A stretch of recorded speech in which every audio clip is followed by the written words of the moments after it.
welcome. Go ahead, take a seat. We ran out of office space here, so we're making do. Listen, I don't know if anyone's kind of told you what we're doing today, but we're just gonna have a chat. And honestly, I would prefer to call you by your real name, if that's okay. Oscar? Yeah, Oscar Canelis Colocha. Actually, no, we're just gonna stick with Maxwell. Okay. Listen, I know that you auto-dub a lot of your content into English. Are you planning on doing that for this interview? No, this is my normal voice, and I will use it in English. Also, you're a highly respected journalist, Avali. Thank you. Now, during your time with Counter-Strike, you played for more than 15 teams in 8 years. Was that because you couldn't make friends? I actually have a lot of friends, but it's hard to make friends in gaming because people are like you, like rude. It's kind of personal. Did you ever think that maybe in those 8 years that you were the problem? Was it hard for you to leave Counter-Strike for Valorant? Or does being from Catalonia make the idea of separation come easily? No, it was really easy. It was really easy because I was tired of playing Counter-Strike already and I wanted something new. Because you aged out of it? No. How old are you? That's a very weird question to ask a woman. No. Did your mother teach you your manners? I think women and men are the same. In what way? I can ask you anything that you can ask me because we're the same. When's your next monthly cycle? But that doesn't have anything to do with your age. Hold up. We just said that we can ask each other the same questions as man and woman. Okay, I'm gonna answer them. All right, well, let's move on. You recently became sponsored by Red Bull. I can see it on your shirt. Yes. Is that because being over 30, drinking it is the only way that you could stay awake? I'm not gonna get rage baited by that. It's fine. Why do you think that's a rage bait? Your attitude. My attitude? Yes. This is just the way my face looks. Now, Red Bull says that you were, quote, considered by the vast majority of fans to be one of the most charismatic professional players in the esports scene. By majority of fans, did they just mean your mom? It does mean what? Sorry, I didn't auto-dub it. Red Bull says that you were, quote, considered by the vast majority of fans to be one of the most charismatic professional players in the scene. But by majority of fans, did they just mean your mom? Oh. That's a lame one. Your mom is lame? No, my mom is not That's lame. incredibly rude. She gave life to you. Yes. But no. I mean, it's a lame question. It's a very lame question. I'll be sure you can do better. I'll be sure to let our writers know. Yeah. Do it because... Look straight into the camera and tell our writer that you just don't think he's doing a very good job. You probably chat GPT the question or something. You need to, I don't know, do your research. You're the owner of Club Otakar. I'm glad that you could come to EWC, but why didn't you bring your club with you? Because we're starting. We're new. We have only a Valorant team and we need more to compete in the rankings and everything. Is that just your way of saying that you're broke? Yeah. Did you turn to team ownership in the hopes of being less unsuccessful? Less unsuccessful? I mean, can your club beat any team that is not named LK? That's a good one. That's actually a good one. You did your research there. Thank you. We can. We've done it. All right, well, let's talk a little bit more about you. Okay. Right? When you retired from gaming to go into streaming, was it tough to transition from a job playing video games all day to a job playing video games all day poorly? No, it wasn't. A challenge frightens you? No. Now, we have had our fun, but I do have one final serious question for you, if that's okay. When you eat oatmeal, do you prefer it to be lumpy or do you mix well? I don't eat oatmeal. I just eat tortilla. Tortilla? Yeah, it's like I live in California. It's like we almost invented tortillas. No, but not that kind. I lived in California as well, but you're talking about something else. I'm talking about like Taco Bell, right? No. You mix Chalupa. the eggs. No, you get this from the supermarket. It's flat, it looks like a Frisbee, you could chuck it. No. That's the Mexican tortilla, it's not the Spanish one. Who came first? Yo, I'm done? Can I leave or no? Yeah. Well, hold up, we still have a couple more. This isn't even your floor! This one? Nah, that's not it. What do I have to decide now? Maybe this. Leo, hurry up right now. You got 5 seconds till the show starts. What do you mean 5 seconds? I'm trying to decide what hat I'm wearing. What do you mean decided? Today's the decider day. All the big teams are playing. They're going to be decided today. Come on. We Let's gotta go. Fine.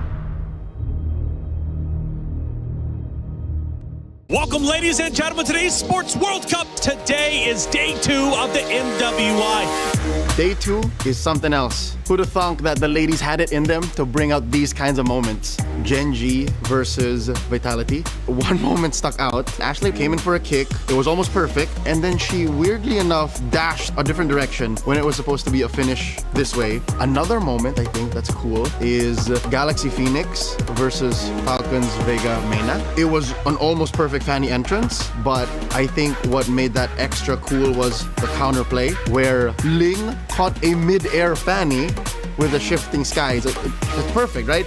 Shifting skies. And then the Sora came in and served up so many kills to... So we're finally up to day 3. 4 more slots in the knockout stage. I'm definitely excited for Na'Vi versus Gen.G. This is a dream match. Also, I'm looking forward to Virtus Pro versus Seita, because Seita opened strong. So something tells me there's something more to this team. Day 3 is a must watch, because we're going to be giving the final 4 slots in the knockout stage to those who earn it.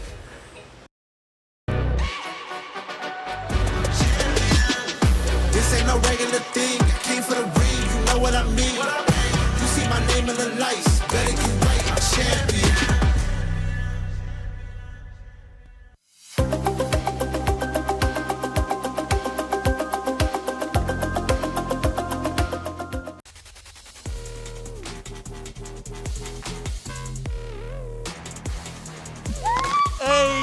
Come on, brother. That's how we do. Let's go.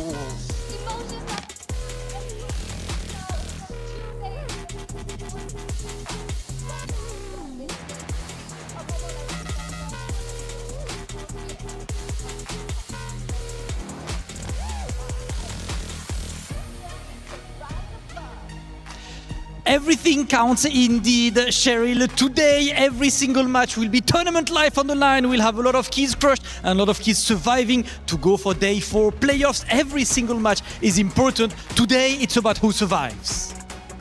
The stakes have never been higher, ladies and gentlemen. Of course, you have seen the highest level of play possible here at MWI, and it's only going to get better at this point. $500,000 are up for grabs, and we are about to see eventually who walks away as our EWC26 champion. Ladies and gentlemen, let's get started with day 3 of MWI.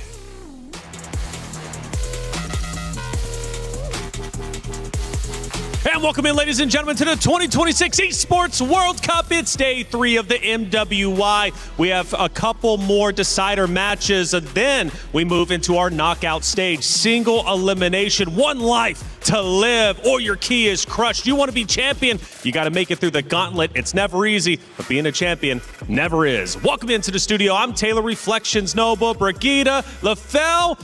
Welcome to the desk, LaFell. How you doing? How is Stream B? Oh, I love it, man. Over here, you guys got a lot of cool stuff, I gotta say, in Stream B. Especially yesterday, it was amazing because the ladies played with a lot of heart as well as trust, because every single game went the distance. It went over 20 minutes. Yeah, absolutely. Especially as you consider Stream B to stand for B as the better stream. You started that day 1. I remember that. Day 1, what was up with that, man? Hey, either way, we're now on the same desk. We're bringing it together as a team, and we just watched them, I guess, playing a match over there with the stage host.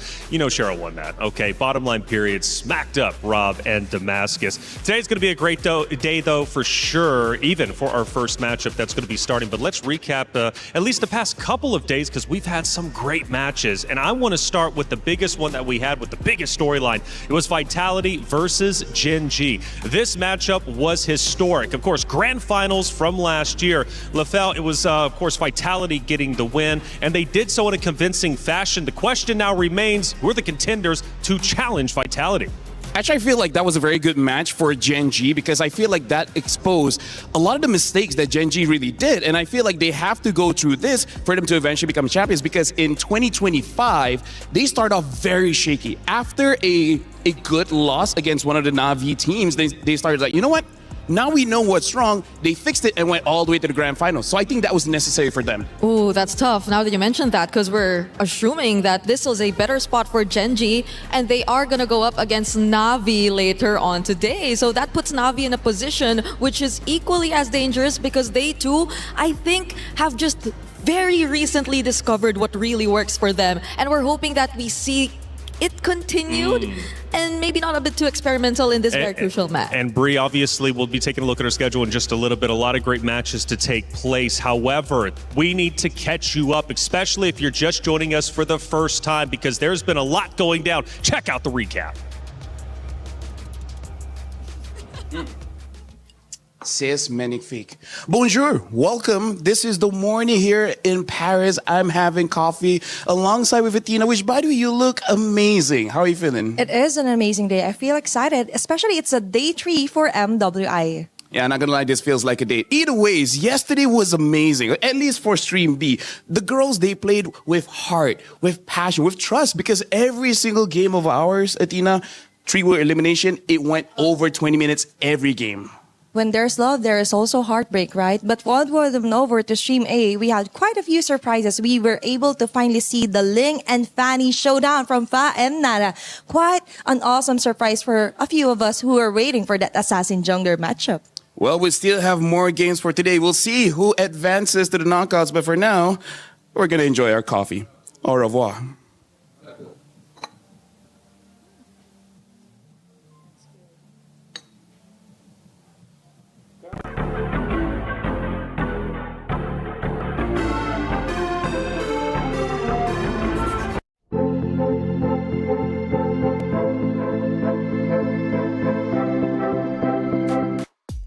Think you had something on your lip after drinking that coffee. I'm jealous you guys got some coffee. Hopefully, I'll be able to get some in just a little bit. But the energy behind me is getting me lit up regardless. Let's take a look at our schedule. We've got a lot of great matches. Bree, you kind of alluded to it, but these are going to be the first two, and you're specifically interested in Gen G versus Na'Vi. Yep, we still have 2 decider matches, at least on Stream A, because we will have 2 other more also happening simultaneously on Stream B. But for now, it's going to be Twisted Minds alongside Falcons Vega ID and Gen G versus Na'Vi to close it out here on Stream A. Ooh, and Seda returns against VP. Team Falcons Meta versus Foot Esports. There was a lot of hype around Seda and how they were going to be developing the meta. Let's see if they can continue to live. Why do they want to? Well, because there's a lot of money on the line, right? We're talking $500,000 up for grabs, $150,000 going to first place. That money can be highly useful in whatever you would like to spend it on. $500,000, LaFell. MWI is awesome.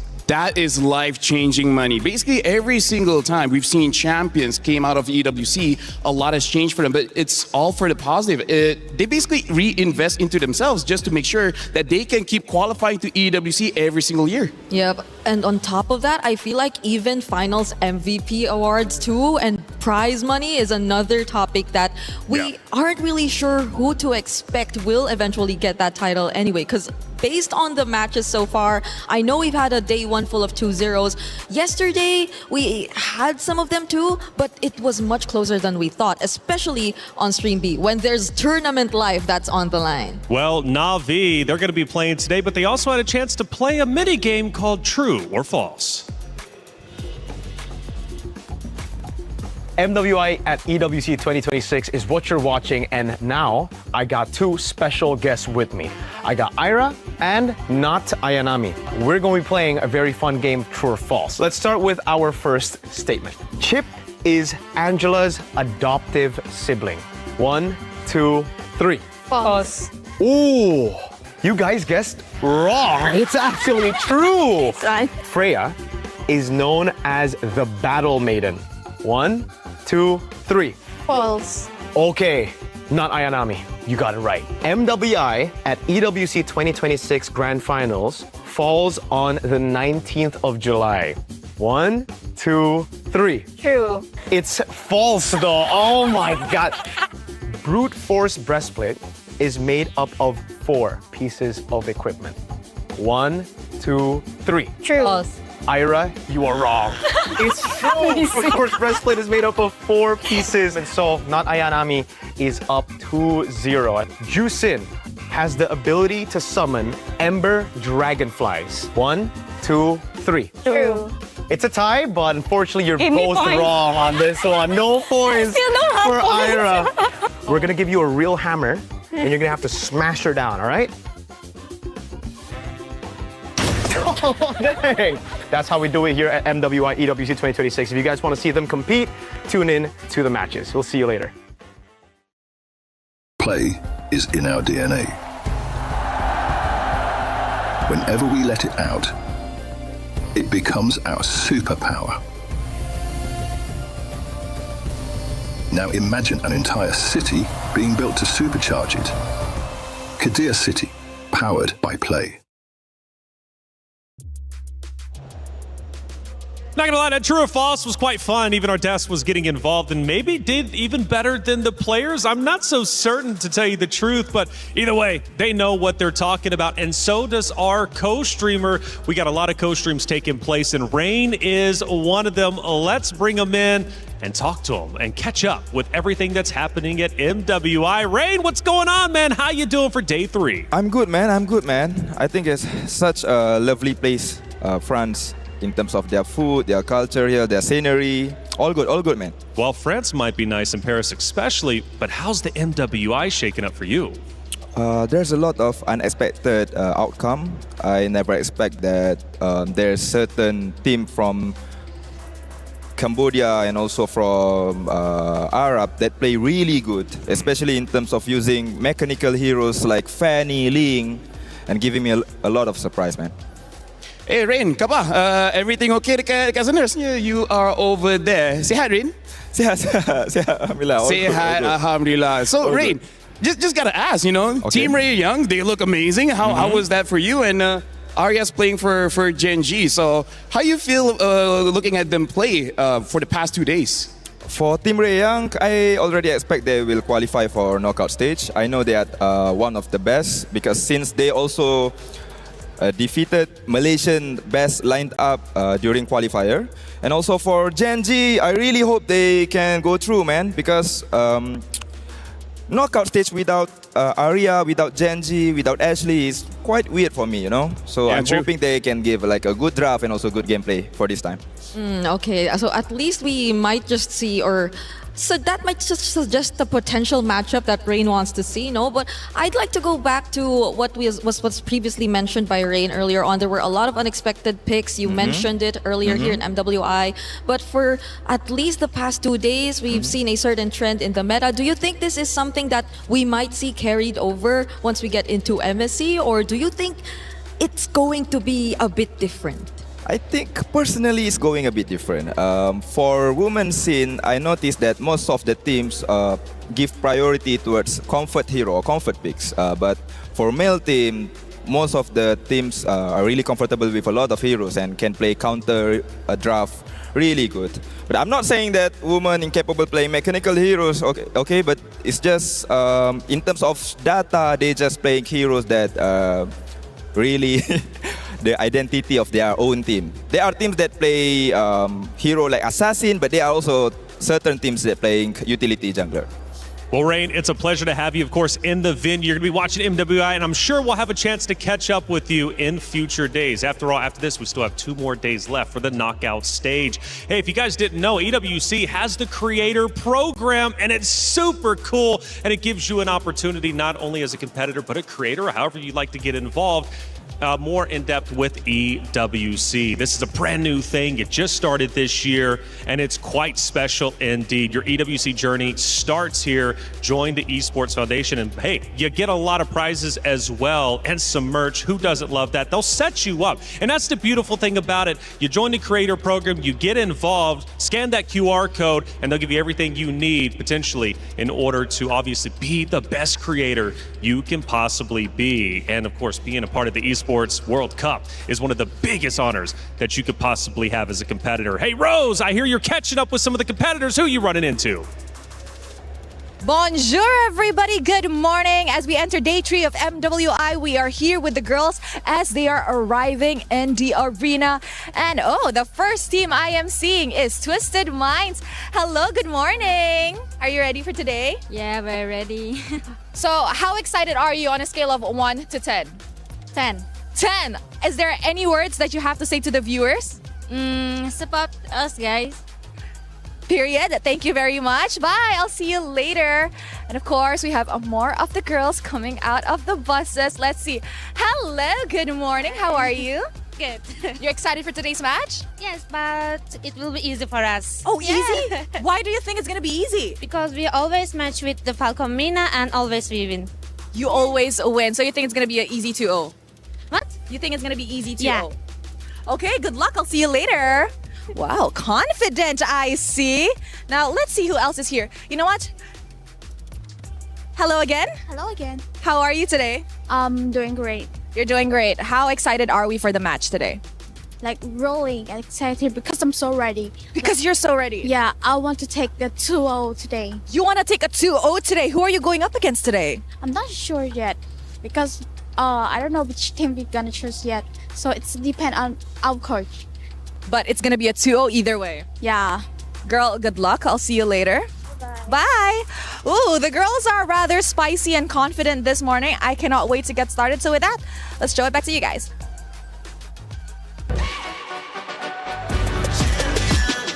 This ain't no regular thing. Came for the ring, you know what I mean. You see my name in the lights. Better get right, I'm champion.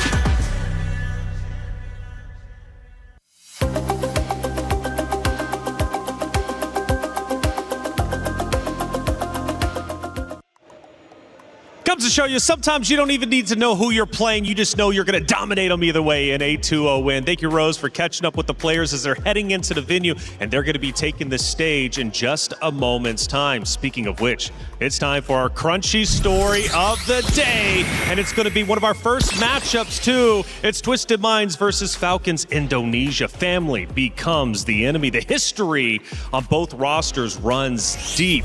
This is going to be a fun matchup. Yep, I agree. And I think that's also why even Eterna has been very vocal about she's so not used to seeing Chinchao on a different team, or maybe even them split up in general, because these members, at least for the 3 players we're seeing partake in this first best of 1, have been together ever since the beginning, in the very first MWI, even when they were still Team Falcons Vega. And now they will have some sort of reunion, but in a way on the other side of the team. Yeah, it's tough, isn't it, LaFell? Falcons Indonesia, they did take an early loss in our tournament. It raised a lot of questions on how good this roster truly was going to be. After all, they were considered a contender to Vitality, but they fell short. However, they picked themselves up ever since. And I feel like if they're looking at the matches that Twisted Mind has, they have one common ground, which is Twisted Minds always win, I would say, this first 2 minutes all the way to the 12-minute mark. But then all of a sudden, they give over the map to their opponent. So I feel like for Twisted Mind, they gotta fix that. If not, they're gonna fall against Falcons ID. Yeah, the big story again, when family becomes the enemy. Chinchao versus Maylane, they will face each other and only one side survives. So adds even more layers, right? Only one team can move forward. Who's it gonna be? It's up to them to decide. Not gonna be an easy matchup at all.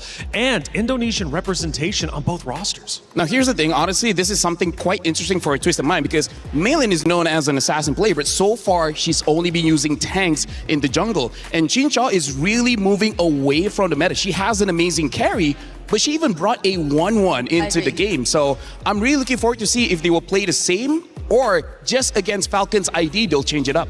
Got to change it up, though. Bree, what do you think? Well, Team Falcons ID, for sure, they've already changed their very own play styles. I think in the first day, we got to see them be, I think, a bit more confident with the more high skill ceiling or demanding lineups in terms of execution. But when we saw them come into their second series and simplify things a lot more, that's when execution seemed a lot better for them. That's when they were able to play the better early to mid game. And that's where maybe we see some of the contrast, because if Twisted Minds tend to be shakier towards the mid to late portions of the game, then Twisted Minds or Team Falcons ID, I think, are a team that you should watch out for when it comes to the late game when they get their snowball. And I'm going to add some more layers to that in just a second. But for all of you guys out there, hey, it's Rhino Day. Brand new interactive effect for Rhino Day is available now. Check it out and join the celebration. Get involved. Hey, we got some great stuff coming your way, especially for you MLBB players out there. And again, adding more layers. So Twisted Minds so far in the club championship race have yet to get any points. They're currently sitting at 0. This is a valuable opportunity for them to stay alive and get closer to getting the first club championship points for that roster. Now, for Falcons, obviously, back-to-back champions in the club championship race for EWC 2024 and 2025. But they're a little bit far down than they probably want to be. So for the club championship race, LaFell, this matchup matters.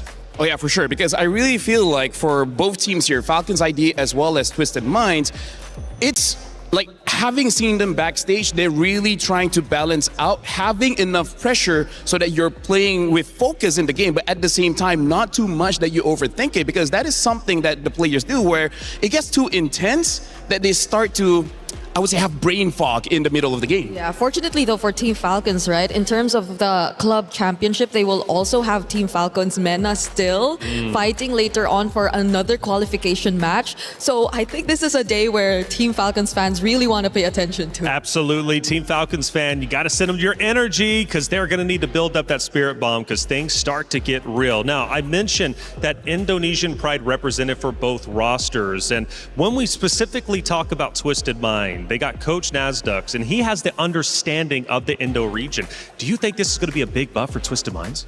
Not just that. Yes, they have a good idea of what Falcons ID want to bring up, but I got to bring up a name called Sa. She's the mid laner of Twisted Minds, and I feel like she helps the coach so much because her hero pool is so wide. I believe she has 7 to 8 heroes in the bank, so the moment the coach sees a weakness in the draft, Sa is going to be the one to exploit it. So I'm really looking forward to see what kind of hero Sa in the mid lane will be using. I agree, because it's not like she started with the more meta picks and then eventually revealed to us more of the unconventional mid lane picks. She started strong with the likes of a Kagura and the Lilia to introduce the hero pool that seemingly is a huge threat for Twisted Minds. So now that we are in that position where you really don't know what to expect from Sa and the rest of the members, I think there's a slight advantage as well on their side, aside from the Indonesian coach also being familiar with their playstyle. Because again, it's a reunion. So definitely Mei Lane, Chin Chao, they pretty much know how Violet is playing. So if Sa's so good, I believe on the opposite side for mid for Falcons will be Livy, if I'm not mistaken. So how does Livy counter Sa? How does Livy pull herself up and outperform Sa in Twisted Minds? Personally, for me, you got to ignore Sa because Sa will try to catch you, but your target should be someone else. I feel like if Livy is able to take out Chincha, that would be a great help for the team because yesterday at the second turtle, usually the gold lane don't join, but Chincha did, and she immediately almost wiped out her opponent. So you got to look for someone else. Don't look for Sa. Sa is going to be too difficult to handle. What about our jungle battle, though? You got Melon going against Zev. It's past versus present. And it is a little bit deeper than just, okay, I'm going to play my opposite jungle competitor. No, because of the history they both have, I feel they're going to give 150%. Yeah, that's the thing. That's why we're interested to see if they're sticking with the heroes that they've used in their previous matches. Because if then so, it's going to be a utility versus assassin matchup that's pretty much going to happen. Only unless the Hirara gets open, because I think it's only the Hirara that Mei Lane has considered in the jungle apart from the tanks. But that's also where we have to talk about the stats here because interestingly enough, Hirara after 2 days have only 1 victory. And funny enough, Hanabi is a marksman that rarely gets picked, but so far, at least in Stream B, only has 1 loss. Overall, I think the Hanabi is on a 40% win rate, which is not as bad as you would expect because in context of a tournament, it's really tough to like stack on those win rates in general as a hero. But I think we've seen multiple approaches to how it's being used as well. Like be it an Aegis Hanabi, just going up against a Harley and making sure that the Aegis keeps you alive from the deadly magic.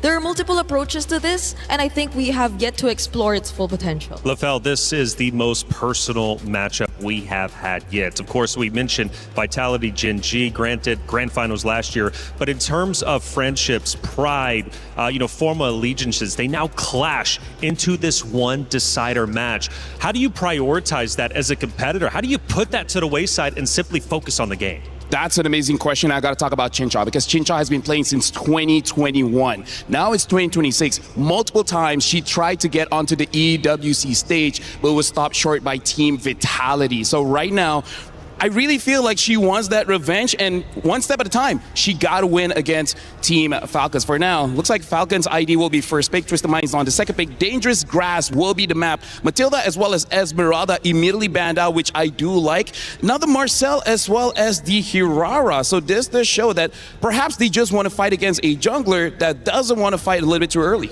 Yep, probably also full respect onto Kao and the way that they're just able to complement Jin Chao in the gold lane, because the Mathilda has been working wonders for them whenever they do go and stick with utility lineups. So that might tend to alter their decisions by just a bit, but right now, as of the moment, I think there are multiple options out there that are still open for Team Falcons.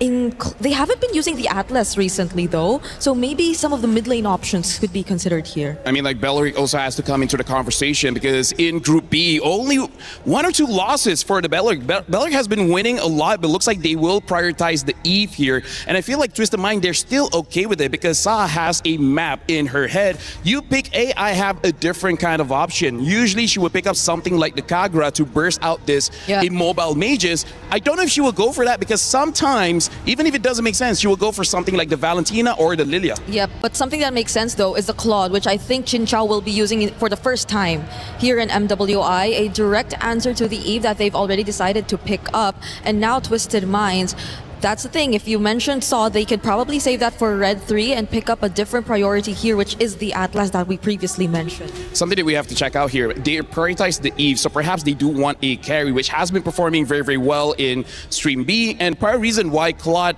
hasn't been prioritized so much. Another pick later on could be something like the Harif. I would not like a Hanabi, maybe blue 4, blue 5 is fine for now. I think they gotta pick a jungler. I mean, they did ban out the Esmeralda. I don't know if that has something to do with it, but carry, I think, definitely the better option since Twisted Minds usually does go for the utility junglers. So you're expecting the more beefy heroes to eventually come out here in the draft, but they instead prioritize the Sora first, and there you go, they lock in the carry. I feel like the Sora was to deny a potential Gort pick, and I feel like the carry was to potentially deny a Barats. And like I said, they're gonna pick up the Valentina here, gonna have a lot.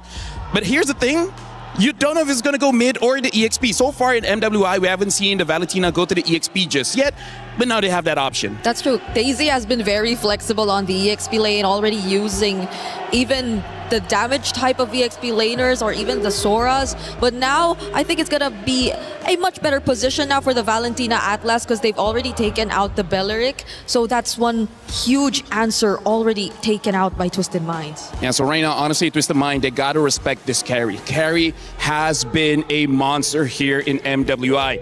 We really have to see where this Valentina is going. If she's going to the EXP, I'm looking for something like a Farsa that can burst carry out very fast. If not, something like a Yuzong, something like a Benedetta, which has been going on pretty well in Stream B.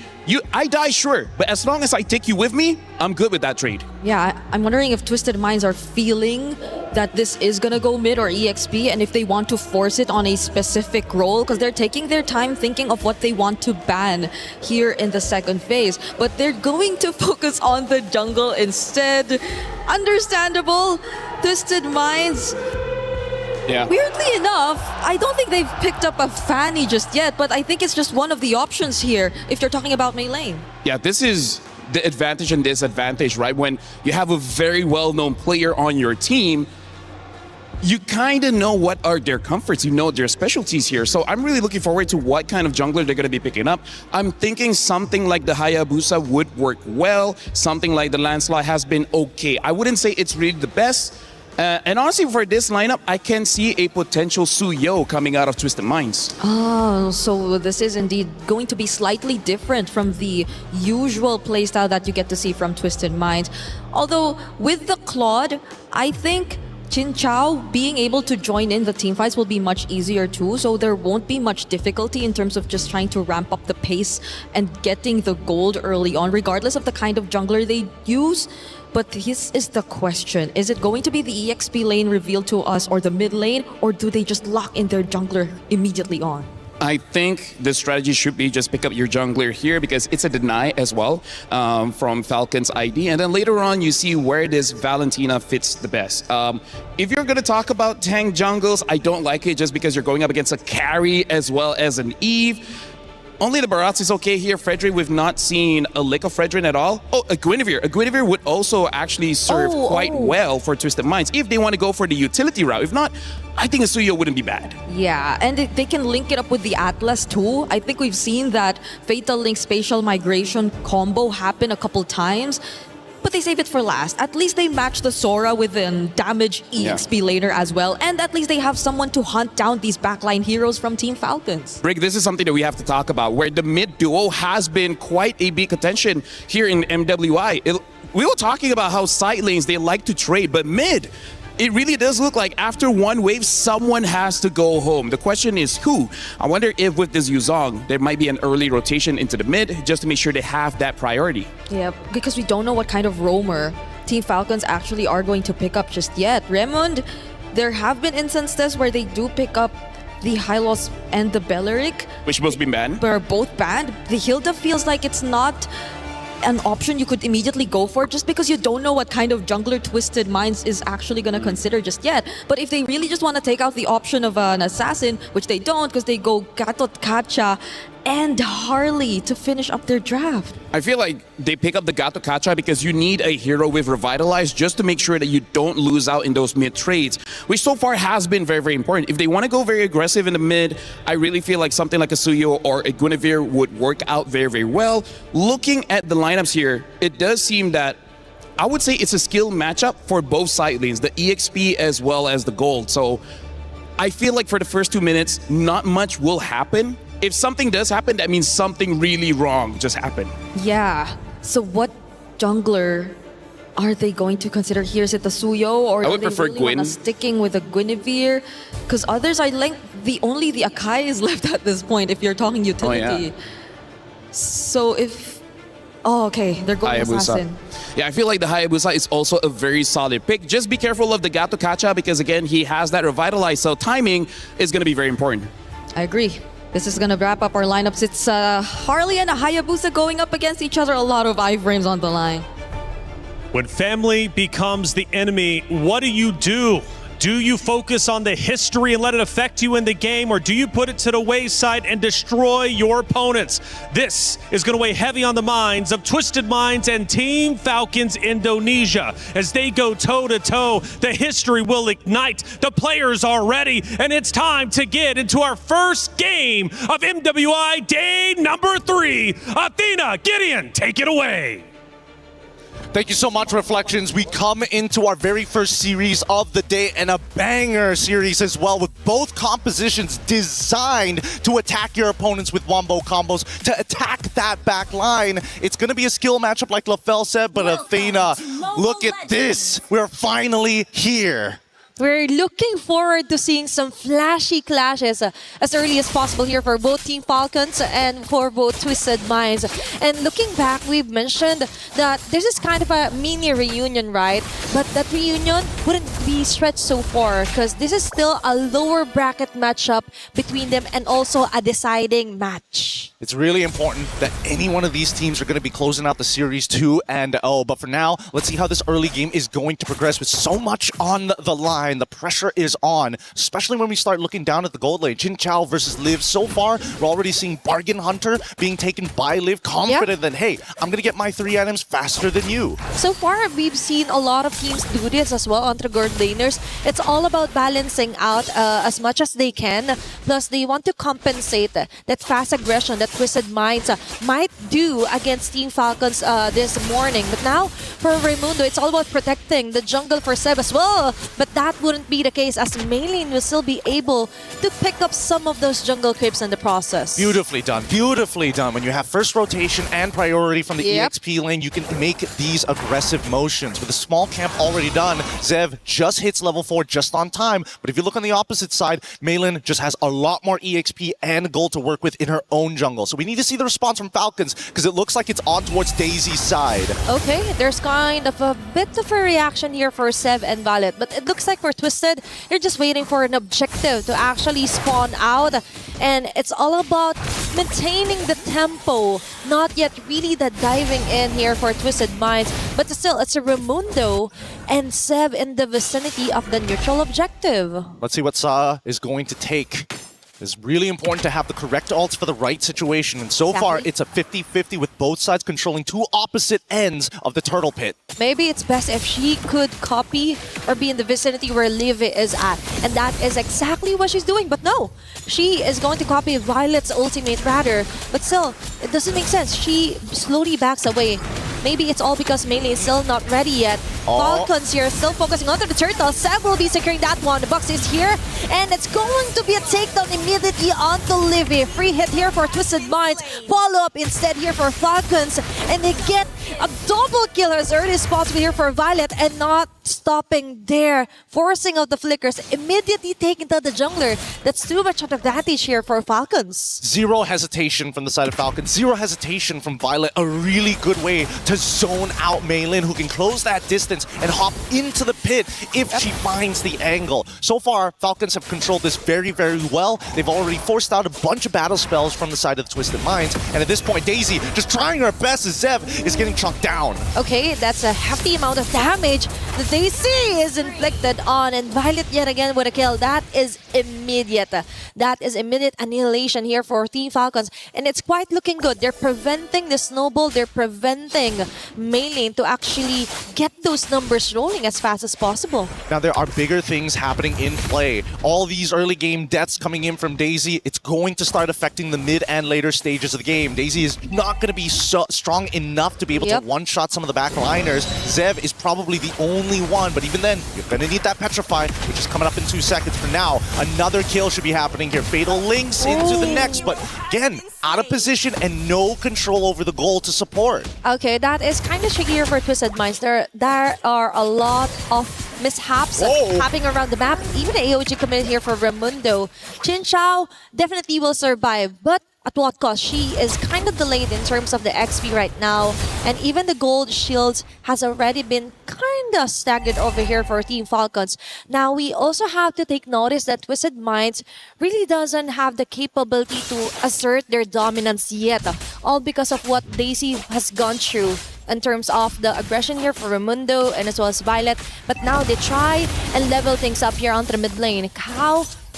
Okay, just on standby, reserving the frigid breath if ever, and Team Falcons yet again starts off with immediately getting a neutral objective yet again. Now, finally, Black Dragon form early as they're going to make the attempt on towards the turtle, and now RWM! Okay, neither can test this one. It's still Seb securing the neutral objective, jumping in onto the backlines is Violet and Raimundo. What a double initiation onto the members, and the jungler yet again caught in the crossfire. Even the shadow kill, I think that might be it. It is early double kill yet again for Violet. Daisy trying to run away. After the Guardian will miss out. Daisy trying to run as fast as she can, but the Void Crystal and Void Blast will be enough to ensure a kill for Falcon. Good flicker coming in from Livy, just a little bit off, just a little bit more damage to secure it, and Livy is willing to sacrifice her defensive tools for this upcoming fight. Keep in mind, in 84 seconds, the next neutral objective will spawn, and we have yet to see a single tower be destroyed 5 minutes into this game. I think Falcons at this point, with a 7-1 lead, they've taken everything that they've wanted to, and now are going to start invading into enemy territory. This is kind of tricky here for Twisted. I just saw Maylene build up her Sky Piercer. So if ever that she's already confident onto a jungler, now she's also going to have a harder time to ensure those kills, because for Team Falcons, it's all about the discipline and grouping up together. They are built for that, especially with the box that Vivi can create with her real-world manipulation. Look at how crazy this goal difference is. 1.8k for an EXP laner of Violet's caliber. 5-0-0, having the perfect game and making sure that they are blunting the tip of the spear that Twisted Minds needs to be able to get into that back line and threaten Liv and threaten Zev. At this point, I think that Twisted Minds, either they figure out a way how they want to progress this fight, or they anticipate Raimundo catches. Oh, yet again, what a great catch here for Raimundo, forcing out a shadow here. It's all about surviving the next few clashes that Falcons is attempting to do. Cow with a frigid breath. There's going to be a copy though, or the Amira. Oh, but instead it's Daisy falling down immediately. Front runners are being melted down here from Twisted Minds, and that's the thing. We were expecting Daisy to have fun. We were expecting her to get access to the back laners for Falcons, but instead, it's Falcons getting easy access to her. Oh! Besides here for Violet, it's Sad trying to run away with a copied version, and instead, it's a turret being taken down. It's Falcons getting most of those advantages. They know, and Jin Chao gets caught by this. Unfortunately, not enough damage. Really good timing from Jin Chao. So far, out of all the members of Twisted Minds, it seems that Daisy is the most jumpy in these types of situations. Everybody else is just a little bit calmer. I think that's stuck in one more auto attack after that cloud shift. She can almost guarantee herself a double kill underneath that tier 2. But for now, Twisted Minds, they've made 2 back-to-back mistakes here, and so far the pressure is surmounting as Falcons now creating a mountain of gold. 5.9k hovering around that area as Jin Chao cannot deal with just the raw economy of Zev. If earlier it was just a mountain, now it's the Mount Everest they're up against here on the Falcons. Immediate takedown, and all of that fell onto the hands of Zev. That's a 107 onto Hardy. Meanwhile, onto the top lane, it's Liv and Raimundo versus 2 members. AOG here just to save her, ensuring a kill as well. A kill is pretty certain for Liv with the free hits. Main lane may not be safe anymore. It's Raimundo following up with the taunts. There's going to be the fatal links committed here by Cow, but no, it's Twisted Minds failing to do a trade against Falcons, plus a quick transition and conversion of a kill onto a turret as well. Outplayed by just 2 members, a 3v2 scenario, and somehow it is still in Liv's favor. Getting hit by the Petrify, getting hit by the full combo coming in from Daisy, but not enough to trigger the Shao residue to guarantee the kill. Either ways, Twisted Minds are in very dangerous territory. If we were talking about, well, I would say it's more of a K2 situation rather than a Mount Everest. Once we get to 10k, that's when it's Mount Everest. People are gonna die going on the way to the peak. And that's the thing. Daisy is dying out here, all because of that early double or back-to-back takedowns onto the early phasing of her game. Now, I do believe that even though they got this skills or skits that they could contest this Lord, it will be better if they just leave things be and prevent the next casualty from happening. But Zev won't relax at all. Cow on the other hand with a clutch frigid breath. BMI, Zev is attempting to isolate the members of her Twisted Minds. A chase down and a petrify play out to Zev. She will be able to escape. Okay, there's going to be a deadly magic here. She's out. Okay, she's trying to run away. Zev's out. Violet's gonna cover as well. Oh, wow! It's the escape of a lifetime. The magic trick works, and now the whole team is out of position as they're looking to crack open inhibitors. That worked wonders here for Zev. And that is how you caught their attention here. What a great move here. Very seamless transition for Violet as well. And all of that, they just wasted a lot of time here against Twisted Minds. So much because of that. And now we are here at the peak of Mount Everest. You better bring your oxygen tanks because not everybody can breathe this high up with that much gold in the bank. 11k lead so far, or a minimum of 10. We know what that means. The GG angle is here, and I think that Twisted Minds, I see Jin Zhao only getting the golden staff right now. We're currently at 23.9k. I'm going to assume that it's only 2 items complete as they engage with a cloud shift. Okay, that's a very nice combination here for Violet and the rest of the gang. Leafy with an RWM to ensure things will be inside the box. Live with a double kill as well. Members of Twisted falling hand by hand here. And that's going to be a 4 women down. Eventually a wipeout and a game 1 win for Team Falcons. Beautifully done by the Falcons. They knew exactly what they wanted to do. First turtle, if we punish this Yuzong, we get it, and we can go even further. We're going to double down on the Yuzong, and once Yuzong's completely out of relevancy, we move down and slow down the Claude. That is how you slowly choke out your opponents. Tilt the balance onto the side lanes where it matters the most, right? In terms of early farming up, compromising the whole rotation here for Twisted Minds.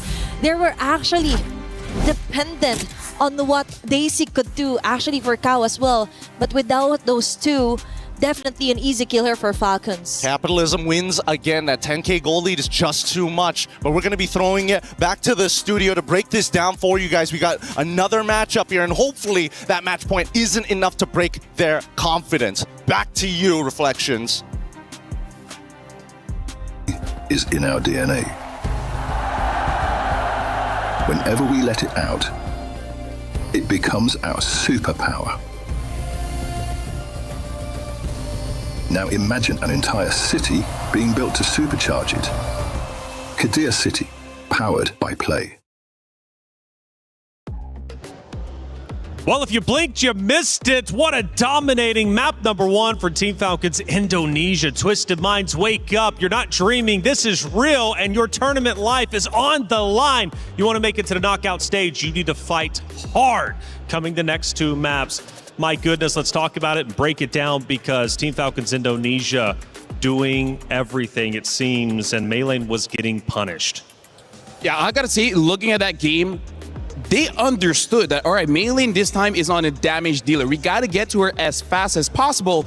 And that was off of Violet, man. Violet on that Sora just keeps on, number 1, winning her lane, and then dominating like the jungle of Twisted Minds. Yeah, and the fact that we were, of course, expecting a bit more of the proactive gameplay since they were on mostly aggressive setter types as the fronts. It's an Atlas, it's a Yu Zhong, but the matchup in the XP lane didn't go their way, and the mid duo too. I think it all fell down for them when they really lost out hard on that EXP lane matchup. Well, we got a play to look at. Let's take a look at one of the great moments from match number 1, and it's most likely going to be the very end, and it is in fact LaFell, as obviously this is where Team Falcons Indonesia start to close the vice grip and eliminate map number 1 for Twisted Minds. Yeah, looking at that play itself already shows what happened the entire game. Violet, you go in, you pull them towards us, and then we will win based off of range, because as we're looking at the draft later on,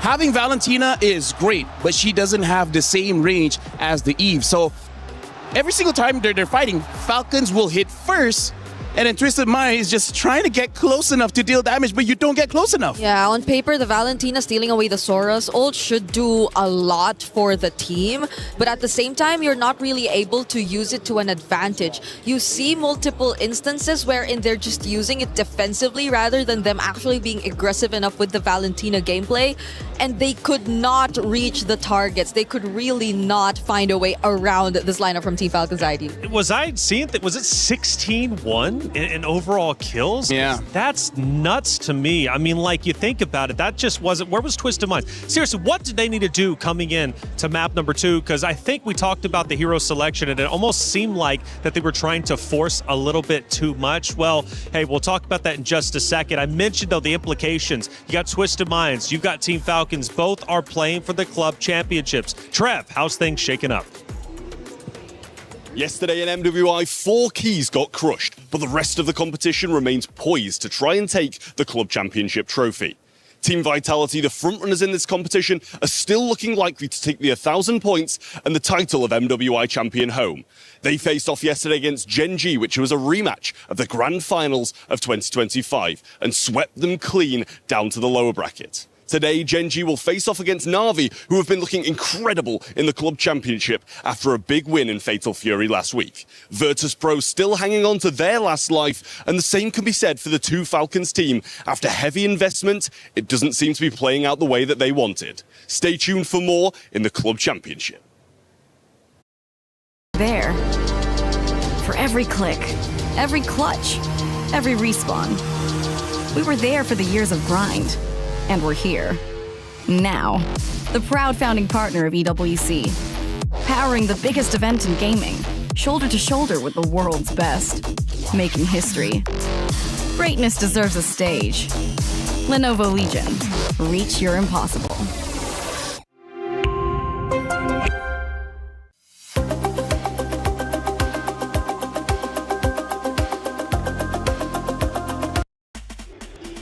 Well, Trev mentioned it. For some of these orgs, it's a heavy investment into the games that their competitors are playing. This is no different, right? Twisted Minds, Team Falcons, both tried to gain the club championship points. And for Twisted Minds, again, they currently sit at 0. Twisted Minds need to stay alive here for the hopes of a Twisted Minds club championship race moving forward. It's only week 2, it's early, but you fall too far behind, you'll just simply never catch up. Now, going back to the hero discussion, you mentioned something that I found quite interesting. For some of the hero picks, you mentioned it was an expression of skill.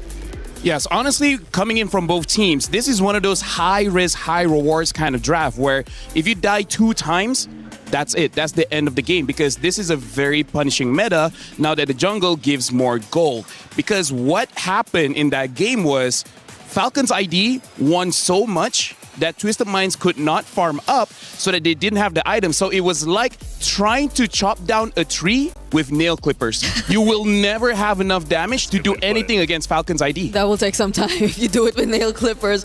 But that's, I think, also on top of the fact that we felt a bit more of an adjustment from Twisted Minds, because we're more used to seeing them play the utility type of approach. But I think Falcons ID just did their homework so well too. The Mathilda ban hurt them so much in a sense that it kind of made them hesitant to just prioritize their utility jungler overall. And at the same time, them picking it for last, resorting to an assassin, and having to also pay attention to Chin Chao, I think they had to do some certain significant adjustments from their end.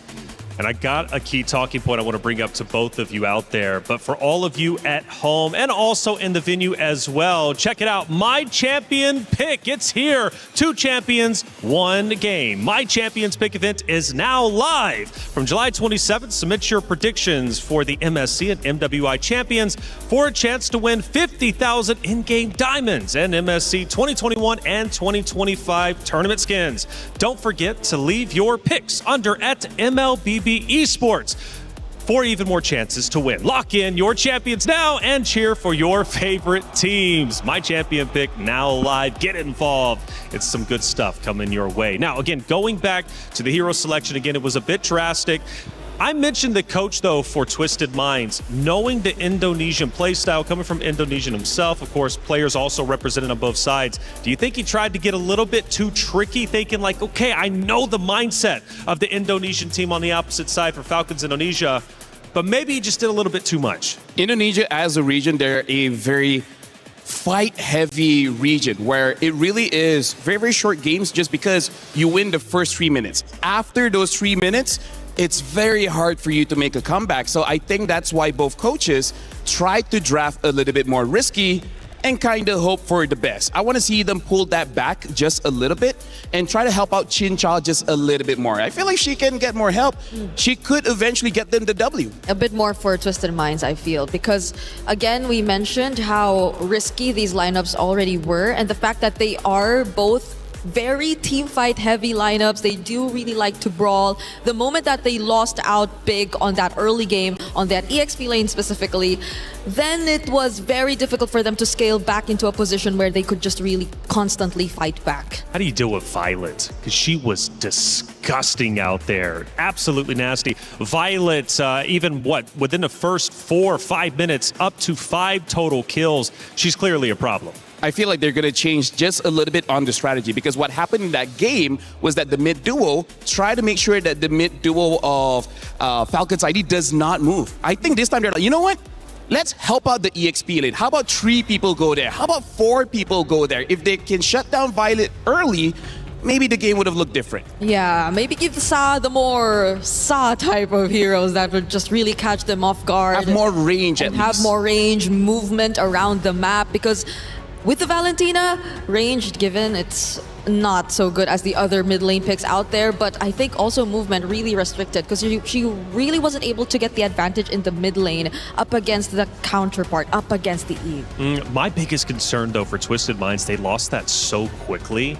Now they're immediately going into map number 2. The regain is going to be so hard. This is something that I have to talk about because in Stream B, even after losses, Chincha was smiling, having fun, same as Maylin, and this shows their veterancy, right? They've been here since 2021. They've suffered losses before. They know how to recover. And looks like part of that recovery is banning out that Sora. So quite unorthodox. We haven't seen a Sora ban for quite a while. Speaking of, Twisted Mind is going to be the first pick, and then Falcon's ID on the second one. They're playing Flying Clouds for this one. Sora as well as Atlas banned out. But you know, Sora was also used by Daisy on Twisted Minds, and she had a phenomenal job with it. So wouldn't you think maybe, even though banning it out is a bit risky, why not try to risk the fact that you might be able to get Sora yourself? I doubt that they'd prioritize it for first pick though, so there will be a greater chance that Team Falcon's ID will get their hands on it all over again if they don't take it out here, because they prioritize it the same even knowing that the Valentina's open in game number 1.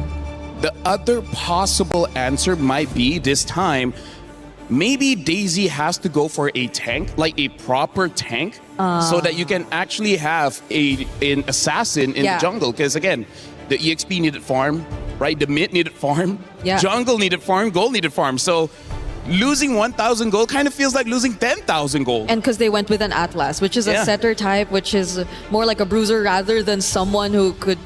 Less of a bruiser rather than someone who could just keep standing in front of your way. He doesn't slow down their rotation. No, if he tries, he'll die. Yeah, so that's why I think there has to be some adjustments, because the EXP and the roamer definitely are the anchors of the team if they just really want to spread out the gold that way. And by the way, you mentioned over on Stream B, they were smiling after a loss. I just saw a smile there. So Twisted Minds is coming back into this. They're feeling good. They are not fazed by that early loss. Because I feel like they understood why they lost, right? Like that's part of the reason why they're still okay. It's like, it's something you can solve. It's not something that they're too strong. It was just our mistake. Yep. So now the Marcel gets open. Oh, though. Marcel. Okay. This is gonna change things quite a bit because we barely see it open here in Stream A. But the fact that Falcon's ID have already secured the carry yet again, I feel like this is gonna be a staple in their lineup up against Twisted Minds. And now you might want to think twice about what the option in the jungle is going to be again. Brigitte, I really feel like carry is going to be a big priority in MWI, maybe even MSC, because carry counters so many meta picks right now in the EXP as well in the jungle, where before this, we hoped for Gord to be that tank killer. Now the job goes back to carry, which, you know, is why she was designed the way she was designed. Yep. Oh, the Paquito gets picked up. So Twisted Minds are still going for a... This is going to be Esme. Okay, this is going to be Esmeralda fighting against Paquito, wins the lane, as well as the counter is not there anymore. I don't see why not pick up an Esmeralda here. Yeah, at least for Twisted Minds though, they revert to something that's more common to them. It's the utility lineup and a damage EXP. So maybe just maybe Daisy gets a bit more comfortable here. But again, the presence and possibility of a direct counter to her lane. That's what we have to watch out for here in Red 3. Does Falcon's ID do finally pick it up? Or do they just really want to play confident and show us something else? Yeah, I feel like the correct answer is going to be Esmeralda, but hey, like you said, maybe they want to go for a very different direction because maybe they want to pick up the jungler now before he gets banned out. So yes, they do pick up the Esmeralda. So now let's talk about what Twisted Minds really need. They have burst, they have crowd control, now they need consistent amount of damage. Something that Chinchao used before was the 1-1, but I do not think that will be a very good pick here. Yeah, I think on paper you would want to go for the Claude since you already have to answer the Eve, not directly winning against the carry, but that's pretty much a given considering the way the meta works right now. And you need a bit more of shred and DPS, as you mentioned, because you have an Esmeralda on the other side. Yeah, and now look at this. They're batting out the shred. They're batting out the gourd. So this Esmeralda will eventually become a very big problem because even though the Claude builds Demon Hunter Sword, it's going to take some time for you to take out the shields of Esmeralda, especially because you have a Paquito, you have an Akai. They're going to give shields over to this. In fact, even a Marcel, right? Every member of Twisted Mind has a shield that Esmeralda can absorb. So the likes of a Claude might not have enough damage to even break the shield. How deep can Sa's hero pool go to? Because we've seen like attempts to even use a Lunox to answer against these kinds of tanky heroes, but does she have it in her pool, and will she be comfortable enough to play it? Arguably so, though. I think she will have enough space. She's paired up with a Marcel. They also have the Akai on their side. She will have the Brilliance to temporarily keep herself safe. But range might be another issue for Twisted Minds if they do decide to go for the Lunox route. I've seen a Lunox in Group B, but that's from Foot Esports playing it in the gold lane. Sorry, not Foot. MIB are lost. Oh, yeah. Yeah, so now, are they going to fully commit on banning out catch heroes like the Cho as well? Oh. The Kimi gets banned. I was thinking of the Kimi as well. Not an amazing pick against the Eve, but if you commit to maybe second item Sky Piercer after 3 stacks, you should have enough damage to deal with the Esmeralda. But I wonder if the Kaja was banned out here because we're already assuming it's an Akai jungle. Part of the strength of Kaja. Remember how game number 1, Falcons completely control the jungle? Yeah. Kaja is amazing at that. You know, the passive as well as the basic attack can steal many camps away. Oh, yeah. And again, there's a carry. Cho is a good partner with carry, same as Kalia, same as Kaja. Anyone that can catch, carry's happy with them. That's true. That's why they probably took a bunch of the pick-off-centric roamers out. They don't reveal to us the roamer just yet, though. They go ahead with the Harley. That's a lot of magic damage we're starting to see from Falcon's ID. I feel like Harif will have enough burst, actually, and ironically enough, to deal with Esme. But again, it's so risky. But that's the problem right now. Every single pick for Twisted Mind is pretty risky, so they still go with the Claude. They're going to try to roll with this again. The mid is going to be the most important one. You need some kind of burst so that your early game is not as difficult compared to game number 1. Because again, this is tournament life. Yeah. Lose here, you're gonna go home. Someone who's not as easily caught, someone who can probably also kite because you're expected to run around a lot of times. It's a Harley, it's an Esmeralda in your face, apart from the fact that you have to deal with the range from the Eve. So Sa is really taking her time thinking about this, but she will default back into her Kagura. Because I asked her in an interview, your Kagura was amazing. Do you feel anyone else will use the Kagura? And she's like, maybe, but I'm the best. I'm the best Kagura. So I feel like this is do or die. This is her telling her coach, I don't care if it's not good on paper, I want to use my best hero. Yeah, and maybe just be very specific with your targets too, because the Kagura, once is actually farmed up, can deal decent amounts of damage, especially to the likes of the Harley and the carry altogether. So maybe they will just really try to focus fire majority of their burst damage onto one. We also don't know what the Paquito is actually going to try to build from this point onwards. So that can be another layer to the burst damage that we're expecting from Twisted Minds. But Falcon's ID, the roamer, is it a Cho? I feel like a glue will be fine here. They don't have the damage profile to take down a glue. But looks like they're going to go for the Hilda. So the Hilda is just to match the Marcel. We're going to have a woman-on-woman defense, making sure that the Marcel is always marked.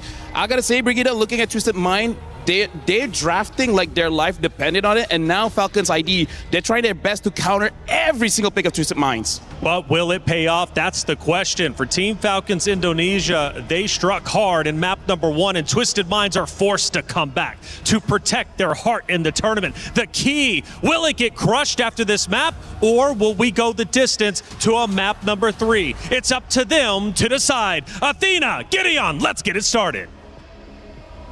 Thanks so much, Reflections. Also, big ups to both Lafell as well, breaking it down perfectly. So far, this game is really going to boil down to how those first couple of minutes is going to go, because, man, Team Falcons with a draft like that, trying to cover every single position is kind of wild. It looked like a chess match, actually, answering each and every move that we've seen Twisted Mind try and take. Actually, for the Kagura, I'm a bit concerned. Although it's all about the mechanics and the pilot, right? That's true. It's all about who uses the perfect timing as well here for Twisted. Immediate Instant punish here for Twisted Minds, and a punish onto Zeb. First blood here for Count Daisy. Violet might fall as well. It's Daisy right up front. They're so with smart. an early double kill. They're so smart! They're so smart! This is the first time we're finally seeing the counter jungle actually happen. You're predicting your opponents, giving them no information, walk up to try and invade, and instantly body slammed into them. And you've got a Paquito who's strong at level 1 to make that happen. That was great. And now Litho for free. Great minds do think alike. And now it's Cal onto Levy and Raimundo. Now we see some action.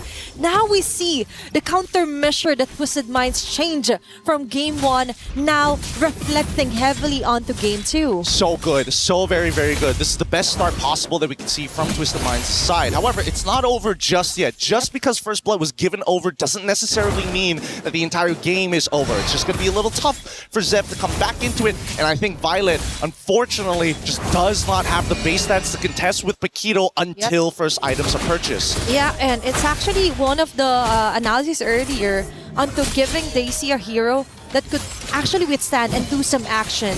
And now it's up to main lane to actually try and bear some of the responsibility to setting up bigger and better team fights here for Twisted Minds. And now onto the top lane is going to be Chinchao yet again being targeted. There's Sev onto the side lanes. Very nice BMI out here just to disengage. Yeah, they didn't see the BMI, unfortunately. They could have waited just a little bit longer just in case it times out and see whether the mistake was going to be made. But with the Deadly Magic already gone and information on where Zev is, this should be a pretty free turtle as Raimundo opens up the map to see Kao. Okay, Violet is there as well. They're still waiting for that big square, that big RWM that TV might do, but instead they just focus on trying to level things up here for Twisted, not giving them any more kills than necessary. Oh man, the turtle already slain and Zev in position to try to make another attack and another attempt on that top side. Mid gets attacked instead as Twisted Minds are sending the reinforcements. Okay, now they react. It's Chinchao yet again being left defenseless. Even the Deadly Magic committed. BMI just enough of a shield to get back and survive. And now it's Kao living some of those frame moments with a chucking shot, but all is still good. No kills yet, just yet here for Team Falcons. Yep, and now they're going to take their time as Twisted Minds know that they have enough of a lead to start stealing away some spare change from Falcons. In this case, one of the small camps. Zev just has to watch. Okay, it's all about maintaining their tempo as well. Main lane committing the heavy spin. Raimundo will be falling down. What a smooth transition for game 2 here for Twisted. Yep, Raimundo a little should be careful here because at this point Twisted Minds, they don't mind just ripping the ult. They don't mind just finding even more picks. They already have the lead. They're not going to play from behind. They're showing that they have enough dominance to play ahead. Can Zev steal this away in time? Zev does not have retribution just yet. Okay, she's just rushing through everything. And it looks like it's still main lane here. Possible punish? Okay, onto the top lane. They go for the counter punish. Raimundo onto the back, targeting Kao. It's it again, going in with a golden orb, but no one is caught here onto the side of Team Falcons. But yet again, what a great answer. Trying to push back a little against Twisted. A slight adaptation. Oh, the ENG overturn connects, and now the Blazing Duet in the back line! Chinchao does a great job to committing a damage, but still isn't enough to actually turn it into a kill. Now, across the map, there was also an attempt here for Team Falcons, but unfortunately, though, it doesn't succeed. It doesn't still equate onto any kills. 4 minutes into the game, and they still haven't found the right rhythm yet. Maybe here under the turtle, they will. It's all about adaptation. Now Violet trying to maintain as much pressure as possible to create that space. Sa needs to clear that midway before they get it, and now the fight starts to begin! Oh, now it's Raimundo forcing out Daisy. Missed position here for Twisted Minds. Still, it's Sa follow up closely with the Thrasho and Seimei umbrellas being thrown all over the bush. Neutral objective still up. They might not reset this one as Twisted continues their dominance here onto the top lane. Raimundo and the rest of Team Falcons will disengage and not contest the turtle anymore. Sa, and again with Yin yung overturn, Liv trying to run away. Golden Aura as well, looking for the side steps just to try and survive. And she will not, even with the flying clouds, still isn't enough time to actually help her. Very nicely played. So far, Twisted Minds are coming out of this with 0 deaths. The kill score is 4-0. Falcons have yet to find something against them. However, the lead isn't running away just yet. Yep. Despite what happened in the early game, Zev is still trying to make plays across the map. Now getting caught. Is this going to be a death? Okay, it's going to be the magic trick here. Trying to run away, but it looks like there is no way out but to go down here for Sev. I mean, they made the attempt, right? Try to clear up the wave really, really fast so that Violet has a little bit of time to kind of maintain control, or could have gone to roam had that wave been completely destroyed. But at this point, Zev is getting targeted hard by Twisted Minds. They are not letting this transition into the mid game go to waste like in game 1. Okay, now they're finally maximizing what their composition is made for, right? Immediate turnarounds. And it's all about delaying things up here for Team Falcons. Now they're trying to find a way to somehow let Liv farm up as much as he can.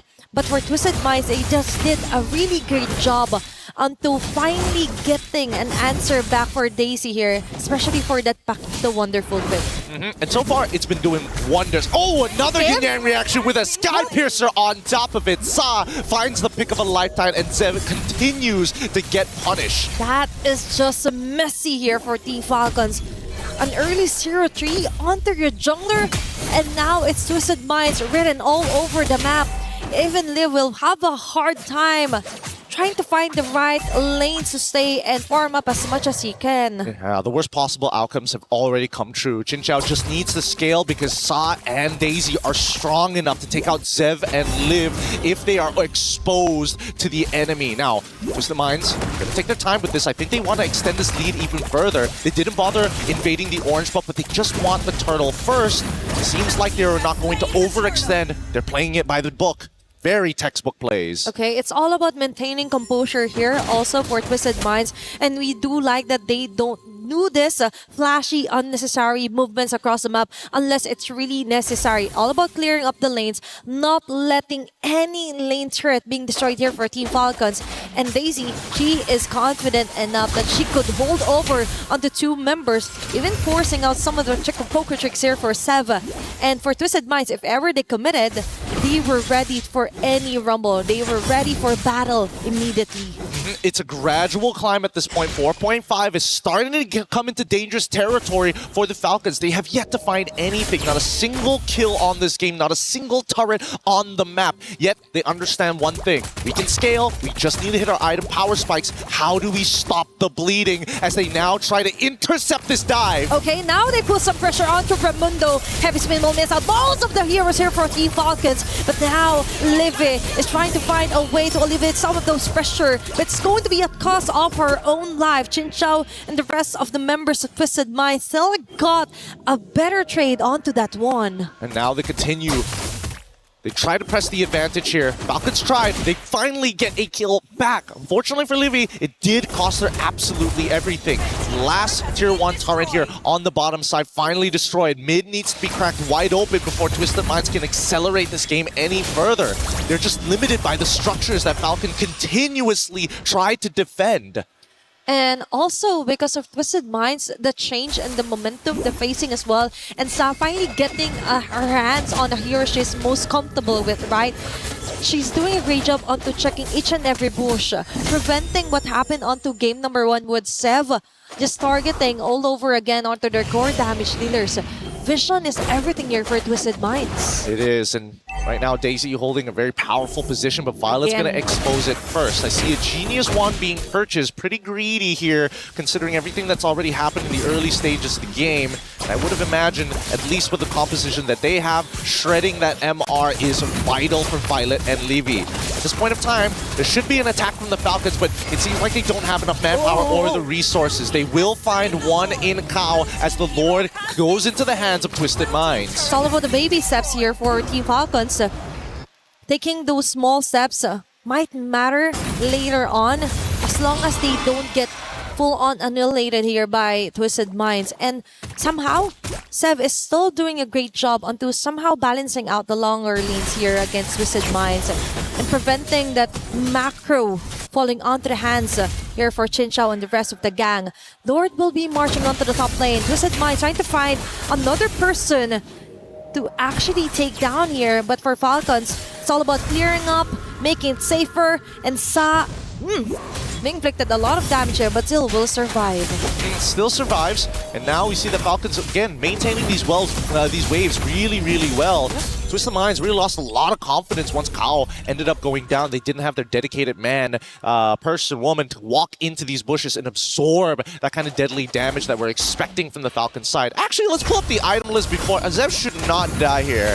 They'll be able to get out, even deadly magic being used. Maylin takes little to no damage. I'm assuming Maylin already has Radiant Armor as Xin Chao backs up. Let's look at this, right? Yep, Radiant Armor, Chastise Pauldron already done for Maylin. On the opposite side, it seems that Zev even more. First item decided to go for concentrated energy just to survive the early game. Yep. And now with the Genius Wand, provides a little bit of utility for everybody else. Oh, Daisy played that well. Good composure. Okay, it's all about maintaining the lead here for Twisted Minds. They're not letting any cracks here to be seen by Team Falcons. And now they slowly somehow negate some of the jungles, the macro as well. They're trying to somehow control it against Team Falcons. But for now, it's still Sev focusing onto the small things here onto the map, trying to and get a single person out of Twisted Minds. Raimundo for the follow up! Immediate shutdown onto Daisy. They've got a plenty bounty right there here for Team Falcons. Now it's next on line. Flicker as well committed just to try and escape that one. But no, it's Livy with a shutdown kill. Haven't seen here for main lane. Trying to corner up Livy, and they will do so with Chincha with a double kill. It's 2 onto 3, and Sev will get those numbers as well. And Team Falcons kindly get a very beautiful play here. Chincha forced out onto her Flicker. Now we see some action happening here on the map. Really, really tough for Chinchao especially because again, you're coming to the point of the game where you already have your Trinity items. It's just maintaining the Art of Thievery stacks on top of the Golden Staff stacks. Daisy nearly one-shotting Zev, but the counterplay is just too much. Just like predicted by our studio, Violet on this Esme is a problem. Just let her cook, right? And she ate well enough to actually absorb some of those shields, not some, most of the shields here from Twisted Minds.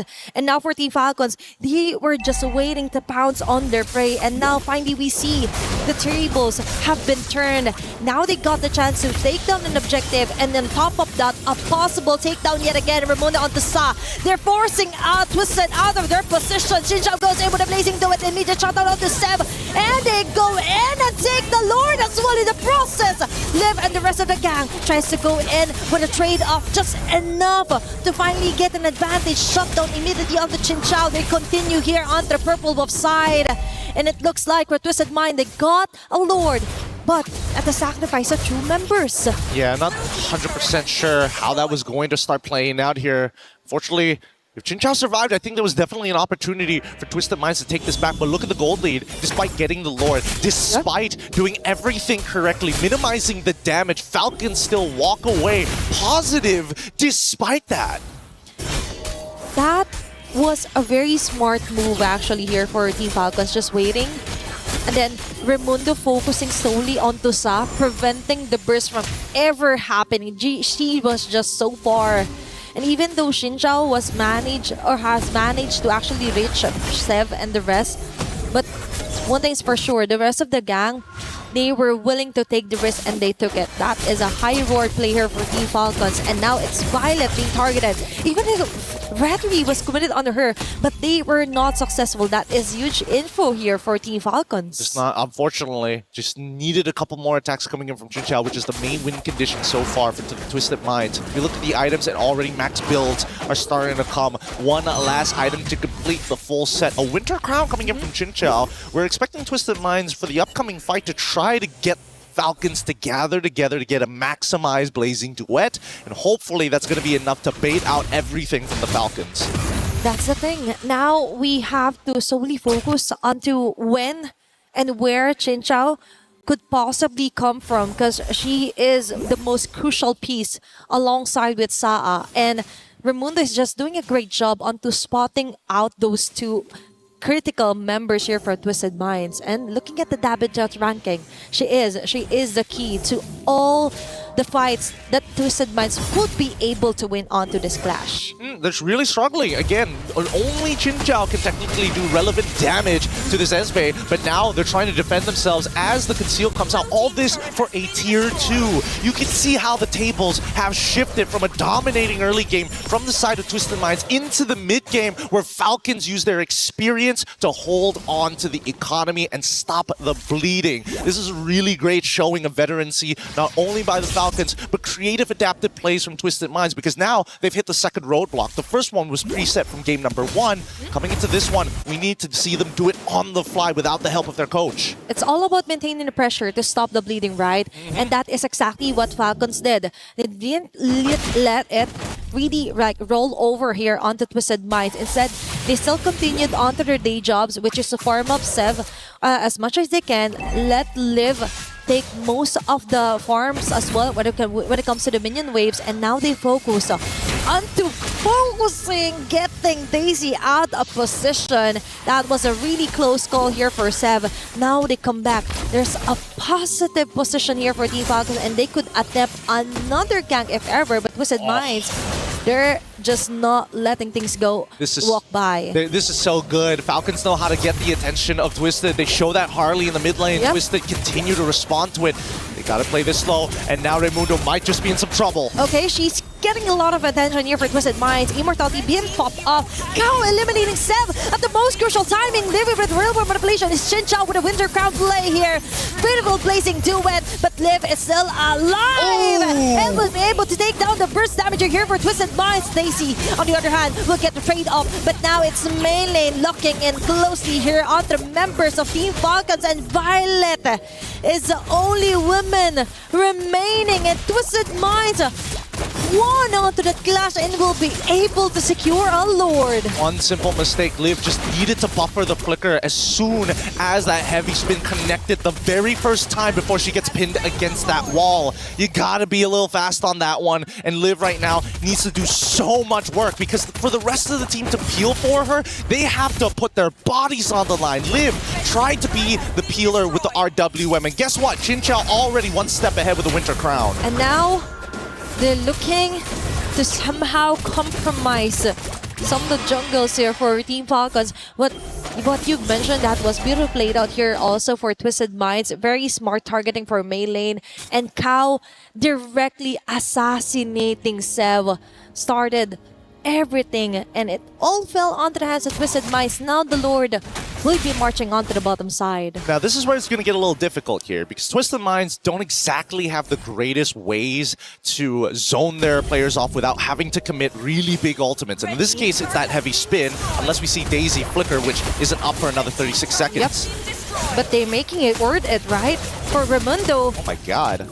She is just suffering, bro. She's just suffering onto what Chin Chao and Cow is doing. It's Daisy yet again finding Sev across the map, across the jungle, and now they're left to defend. It's only going to be 4 members here onto the top lane, and main lane and the Ross will be slowly disengaging.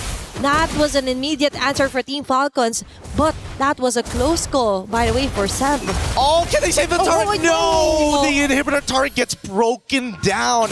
Even if it survives at 1 HP, at least it would have prevented the ever-constant flowing wave from Twisted Minds' side, and a long wave, the long lane of which Falcons must consistently deal with. Look, Lord is spawning 75 seconds away on the bottom side. It's so far away to deal with, and they really need Violet to open up that map, because nobody else can do it, not even Raimundo anymore. She isn't, right? She is not really enjoying her time right now, because for Team Falcons, that's halfway across the map, and you wouldn't want to waste a time for Violet to just clear off the waves. You want her to be present when it comes to crucial team fights. Now we see her purchasing the Winter Crown as well. Wait, we're seeing a movement from Twisted Minds. It looks like they want to invade on the top side to maybe try and go for an intercept onto Violet, but they've already spotted this out, right? Raimundo, great positioning here to give the information necessary. Falcons ready for the counterattack. Okay, Raimundo still is baiting her herself here. Just debating whether they should go for a kill, but Violet onto Daisy. This is what we're talking about. She is strong on the 1v1 scenario.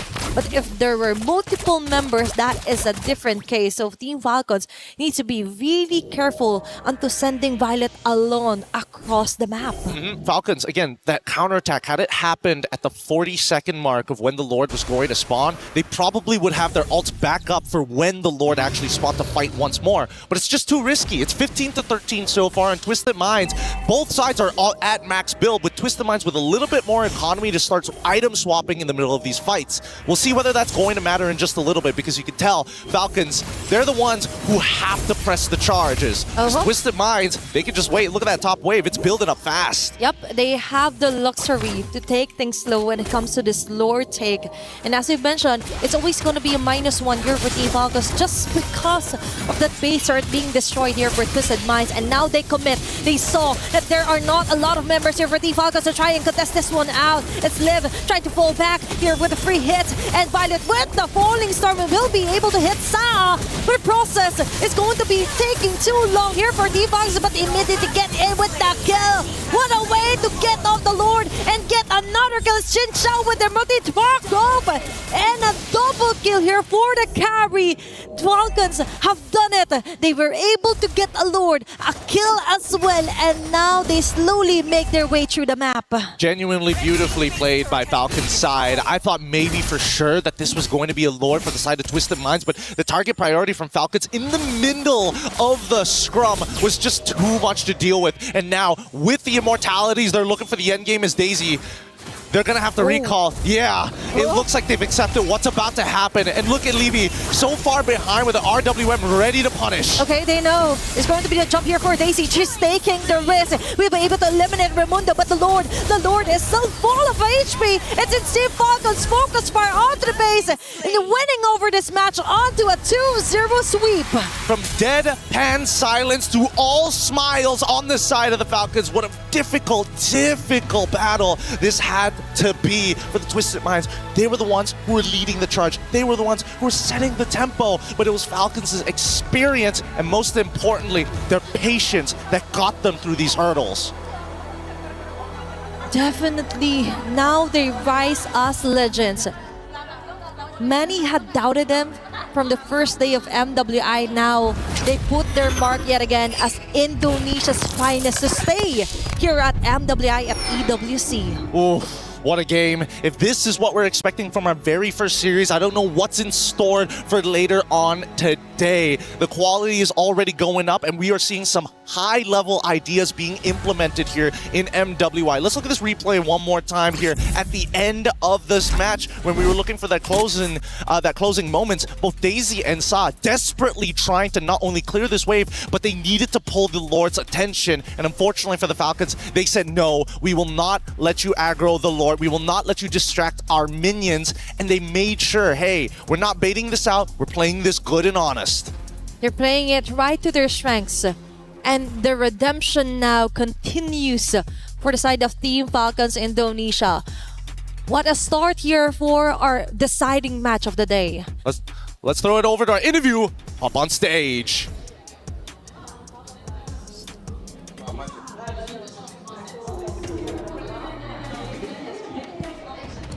From your former teammates? Well, this is my first time to holding the key, so I'm so excited. But then I feel bad for my teammate also because Ika is from Indonesia also, but she tried her best already. Yes, Xin Chao, you did your best. Thank you so much for your valiant effort. Your journey ends here. Thank you. And of course, anything you would like to say to all of the Indonesian fans who are supporting you back home? I know for the first day, it's a little bit bad for us, for our perform, but I think from yesterday until today, we bounced back, and then I think maybe we can rematch with Vitality. Yes, and with this win, congratulations, you have made it to the knockout stage and extending your tournament life. Falcons Indonesia.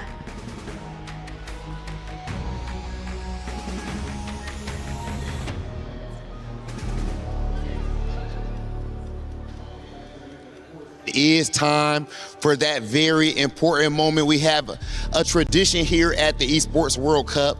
This is the key crushing. Congratulations again to Team Falcons, Indonesia, punching that ticket into the knockout phase.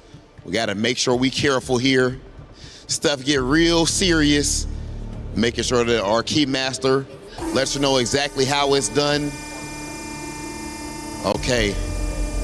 We've seen the respect on stage, but at the end of the day, ladies and gentlemen, there can only be one when it comes to competition. Nothing is given, everything is earned. Oh my gosh. Yes, sir. Oh my. You see the reaction there. Congratulations again. Ladies and gentlemen, they are officially qualified for our knockout stages. Let's go ahead and take a look at the match highlights.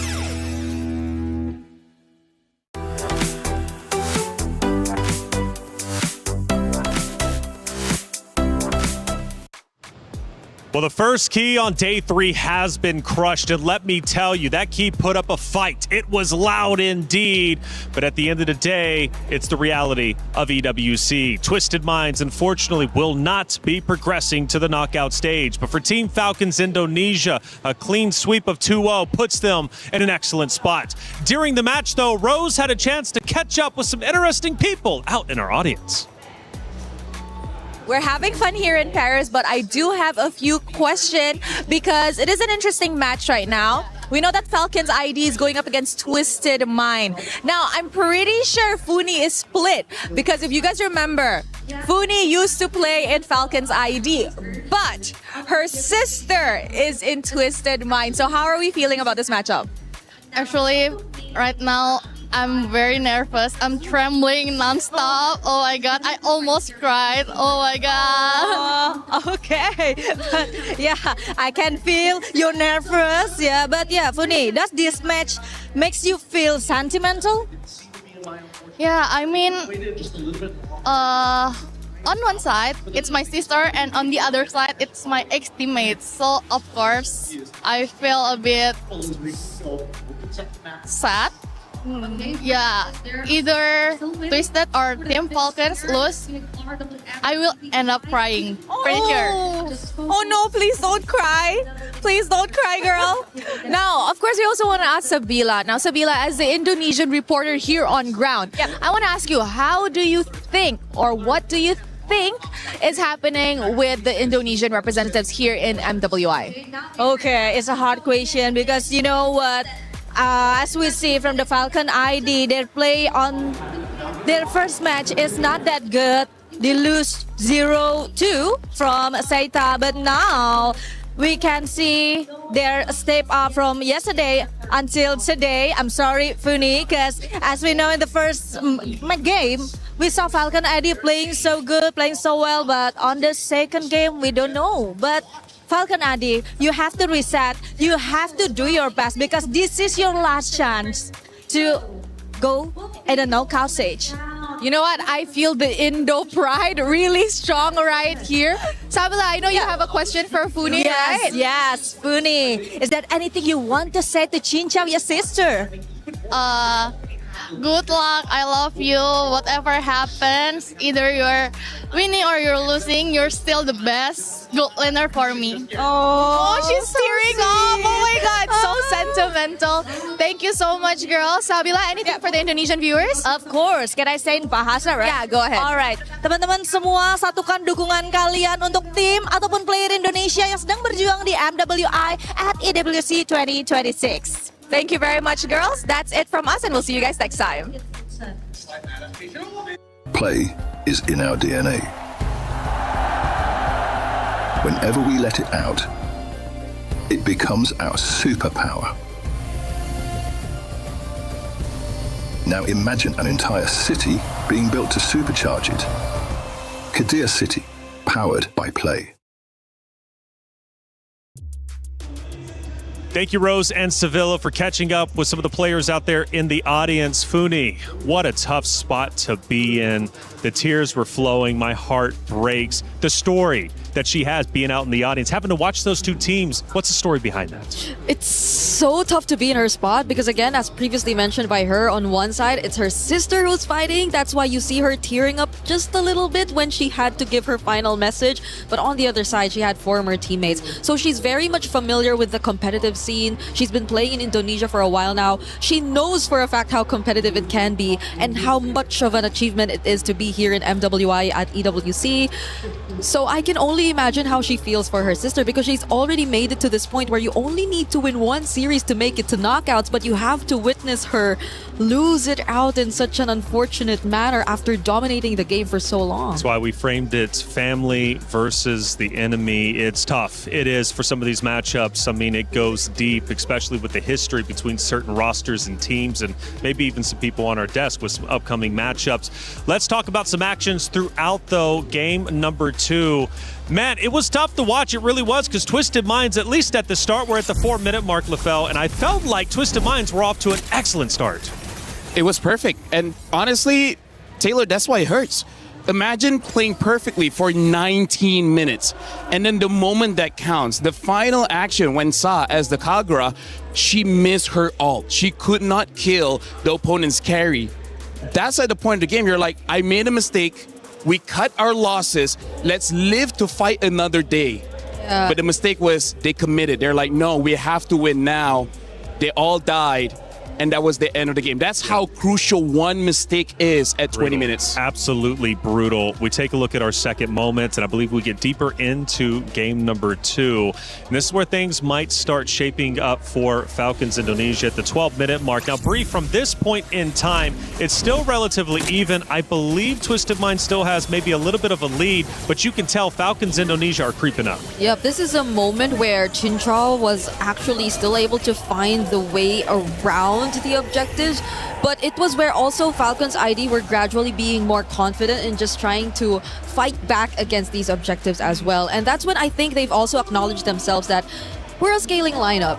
And for the longest time, indeed, Twisted Minds have dominated it because they've done it through sheer burst damage. But it also can arrive to a point where they too can rely on their sustain. They also can rely on their raw damage in order to fight back. And that's where I think we got to see them on a much more equal footing, where decisions really made a huge difference in the latter portions of the game. And LaFell, we take a look at our third moment of the game. We get deeper in, and I think this is when you really start to notice and showcase Falcons Indonesia could pull this off. And this is where the mistakes really start to show. If there were 5 women there, they could have protected their base. They could have extended this and then maybe end in the next fight. But the fact that they committed earlier on, at that point, once they die, I think every player from Twisted Mind, they knew it was over. But even one mistake, right, which can catapult and snowball into ultimately a loss. During the hero selection, though, we did notice that Falcons quite literally picked just to counter the Twisted Mind setup. Do you think that late game setup with their picks ended up playing more of a role than we thought? Oh yes, 100%. And especially because Falcon slowed the game down. Because Twisted Mind, they had a good advantage to just end the game early, but Falcon denied that. Eventually, Falcons got the items needed to finally fight back against Twisted Mind. So yes, Twisted Mind made a mistake, but we gotta give credit where credit is due. Falcons slowed it down so much, they came back. They did not be as reactive to what Twisted Minds were already doing across the map, and that's despite the Paquito leading up or actually having such a great time, even despite the matchup against an Esmeralda. That's why it also feels so frustrating for Daisy, because I believe it was an unfavorable setup for her. She had a but perfect game. It was a perfect game for her nonetheless. Yeah, well, I got to say, it is heartbreaking for Twisted Minds, but that's how these tournaments go. Again, like I always love to say, making it to this stage is a massive accomplishment in its own right. Shout out to Twisted Minds for being one of the best teams out there when it comes to the MWI. Now, the question is, how do you be cool? I actually don't know, and Damascus, from what I'm hearing, you're going to teach me? What do you got? Au revoir, gentlemen. I heard that today you guys have been a banger, so I'm gonna teach you how to be cool in MLBB. So make sure you guys get this correct. Y'all ready? Y'all ready? How you feeling? I'm feeling phenomenal. I don't care how you're feeling. All right. This is the first question. Vengeance. What's a vengeance? A vengeance? Revenge? No, it's when you get killed at the beginning and then you just kill them back. Bro, what are you talking about? No, it's a skill. It's a skill. You know. Oh, like a flicker. Exactly. It's flicker. Stop. He pretends he knows words. He does not. You don't know what a flicker is. Bro, I know MLB. Bro, what are you talking about? I'm gonna forgive you. I'm gonna forgive you this. Okay, what's an inspire? It's easy. What's an inspire? An inspire? Yeah. Martin Luther King. You're not wrong. See what I'm saying? Yeah. It's a character's trait. Like there are tanks and there are inspired characters. They inspire the others. You know what? You're the They kind give of people buffs. that make my mom cry. All Oh right? my- This is not being I'm sorry, cool. Mom. Okay, you know what? Last one. You guys have to get this because you guys have been hosts, right? Yeah. After a passionate game, you see the player standing up and then shouting to the opponents. What do they say? Bang, bang. No. Why are you laughing? Bro, it's Mobile Legends bang, bang, bro. No, they shout. I love. You know what? I'm done. You guys are hopeless. You know, I hope someone else can do this because I'm out. See, Bro, see you guys. See me on the goal lane, bro. See us in the goal lane, brother. Yeah. We gonna remember this when it's time for vengeance and we inspire on the goal lane.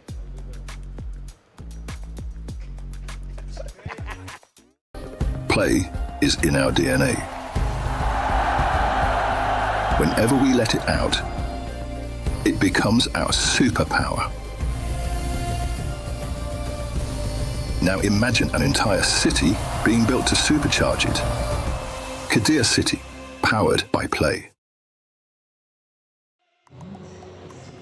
LaFell, I'm not going to lie. At one point, I got pretty scared. I thought you were going to take them both down. Dude, they were hopeless, man. I tried my best. Hearts out to them. You know what? Briggs, maybe you have more patience. Maybe you could have made them more cool. I don't know how else to explain vengeance and inspire, though. Like, I think you're the best teacher to do that. Well, you tried. I tried. But honestly, they're very, very cool guys. You know, hopefully we get to hang out, but just not play MLBB. Give them a second chance, if you will. I have faith in them. I think they can learn how to be cool. Hey, Muton's got a special message. Let's listen in.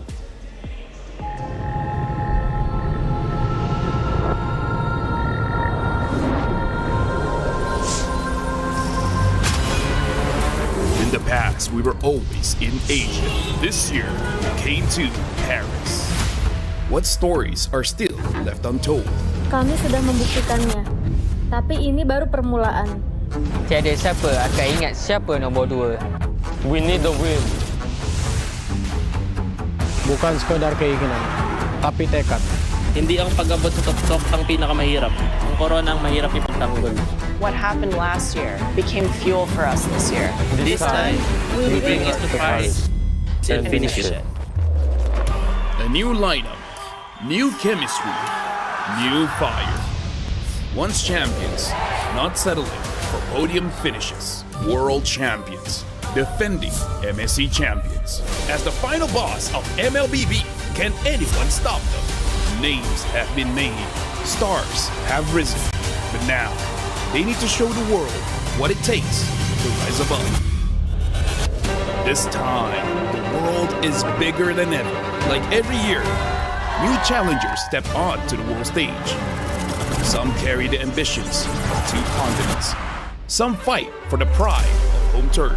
Some have never stopped chasing the throne. So who will finally rise to clinch the title? This is where unresolved stories find their ending. A new shot at glory. one more chance at redemption. We are back. Kali ini, sekali Manggulo na ta tidak. Pareho lang ang chance namin. No one is untouchable. Let's fight. Bigyan ako kalau bisa. Two champions, one game. Paris breaks through limitless possibilities.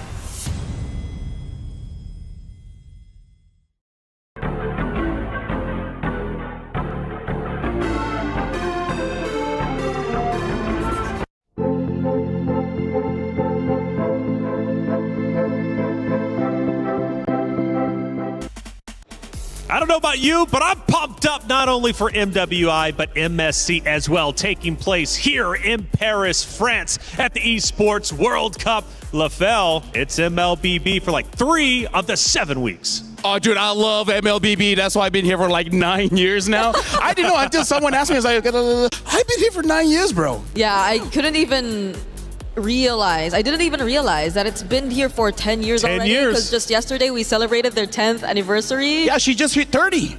Hey. Oh, whoa. I am far from. By the way, she's like literally like 22. Okay, now me, I'm 34. I'm the old man on the I'll take desk. LaFell, I don't know how old you are. I'm 32. 32? Yeah. I'm the elder here. I'm the elder, baby. Hey, Seda Esports over on the B stream ended up taking a big win. They stay alive. They move forward. They win 2-0 over their opponents. Now, this is a big deal, right? Because Seda Esports, man, coming into it, we kind of question, would they be able to redevelop the meta? They're representing a region that has been underrepresented. In this case, though, they managed to take down VP in a dominant way. We'll keep you updated with all Stream B. One more matchup to go there, but we need to head to the stage with Cheryl and Rob.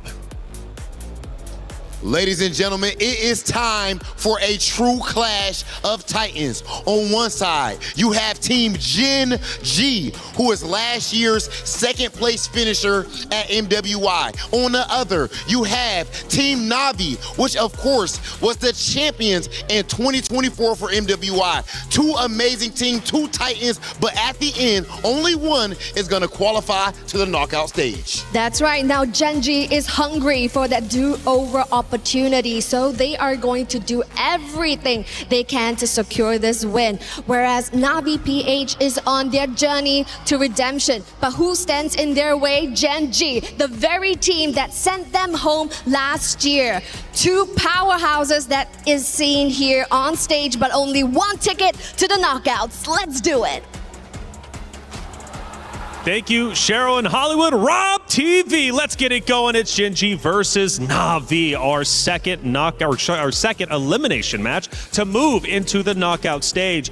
And this is a big one. It's a blockbuster matchup. You've got the 2025 EWC MWI runner-up of Gen G taking on the 2024 EWC MWI champions of Navi. This one means a lot, not only for the club championship race, but also for the history they both hold when it comes to the MWI. Yep, I cannot believe we might just see a replication of last year take place here in another elimination series simply because they meet yet again in the lower bracket where life is at stake. What if it just so happens to repeat? Because yesterday we saw that Vitality swept Gen G all over again, similar to last year's grand finals. And now could they be the ones to send back Vitality or Navi home again? That's right, and you're obviously alluding to last year in the knockout stages. Navi ends up losing to then Gaming Gladiators, but now Gen G. This is a matchup of epic proportions. And for Gen G, they might not want revenge on Navi. They don't need it. They've already beat them before. However, they want revenge on Vitality. They want the championship. They fell just short last year. They want the main stage. But did they show enough yesterday to prove that they could beat this Navi roster? I gotta say, I'm pretty nervous for this one. I'm guessing Brigida as well. You know, it's her home country, and for me, my sister's playing on Gen G, so hopefully they do very well.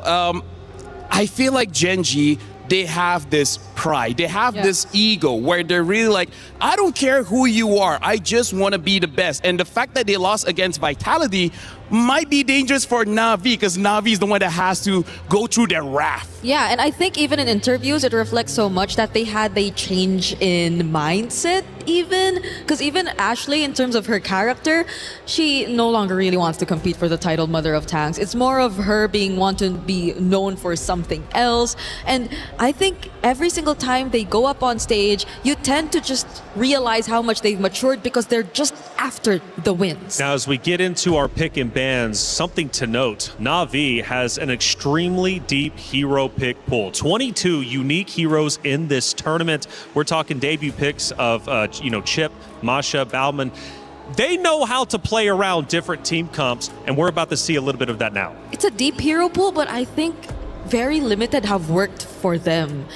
There seem to have been more strategies that fit best of one type of situations rather than best of threes. Honestly, like their hero pool is deep. Honestly, because of that, they could not figure out what works. So they tried this, didn't work out. Now they try something else, didn't work out. I gotta tell you, Brigitte, Mirai is kind of like a talent manager. Right? Because we want to get into the studio, right? Imagine if we didn't have our tags, right? She has to be the one showing her tags so that we can all go in. A lot of teams have defeated Na'Vi by taking Mirai out first. So without her, no one from Na'Vi could advance forward. So I wonder if Gen G will use this information to take her out. I believe that's one of the reasons why they pick up the Belleric first. Because with the Belleric, Na'Vi won their very first game yesterday. And now, I gotta say, Bricks, this is already an anti-tank meta, anti-tank lineup coming in from Gen G. Bring out the Lilia as well as the carry. Yep, and it's great ways to punish. If ever Na'Vi do overextend or put themselves in positions that are not favorable for them, but could they be playing it differently this time? It's a Freya XP and a Granger that might just want to be a bit more safe because you have distance, you have range, but the Granger isn't the most meta of gold laners currently. In this situation, it's not too bad because out of every mage in the game, Lilia has one of the lowest HP pools, so it's easier for you to stack up on the Sky Piercer. Yeah, and it seems like they just want a different route in the gold lane matchup. I'm not so sure the route is okay or not. Let me be very clear because Na'Vi, every single game they play, they change the strategy. They play global ban without playing global ban. Yeah, this is why I think even a lot of us are really searching for that identity of what does really comprise of Na'Vi. What does Na'Vi I have the answer. establish in terms of their identity? Honestly, their identity is number one, help out the mid duo first. That's step number one. They need to survive.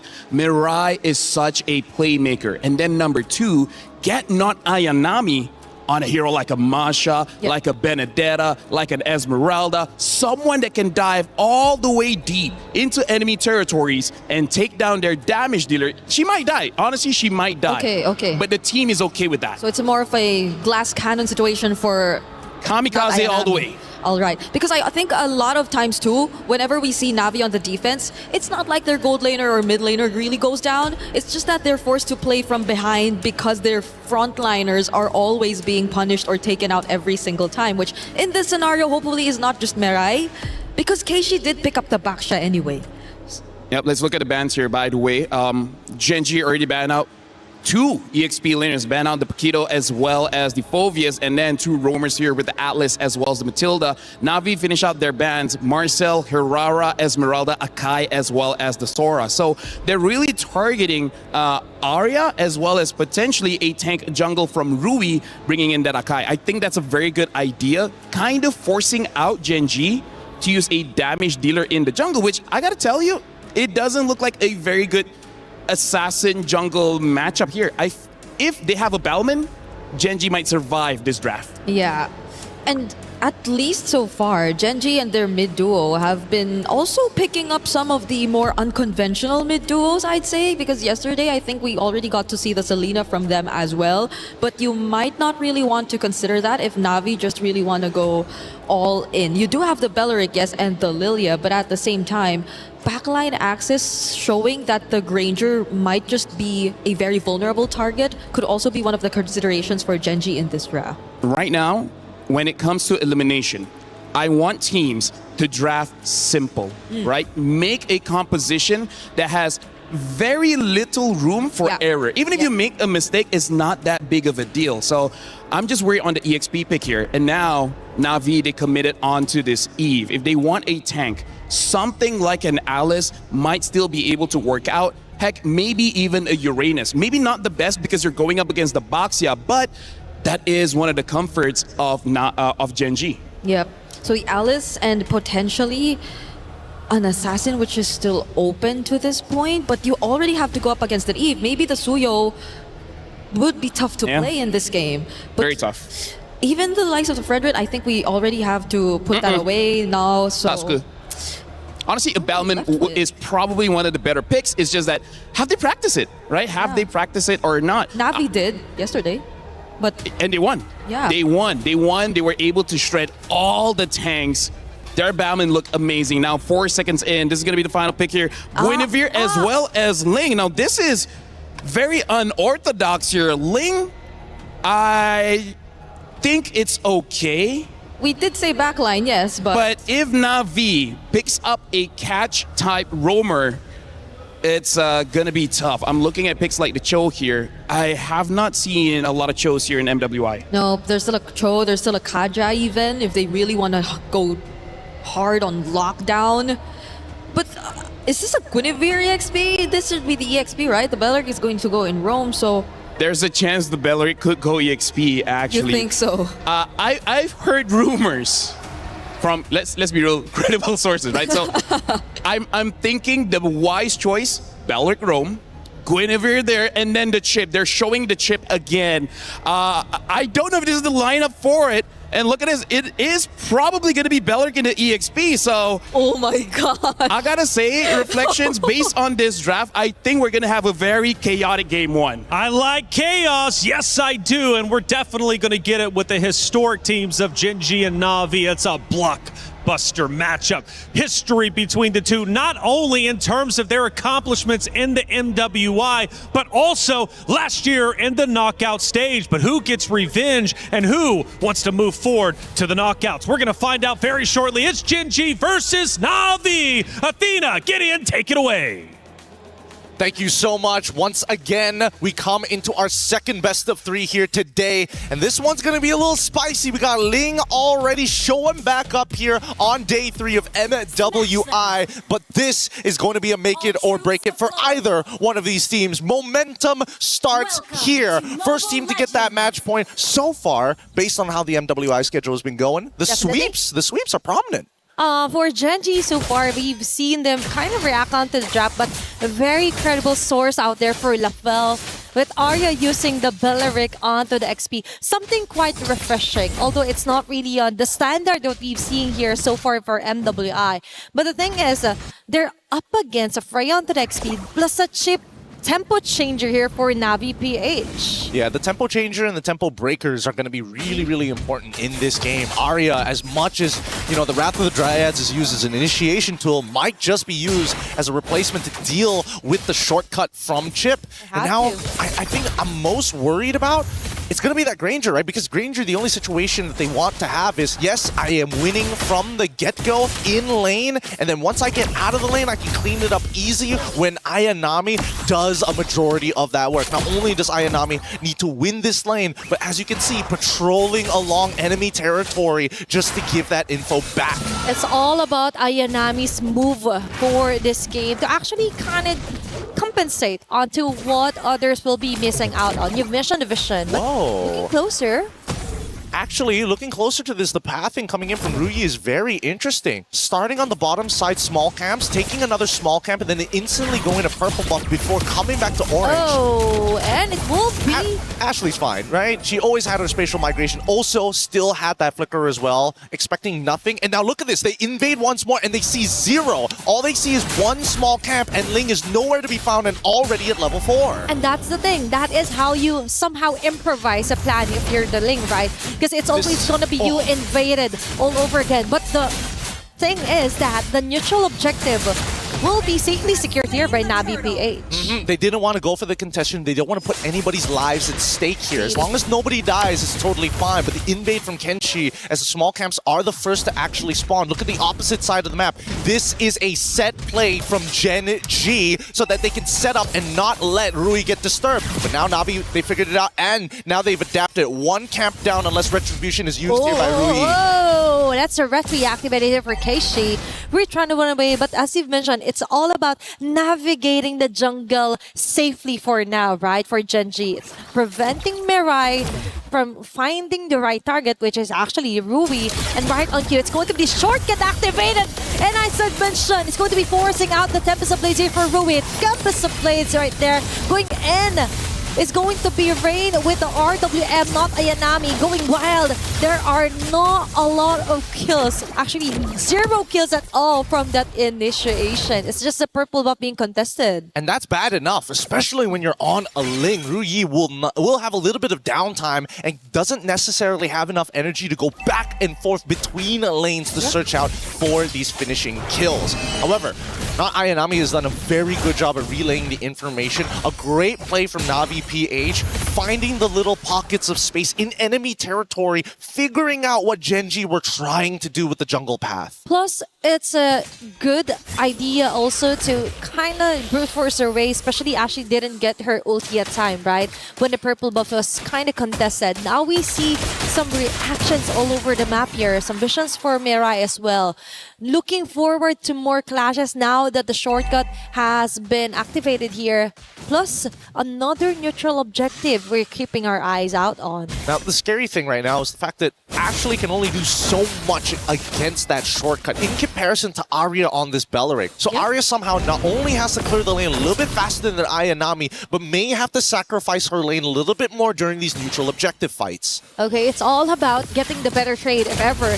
It's now Mirai again with ton onto Ashley as well. RWM, perfect timing here for Rian's first blood. Not Ayanami jumping on the line of fire here for Rui and Ashley. She's keeping her at bay. And a fresh objective take here for Keishi. Ashley left defenseless even with a spatial migration. She will go down, girl. Missed opportunity with the Wrath of the Dryads. Could have knocked up 2, and now it's going to be an ever slow bleed here. This is the traditional tank v assassin matchup. It becomes oppressive, and Gen G knew that the early game was going to be a little rough. It is. So now they follow suit onto somehow managing some of the lanes here onto the map. But for Navi PH, they know they just have to continuously interrupt Ropey in the process. Even forcing out the Tempest of Blade just to try and survive. Rian getting the numbers rolling for her Granger is looking quite good here. And Arya is just all over the place. She has to be at 2 places at a time right now. It's a losing situation for Arya at this stage of the game, right? Ideally, Gen G wanted to stay as even as possible to Navi. This is not their other item power spike. Sayori already is, again, getting zoned out in a majority of these fights, and now finally putting the influence onto Panda. Even the gold lane isn't safe anymore. And a waste of a Rain of Dryad.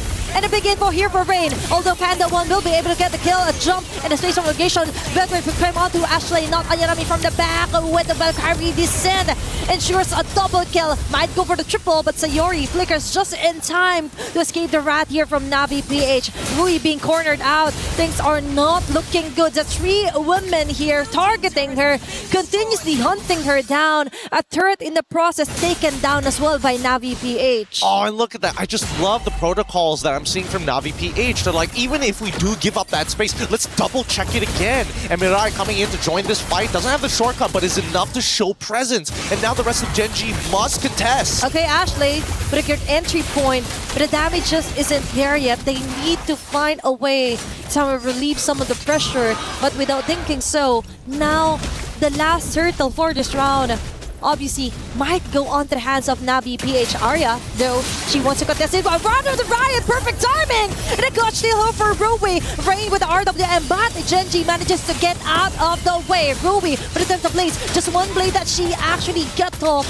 and that is going to be a chase down kill here for not Ayanami. Considering everything that has happened, pretty good overall. Like, Rui still, despite... Oh, hold on. Oh, that's an immediate takedown onto Panda 1, but she will do. She will survive it, and that is quite scary now that Navi has tempo, and at will, they could actually go on for team fights. Yeah, this 3.7k lead is starting to expand very far out of control as Ayanami is becoming a legitimate problem. The lane that was supposed to be controlled by Arya was going well at beginnings, but after this point, 3 turtles, it's not looking that great. This mid-game is going to be very vicious as Ayanami now controls the entirety of this bottom side, and they're even going for a lane swap from the side of Gen.G. But at least we saw some great catch here for Arya, right? With the Wrath of Dryad.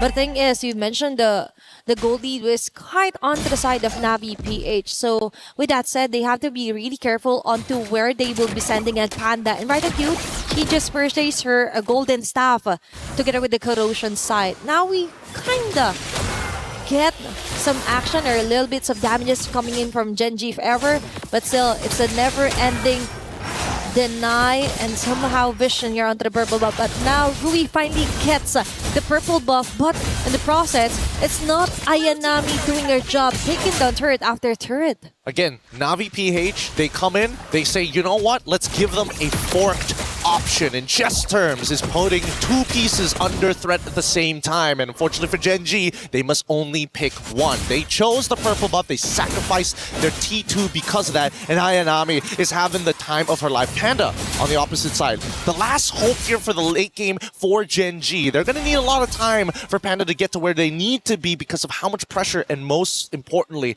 the shortening of the laning phase. It's all about stretching out the game here for Gen.G, just enough to try and give enough time here for Panda 1. A failed attempt there for Ashley. It's like a go here for Mirai, going in with a shortcut. It's only not Ayanami being called in. Very nice action though for Gen.G here. Just try and negate, cut their losses as early as possible, but no, it's Arya taking the risk again. A Rain with the early RWM, and Wrath of Dryad will be catching up 3 members, but not long enough for Arya to stay alive. Not Ayanami out to Ashley, focus fire. Panda 1 with the free hits, now they finally do it, but at what cost? It's too expensive of a mistake to overstay their welcome there as Navi PH slowly backs away. It's going to be a catch onto not Ayanami and Keishi. 2-4-2 trade-off there, right on cue onto the Lord jungle. Oh my goodness, Ryu honestly could have maybe cleaned up the rest of this. And they got the Haas Claw in time. Unfortunately, just didn't want to give another Sky Piercer stack over to Riance. They need to find this shutdown onto Riance somehow. If they can, that extends the game for them and it doesn't allow them to actually snowball out of control, and they can focus all of their attention back onto Ayanami, who so far has been the big chunker. Even with Arya flickering in with the Wrath of the Dryads, bringing some members to a quarter depending on lifesteal or spell vamp, some of the squishier targets, man, even Rain taking a good chunk of damage. It's all about not Ayanami and Mirai doing a hell of a job here for game number 1. And as you mentioned, this is the kind of scenario that she really wanted, right? To give her a hero that could deal a lot of damage plus sustain the hell out of Gen.G. Now, we're noticing that Panda 1 actually has some of the items that she needed. Now, it's all about positioning. And the position here on the Lord is actually more so onto the side of Navi PH, but for Gen.G, they're not letting go of this long push onto the mid lane. Nope, they don't have to do much. They're gonna try and threaten the T1, but Navi is still trying to set up this fork. Getting a good push on the long lane is gonna force Rui, the fastest rotator they have on that team, to go and respond. And that's going to be quite a sacrifice here, because Navi now knows that it will be possible to try and catch a member here for Gen.G. Nice touch onto Ashley, but not Ayanami again with a chase down. Ashley's down, KG with a follow-up. Panda 1 already taken down. Ria with those bullets hitting on the right target. 3 women down immediately for Gen.G. And that was so worth it on the side of Navi PH and not yet finished. Sayori will fall down as well. It's only Rui left here to try and get the Lord, but no, it's too risky as Mirai will also call for backups. What a way to assert their dominance here for Na'Vi. I don't know if the secondary motion was necessary, but I think that at the end of the day, they're trading ults for ults, and honestly, the fact that Gen G is losing some of these fatter ults is way better for Na'Vi because they're not going to quote-unquote need the shortcut in enemy territory unless they are at all full fighting strength. And since all of them basically control the entire map, trying to go for that shortcut underneath towers at this stage by inhibitors is not going to be as worth it. I think Na'Vi understand this. They're going to go into their siege tactics. They're going to use Rain. They're going to use the RWM to control everything. Yeah, it's all about reserving the right skill sets and combos here for Na'Vi PH. Looking at the items are quite looking good, and a huge chunk of it is onto the hands of Rian and not Ayanami. Yeah, and the worst part, Ayanami, with these 3 items already looking to get some anti-heal on top of that, like the sustain is looking super good. It is. Fortunately, if they keep on chunking Ashley out, they're not going to have a secondary anti-heal user other than Sayori. And even then, Sayori can't deal with Ayanami alone. She can find the right angles as of the moment because Mirai and Keishi could actually pin her out of the crowd. Aurora WM red again for Rain. A perfect opportunity for them to annihilate members here for Gen G. There's going to be an answer back here for Sayori. Double kill for Rian, making it a triple. Now they're chasing at Sayori. And Rian with a maniac. What a way to open up the base here for Gen G. Yep, now looking to close out this game. They've got a mid-wave to work with, and Panda, the only one alive. Unfortunately for Panda, she can't use any AoE other than the spinning light wheels. She will try, but the Lord-powered minions are just too much, with Rian zoning her out single-handedly. With each Rhapsody, this game closes out 17-5 in favor of Na'Vi PH. A shot at Navi's redemption. That is exactly what they have in mind, what they have in store. And they finally did it here onto their first game on a very crucial deciding matchup. Really, really difficult to deal with overall, man. I mean, when you're playing Ling into these types of tanks, it's you're hoping to stay even, if not get a little bit ahead of this Boxia. But these set plays coming in from Na'Vi, the fact that they understood that the importance is not about how many camps that this Ling steals, it's about that purple buff from early to mid. It's all about limiting the lifeline here, right, for Gen G. And they hella check out all the objectives here for Na'Vi PH. Yeah, but that being said, a lot to think about, but we're gonna go on a short break, and when we come back, more Mobile Legends action.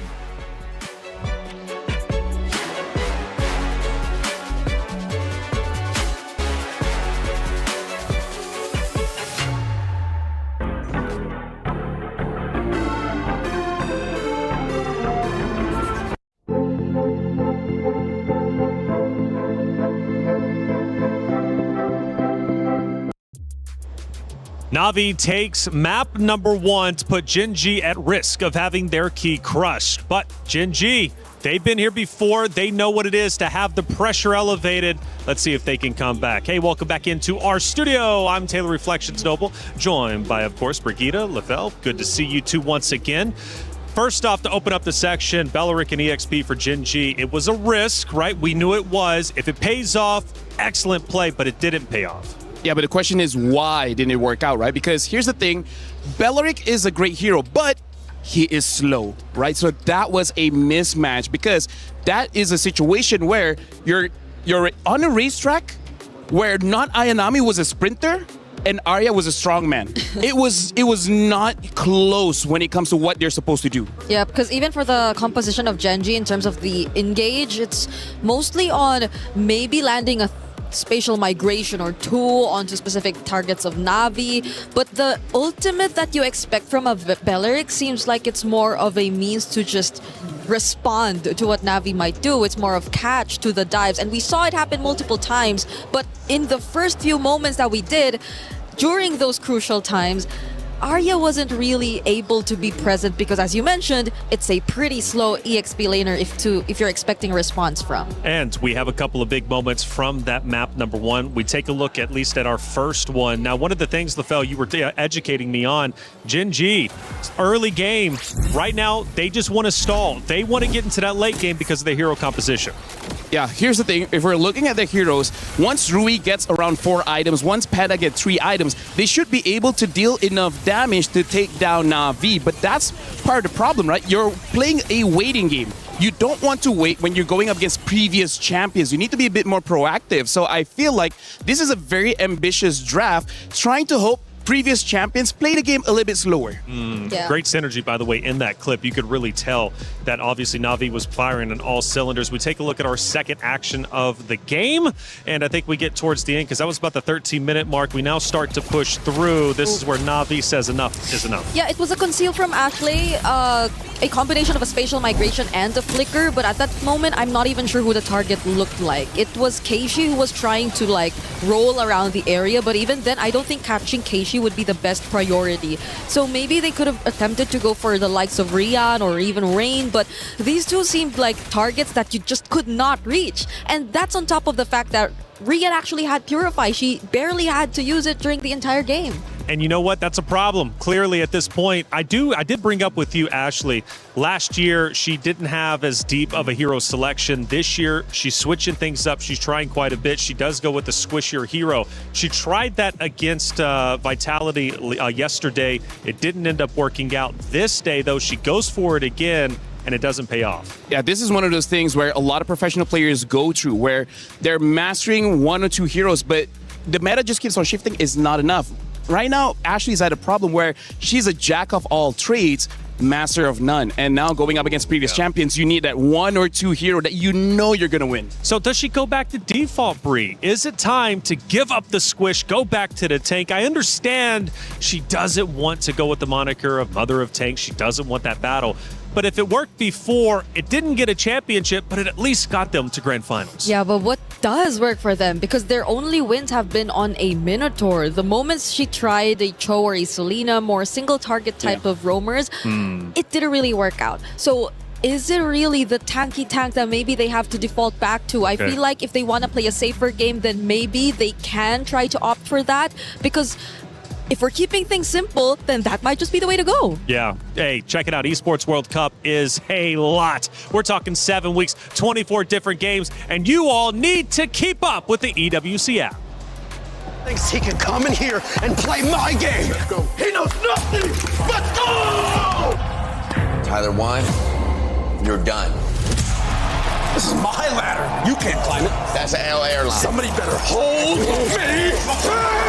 Okay, yeah. Do something then. Raw energy. House of awesome. Blow the house down.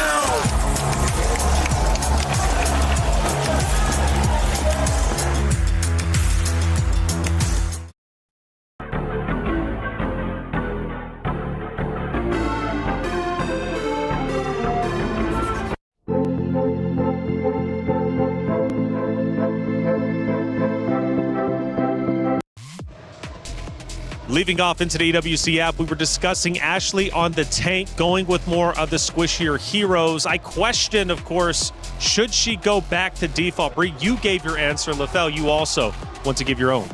Back in 2025, these are the 2 heroes that Ashley did so well on, which is number 1, the Grok, right? Amazing way to engage the fight, as well as the Gato Kacha, a hero that has revitalized that can actually help you win out the early game. So those are very simple heroes that's not in the meta, but he has proven that it works before. And I don't know, this might be crunch time because you might get eliminated if you draft wrong for this one. Yeah, and I think these are roamers that can pretty much work with regardless what kind of comp that you want to go for. It also gives you a bit more flexibility in terms of what you might want to put in the EXP lane, because I feel for Arya, she might have wanted to opt for also something that could have been more of a playmaker. Yeah, a fighter type of XP laner to complement the lineup. So in that regard, to put off a bit of the responsibility off her shoulders to just be on the receiving end of majority of the plays that Na'Vi could create, I think you can play slow. That's one thing we've established, but you also want to play much more proactive if you're Gen.G in this kind of situation. So a couple of players, at least over the past couple of days, not living up to expectation. For Gen.G, Rui was one of them. After map 1, how did Rui look? here's the thing, Rui is an excellent assassin player, but the problem is, looking at how she's been playing in MWI currently, sometimes she does too much. The thing about assassin players, you need this sixth sense to know when you can go in and when you don't. Sometimes you want to help your team out, but sometimes you gotta be selfish. I think she doesn't know where that line is right now, when you have to be selfish and when you can be selfless. Yeah, there seems to be more waiting involved in terms of like the calls, when are you going to go in, like who gets to start things first. But occasionally as an assassin, I feel like you can do a lot more on your own, a lot more plays that don't have to really go through some of your other members if you just really want to like consistently find the trades, if you just want to be fast in terms of the farm. But let's see if they actually try to address that issue heading into game number 2. They're going to have to. I mean, you got 5 players, and sometimes you need a dedicated IGL or a vocal figurehead to let you know when it's time to get aggressive or pull back. And in this case, Rui could clearly benefit from that. Who is the IGL for Gen G, and who should be the shot caller and truly be leading the charge here? Because Ashley gets a lot of attention, but who else could be vocal? Usually it's Arya, because Arya, she is honestly she did the job of Ashley before. She's a roamer, and even on the national team when playing SEA Games, she got the gold medal as a roamer, as a tank main. So part of the reason why she used Bellic on the EXP. So if Ashley is not having a good time, the weight goes over to Arya's shoulders as the one making the calls, making the decisions. Yep. We saw that in game number 1 too. I think there were a couple instances where Arya just decided to go in, try to find a setup with a flicker, Wrath of Dryad on the Belleric, but the question remains of whether or not Genji were already equipped enough to actually deal the damage, or even have the right amount of ability to just follow up and be there in that moment as well. What does it mean for Na'Vi right now? They're up 1-0. They're about to potentially defeat the very team that knocked them out of MWI last year. Na'Vi hasn't been in the winner's circle since 2024. To now be at the precipice of righting their wrongs, defeating their boogeyman, they got to lock in. I think it means a lot for them, because based on what they've been able to show us in the first 2 days, you could say have not been meeting as much expectations. They have been playing a relatively slower game to what you expect from former champions of the first ever MWI, and they had some changes, yes, but I don't think we're able to see the full potential of these roster changes just yet. I'm gonna dive just a bit more deeper, and I feel like this means so much more specifically to not Ayanami, right? She's been in this roster for the longest time. Back in 24, honestly, she was one of my MVP candidates for that tournament, MWI.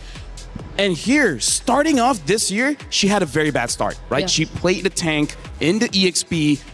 She could not do anything. The moment she changed back into the fighter, she found her groove. She found her identity. She found the win. So I feel like as much as there's a lot of emotional weight on Na'Vi, I gotta say, not Ayanami, I feel like she feels it the most. We felt it too, not Ayanami. We felt it in that Freya game. The way she just constantly went for the chase against members she just spotted out. Against Ashley, I think, to be exact. That she never let her off whenever she did find her. And I think it's also an upgrade in some way.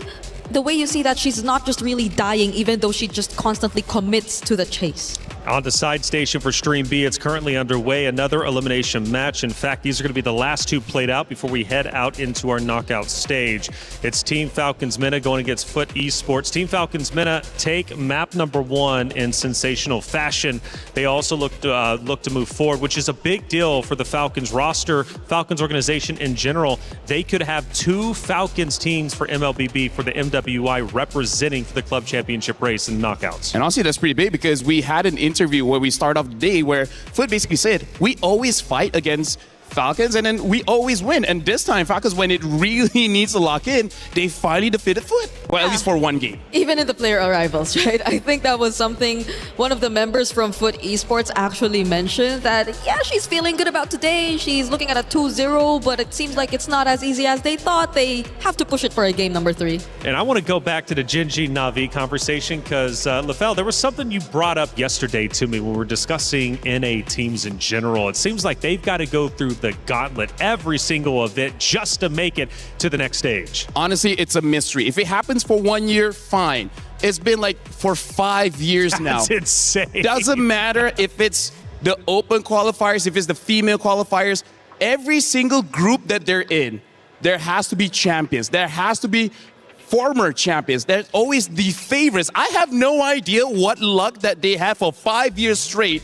They're always grouped up with champions. I don't know what's going on. For this year, though. I swear it's not planned. Yeah, for this year, though, shout outs to Mirko. Shout outs to Mirko. Jinji. He was the one drew it, and then you know what? C'est la vie. He's a script writer. He's a script writer. He's a script writer. He just needs to fill us in with the script, right? I think that would help us out a lot here on the desk. But it is tough, right, for Jinji. Fortunate fire, though. My goodness. And it only makes, I think, victory, especially, think about it. Jinji making it to grand finals. They hoist the trophy. They think about their journey to get there here for the 2026 MWI.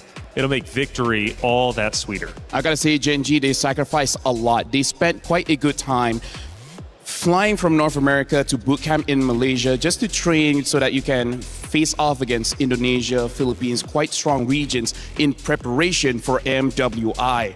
Right now, Gen G, what they need to do is actually simple, but will they do it or not? Which is play back to their identity. I really feel like, here's the thing about philosophy. You're condemned when you are alive, because when you are alive, you have freedom. When you have freedom, you will have to face your own consequences. It's not on other people. So with with a lot of options for Gen G, they got to strip some freedom away and just be like, this is what we're good at. We're going to stick to it. We're not going to go too crazy. Brother, I'm going back into VOD. I'm writing that down. I'm putting it on the wall, okay? We're talking bars from LaFell. We got our pick a band starting back up. It's a big moment for Gen G. This hero selection is going to mean quite a bit. And the big question I have is, Ashley, where is she going to decide to go? Squish she one more time? Does she go back to what we know works, which is the tank? Let's find out. I would also be on that same page of hopefully Ashley just goes tanky frontline setup kind of roamer for the team. The Guinevere is, yes, a setup type, but it's not the tankiest of roamers available out there. And that particular lineup demanded them to have one because it's an assassin. They had a marksman in the gold lane and they had the tank in the EXP lane. I gotta say, Taylor as well as Briggs, one of the reasons why IGLs or whoever's making the call, they gotta use comfort hero is because the more you know about your hero, the less you have to think about your hero, right? It frees up a lot of brain space, making it so that you make the right decisions. When you're using something unfamiliar, you're overthinking, how do I create my combos? How do I find an opening? But if you use something that you're familiar with, you don't have to think about it. Your hands just move naturally. Yep. And that's very important in this scenario where you have to play for an additional game just to secure your tournament life. Esmeralda's with the world not bad. watching, this With is the a lot world of pressure on the watching. players. It is definitely a lot. A lot of XP laners already taken out, even the Freya from Not Ayanami alongside the Phobius. Look at how much Arya and Not Ayanami. Let's see, 1, 2, 3, 4 EXP laners already out of the picture. I would say the strong ones now is like Arlet, Yuzong, But Sora. Does Ashley consider the Atlas here? It's the first time I think we see it open. Atlas is good. Belleric is good. One, honestly, squishy hero that is meta is Matilda. Oh, but right. We'll see whether they pick it up. They go for the Valentina. This is, in my opinion, Briggs, very risky. I think they're picking up this Valentina to potentially deny an early Sora pick coming in from Na'Vi. But this gives Na'Vi that Belleric, and Mirai has been able to use the Belleric very well. I agree. At least they get a Wrath of Dryad of their own if ever it does end up that way, but I guess it's a matter of comfort. Them also resorting back to that idea, if we want to ask it from Ashley, might as well do it for Sayori as well, because Sayori has been phenomenal on the Valentina either way, so maybe they're just sticking with that because it's indeed such a crucial match. But the Claude gets picked up, they secure it for the team. So the carry option is still going to be open for Gen G. They already also see the glue on the other side if they want to match that. Personally, for me, I would go Baxia carry. Yeah. I feel like that's a good steal from Na'Vi and Yeah. already a good matchup against Claude as well as Blue. Yeah, Baksha carry. I think keep it simple. Maybe Rui on the Assassins is something we do want to see. But if they're still trying to figure out how the playstyle will be between an Assassin jungler and a utility type, then maybe it's best to just resort to the utility. Because honestly, if you have Valentina, Yeah. you're kind of showing that you want to fight very early, right? Yep. Valentina has a lot of bursts. What she doesn't have is that range. So you need gap closers. But instead, they want to go with comfort. They're picking up the Minotaur. As you say, they only really won with that one, and now showing the Uranus as well. Keeping the jungle as well as the gold lane open, I think actually might be pretty scary because we could potentially see a carry ban, but maybe Panda will go back to her signature on the qualifiers to get here into the MWI, which is that Harif. Yeah. Even recently, she's also been playing a bit more of the Granger. So we're not entirely sure if that's going to be the option, but I might want a bit more damage Yeah, to come 100%. in from Gen G because it's really just mostly the Valentina at this point. And again, the carry is likely to be taken out by Na'Vi from this point onwards. This is one of those games, because there's a glue, Yeah. it's not bad for a Lancelot. Because even if the glue was able to get on top of you, you have many dashes, you'll be fine either way. Because now that Arya is using a tank in the EXP, it means there's going to be a damage dealer. The real question is what? And I want an assassin that can fight at level 4, not at level 15. Yeah, and I don't know if they're considering it, but I've seen like MWI teams play a Hanabi into the glue too.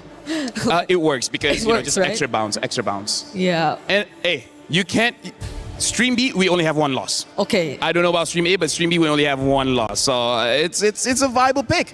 Carry gets banned out here because Briggs, the only problem I have is they don't have the damage profile for the glue. That's it.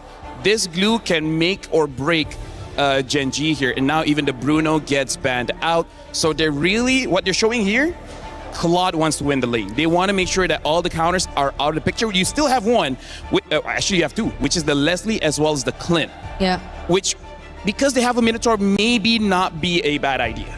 Yeah, maybe not, but it's just the spread of damage I feel that could be a problem. Nice ban. That was a perfect ban. Oof. So much XP laner is taken out. But I feel like a CC is going to come for Na'Vi. She did use it recently. She did use it, yes. Yeah, she can. And it was also against the Uranus, if I'm not mistaken. I could be wrong, but she definitely has a CC in her pocket. Yeah, because she has a lot of like XP laners brought out. The Masha, but that was last paired with a chip, so maybe not, because you see the glue instead this time. So it's up to not Ayanami as well as their mid laner Rain to pick up their heroes at this point.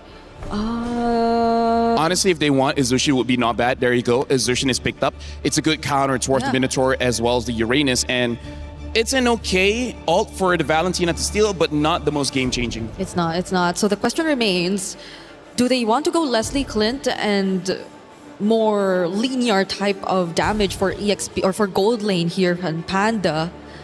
Or do they consider some of the more unorthodox? Because this Uranus Minotaur, just by looking at them, feels like you're meant to be safe, right? Gen G has a lineup that says we will live forever. Yeah. Right? It will take us 1 week to die. Yeah. Right? They have a lot of heal. They're going to build Flask of the Oasis. If they haven't Hanabi, actually it makes a lot of sense. It makes a lot of sense, right? Makes a lot of sense. But the same as the Clint, same as the Leslie, heck, maybe even the Moskov. So they pick up a Suyo here. And now they pick up a Harif. So right now, Briggs, this is 100% comfort. Yep. This is less about the strategy and more about trust. Yep, we're not even looking at hero synergy anymore, I guess. It's just really them individually doing their thing and being comfortable in the heroes that they use. So it's just the EXP lane for not Ayanami that we're looking at. Majority have been taken out. CC is still there. The Fove is also gone. Technically, you can go for something like a Lapu as well. There are a few options. I feel like CC is the most right. But if you want to dive, there's still the Lapu. Maybe not the Yuzhong because there's a Valentina, but... I think she would be brave enough to try, honestly. So they pick up an Alice. So it's going to be a dead lane in the EXP. But during the team fights, look at all the AoE coming in from Na'Vi. Na'Vi is looking pretty good. I gotta say, Taylor, Gen G, they're putting a lot of trust on the individual players here. And I'm okay with that. You know, you just took a heavy loss. You know that your key is at risk of being crushed. What do? Go back to your comfort picks. So, like you said, LaFell, look, you don't have to think about playing. You already know what your hero is capable of and what it can do. Now you can just focus on the game itself. Gen G, going with the comfort picks, will it pay off? That's the big question because Na'Vi is knocking on the door of the knockout bracket. They want to reclaim gold. They want the championship. But will Gen G shut them down one more time? Let's find out. Athena, Gideon, take it away. Match point here, and Gen G trying to find the equalizer to turn it into the game 3. So far, Na'Vi PH has been playing real good, but this draft has been interesting. When you thought they were not going to give a good ultimate to Valentina, right at the very end, they get the Throne of Ruin. Okay, that took quite of a U-turn here for the draft for Na'Vi. But for Gen G, that is quite fortunate, right? You finally get something that is very useful in terms of flashes for Sayori. And speaking of the comfort as well, sticking to what you know best, even with your eyes closed.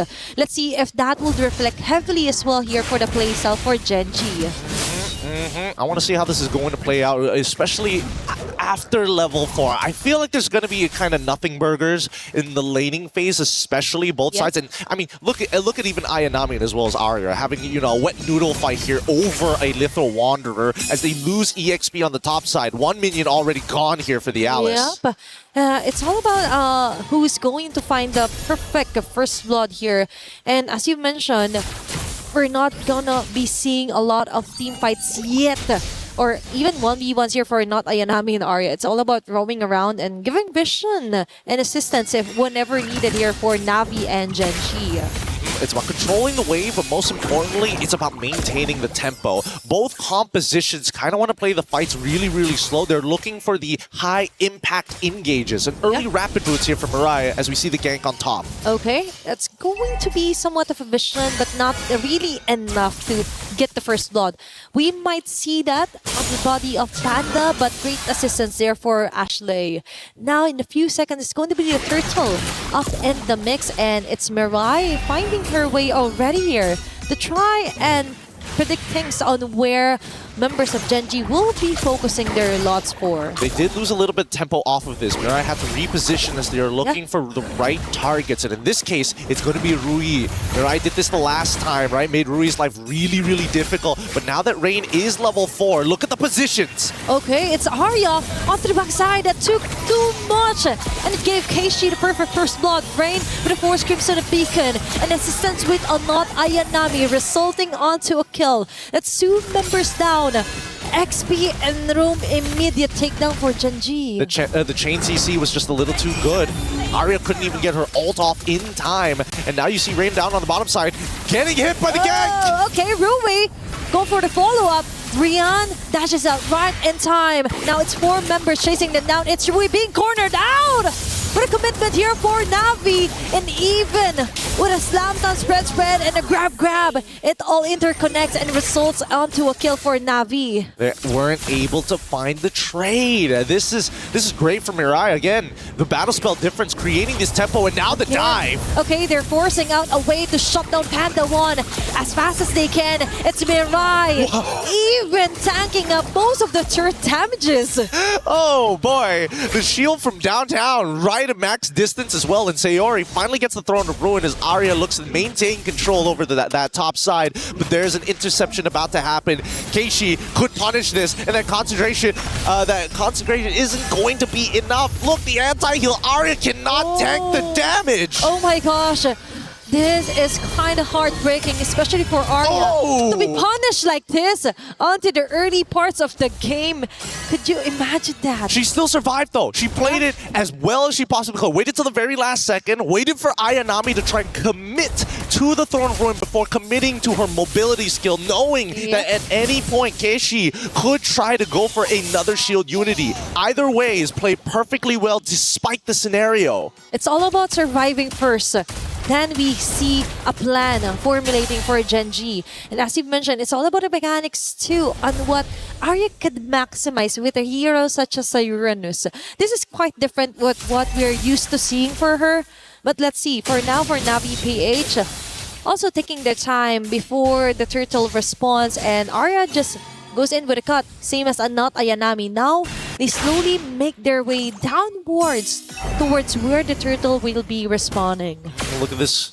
The rest of Gen G now looking to kind of set this up, but Rui has been completely zoned off as Mirai. Nobody can really stop Mirai from zoning him out. Okay. And once he gets his ult on him, even worse. And now I think that Gen G just has to back away. Okay, there's going to be another turn of ruin here for not Ayanami. 2 members caught in the crossfire, actually falling down. Immediate response onto Arya. She will go down. Double kill for not Ayanami and a turtle for Navi. This is starting to look a little unwinnable here. Mirai gets to do literally anything she wants. Walk in, pull out a target, still not die, tank the damage and still be relevant. She's everywhere all at once. She's super glue at this point. She is a great provider as well. Like if Navi PH points to anyone, Mirai could get that. Mirai will give that to them. And even onto their own purple buffs for Gen G, they're not even able to even get that. They're gonna have to pray here a little bit.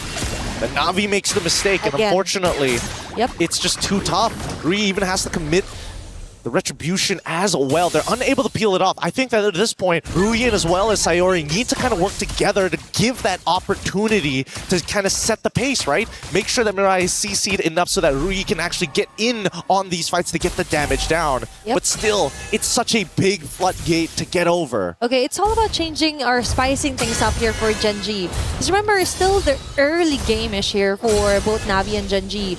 Although technically speaking, there is a lot of advantages. 6 minutes in, turret destroyed, multiple objectives secured, plus the jungle camp being invaded is just too much for Gen G to handle. Although there's still a sliver of HP, as you mentioned, in the body of Sayori and Rui going hand in hand. But that is if they're not continuously being hunted down by Mirai or even not Ayanami. Yeah, they're gonna get dived under this tier 1. Whatever happens, will happen. And it's actually moving forward. Not Ayanami again! With a perfect flicker, Sword of Ruin, and Mirai from the back. Just soaking up loads of damage that Gen G is trying to show over here onto Navi.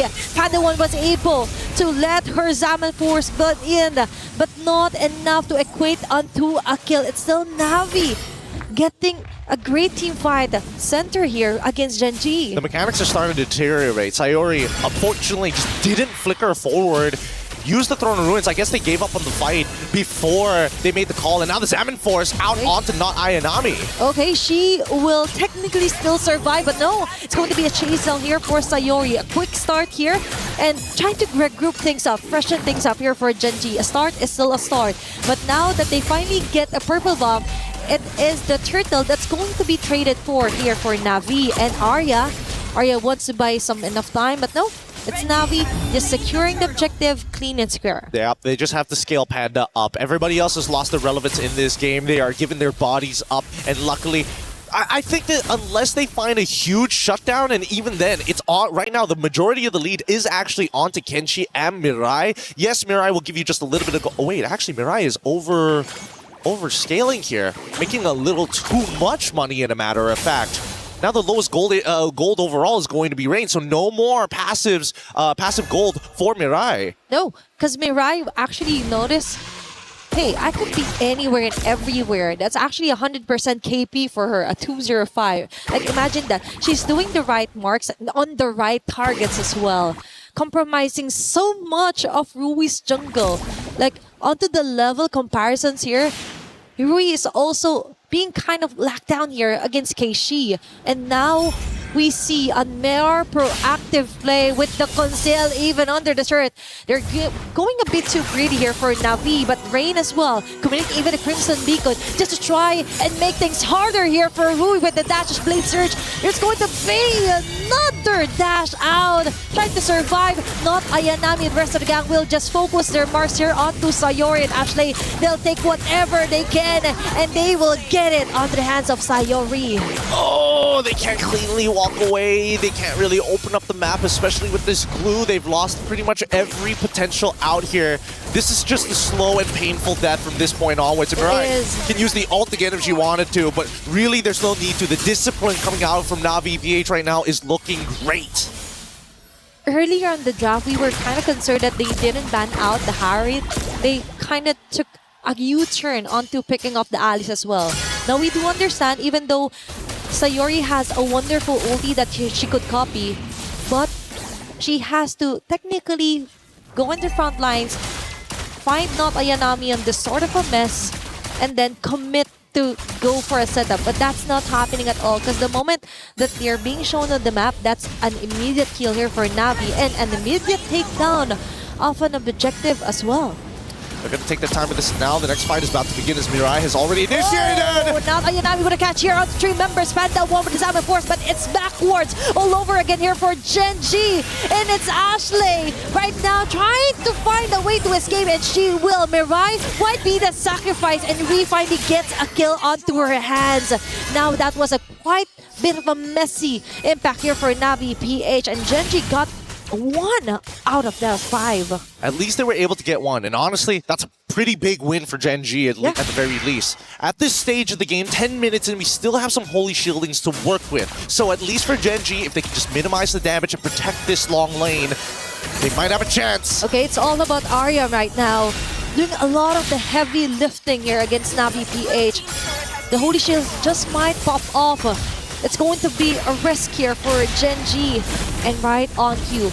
They were able to melt down the Lord, but a costly advantage here for Navi PH. Oh, no, it's not over just yet. There's still the second wave of Lord and Power minions, and you can see Mirai on Patrick's skin showing off why she is not just glue, but super glue here as they conceal and force the play underneath their turrets. Okay, that is quite scary for Patrick, going in with the conceal play as well. They just wanted to scare off some of the members, then finally get a base turret out of Gen G. Now Sayori is forced to somehow copy the Crimson Beacon for extra survivability if ever Navi decides to jump in onto the clash. And honestly, I think that Gen G could have taken advantage of the fact that they were going for the conceal, right? Because they should be aware that the battle spells of both Mirai as well as Ayanami were still on cooldown. So there was technically no way for them to catch them off guard. Yeah. Everything would have been telegraphed from the Throne of Ruins, or just Glue being, concealed and walking up to you. Now, with the Radiant Armor already purchased on top of everything that they have, right? The Glowing Wand, Cursed Helm, Panda has got to be careful. Without that Diamond Force to maintain those shields, naturally, without the Chrono Dash, she will burn. And definitely that's the next target here for Navi PH. You mentioned about the timing of the battle spell, so someone has to keep track of that for Gen G. That is quite the opening, actually. The small opening, but still, that is somewhat of a win if ever they be able to time those timings or the battle spells out of Navi PH. Now, they're slowly making their way. They're still conserving and denying as much as they can against Gen G right before a Lord take onto the top lane. I think they know they kind of got this in the bag at this point, right? Ideally, they would have finished the game a little bit earlier. They have a 7.1k, which is a phenomenal lead. And this next Lord should be the final nail in the coffin once it's right at the base. The question is, how does Gen G, knowing that this might just be their last chance here, how are they going to win this fight? It's either they somehow steal the Lord or they annihilate Navi right now. It's Arya falling down low here for Gen G. Engaging from the back. It's going to be a nice setup here for Ashley, but not enough still. It's Navi PH chasing them all around the map. Panda 1 is not a position that you would want her to.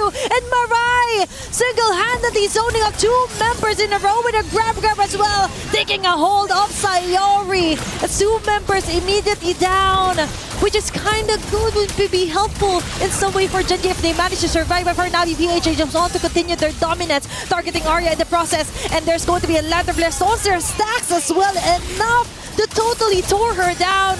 Rui and Ashley are left to defend for their base, but I think this might be it as Navi PH goes in for the kill, goes in for the wipeout, and eventually taking the win against Genji. Spirit's broken here, but it's going to be Navi who moves on to that next stage. A beautiful game, so tactical, so slow, but most importantly, no way for the enemy team to breathe. Congratulations to Navi. We're going to be soon having a talk with one of these players up on the stage, and I gotta know what is going on through their minds, especially after a well, I wouldn't say the worst, but for some, a very dangerous day one, and just the upward trajectory from day two onwards. Imagine starting off your day on the verge of elimination, right?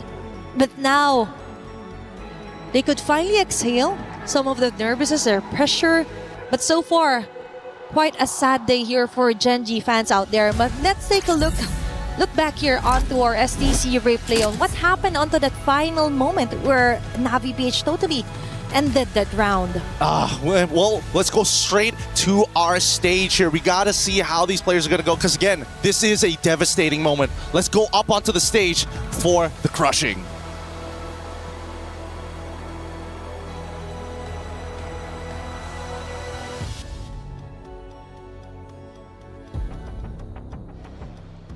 Now, Ashley, hand on over your tournament key over to Navi. Thank you so much. You fought valiantly, and your journey ends here at MWI. Thank you. Ladies and gentlemen, and that was the exit right here for Gen G. Now, heartiest congratulations to Navi Philippines. You guys have clocked that ticket to the knockout stage. Congratulations. Now, with that being said, you guys were sent home by Gen G last year. So this is essentially a grudge match. How did you guys feel going into this match? I think this time it's our revenge for them because we lost against them last MWI, and I think my teammates were so confident then we can beat Genji. Rightfully so. Not just one game, but 2 games. You guys were chasing them down. You were hungry and out for blood. Now, of course, the day is still young because we still have another elimination match coming up for the knockout stage. And you might potentially see Geltec or Team Ray Young. Who do you think you might be meeting there? For me, any of the teams. Yeah. Any of the teams? But which one would you be more ready for? Or excited about? I mean what? Which team would you be more excited?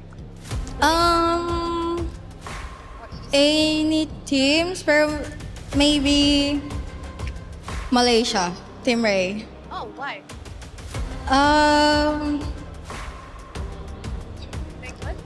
I think we play good against them. All right, so we're excited to see how that pans out later. But take your walk of victory and please claim your prize of this key that's about to be crushed. Take your walk of victory. Last year's runner-up key is about to be crushed as Navi took the run back and ran away with it. It is time for another key crushing moment as the dreams of the NA region are getting shattered and evaporated. As always, you know the drill. Or can I call this a drill if it's not a crushing moment itself? It is time for the key to be set and to be absolutely destroyed. Unfortunate for last year's runner-up, but Genji out of the tournament in the hands of Navi. It is time to go for the security check as always, as the key is now ready to be absolutely punched up. 1 key less in this tournament as we're getting close to our knockout rounds. Ooh, this actually sends shreds left, right and center. Another team out of the tournament, and of course once again congratulations to Team Navi. You guys will be back later in the tournament. We wish you the best of luck, and of course after a brilliant victory it's time for you guys to celebrate, take a rest and be back after with hopefully another shattered key between your hands. Without further ado, let's take a look at the highlights.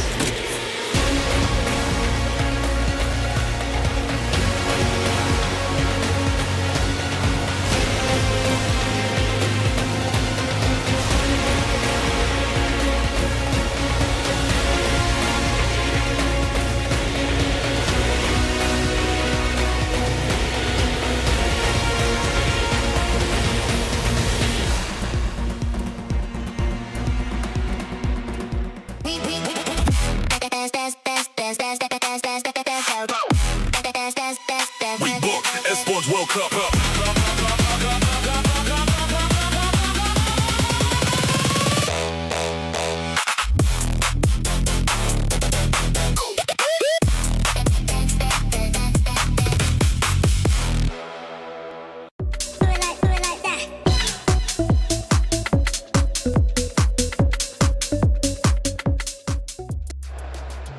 The hope of NA has fallen. Gen G, unfortunately, will no longer have a chance to go back into grand finals and reclaim what they narrowly lost last year to Vitality, which opens up a spot in grand finals. Who's it going to be? Well, maybe Na'Vi. An impressive win, 2-0. They have officially punched their ticket into the knockout stages.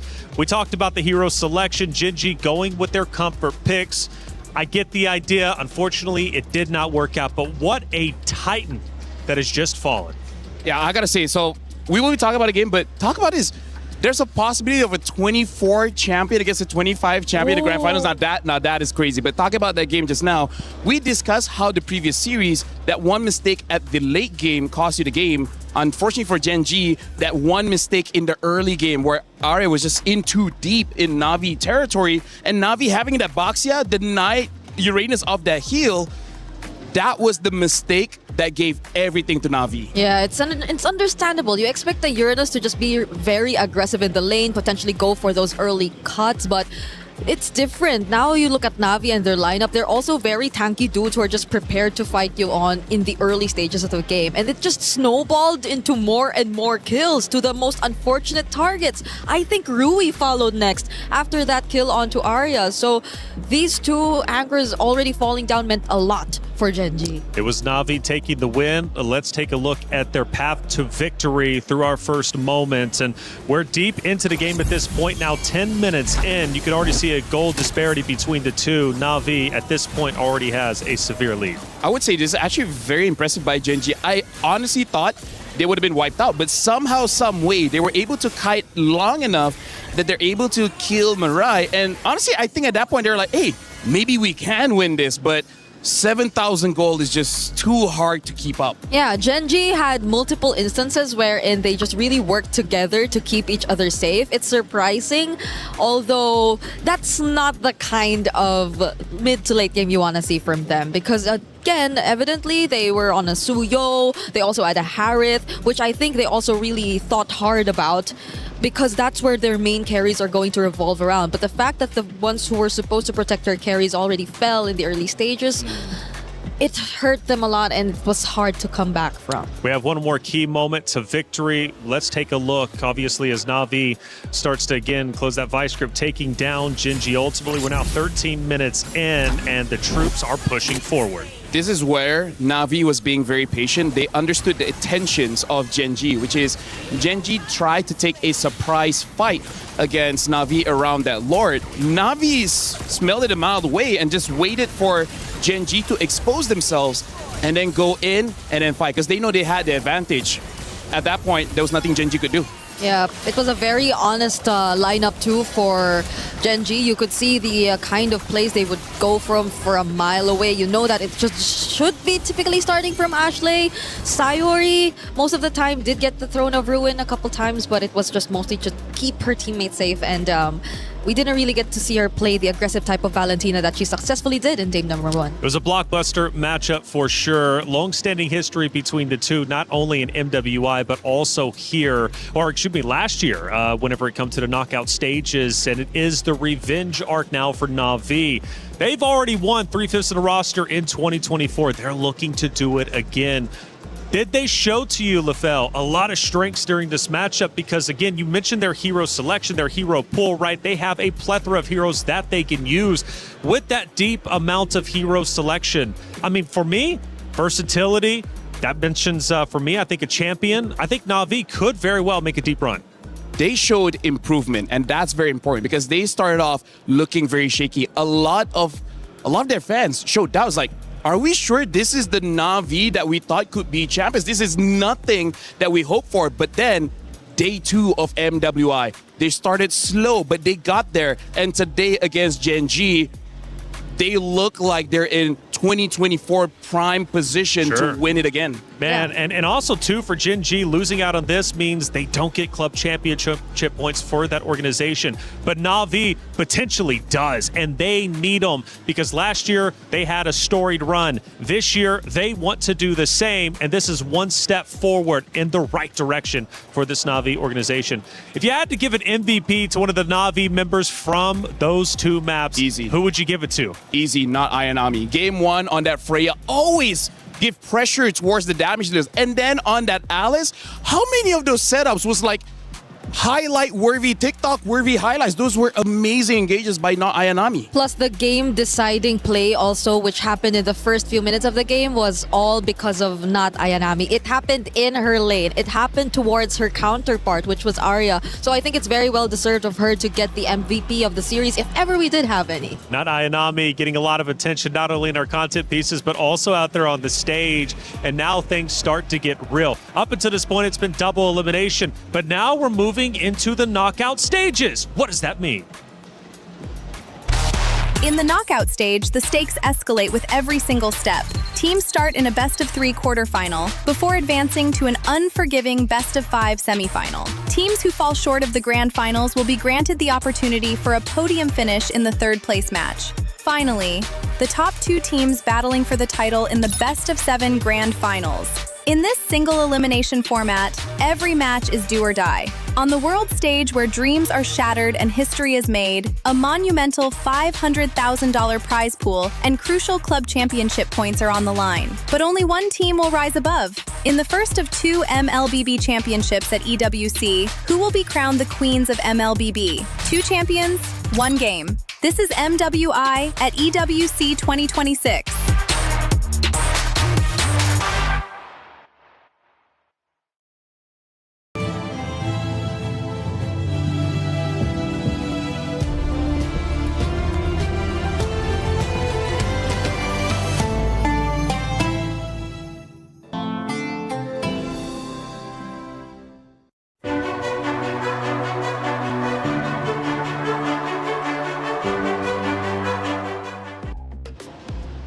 Again, Na'Vi getting a big win over Gen G. For Stream B, that match also comes to a conclusion. It was Team Falcons Mena going against Foot Esports. Team Falcons Mena with a 2-0 win.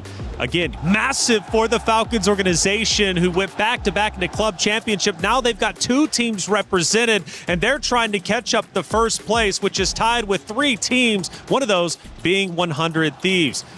Falcons Mena, strong team making it through, defeating Foot Esports. Is this an upset, a surprise, or should we have expected that result? Honestly, I expected it because despite Foot having the upper hand or the upper foot against Falcons for quite a long time, I believe that after seeing their game in Stream B, I'm like, you know what? They're kind of like Na'Vi. They started off slow. They were trying to figure out their identity, but once they figure it out, it's game over. There's nothing you can do to stop them. I was supposed to say it's very similar, not because of just the slow starts, but also because of the veterancy, which I think took a bit of download time before they eventually were able to flesh it out and really guide the other members of the team. Because again, if you would remember in Team Falcons Mena, they are really very experienced players when it comes to the international competitive scene. Absolutely. Well, Falcons Mena get that big win, which means our knockout bracket is about to be at least drawn up. But until then, we have Rose with an interview with one of the players from Na'Vi. Hey guys, Keshi here from Na'Vi. First of all, congratulations on qualifying to the knockout stages. We feeling good? Yeah, thank you. Now, let's talk a little bit about your journey in MWI this year, because as we can see from the first 2 days of MWI, Na'Vi's performance shocked everybody else because it looked rather shaky. So tell me, what did you guys fix in order to get a very clean win today? I think we just adjusted our communication because the first 2 days it was not clear, and I think it's because of pressure. Pressure as the only sole representative of the Philippines, right? Okay, now I gotta ask you, would you consider this a statement match? Because we know, first of all, there is history. Gen G ended your journey in the last year, MWI. And second, a lot of people started doubting you guys as the title contenders. So what do you think? I think it's a statement, yeah. Are you happy with the statement you put out today? Yeah. Proud of Very your happy, performance? yeah. How would you rate your performance today? I think 10 out of 10, but there's still a game later, so we'll see. All right, we'll see. And you know what, Keshi, since the Filipinos are in the knockout stages, is there perhaps anything you'd like to say to the Filipino supporters back at home?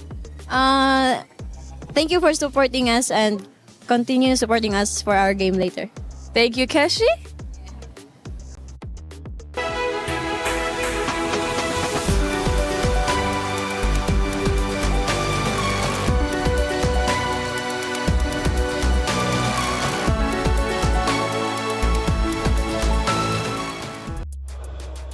Thank you, Rose, as always, for that interview. Keshi from Navi in good spirits, and rightly so, after a big win against last year's runner-up of Gen G. But their work isn't done just yet. They've got more to do in the knockout stages, which is going to be coming up very shortly. But for our elimination matches, they are done at least for the group play. But as knockouts start to come in, there's a lot to talk about because there's some potential big matchups at play here. We take a look at our Group A bracket, how it ended up unfolding. And LaFell, obviously, yesterday we started with Team Falcons Indonesia, 2 days ago now, Team Falcons Indonesia versus Seda Esports. And Seda impressed us all with a big win. The Falcons Indonesia, they weren't done just yet, taking down not only Twisted Minds, but also moving forward to potentially having a chance in the knockout stage to make history. I gotta say, Group A is looking absolutely amazing. Team Ray Young as well as Galte looks so good. Say that was a surprise. I'm really looking forward to see how they will perform in the knockout stage. And Bree, this bracket, this Group B bracket is insane. We had 3 Titans come in. Unfortunately, one of them would be eliminated. Yep, it's been perfect records for at least Team Vitality and Galaxy Phoenix as they secured their tickets to the knockout stage. But things seem pretty closer for the lower bracket matches that we got to see here in Group B. A lot of unexpected results as well, because even MIBR Lost, who we did see push Team Vitality to the limit, eventually didn't make it after all. Unfortunately not, but fortunately for all of you, it's Rhino Day. Brand new interactive effect for Rhino Day is available now. Check it out and join the celebration. Get involved. Rhino Day, it's hype. We love it. MLBB doing things right out here.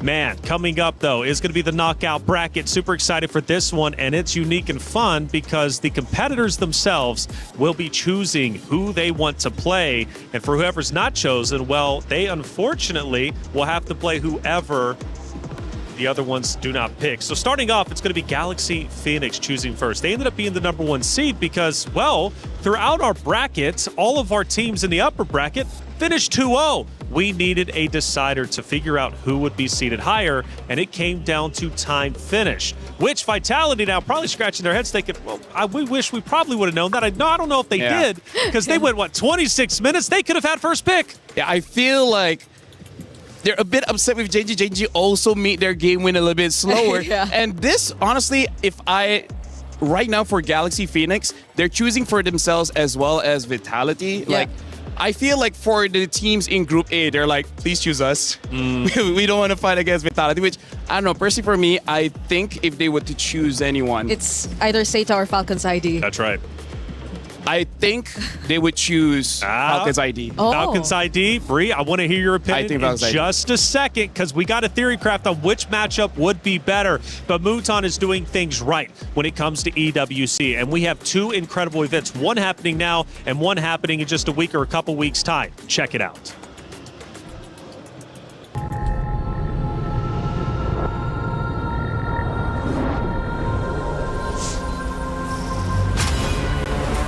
In the past, we were always in Asia. This year, we came to Paris. What stories are still left untold? Kami sudah membuktikannya. Tapi ini baru permulaan. Tiada siapa akan ingat siapa nombor 2. We need the win. Bukan sekedar keinginan, tapi tekad. Hindi ang pag-abot sa tuktok ang pinakamahirap. Ang corona ang mahirap ipagtanggol. What happened last year became fuel for us this year. This time, we bring it to prize and finish it. A new lineup, new chemistry, new fire. Once champions, not settling for podium finishes. World champions, defending MSC champions. As the final boss of MLBB, can anyone stop them? Names have been made, stars have risen, but now they need to show the world what it takes to rise above. This time, the world is bigger than ever. Like every year, new challengers step on to the world stage. Some carry the ambitions of 2 continents. Some fight for the pride of home turf. Some have never stopped chasing the throne. So who will finally rise to clinch the title? This is where unresolved stories find their ending. A new shot at glory. One more chance at redemption. We are back. Kali ini, sekali lagi. Bukan atau tidak, Pareho lang ang chance namin. no one is untouchable. Let's fight. Bukan ako kalau bisa. 2 champions, 1 game. Paris breaks through limitless possibilities.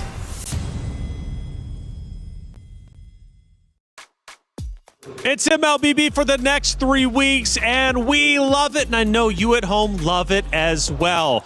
MWI, we're moving on. Groups are done, and now it's all about the knockout stage. Single elimination, and I'm ready to theory craft. You kind of highlighted it, brought it up a little bit. Let's revisit it. Now, for the seeding, based upon timing, because they all had the same 2-0 record, Galaxy Phoenix will be the #1 seed. Team Vitality will follow. Geltec Cyber Team just behind them, and then Team Ray Young will be number 4, which means Galaxy Phoenix is going to have the first choice, and they have a choice either between Falcons Indonesia or Seda Esports. Now, the scary thing is, the one not chosen by Galaxy Phoenix has to play Vitality.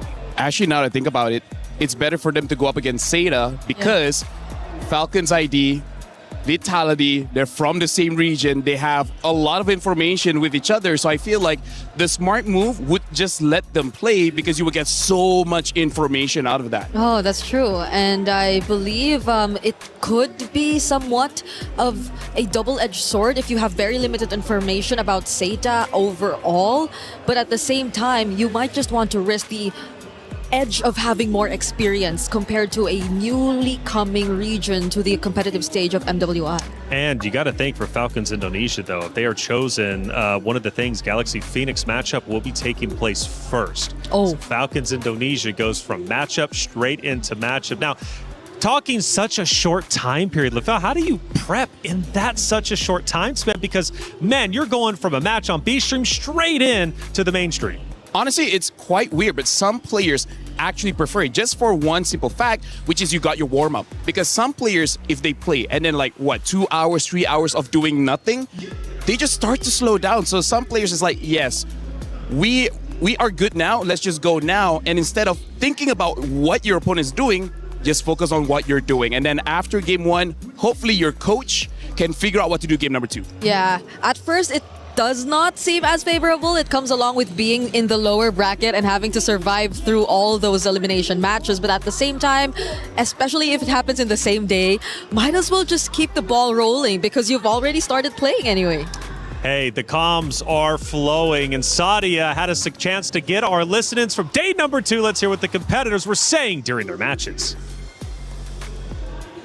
Hey guys, Sayori here from Gen G, and she looks rather upset after the loss up against Navi. So let's talk a little bit about the game first of all. I know you guys came in rather confident, especially because you guys were the one that sent Navi home last year. What happened? What fell short in today's match?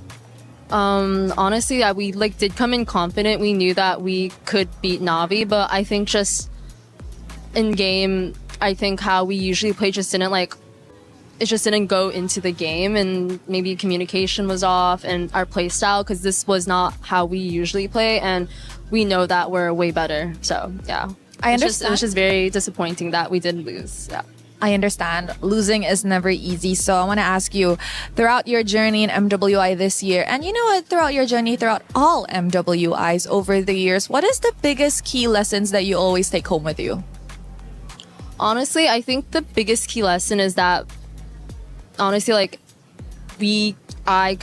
me and my team and like everyone else can always push to be better. Since I saw during this MWI, there was a lot of upsets at the start. So there's not ever just one person on top. You know, anyone can take the crown. So yeah, there's a lot of contenders this year. Yeah, nothing is impossible. So what's next for Sayori? Honestly, I'm not really sure. We have to stay tuned. I'm very confident with my team. We are very close. We've been playing for a while, and with the addition of Rui as for this year, but it just really depends on the direction of everyone else. So yeah, I'm just gonna follow. And you know what? I think to wrap this up, since a lot of people were definitely rooting on you guys as a title contenders, is there anything at all you want to say to your fans out there? I just want to say thank you for supporting, and hopefully you'll see us next year playing other tournaments. But yeah, like we'll come back way stronger. I hope to see you guys come back stronger next year. Yes. All right, guys. Thank you so much, Sayori. Thank you. Thank you, Rose, as always, for the great interviews, getting the coverage out there with the players where they matter most. Gen.G on their exit interview, still in high spirits, it seems. They want to come back even stronger next year. Yeah, I always feel sad when I see teams have to exit without them playing their best game or without them being able to play the kind of play style that you know they're used to playing. And it's unfortunate it happened to Gen.G, but I'm glad to hear that they're just looking to come back stronger the next time we see them. Yeah, we don't want to lose them, right? We definitely want to see them come back. NA needs a solid representation, and Gen.G is that good representation. Hey, like I said, throughout day 2, there was a lot of great comms, and Sadia had a chance to listen in. Main guys, nice. Carry no nasa satu Jod. Dadah guys. Jessica. Nice go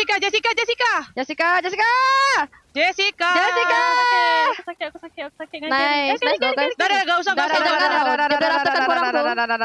Nih. Aku cari nyawa. Aku cari nyawa guys. Carry. Nice bro guys. Thank you do guys. Kita boleh menang. Main. Bodoh nice bro. Nice team. Thank you Rotan. Mon udah setengah Mon. Ayo gas aja Vets. Let go ya. Hanabi. Udah IG Hanabi. Sabar ulti kun 13. Let go nih. Gua ke Hanabi. Hanabi guys. Hanabi let go guys. Gua enggak nyampe sana. Aku yang bunuh Arlot. Mon, gas Mon. Marcella di sini guys. Gak ada IG-nya deh. Marcel tuh. Aman. Yuk, Lord yuk. Nice. Kasih gua aja yang clear guys. Thank you, Sadia, for the radio comms. That was yesterday, and it was Falcons Indonesia. Given the good comms, man, they were talking away.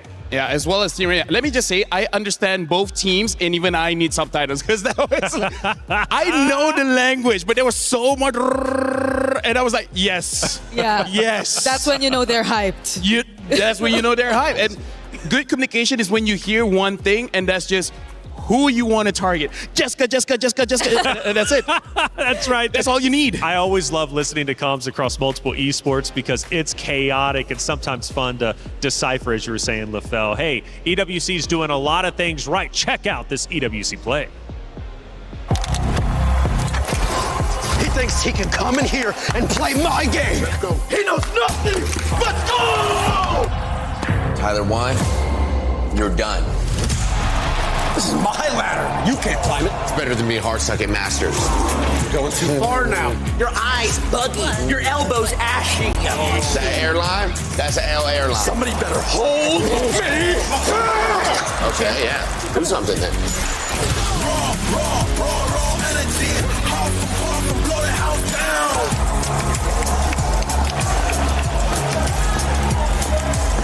You look nervous. You look short. Everything's good? Fight.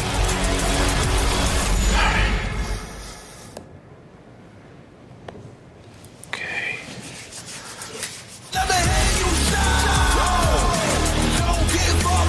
Do you really need the wraps?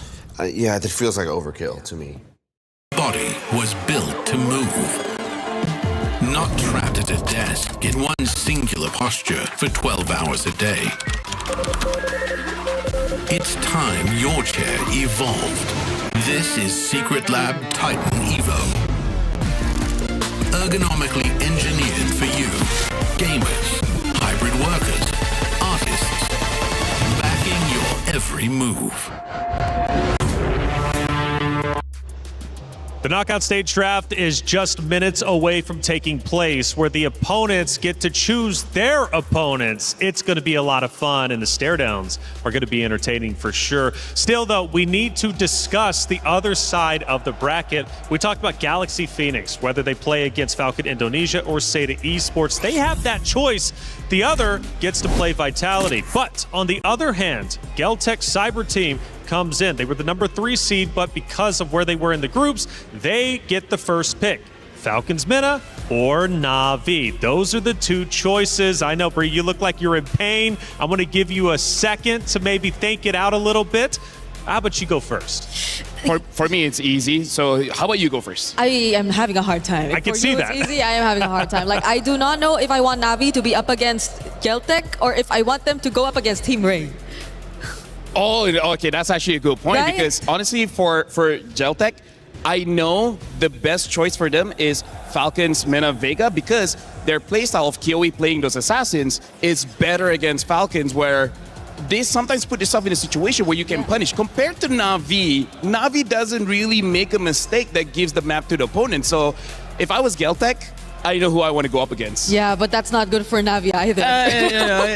It is what is it, you know? Yeah, because they're going up against Team Ray if ever that does happen. And Team Ray were the recent, or not them, but their region has been recent champions of SEA Games as well. They've been performing really well. And it's just like a rivalry between MY, PH, ID all over again. Who would Team Ray Young want to play, though? Like, if they obviously don't have a choice here, but if one had to be thrown their way, would it be Falcons Mina? Would it be Na'Vi? I'm going to be honest with you. Both of them just come off a hot win. Na'Vi just looked incredibly strong, taking down Gen G. I don't want to play Na'Vi under any circumstance. Although I do have to say, Team Ray Young, I would say their strategy for this MWI is quite flexible against both, because one of the underrated players coming in from Team Ray Young is Miko, their mid laner, where she is very good at winning the lanes, but also punishing the jungler. So if they're going up against Na'Vi, Na'Vi goes with a tank jungle, I feel like she can punish that. And then if they're going up against, again, either tank or assassin, I feel like they got the answer for both, because Chi-Boy likes to fight against assassins. So it's kind of interesting at the mid duo, they can deal with both. It's going to be interesting to see Geltec and Na'Vi up against each other, though, if ever that does happen, because they've been the more unorthodox teams, you know? Like, Kyoe on the likes of an Aulus even. That was cool. That was cool. They were able to win with that. But Na'Vi, though, when I say that they've also been unorthodox, it's not the same when you look at Geltec, who've been able to make it work. So I guess that's the only maybe problem that can happen if they do go up against each other. I do have to say, though, Geltec on that game with the Aulus, it was a 24-minute game, and they won 5 minutes of that game. And if I'm not mistaken, they got a triple kill early. That's why they won the first 2 minutes.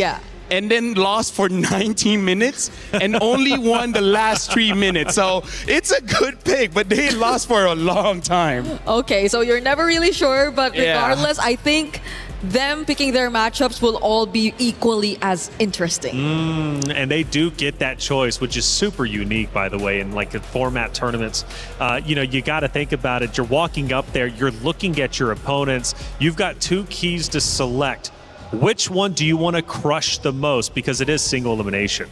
Oh, yeah. I feel like for all the teams, they want to crush Vitality and Na'Vi if possible. Of course, of course. Of course. But honestly, like, we got to go back to Rose's interview with Sayuri. Even Sayuri said for this MWI, a lot of upsets happened in day number 1. So even if you think you made the right choice by choosing your opponents, that might not be true, right? Because everyone here is stepping up. Everyone has their own identity. So you might make a mistake and you would never know until the game ends. Yeah, honestly, if I was a player, I'm not even sure if I'd rather do this or just have... I would just let my coach decide. Randomly decided as well, yeah. Because, yeah, when we did do the draw, well, not us, Mirko did the draw. You were already put up in this certain setup. You had to see like a group of death emerge eventually, but at the same time, you just had to adapt and adjust to what was already presented to you. But this is something you can make your own choice That's with. right. So whatever happens, if it doesn't go your way, who else to blame? That's right. And see, I was about to bring that up, Bree, and that's such a good point because it's scary. When last week I was on this very stage watching a different title and a player from Na'Vi chose their opponent, he wanted the smoke, but he got it in the form of a loss, right? So you never know. You might be picking your opponent thinking you're picking the right choice because you can beat them only for you to lose. And like Bree said, you can only blame yourself. Well, enough deliberation. We now need to see action. The opponents are on stage ready to pick who they want to play in the knockout stage. Stage host, take it away. Ladies and gentlemen, it is time for the EWC knockout reveal. We have our teams ready for the knockout stages, and we need to see exactly who is going to be facing who. Damascus, how does this work? Very simple. Whoever made it out on the upper bracket will have a chance at picking their opponent, but that's only since everyone is tied. And as Taylor explained earlier, the ones who had the fastest game time, which means that on one side you have Galaxy Phoenix making it out on the upper side on Group B, who will be able to choose from the people who made it out of Group A lower, which is Falcons Indonesia or Seda. And then on the other side, it is Geltec Cyber Team that will be able to choose between Na'Vi and Falcons MENA. Two Falcons still in there, but the question is, who are we picking? Okay, that got me hyped up. Explanations, everybody, ladies and gentlemen, we actually understand how it goes. We need to bring out our two representatives. Please bring forward our players.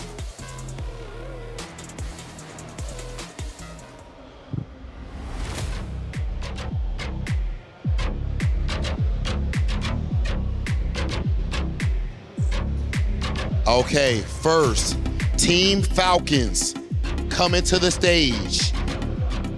Of course, qualifying through the loser side, and now they wait to see their fate. Who are they going to end up facing in the knockout phases? And that is the question, and of course, they are coming next to another team, a team that they faced earlier, a team that made a surprise at the beginning, representing the regions of China, Team Seda, pulling up. And of course, they will be there to witness who is going to get picked live on that stage. Yo, Seda already threw down a gauntlet earlier, as you said, showed us the big time upset, or so people felt like. People thought it was an upset. Seda is working at this point to show everyone, nah, that's no upset. You're just late to the party. We've been here. Absolutely godlike squad right there, standing next to Falcons. That said, I believe we do have our next team ready. Next team ready, of course, it is the other Falcons, the MENA representatives. Of course, we said it, there are two Team Falcons moving forward, and Falcons and MENA being represented. They are on the other group, so they won't be a Falcons versus Falcons match just yet. But the question is, are we getting picked, Rob, as always?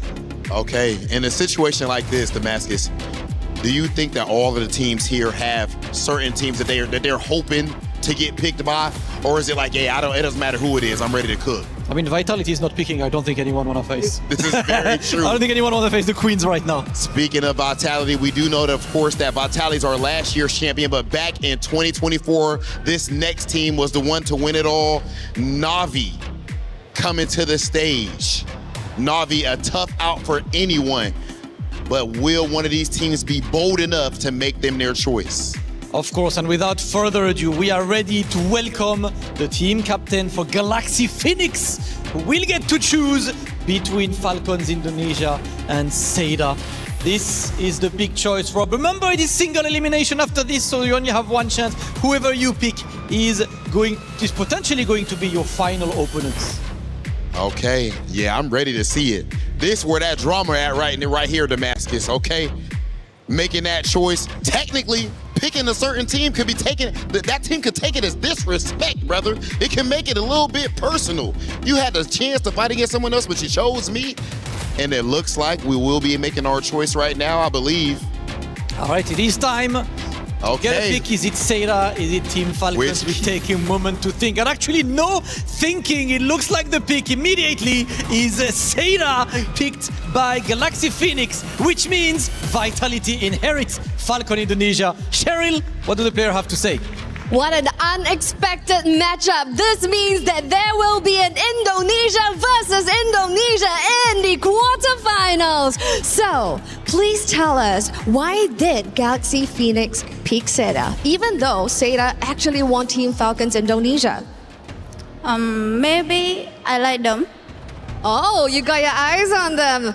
Now, how is China feeling about this matchup? 现在你们感想如何？这次的赛？我们现在的感想就是非常开心。然后，因为我觉得对我们来说，比比赛输赢更重要的是享受比赛本身。 They're very happy about this pick, but win or lose, they are very happy to be here for the competition, to experience as an experience. So yes, this is your first matchup for the quarterfinals of the knockout stage. We have Galaxy Phoenix going up with Seda. Oh, that's a banger. That's an absolute banger right there, Damascus. And I like the interview as well. Wholesome answer coming from the side of Seda. But we've seen a whole lot of confidence in that pick. I love to see that, stingy with words, but the confidence definitely shows. And on the other side, as Cheryl said, it's a full Indonesian match with Vitality taking on Falcons Indonesia. But on that side, it is enough as we have to move to the other side. And it's now Team Geltec Cyber Team going to pull up to select between Navi and Falcons. Mena and Rob, I've got to say, you and I love the drip. I absolutely love the Geltec drip. Oh yeah, I need one of those fits desperately after this. That is an elite fit. I've ever seen one. Yes, and we are immediately picking Team Falcons Mena. We do not want to face Navi just yet. Geltec picking Falcons Mena. Team Ray Young will be the one to face Navi. And Cheryl is with our players on the stage. Now this is going to be a very exciting matchup. Now I have to ask Team Falcons Mena, is there any comments about this matchup? Are you guys excited about heading into this match? Yeah, of course we are excited and good luck for you guys. Anything you want to say to them? Nana. Nana, okay. Fist bump, and we will lay it all over at the Land of Dawn. Fist bump. And let's go. Our next team for the knockout stage of quarterfinals. We have a Geltec Cyber Team going up against Team Falcons Mena.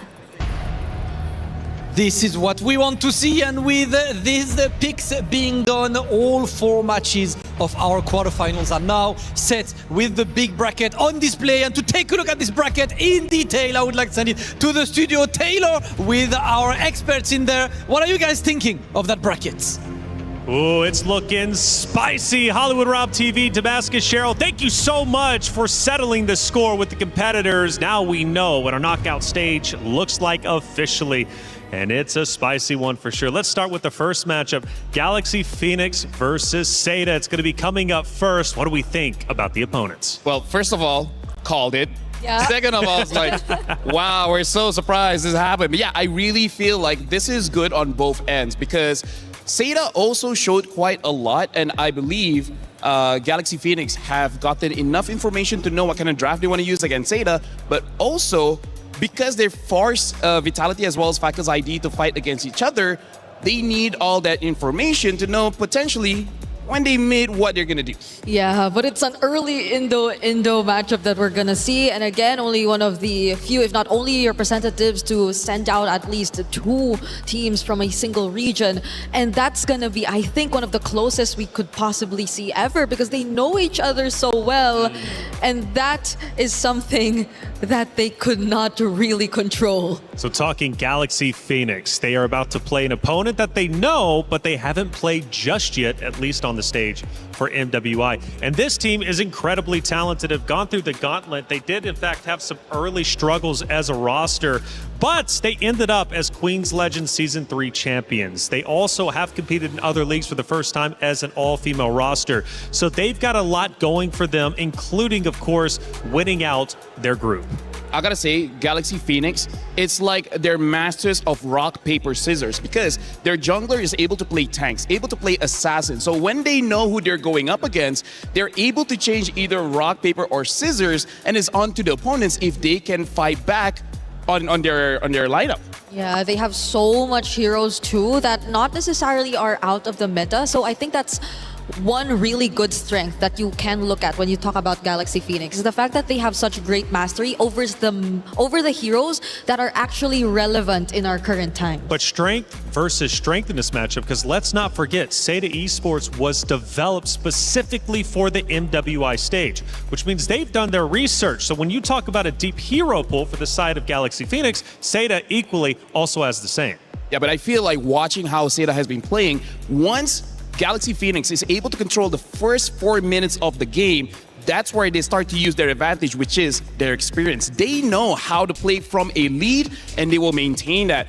Compared to Seda doesn't always look that well when they're losing by 1,500 gold, 2,000 gold. So if they can get onto that first win condition, they're already looking pretty good. You know who Galaxy Phoenix has, though, that Seda Esports doesn't have? Is Fa. And we were screaming her name. Fa was going off just a couple days ago. She's incredible, and Seda's got to deal with her. Yep, Seda, especially as mentioned here by Lavelle, may not seem the cleanest in terms of the executions when we get into the mid portions of the game. So I think it's crucial that in this matchup against a team like Galaxy Phoenix, they're always remind themselves of housekeeping. Like they cannot let go of the most basic fundamentals when it comes to the game. Let me just say, Fa is a mercenary. She is precision as a person, because going up against Na'Vi, she only targeted Mirai until there's nothing Na'Vi could do. So as long as they know who's the right target for Seda, I will feel bad for whoever that is,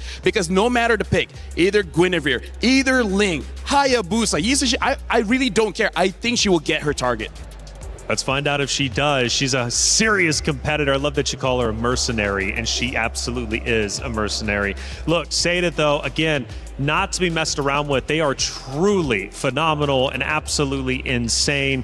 Obviously, that matchup is going to be coming up relatively soon and first, but the Vitality was just shown on screen just a second ago, and Vitality has to go against Falcons Indonesia, another big matchup. Gotta say, man, I'm a big fan of Falcons Indonesia and the way that they continue to play and face adversity.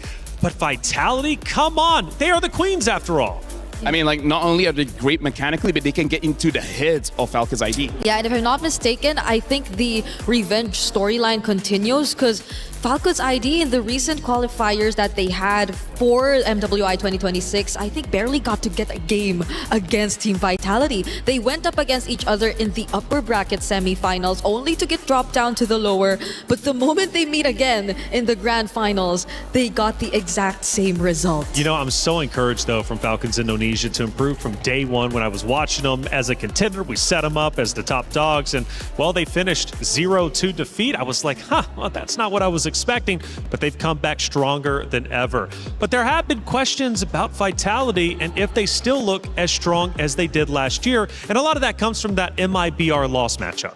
I gotta say, even though I saw that matchup, but Team Vitality is like the final boss that when they die, they get resurrected, and then they have more layers of HP, and then after they die again, they go to the next phase, and then you're like, when is this going to be done? And then you're trying to get a health potion, and then they just take it away. They just evolve. And Bree, speaking of evolving, Geltech Cyber Team, they chose their opponents, and it's Falcons Mena they've got to go against. Now, Falcons Mena just came off a big win, so they're feeling confident going into their matchup. Later on today, mind you, we've got 4 of them. We're starting off with quarterfinals. We will finish them all here on this very stream. Falcons Mena is going to have a long day. The Geltech Cyber Team has been a big surprise in our tournament, and they have looked stellar. I agree. The way that people have been awaiting this comeback, again, we have to remind everyone that Kyoe, I think one of the star players that we've constantly been highlighting, took a bit of a break from the competitive scene. I think that was exactly 3 seasons of Lady MVP before she eventually got back. And it took her exactly 3 seasons as well to get back here to the MWI stage. But that showed significant growth from these players. I gotta say, Kyoe's hero pool is amazing, but this is where I want to talk about their coach, Osprey, because Osprey has been in the MLBB scene for both the men's division as well as the women's division for a very long time. If there's a Mount Rushmore in ECA, he's gonna be there. His picks are unorthodox, but on paper, they always make sense because he's like, this hero can counter this hero, even though it looks like it's a funny pick, but when you see it in action, you're like, wait, that makes sense.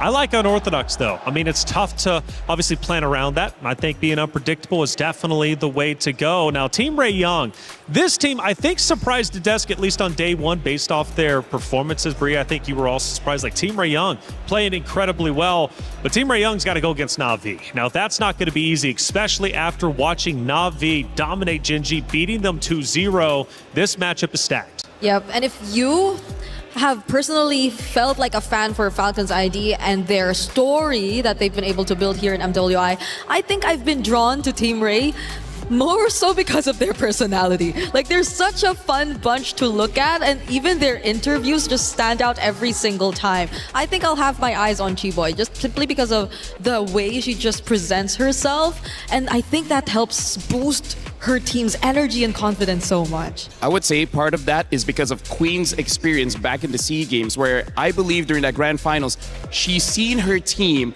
when they are like so stressed, so worried about losing. And at that moment, they're like, you know what? Let's just have fun so that we can actually go into the game fresh. And I think that's the experience that she's telling her team. Like, yes, most of you guys are new here in the international scene, but if you're so worried, if you're so anxious, you're not going to be able to play your game. So let's have fun. Let's play rock, paper, scissors, and then let's actually play the game. Which I think they were playing rock, paper, scissors. Yes, they did, which is actually pretty incredible. And we had a chance to actually catch the action. Now, the thing is, though, in that matchup, Na'Vi, they know what it is to be a champion. And sometimes you really have to get that feeling in order to get it again. For Team Ray Young, they haven't, at least on the MWI stage. I think that's going to give Na'Vi a big advantage. Na'Vi hopefully get to really carry over what we get to see from, or what we got to see from them in this recent match that they just did up against Gen G. And arguably so, of course, Gen G too wasn't able to show their best, but it was still a very dominant performance nonetheless. Here comes the knockout brackets though. So I'm wondering which goes first. Yes. All right. Well, first off, we know it's going to be Galaxy, Phoenix, Seda Esports happening first on main stage. But I'm looking at the future for semifinals. LaFell, I'm looking at potentially Na'Vi. Let's say if they continue to play well, we could have a Na'Vi Vitality Grand Finals. Actually, hold on. Looking at this, there's a chance that Na'Vi could go up against Galaxy, Phoenix, actually. And if that's the case, I think Na'Vi really wanted that one because Galaxy Phoenix had their number, and I feel like that matchup is going to be very personal. It's like you made it look humiliating day one. I want that revenge. Oh, more and more revenge storylines happening here, and we might just see one that will eventually replace one of the biggest revenge storylines that we actually had last year, because the underdogs then, Gaming Gladiators, no longer part of the tournament, just recently eliminated by Na'Vi. So now who is next to actually possibly be that seeker of revenge? That's a great question. Ashley, she has been a big conversation. Unfortunately, her team was eliminated. However, her knowledge is still incredibly valuable, and she teaches you how to be a roamer. Hi guys, I'm Ashley, team captain and roamer for Gen G. And for those who don't know me, we're about to find out. I'm here to dissect some of our qualifier games. Taking you to our second game in the finals against RQ Shira. So if you take a look at what's going on the screen right now, we have control of the H bush on the bottom side area, which we're winning, by the way. If you take a look at our lanes, both mid and bot are winning. The Claude is segregated from the rest of the team, and you're about to see the Hilda walk up with no support from her whatsoever. And our comp has a lot of poke, a lot of freezes, and a lot of rolling. So here we were able to burn the Hilda's flicker, and that was going to be useful for us since the Lord is coming up in 4 seconds. And what we're doing is we're clearing the mid lane, we're clearing top lane, and we see the Claude still bottom lane. This is good for us. You know, if they decide to come in, we can also just punish the Hilda. Knowing this, we're just zoning them out. We got vision of the Fredrin. As soon as we saw the Hilda coming up from the H bush, since we cleared it, and alongside the Claude, my Herth was able to just keep poking him along with the Lilia, no flicker, and immediately she goes down, right? So once the Hilda goes down, I knew that this positioning was to our advantage since they're coming from the red side. Our comp specializes in just bunching everyone together. We have a spatial isolation from me that can just freeze everyone in and outside of the circle. So right here, Arya is getting into position to cloud ult everyone. She's literally screaming, let me ult, and I'm like, okay, this is perfect. I make a spatial isolation to predict the Eve's ult. Since we're already in a box, I knew Eve was gonna ult from the back line, and since I had my teammates frozen and them frozen, I went to just go be annoying to make a separation from the front line and the back line, which was favorable for us, and that is how we dominated this game. But you know, the funny thing about that game is like, it's more or less me saying that they messed up. It wasn't even that we were doing the right thing. That wraps up our dissection for my games, and if you guys would like to see some more gameplay, please tune in to our MWI matches. Play is in our DNA. Whenever we let it out, it becomes our superpower. Now imagine an entire city being built to supercharge it. Kadir City, powered by Play. It's still day 3 of MWI, but now we move into a new iteration, our knockout stages. The competitors chose their opponents. Did they choose an easy route to semifinals, or did they choose their undoing? We're about to find all that out and more as we head to the stage with Damascus, Hollywood Rob TV, and Cheryl. Ladies and gentlemen, it is showtime here at the Esports World Cup as we are about to get rolling with our knockout stages. Right now, we are about to find out who is going to step one step closer to lifting up that trophy and being the best MLBB women's team in the world. Yes, sir, Rob, it's time to be excited because it is the knockout stage right now. Every single match means tournament life on the line. So without further ado, let's welcome our first team onto the stage. They made their way through the upper bracket. Make some noise for Team Galaxy Phoenix! Galaxy Phoenix does not know the taste of defeat. This team has come here in their first international event, but yet they have not just looked like contenders, they have played like one of the favorites, of course, fighting out of Cambodia, and they are trying to make history here at MWI. Now, I do have a few questions for you guys before we head into the match. Now, this is an incredible showing right here, being the first time on the international stage. How are you guys feeling? Right now, I'm feeling so proud. So proud. Yeah. And anything you would like to say to your fans back home so that they can cheer for you, you can say it in your language.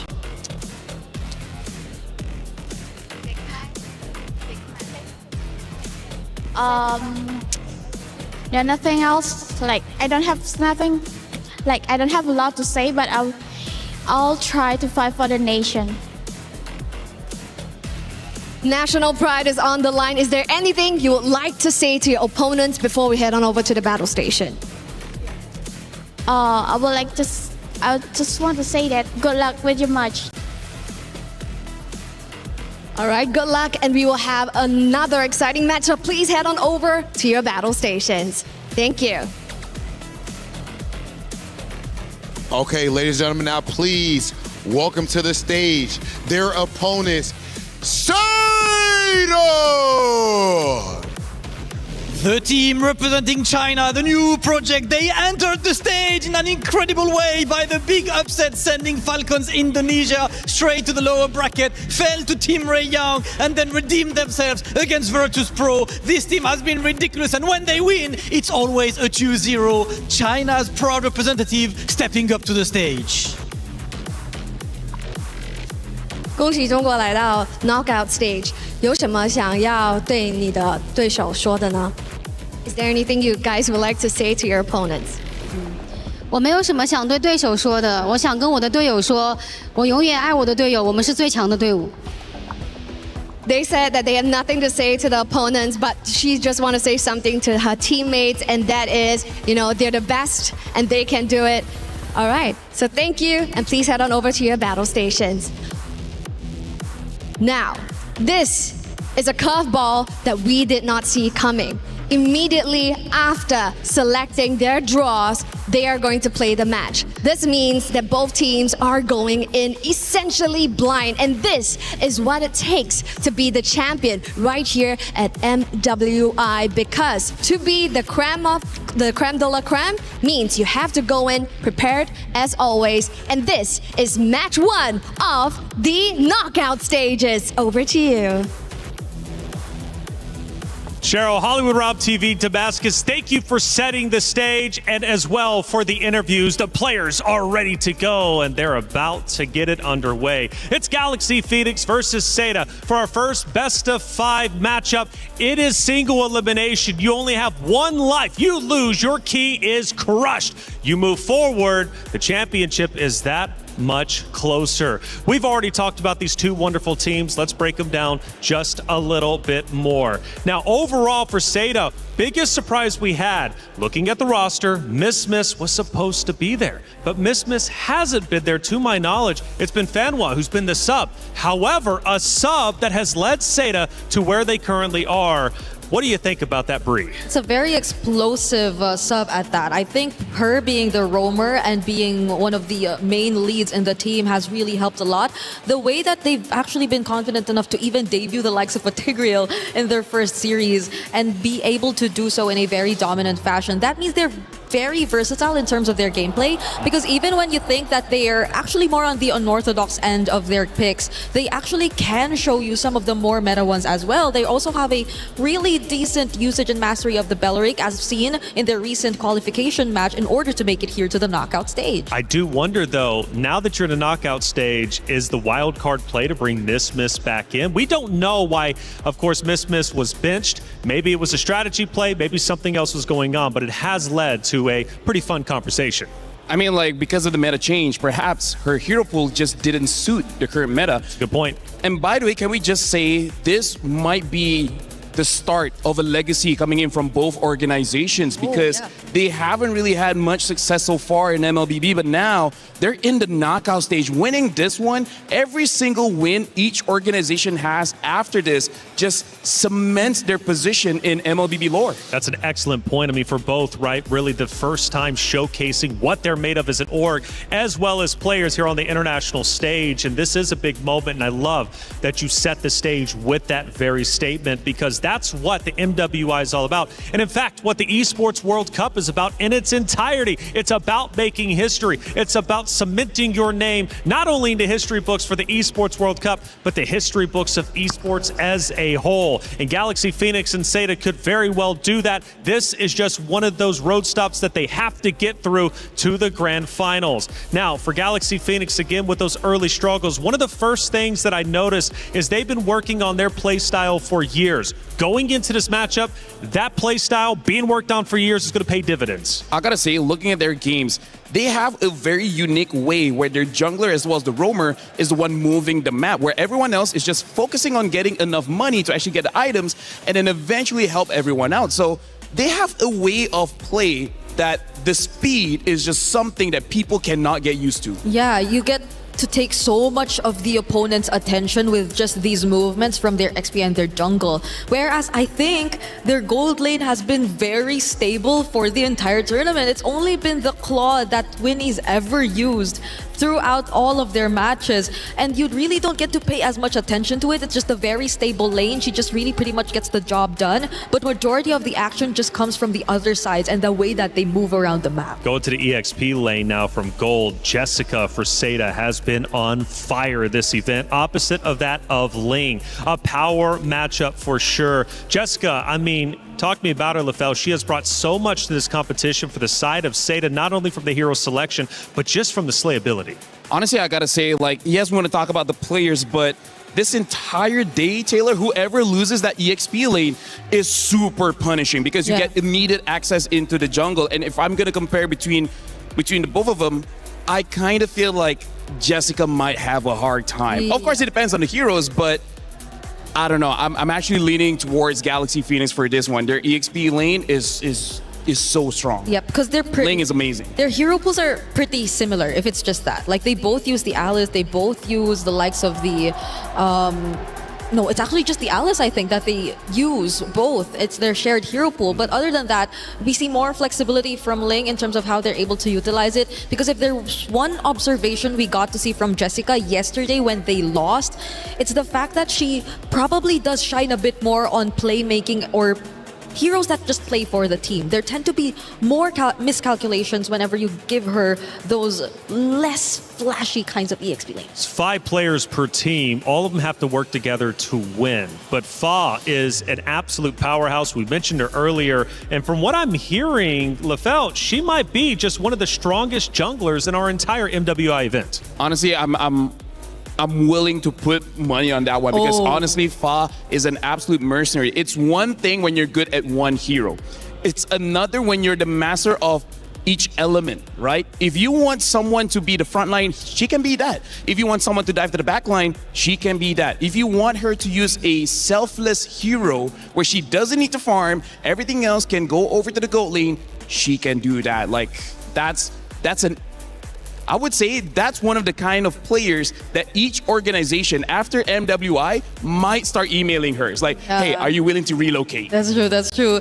It's also because she's just very firm on these heroes that either the Guinevere, either the Ling, whichever she uses, it just feels like the mastery is on point because I think we've observed that, especially from teams like, let's say, Twisted Minds earlier on. When you try to change a bit of what you're used to seeing in the jungle, then the dimensions of your gameplay, there are a lot of things that tend to shift. But when it comes to Galaxy Phoenix, it's just really them dictating majority of it through the EXP and the jungle. One thing I do have to say before the draft starts, something about Galaxy Phoenix, they make it look easy. Yeah. And that's pure talent. It's not, well, actually, it's incredibly hard to make it look easy, funny enough. You would think going in there and just making it look easy is easy. It's not. It's one of the most difficult things to do. And Guy, speaking of difficulties, Guy from Seda, even through defeat, she finds a way to still perform well. She's the anchor, if you will, for this Seda roster. Guy is going to be the one I at least think that Jessica, Zhao, Name, Miss, or Fanwa, whoever decides to come in for this matchup, is going to be looking towards when things get rough. I'm starting to worry for her, though. Like, if it does so happen that Galaxy Phoenix tried to go for the assassin route and we see another Ling gameplay, wait, is she taking a selfie? Yes, and I actually saw them checking the heroes out as well. But I think it's less about the draft and more like, which skin do I use for this one? Well, you have to really pick the best skin. Yes. You're already in the knockout stage. Yeah, I'm not going to lie. Some of the skins, though, are incredibly funny. Like Patrick, for example, running around. Oh, yeah. Imagine losing to a Patrick. Guy would be furious. I got to say, Patrick running towards you at light speed is one of the most terrifying things you could ever imagine. And it's made a lot of Glue users happy because Glue is actually one of the heroes with very few skins. Yes. And you get surprised because he suddenly receives a Patrick skin. Yeah, I can't remember if it was Vivian, I think, from Vitality uses Patrick's skin, which is like she already talks her trash and she's beating you with the Patrick. Just so disrespectful on so many different Only levels. in MLBB can you see Sasuke being afraid of Patrick. That's only in MLBB. The logic is a bit different here. Even AOT characters like Eren Yeager, I'm pretty sure he doesn't want to face against Patrick. I know. It's not like we get to see the Yin also played as much in competitive gameplay, but it's weird here looking at Patrick just dominating over everyone. But that's just MLBB, isn't it? It gives flexibility and the opportunity for you at home to pick your favorite skins and play the game how you want to play. Regional pride was mentioned during the interview with Cheryl and the Galaxy Phoenix ladies. Regional pride so incredibly important here. And, one of the players from Galaxy Phoenix saying during that interview, like, I'm just so proud to represent my nation, to be on this stage. I know it's not enough for her. She wants to be a champion, obviously, but making it to the knockout stages, representing your nation, Lefel, that is such a big accomplishment. Because if you ask any player here, their motivation for playing, their motivation to become champions, there's many different layers. You have layers on, they want to change their family situation back at home. They want to make a name for themselves in their own country, in this game. They want to help out their friends.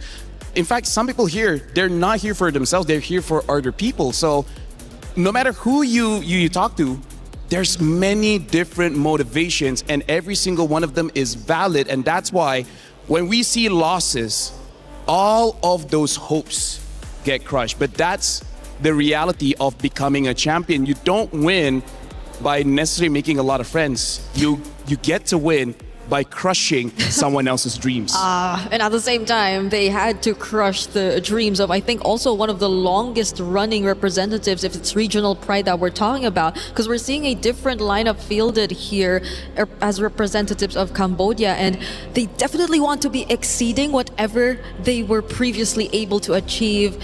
It hasn't been a significant finish in any of their previous MWI records, but now they're so close to exceeding all of that.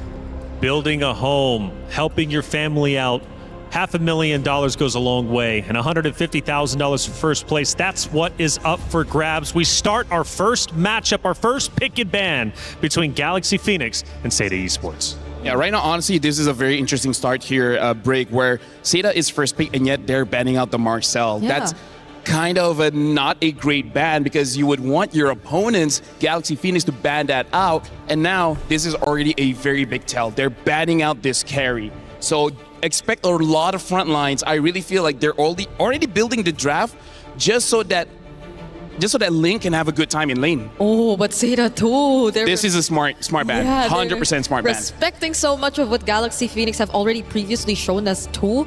I think the Guinevere is just a bit too flexible of a jungler to hand over to GXP at this point. I was watching that game where Galaxy Phoenix went up against Na'Vi.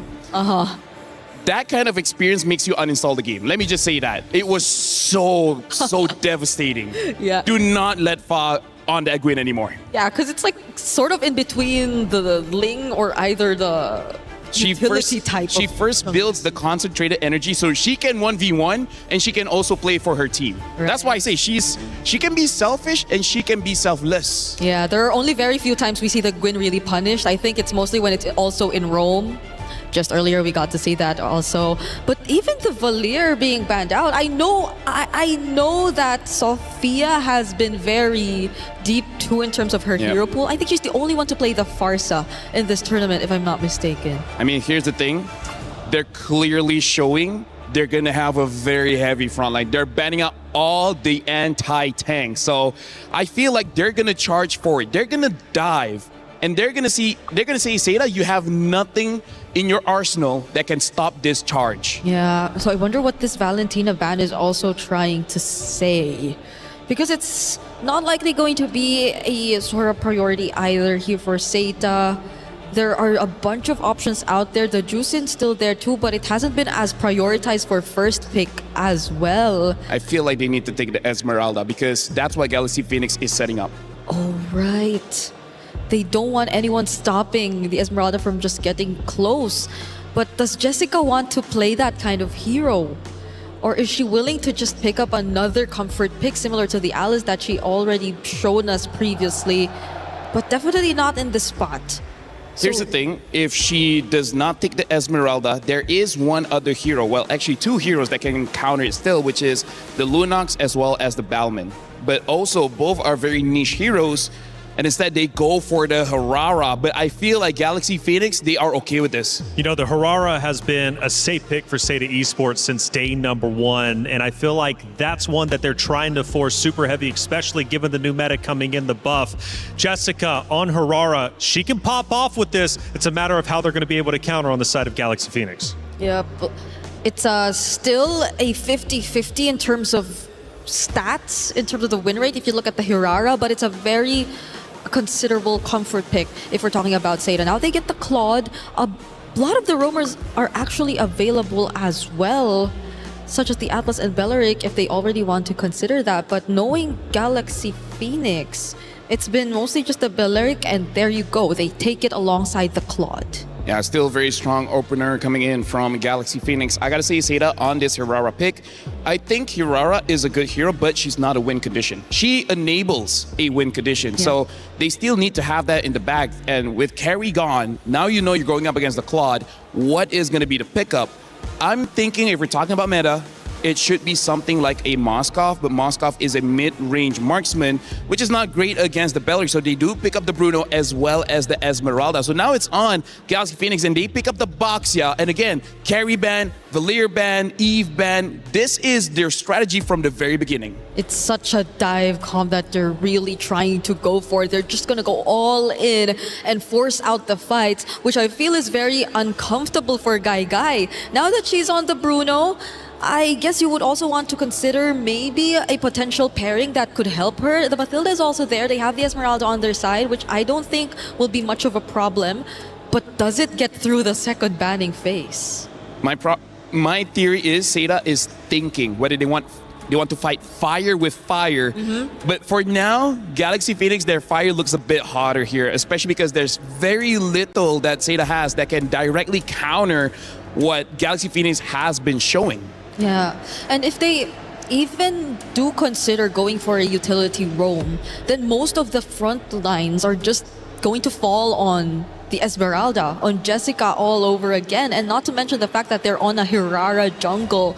So that means they will, or GXP would have much easier access to just constantly go for the chase because they will lack crowd control. So would they really want to consider that, or maybe opt for a roamer that also has additional layers of catch and crowd control to respond against GXP? I gotta say, they at least need some form of knockup. Yeah. If not, that Blazing Duet will just rip over your team, and that's something that they definitely don't want. One of the popular choices in MLBB is definitely the Cho, but so far at MWI, no Chos have been picked up so far. The other choice is Minotaur, but again, is not having an amazing showing here. I think Fanhua does play the Cho. It just hasn't been as successful previously, but again, into the Baksha, into the Claude, I think it will be a pretty decent option. It's not like you get to pair it with immediate burst, but you don't know what the mid lane pick is for Seda anyway. There might just be a chance you still get to see them pick up a burst mage. Here's the thing, Galaxy Phoenix can pick up something like a Kimi and just force out the early game because we see Farsa as well as Selena and the Valentina being banned. All three early game mages have been taken off the table. Kimi is still there. If they want scale, they have the Zetian still available, but actually no, it's actually still a pretty good pick, but instead they pick up the Gord. Haven't seen the Gord for a while here. So now Seda, if they want to go loco, they could go for something like an Estes and just go for an Ube strat. But, you know, there's a Boxia there, so you're kind of already countered in that sense. Yeah, the Mathildas, the Estes, they are, again, considerable options. But the lack of crowd control might be a bit of a problem here for Seda because there's nothing that's just going to lock down and hold down GXP once they just keep trying. Atlas is still there, so that should be the pick, no? Oh, right. Right, Atlas is still there. So it should be the Atlas. They go for a Tigreal. I was thinking for a Tigreal for some reason, but I don't think that's the pick. Lilia is picked up so that she can fight the tanks. This Tigreal is, I would say, must be some kind of comfort because wow, wow, wee, wow. Wow, wow, wee, wow. Wow, wow, wee, wow. We're just waiting for the XP lane, I guess. There is an Alice still. I think it's okay, but I think they might be better with damage, maybe like a Lapu, maybe like a Bennett. Paquito is still up also. But the Esmeralda, a bit of damage, yeah, I'd agree. Okay, they lock in the Sora. And the Sora is amazing going up against Lilia. Lilia does not have a lot of HP. He can burst her down. Galaxy Phoenix versus Seda Esports. It's our first knockout round match. It means so much. Single elimination, you lose, your key is crushed. You will no longer have the chance of glory to earn the trophy over on that very stage. Of course, though, if you win, it's only a couple more series before you lift the trophy yourself and earn $150,000 for first place. It's Galaxy Phoenix versus Seda Esports to start our knockout round. Athena, Gideon, take it away. Thank you so much, Reflections. Man, this draft has been a little interesting as we come on into the series. This is going to be an interesting one. We're expecting some big team fights, but also some of these picks have been also really looking for the finer details, right? Looking for ways for maybe Sora to not only punish this Lilia, but more importantly, can also stop the Tigreal if necessary. They got so many different tools to utilize. The question is whether or not the laning phase is going to be okay. Oh, let's see if that will reflect onto rotation here for GXP. You know what? You're right. They are kind of doing the research here onto what fit or works best for Sera. Remember from their first ever matchup against Falcons ID, they actually used this Hirara. And then for the second game, they locked in the 2-0 with the Tigreal. Fantastic job, by the way, by Fanwa. So let's see if Galaxy Phoenix has something in store for that duo as well. Now, considering that we are also locking in the Bruno for Gaiga, which is somewhat new today for today's meta. We have seen a couple of teams actually, banning it out, but this might be first blood here as Fanwa forced to flicker away, losing an important battle spell prior to the very first turtle of this game. But coming back to the marksmans here, it's interesting because even Winnie recognizes, Gaiga is currently on a lane bully. Not only do I need to get the hybrid defense, oh my goodness, but also the tenacity. Even so finding first blood is already great here. Okay, that's a great start. So Sarita is actually starting off things with another rolling around kill here for Joe, and meanwhile for GXP, it's all about the timings as well. Remember for the Balearic, there are certain conditions that has to be met before you actually go in with the Wrath of Dryad, and all of that will be possible as well if Ling is able to back up right before a turtle take, and which in this case is going to be cornered or circled around by Zeta Division, and Joe is still keeps on farming and relaxes their stance. No asserted dominance yet or no clashes being initiated yet here for Galaxy Phoenix. And it's very understandable. After finding that first blood, they know for a fact that Fa is unfortunately not at level 4 at the right time. So this is pretty uncontestable, assuming Soul was able to find just a couple more camps to get to level 5. Even so, we're already seeing the first few movements, and Cloud Chip's out. Okay, Ling is risking it all. It's Fanboy yet again being targeted, and this time it's Galaxy Phoenix taking in the kill. Joe with a counter setup kill here, with Ling being taken down. Meanwhile, that's too messy. Jessica was beautiful somewhere onto the back lanes. They just have different targets here for Zeta.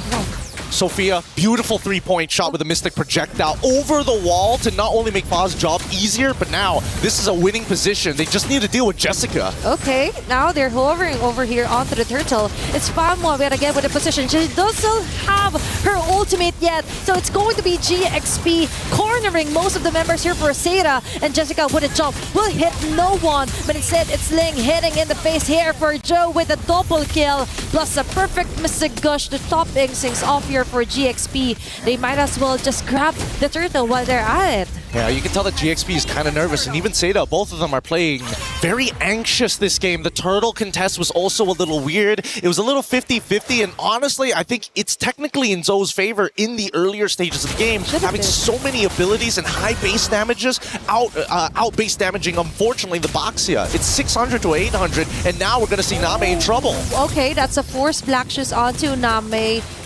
GXP knows there's no pure fight yet. Meanwhile, for Zeta, the plan B in motion right now. Just let Guy play her lane. But it's Fanboy yet again. It's a continuous harassment onto her that makes Zeta Division, Zeta rather, had a hard time to actually initiate some of those fights. But look at this, both sides are not wasting too much time. So made this similar invasion early on, netting them first blood. She's back here again just to slow down Fa even further. Okay, now for Galaxy Phoenix, all they have to do is somehow continue this kind of dominance into the map. And speaking of which, it's going to be Jessica66 being targeted here. That's two women onto her. And Fa will get the last hit. Even one of the backbone here for Zeta is having a hardest time against GXP. Yep, this is the beautiful plays coming out from GXP. Very high level, showing presence down by the bottom side, already assuming after mentioning and also seeing Zoe on that top side. It's still a bit of a mistake and an overextension from Jessica. Even so, though, Ling is coming up big time. 3-1 and 2, gonna get plenty of money off of this. In terms of the side lanes and who's doing really, really well, it's Guy with plenty of money. It's Winnie with the EXP lead, but it's Ling really leading the charge. She is the master here onto the XP. Meanwhile, that is not going to look good here for Jessica26, and now Sophia initiates with the Mystic Gush. Lemas will follow up right of Dry. There's going to be the taunt. Joe trying to run away with iframes. It will be enough, but sadly though, onto the top lane, they won't be able to try and contest their positions here onto the neutral objective. Beautifully played. Oh, okay. Really, really well played for GXP's side. Seda tried an attempt here, but they don't. I think they need to understand that GXP's combination is very plug and play. It doesn't matter what order it comes out in, as long as you get CC'd, you are going to die to the Gush. Simultaneously happening here onto the map, but there's going to be a kill. Solo kill here. Still Ling on top of everyone else. They're really transitioning quite well here for Galaxy Phoenix. Getting a turret, getting a kill, you already have the turtle as well. So now we totally see the importance of what it does to our XP laners when you're kind of bullied early facing into this game. I mean, when you make back-to-back mistakes, unfortunately, in that laning phase, that's when it gets really, really rough. Especially when you go over to these neutral objectives and not find some kind of gold back for all of your contributions. Even so, GXP not going to completely let them go. Look at that, 1.6 to 700. But if we look at Guy's side, Guy, unfortunately, only 71. Not enough of a lead to become lethal just yet. Yep, and that full responsibility of the damage will fall onto her shoulders later on.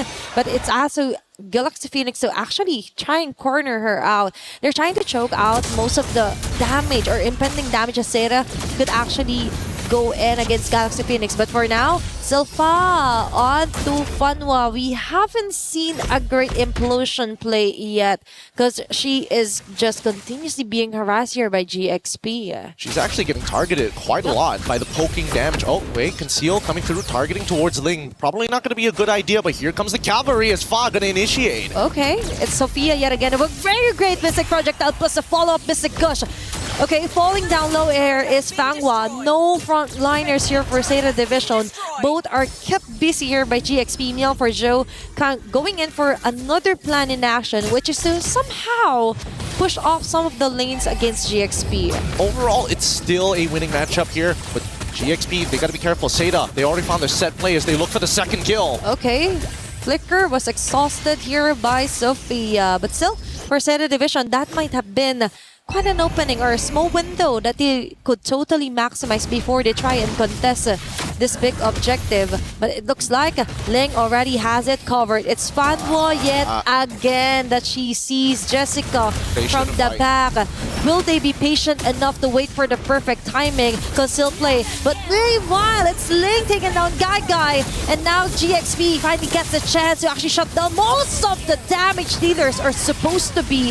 That's going to be 3 members down. Chase down onto Jessica26. Meanwhile, it's Fa and Ling jumping onto Name. During the triple kill. Will go for the Maniac? Yeah, indeed. That's going to be a Maniac kill for Ling. It's a queen for this game.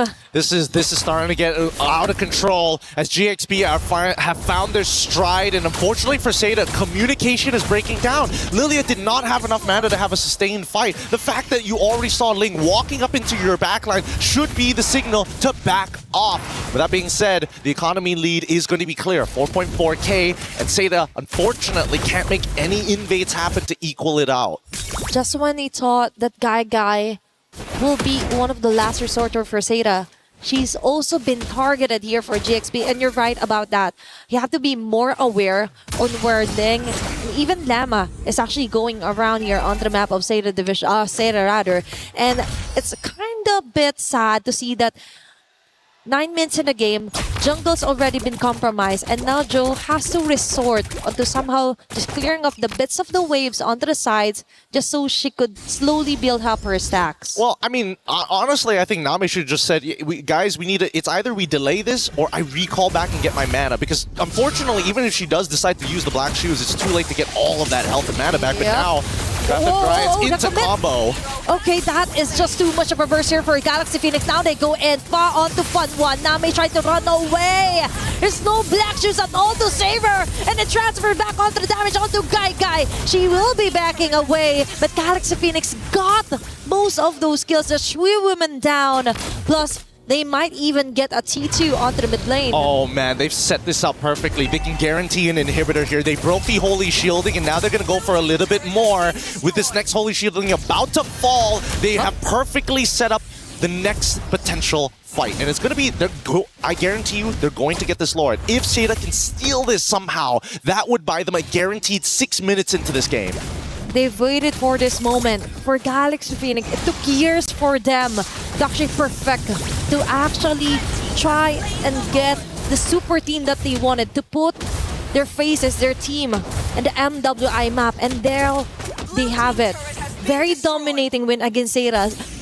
One of the teams who fought a way to actually win a fight against Falcons ID. And now it's GXP asserting their dominance. Looking at this one, of course, we see some clean discipline as well when it comes to rotations, plus the easy conversion of kill, then turret, kill, and then objective. Very clear attitude here for GXP. I mean, it's reflected by the score, 2-15 so far. It's just closing this game out. It's going to be a little bit harder than it looks, especially since Name is starting to scale and dealing with these waves well. So, fortunately, not going to get caught here, but they find Fanhua instead. Okay, Flicker. Fortunately, hasn't been activated here for Seda, but they have another task in here that they have to melt down as fast as possible. But it's going to be the Lord that GXP has and marching onto the bottom. Very nice of them to kind of delay things off onto the mid lane, even onto the top lane. Now the pressure is on. Macro control here for Galaxy Phoenix. Winnie onto the sidelines here. And Lemma with a Rat of Giant. Funnel immediately down. There's no more counterplay here for Zeta. All they can do is run away while Lane chases them down onto the back lanes. And Winnie goes in with a blazing duet. The cherry on top. Galaxy Phoenix is doing it. Complete members marching in towards the base. It's Zeta trying to fight for their life here. Jessica and Joe Guy will manage to do that. But still, they're on the brink of losing here for game number 1. So close, but still, they can definitely still survive for a few minutes or so against GXP. Yeah, unfortunately, they're not able to cut through absolutely everyone just yet. And the spawn timers is going to allow the rest to actually come back into this fight. GXP could have forced the end there, but decided to take the safe route. This could be a potential mistake if Seda is able to find a turnover fight, a complete wipeout against GXP to close out the game. I would say closer towards the 14 to 16 minute where the death timers are long enough for them to crush through 2 to 3 towers in one go. And for that, for Galaxy Phoenix, they just kinda want more cleaner and clearer assertions of clashes here. I think that if they're going to look for the cleaner and an assertive way to play, they gotta ruin the position of Sophia. But just like mentioned in the beginning, right? Their plug-and-play combinations, now that all 5 of them can get involved, it makes Ling's job really easy. Instead of just, hey, I gotta go Cloud every single time. Not necessary if the combo actually lands. And now, let's see if something will finally land here for Zeta. But one thing's for sure, those bullets are gonna land onto the last bit of base hurt onto the top lane here for Zeta.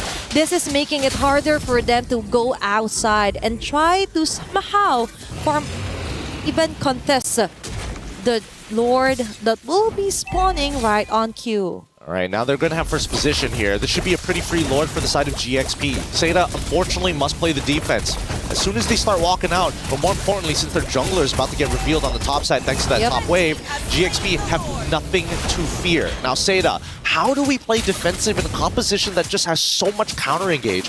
If Fanhua decides to flicker forward, unfortunately, a majority of the important members on the side of GXP have some form of counterplay. Sophia will never be anywhere close to the front lines. Winnie has a Purify, so that only leaves you with just a bunch of tanks, one of them who wants you to be in their face. Yep, and problems keep piling up here for Zeta, especially Fanhua being the first to go down each and every clash. So for GXP, it just makes it easier for them, right? No more frontliners. All they have to do is do their thing. Ling goes in with punches, and the rest could just focus fire onto the base, which might happen into the next wave.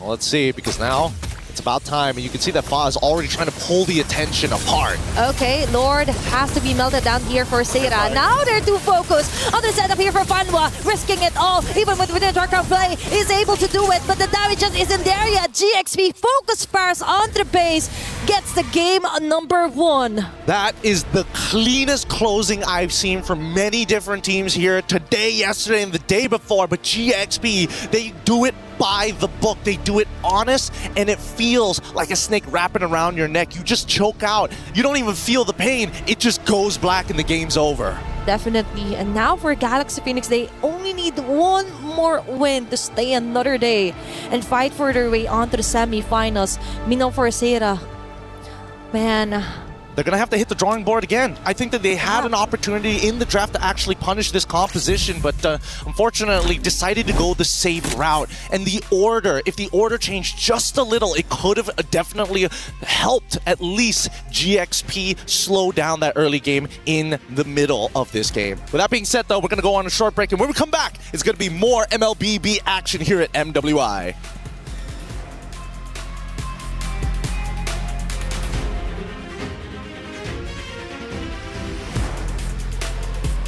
A quick round indeed. We might get a 3-0. I'm kind of feeling it, but then again, Seda Esports has been known to come back and fight viciously in the future rounds after taking a loss. Hey, welcome back into our studio. I'm Taylor Reflections, Noble, Lafelle, Brigida. Let's break it down, because from what I'm seeing and from what I'm hearing, Lafelle, it's Sora Day. I don't know, man. Starting the very first game of today, the EXP lane has been, I would say, the make it and break it for a lot of these teams. I mean, like, let's talk about this. Ling on a story with only one damage item. Just one. Just one, and she got a Maniac. She won a 1v1 against Gagai, against Jessica. Whoever's in front of Ling, they die. Yeah, I even thought it might have just been a Series 1 thing, because these were two Sora specialists. That was Team Falcon's ID and Twisted Minds, but it just really keeps happening over and over again. And that's on top of the fact that there was barely anyone to stop her from just going in. I notice it's all smiles on the side of Galaxy Phoenix. For the side of Seda, as we look in, it almost looks like misery and disappointment from that game number 1. Nothing seemed to have went well for them. Nothing went right. They did have a moment in time towards the very end before the final push onto the base where they managed to at least stop Galaxy Phoenix at the 1-yard line. However, it only extended the time just a little bit longer.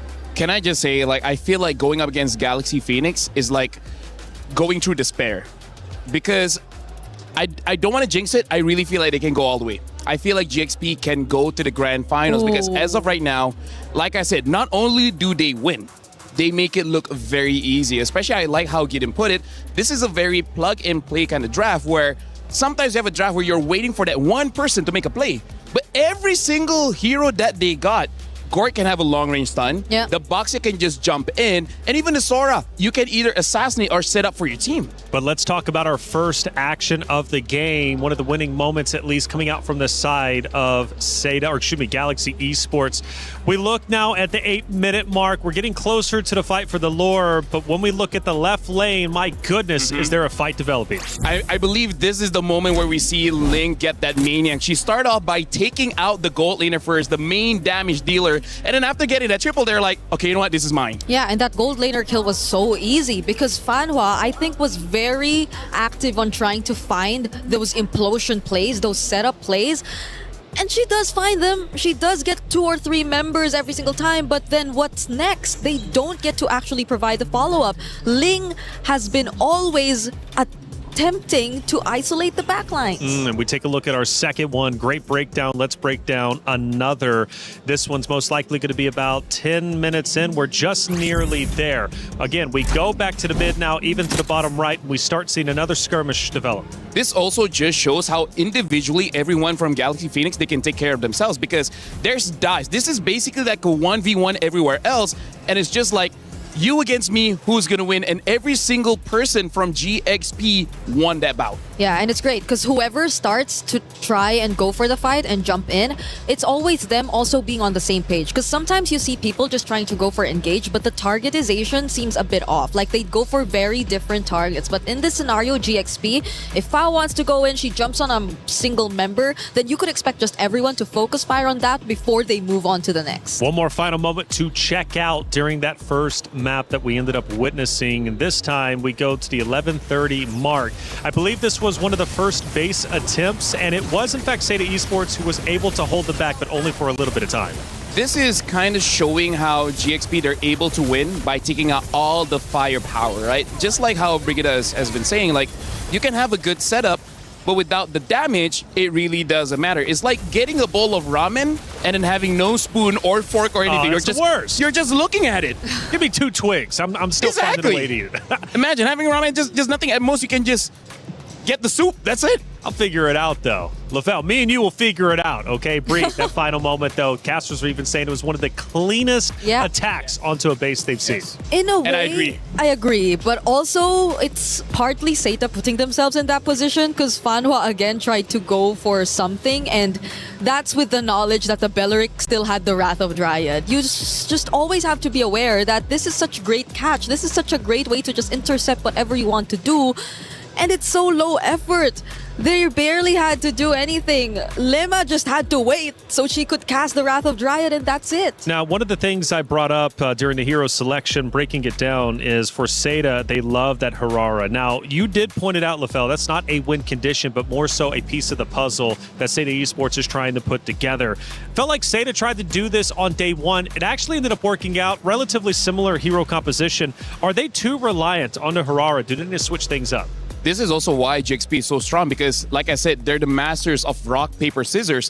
They know the Harara is going to get picked, right? Instead of batting it out, they allow Seda to just take it so that they can have a draft that makes it so that Harara could not do anything. They ban out the carry, they ban out the Valir, they ban out all the anti-tank heroes so that they can have all the tank heroes so that Harara come in and is like, okay, can you kill me? You cannot, then you will die. Yeah, because we've been saying that you need to set up for the Hirara to be successful. It's not like the Hirara is just the one making things happen. So there are certain conditions that have to be met, and in this case, they did not allow any single one of them to get through. It was tough, and speaking of not getting through, Bree, I mean, Zhao was the only one with kills onto the side of Seda Esports, having two total eliminations. For Galaxy Phoenix, they had close to 20.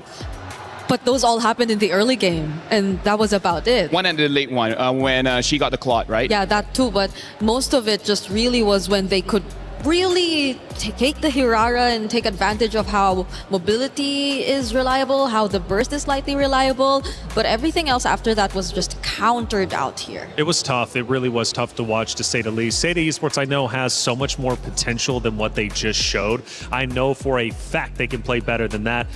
But speaking of playing better than that, what's the game plan? You lost that so quickly, it's even hard to get upset about it. Granted, we did see the player emotions, LaFell, and they were clearly feeling that loss. Because I really feel like they understood that there was not much that they can do in that game. That was the phases of saying that they knew what we were going to do before we did it. So how do we outplay that? Because let's talk about the bans.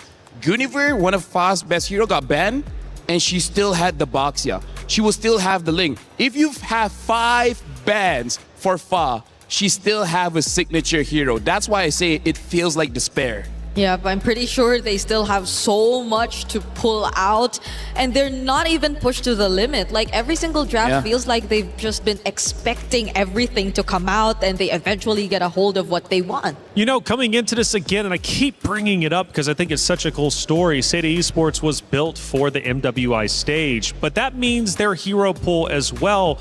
Do you think they're maybe overextending past their comfort zone and they're finding themselves trying to counter the heroes on the opposite team, but not really understanding fully how to play those very heroes? I mean, we're talking about how both organizations is trying to make a name for themselves because this is new. This is a new lineup built for MWI, and because of that, they don't have the experience of being pressured this hard. So I feel like have they stretched themselves too thin? Honestly, maybe, just because now that you're in this situation, what do you do? This is scary, Bree. We go back to Flying Cloud, and Seda cannot afford to go with the same hero composition, because we know what Galaxy Phoenix is going to do. They're just going to choose their own that just defeated them, and after such a heavy loss, going back to the same map, this could have devastating effects for Seda. It's tough though, because if they don't really want to overstretch their possibilities in terms of hero pool, then does reverting back to comfort also help them? Because their comforts seem to be really countered out well by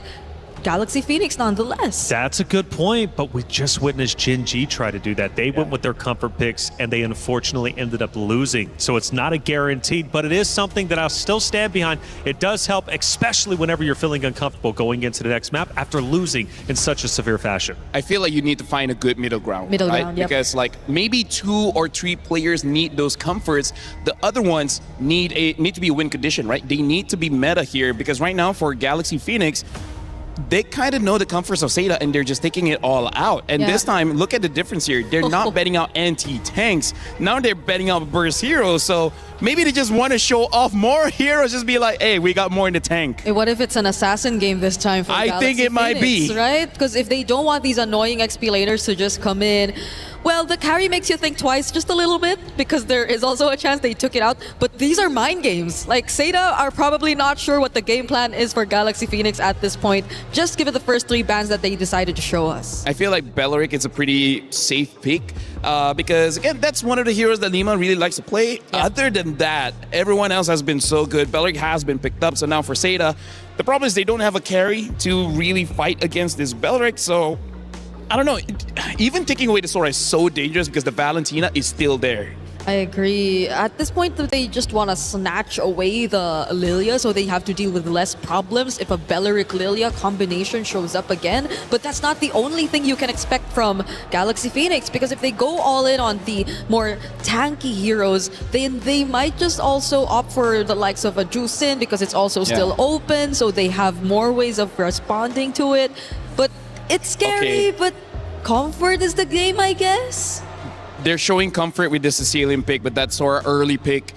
A reason why we don't see Sora so early, it's so counterable, especially with that Valentina. So that's a risk, saying that I don't think you'll pick up the Valentina, and they don't. They pick up the Phoveus, but Phoveus is also a counter towards the Sora. And now that the Phoveus sees it's a Sicilian, it's not a Gord, it's not a Lilia, the Phoveus will be fine. I feel like Seda, they just overcommitted on that Sicilian pick, making it an easy Phoveus pick. Yeah, and you're forced to play slow. You have to play slightly slower than usual.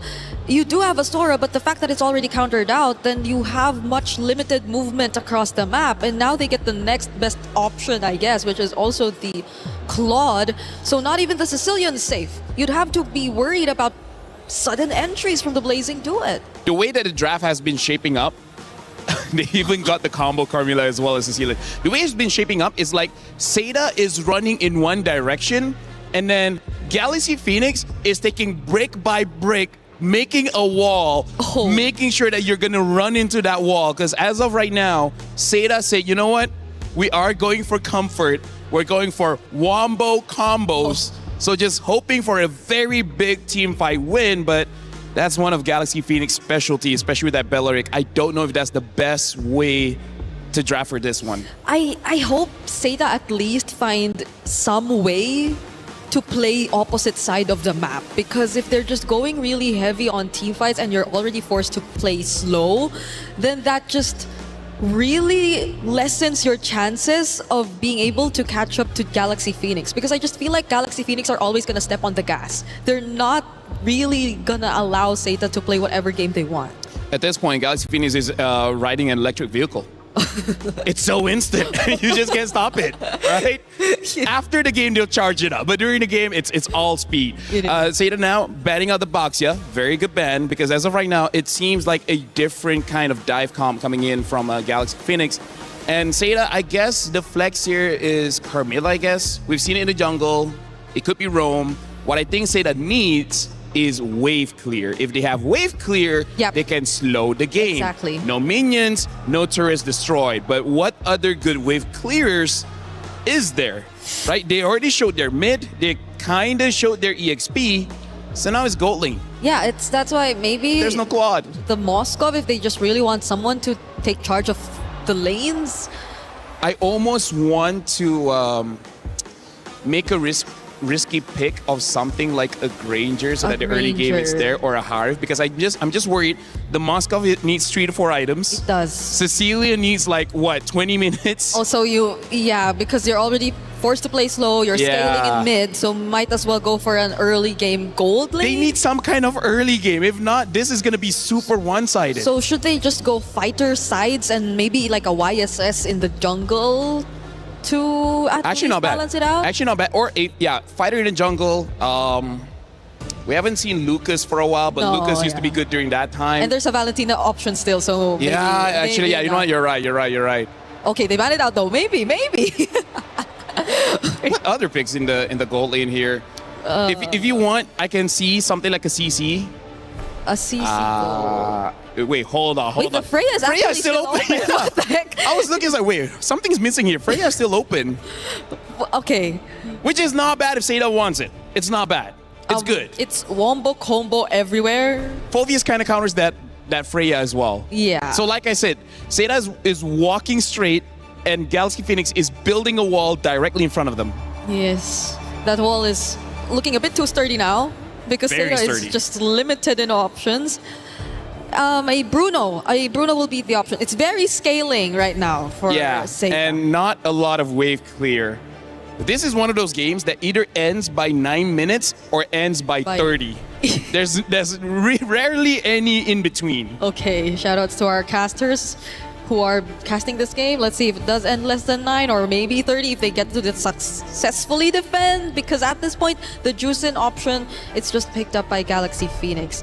They pretty much see what to expect. A Suyo maybe? Just so that you can be very, very fast? Honestly, they can pick up anything at this point. Hayabusa or the Nolan as well, yeah. I think the Nolan too, just so you could just... Oh, they're the ones who go Yi Sun-shin. So just in case if the game does extend long enough, they do have a double marksman. Honestly, this is a very good respect coming in from Galaxy Phoenix. They see that Seda is investing everything into the late game so that they just get 2 late game heroes. Honestly, that's a lot of respect coming in from Galaxy Phoenix. Yeah, they were able to sense it from a mile away, but Seda are still looking for their jungler. Well, we did float the idea of a Carmilla maybe being flexed, but maybe it's more of a roam pick if you're looking at the current setup for Seda, not unless they just really want to go full support and put all of their eggs in one basket and revolve around the Bruno Sicilian late game and go utility in the jungle. Or wow. Okay. I feel like I want to ask the opinions of Gideon here, because Export makes sense against the Phoveus as well as the Belleric. But hey, maybe it can work. Maybe it can work. Maybe it can work. Well, it's going to have to work for sure. Seda Esports built this roster specifically for MWI, and it's worked out so far. But is this going to be the end of the road? Well, they need to come back in the series. It's a best of 5 after all, and Galaxy Phoenix is already well ahead of the game, winning game 1 in such a convincing fashion that Seda Esports now has to go for their comfort picks just to feel alive in game number 2. It's Galaxy Phoenix versus Seda Esports Map 2. Athena, Gideon, take it away. Thank you so much for Reflections. And yes, LaFell, I will explain it in just a bit here, because this is going to be an intense game. Not only were both sides looking for comfort picks, but Seda really going above and beyond in the second half of the draft to shake things up for the mid trios. And I think that's where this game is going to come down to, because level 1 is not in their favor when it comes down to the wave clear. Now, they both lost a concussive blast really, really quick. But that first motion gives Name the advantage that they were looking for and avoid the worst part of the early game, which was level 1. That is just the thing. They just want it to be in their favor when or where they want to decide to engage, right? And for Seda, with the export being shown as well here, Gideon, we have to dive deeper. But before that, for Kwanwa as well, going in with the Revitalize. Now they slowly disengage from that independent team fight. Now, here's the thing. When you have your mid-trios battling it out, it's really a 3v3. However, if you notice GXP's lineup, only Lima, unfortunately, is the tankiest person on their squad. Sophia's not going to walk up too far without Lima, and Fa doesn't want to get close at all. Now, here at level 2, this is where Sophia can get really, really aggressive, but Seda want to punish this. They are taxing the HP pool and also using the waltz so that Fanhua can get really aggressive and still walk out of safety. Plus, the additional shield is really helpful for them when it comes to clutch moments, right? And it's all about surviving, not only here on MWI, but surviving the game first. Okay, one game at a time here for Seda. And now we also have to somehow look at a closer look on how will Jessica fare well against the Phobius of Ling later on. Now she got this huge advantage with the setups with the Cloud Form current term, plus now she actually has damages she could inflict upon GXP whenever needed. And right on cue, it's not going to be, or it's might be going to be onto the objective here, which is a turtle that spawned right on cue. I think step one for either one of these teams, they may want to go for this neutral objective, but they don't necessarily have to take it. Wait, turtle ball hits! Okay, they're turning into the bait. Name almost falling low. It's going to be a Farag armor being pop up here, but the last Insanity. So with the first blood, it's Ling being the first blood against, of all people, now Seda. Semi-standard hard here, but surprisingly, they let go of the turtle. They just focus on to getting that huge first blood kill for Joe. That was actually a pretty insane fight there. Like, Jessica saved the day. Name was meant to die, and Jessica saved 2 lives with a single flicker and Cloud Shift. Now, we see Fanhua getting aggressive, but at the same time, they notice it. They don't mind if she dies, only because Kai is going to be their late game insurance policy next to Name. Yep. At this stage of the game, I would say that Seda, again, they're going to contest basically everything, but there's no real commitment to it. Maybe for now, because Seda just has to be really careful. It's all about digging in onto the lane and going for the free hits. Is going to be Name. Perfect bat speeds there, getting a kill onto Sophia. Now the numbers are quite rolling and going onto the side of Name and Fanhua. And this is exactly what you want to see. Some sacrifices from the side lanes that isn't in your late game scalers. Yep. The Phobius knows that later in the game, he's going to be a lot less relevant. So at this point of time, you see that Jessica is going to take advantage of that. You know what? I'll miss out one wave, but if I can set up 2 beautiful kills for Name and speed her up, this game will be free. Who says that you have to play the long game, right, to activate a Sicilian? It's all about making it faster here for Seda. And now they also have this great vision when it comes to Name with the Sanguine Claws as well. When it comes to checking out each and every bush, if ever or whenever necessary. Now, right now, what's really uncomfortable is that both Jessica and Ling are really good at this Sora. They should understand the mechanics well. But unfortunately for Ling, they need to make sure that Jessica doesn't really get out of this lane. Ling needs to keep Jessica here for as long as possible and tax her life total every single time she walks up to that wave. Oh, but that's the thing. Sometimes Jessica just totally lets go and doesn't even put so much attention onto Ling. She just wants to be there when a fight actually occurs here for Seda.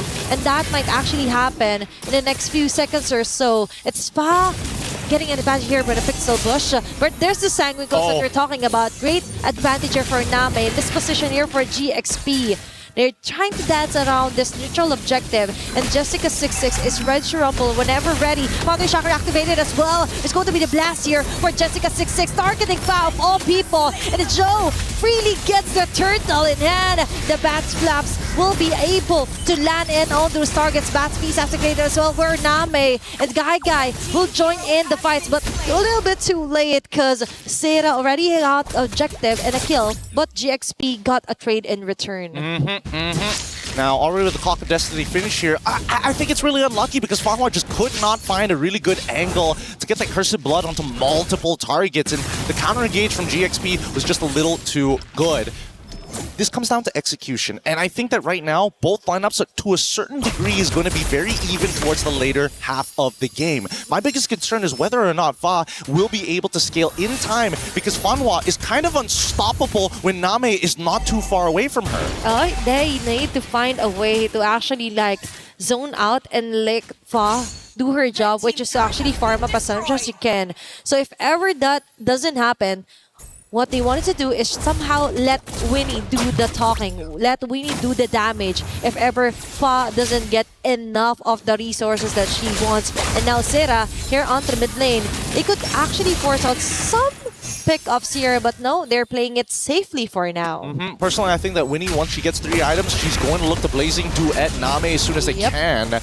And for the meantime, Seda, again, they're not looking to kind of accelerate this game, as you can tell. They're looking to just, hey, match them, match that energy. Don't let the EXP go to waste. Don't let the gold go to waste. It's all about conserving their energy as well, because whatever happens, all they needed is just to wait for enough stacks here for Nami to totally turn the slaps into 1 or 2 hits at most here against GXP. Plus, even though there's a threat of a Claude, Fanwa could actually bypass all frontliners here for GXP just to try and delay things up here. And Sophia might have enough stacks here for the Stone Snare. Lantern Flare activated there. Name!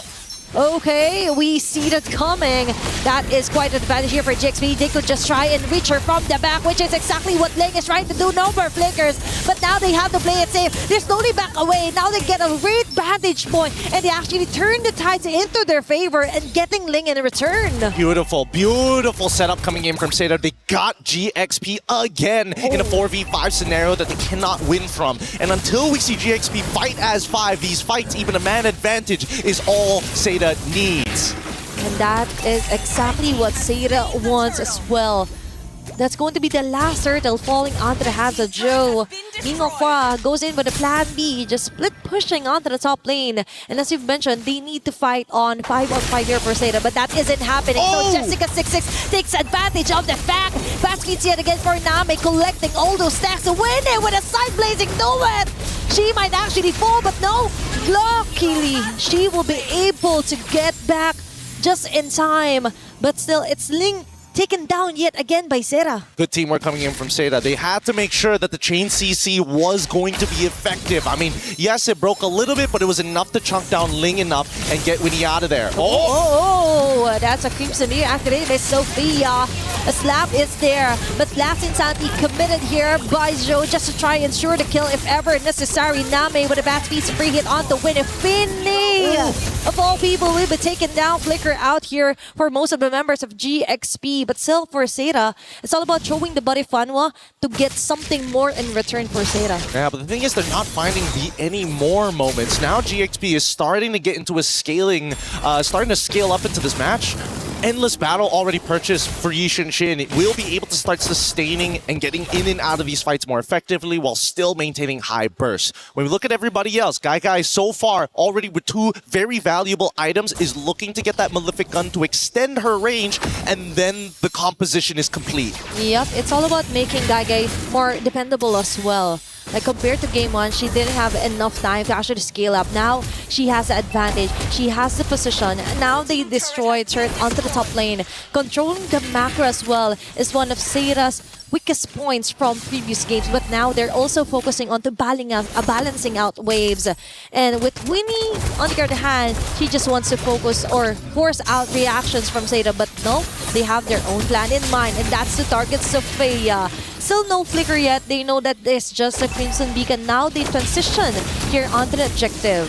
They're also going to break the Holy Shielding on the top side with a slow pushing wave as they're about to fight. Oh, Jessica6 is forced out of her ulti just to get away. It's Ling onto the front line. They let go of the Lord. It said there's going to be a taunt. Fa will be securing the Lord on her way to annihilate members here for Seda. And now they catch them. Silas will pop of immortality. And when they finally gets an opening that she needs, it's Guy and Joe being left here. And Win ensures the double. Meanwhile, for Guy, she gets the triple in return. As Seda still got an advantage all over that messy clashes that GXP did.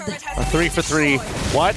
Hold on, no, Jessica in trouble. Unfortunately, no ult, and now it turns into a 3 for 4 in favor of GPX. Okay, now they finally get something more out of messy teamfights, miss initiations, and what mattered is that they were able to actually get an objective while they were doing so.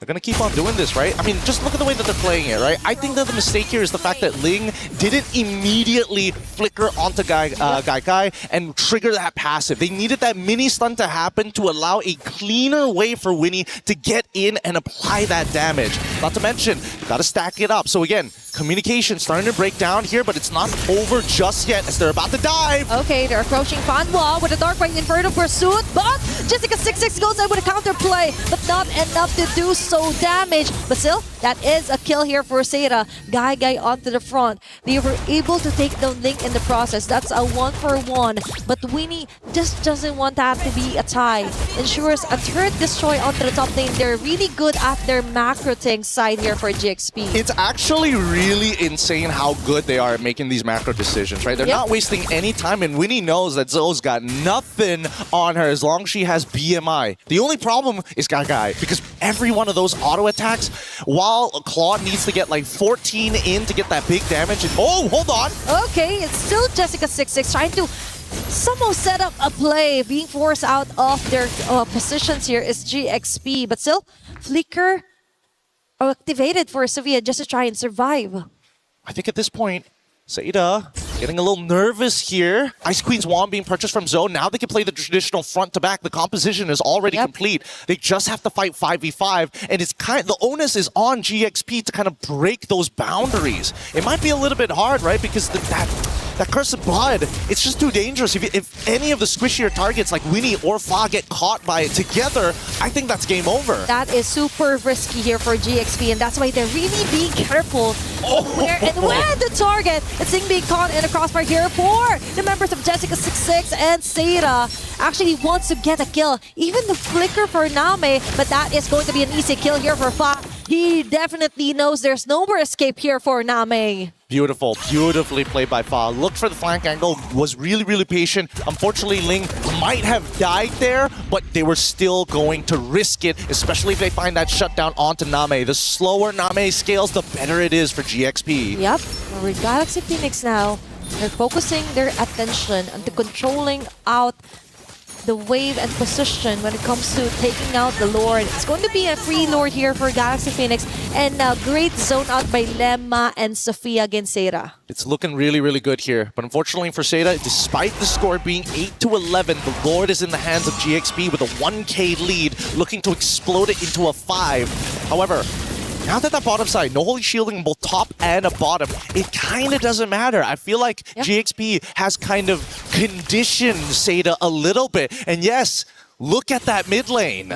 Oh, what the... Fanwan just lost her ult. Okay. Kind of a whoopsie here for Seda, but still, it's Jessica26 with a great initiation. But sadly, though, members here from GXP will be taking the 1-by-1. It's still Gai coming up on top. As you've mentioned, it's all about the free hits here from Gai. She is the woman that GXP has to hunt for. I mean, they could have gotten a lot more there, but then again, maybe it's a blessing in disguise. I'm pretty sure GXP saw the random Curse of Blood being thrown out and thought, we could force this, but they forgot about Jessica. That Cloud Shift works just as good as the main initiation tool. Okay, now for Seda, they just have to be really careful onto, like, controlling the wave as well. They have very good initiations, to be honest. All throughout their games, they're really dominant when it comes to clashes. They really know how to play the micro really well. But the problem is that most of the time, even not so in super long games, 15 minutes is considered mid-game, right? And they're already gotten their base turrets already destroyed, but most of the opponents that they play against. And that is somehow frustrating if you're Seda, because you also have to double down onto watching out the long lanes here, but Lema instantly being bursted down. Okay, Fa was actually waiting for members here from Seda to actually exhaust all their ultimates. Last Insanity committed as well. It's Winnie being caught. Oh my gosh, they stayed a bit too long there against Seda. They just didn't make a decision. GXP needed to start moving to that direction. They cannot just let it go. They could have just sacrificed the waves just to make sure that the rest of GXP can get out. And now their cores are in trouble, and Lima might be the next to fall. Okay, even with the random die, I think that won't be enough to survive. And it's still Name collecting all those stacks. Oh my god. Now it's Joe onto Fa, trying to run away. Immortality removed entirely. Last Santi just to try and get away, and she will successfully do so. But Seda, on the other hand, will be punishing most of the members here onto GXP. Focus fire and actually destroying a base turret in the process. Okay, wow, I thought maybe that flank was already looking so good, but the rest of the team, and especially for Lima, losing so much HP, just didn't have the right conditions. Now, both sides missing inhibitors. Seda needs to go back to clear up this wave and then look to contest the Lord. So right now, GXP gets first move to position for this Lord. Is nobody going to clear up that top wave? Thank God. Turnaround coming in from Lima. Okay, and that's the thing for Seda. They have to think of the bigger picture. And with them thinking that they have to go out or go home to defend, it took what? Like literally a few seconds for GXP to actually burst down and get the Lord. Again, I was saying that Seda was able to match up with the macro of GXP, but it seems that now it's starting to slip. The fatigue from the 16-minute game where every single one of these moves could be the difference of extending the series or sending you right back home. And either way, GXP, they're the cool, calm, collected ones, yet we haven't seen a very clean 5v5 just yet. It's always somebody goes down a little too quick. Somebody isn't as committed compared to the others. Once GXP gets on that same page, Seda's going to be in a lot of trouble unless they once again forget about the two big ultimates. Cloud Shift coming up from Jessica26 or the Cursed Blood from Fanhua. Okay, two things to check if you're GXP. And now, they're slowly approaching top lane here. Lema onto Joe. There's going to be lack of flare. Last Santi just to clear off the minion wave that GXP brought onto the base of Seda. Now, it's going to be a defense, and they're not willing to risk it at all here, Gideon. Why does nobody want to hit the turret? Just somebody, anybody at this point. And now they're pulling. Guy is literally pulling it because the mid-tier 2 didn't break. Okay, now they're talking. Seda just wants to go in for a kill, but Fanhua immediately melts down here onto the hands of GXP. And we have winning here with a Blazing Duet going for free hit. Sophia with a double. Now that's going to be a disaster here for Seda. They have to defend for their base. It's still complete 5 members here for GXP knocking in onto their base, approaching the mid lane. Oh, this game just got extended for little to no reason here. Yep. And now the inhibitor's still being threatened, and yet Seda are going down as easily as you think. GXP, they got a little disrespectful there. They should have remembered, hey, you can't get the inhibitors without taking the tier 2s, so why did you hard push it on the long lane? They were too focused onto taking down base turret that they forgot. Wait, we have to go back to the basic fundamentals, right? You have to prioritize first on the turrets that you really want to destroy, then you go by there. Now, for GXP, game extended. This might be a pro or a con, depending on whether they get the Lord or will Seda even contest this one. Yeah, this is kind of interesting, actually. We see that Fa has decided to go for the War Axe as her last item. Despite everything, usually people make the decision of maybe it's the Malefic or whether we go into the War Axe. Usually the War Axe comes in as your second item over the Endless Battle. But let's see this conceal first before we go any further, because Lima is really out of position and didn't see it in time. And now they rush in. Immortality removed entirely just before a Lord take here for GXP. Although technically, she still survives, but for Seda, they have another layer of info that they have. But still, first things first, they have to clear off wave after wave before they try and position themselves into trying to contest this objective. I love the fact that Seda are using these small little tricks. When you conceal, stick by walls because it's just harder to notice something changing when it is a fixed position. But even so, they're still contesting for this mid spot here. Okay, it's Fanhua being covered here by GXP. Waltz in towards Name, and now they try and dance around this Lord. 9 minutes into the game, this might be the ending Lord that GXP needs. And oh no, Jessica6 is forced out of her ultimate. Wait, what? On the back lane, it's Fon getting the Lord, and when he goes in with an entry point of Blazing Duet, Jessica6 might fall down. Yes, indeed. And Ling onto the hands out here, and Guy gets in with the multiple balls ahead, getting for the free hits. Seda is doing it. They want to survive, but wait, there's more. They have to go back. They have to defend their base, and it's Winnie on their back. That's 4 women across the map trying to find a way to go home safely to defend against GXP. This might be the first time that both Seda and GXP have been put in this position. This is the sloppiest we've seen. So nasty as they 5v5 around this Lord Pit. A steal from Fa, but yet we are seeing that Seda are coming out of on top in a lot of these scenarios. Both the XP's down and one chance to survive. Okay, they still have the capability to extend this game! And an immediate shutdown onto Fa and Joe and the rest of the gang. They might just have it. They have it, what it takes just to try and survive for long. It's Sophia being targeted by 2 members. Even with the Lander Flare, I think that won't be enough because they are locking their sights onto her. And Gaga is still alive, still deathless by the way, onto this 21-minute game time. And there's a chance at the end of the game right here, right now. They got to deal with these waves. Let it push in just a little bit closer. They have to stop it right here at the inhibitor. If they don't commit to it, they're going to get cloud shifted. Okay, if they play it just right, they might be able to equalize this matchup. It's Leng and Winnie with the Blazing Do It with their ground. They just want to delay things up, but Seda just isn't having any of it. A minion wave will cross over, and it's Seda taking in game number 2. They extend it. They bring it to one chance, one more game to see Seda versus GXP. Holy! Both of these teams are pushing each other and are grinding each other down. Their plays are looking a little more sloppy, but at the same time, this is a new environment. No teams have pushed both of them this far, and they have so much to fix upon, not only in fundamentals, but just in the raw mechanics. It's a scary moment to be in here, because can you imagine the stress, the pressure, which is causing these consistent players to start deteriorating?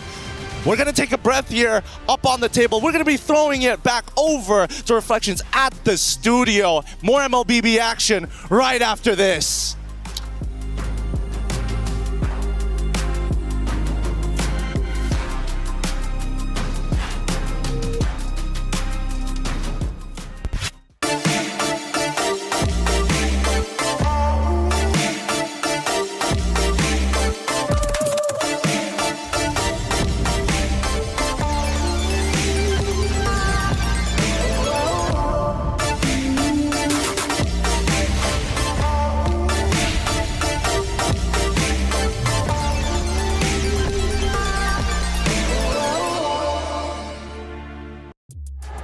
What an unbelievable game with incredible results. It went back and forth for a full 20-plus minutes. In the end, it's Seda tying up the series 1-1. Bree, I thought you were going to lose your voice screaming. You were losing your mind. Have I not? Oh, did you hear that? I feel like I lost a bit of it just because of what happened there in that game. It's, what, 20 minutes long? We didn't hit your 30 minutes, but yeah, we were close. We were close. You know, it's funny, Lefel, you did say it's either going to be a 9-minute game or a 20-plus minute game. When I saw the 9 minutes, I said, well, we're in for the gauntlet. Oh, yeah. I mean, like, Cecilia needed 20 minutes to get there, and they got there, right? I feel like I cast a curse Galaxy Phoenix just a little bit by saying they could go all the way to the grand finals, and then that just happened because, let's face it, Seda had an amazing game, but Galaxy Phoenix, a lot of misplays, especially from Winnie. Well, you're very passionate about that one. He did put a disclaimer that he doesn't want to jinx it, but you know, Caster Curse might just be a bit too strong for today. It's a real thing. Sora is a real thing too for Happy today. Sora Day. Sora Day. It's been, what, all wins for whoever gets the Sora here. It seems to be the cheat code. My goodness, though. Seda at one point fell behind, and I was thinking, okay, we're probably going 2-0 here, but through resilience, they ended up fighting back. Talk to me about that back and forth, Lefel, because, my goodness, felt like Galaxy Phoenix was winning at one point. Seda then took back over. Galaxy Phoenix had a very real chance to push the base. They didn't. They pulled away. Seda took advantage and ultimately won. That's a good question, and to answer that, they have different layers of damage that you can't defend against. Number one, big burst magic damage. Fovia is one of the tankiest heroes in the game. One hit, half HP gone. Yep. So that's number one. Gagai, big burst physical damage, right? So that also deals with the likes of the Claude. Yep. And then you have continuous true damage coming in from the Exborg. So they have ways to deal with the tanks. They have ways to deal with the squishies. And look at Jessica. Even Jessica, after that win, I feel like some tears there because she's like, serious emotions, man. That was a very hard game. Serious emotions. I mean, to lose how they did in map 1 Bree, right? Yeah. I mean, just such a convincing fashion. Zhao was the only one with 2 kills. That was it to like the 17 or 20 on the opposite side. Unbelievable results. Let's take a look at a couple of actions. And usually I set them up and I kind of have a feeling where they're at. I'm not going to have any idea who's winning in this moment. We take a look at it, and it could very well be Galaxy Phoenix leading the way here. So it is a little bit later on. We're now down to the 12 minute marks, and it is in fact going to be Galaxy Phoenix leading, but just slightly. Yeah, and it's where I think you start to feel the scaling come in. I know it's just a 12-minute mark, but Lemma and Ling were starting to feel it. If it weren't for those individual plays, I feel like Seda could have just went all in. And looking at the second moment, LaFell, we get down towards the end, and I'm hoping they show the base push that ended up failing for the side of Galaxy Phoenix that then forced Seda Esports to come back. We take a look at it, and that was a huge turning point, obviously, throughout this series. Getting now down to the 13-minute mark, we do see a little bit of a middle battle, though, taking place. Yeah, honestly, this is where we start to see the damage coming in from Name, the Sicilian, and that is why when they were about to push for the air, which maybe we'll see later on, I was like, I told the Brigida, I was like, I don't think this game is going to end. Because the way that everyone was positioned, it was a very good defensive position coming in from Seda. And then it turned out to be true. I got to say, sometimes I wish I'm not right. Yeah, because it all looked like it was towards the end, but then you gotta see the burst, you gotta see the damage, you gotta see the defense from this Expo, the Sicilian, and those were their timers. You gotta give it to them. That was a moment where they just could defend until the very end, and they did. They did indeed. Athena and Gideon were giving it their absolute all. We have a caster reaction. Let's listen in and hear how excited they were. The GXP brought onto the base of Seda. Now it's going to be a defense, and they're not willing to risk it at all here, Gideon. Why does nobody want to hit the turret? Just somebody, anybody at this point. And now they're pulling. Gaga is literally pulling it because the mid tier 2 didn't break. Okay, now they're talking. Seda just wants to go in for a kill, but Fanwa immediately melts down here onto the hands of GXP, and we have winning here with a blazing do it going for free hit. Sophia with a double.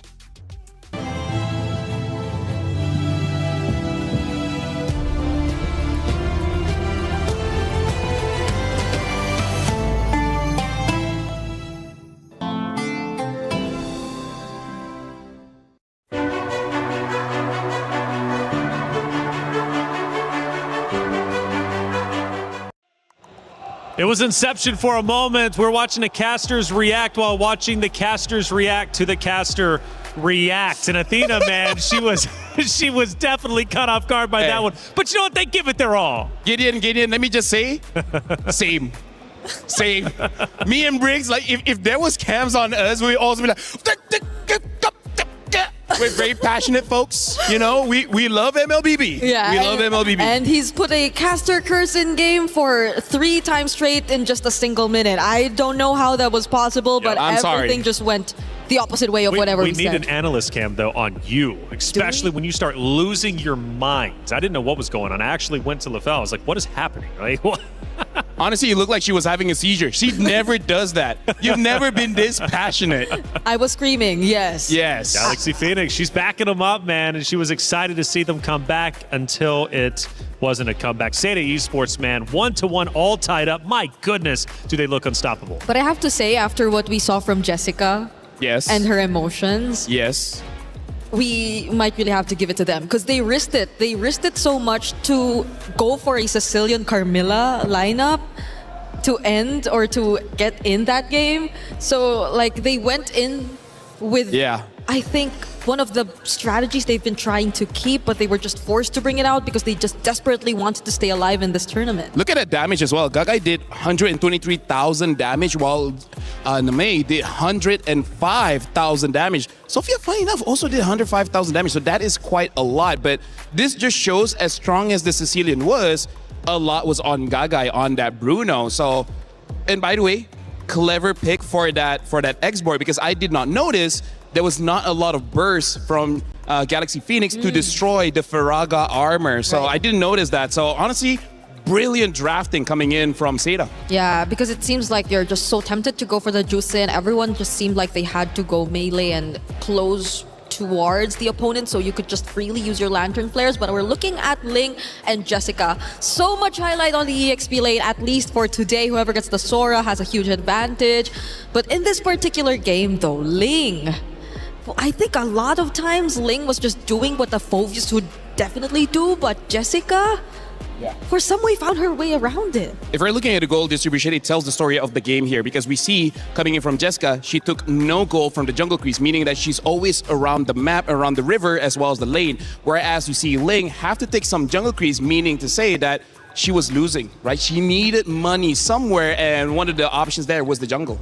Well, let's head back to the stage for the two teams now to get ready for the pick and bans. And Galaxy Phoenix, Seda, this is going to be an incredible matchup now, clearly. You know, after map 1, I'm thinking, this might be a hot 3-0. We've only got 2 O's on our stage after all, but not the case this time. In fact, this is a historic moment. It's the first time we've actually had a 1-1 scoreline on our stage in its entirety. So this one could very well go the distance. And Seda finally gets some wind in their sails, and I think much needed after that game 1 loss. Now, for Galaxy Phoenix, that's a narrow loss, but sometimes those can sting more than a blowout. Honestly, reflections, I feel like Brigitte is so happy because she loves extended series. She hates those 2-0. So finally getting it, you can feel her joy. Yeah, well, we might as well, because this is the last day we'll be seeing best of 3s. We're going to best of 5s, right? So we just want to make the most out of the best of 3s. Why are our casters doing this most? No, the casters are looking at us. We're looking at them because here's the thing. We have develop what we call what do you call it? What do you call it? Give me some philosophy. You've been studying philosophy, biology, or anything, physics. We are in a different reality than most people that we live amongst ourselves. So we share pain, we share joy. I'm looking at Gideon and I'm like, we've been at this together for most of our lives. He loves me, I love him. Oh my. And world? Yes, we're both married, so it's okay. We can share. Yeah. All right. Well, hey, it's getting deep out here, guys. I don't know if you can feel it or not. We can say that because he can't fight back, so that helps. Find a platform to sit on. It's getting deep out here. Galaxy Phoenix, Seda Esports, all tied up 1-1. As you mentioned, it is a best of 3, so it comes down to this final one.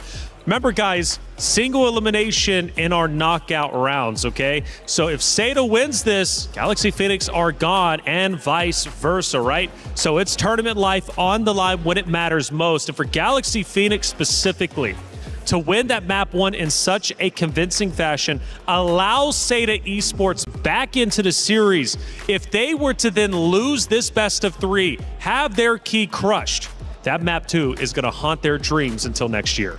Bree, I gotta ask. What? Seda won because of a cheese pick, a cheese strat. Yeah. Right? The Sicilian, the Carmilla, the Exborg. Do you think they can do that again? Because for some teams, you had a winning strategy. Sometimes you just want to go for it again, even if it is not the same circumstances. Now you be the analyst. Okay, for GXP though, I think they'll be more careful of how balanced their composition is definitely this time, because the lack of burst earlier definitely hurt them. The lack of range earlier definitely hurt them. They had to scale for both of their carries, and they might want to spread it out a bit, but it's another Flying Clouds map. Hey, talk about Sora Day, am I right? I was going to say, dude, we need a Flying Cloud at this point because we're tied up 1-1 on Flying Cloud. We need a tiebreaker. We're going to get exactly that. I'm excited for this one, man. 3 Flying Clouds to determine who moves forward and who goes home. You know, Gideon's favorite hero is Sora. Really? But the one above that is Uranus. Oh. He can't get over that hero. If he can pick it up, he would pick it up. He doesn't care if he has to use Uranus mid lane. He would. Like, he has a shirt saying, I love Uranus. Really? I don't dare lie to you, Briggs. Okay. But I agree with you. For this one, GXP, there needs a little bit more balance. I'm almost even thinking maybe the Yusenshin is too much respect, thinking that, you know, we're going to fight late game to late game, but a Cecilia on late game, I mean, like, that's not okay. Because either way, if they did hand over the Yusenshin and they had a Sicilian and a Claude in their lineup, then just go full out on early game. Then just make sure that you snowball out of their minds just so enough that they couldn't really catch up. Because in a way, they just allowed the Esports to also somehow balance out Seita's lineup a bit more. They allowed for the Carmilla to get a bit of help, for the combo with the waltz to actually be a problem. So this time heading into this draft, hopefully they both were able to reset and that they get to bring out their fullest potential. Full out. I'm thinking just go Assassins then. Let's get a repeat of that honestly, one matchup that we had here on Group A. Like, that was incredible. Almost 40 plus eliminations on both sides. It did not disappoint. I'm ready for it, and I hope you guys are at home, because this is really such a tremendous matchup. It comes down to this. One more map to determine it all.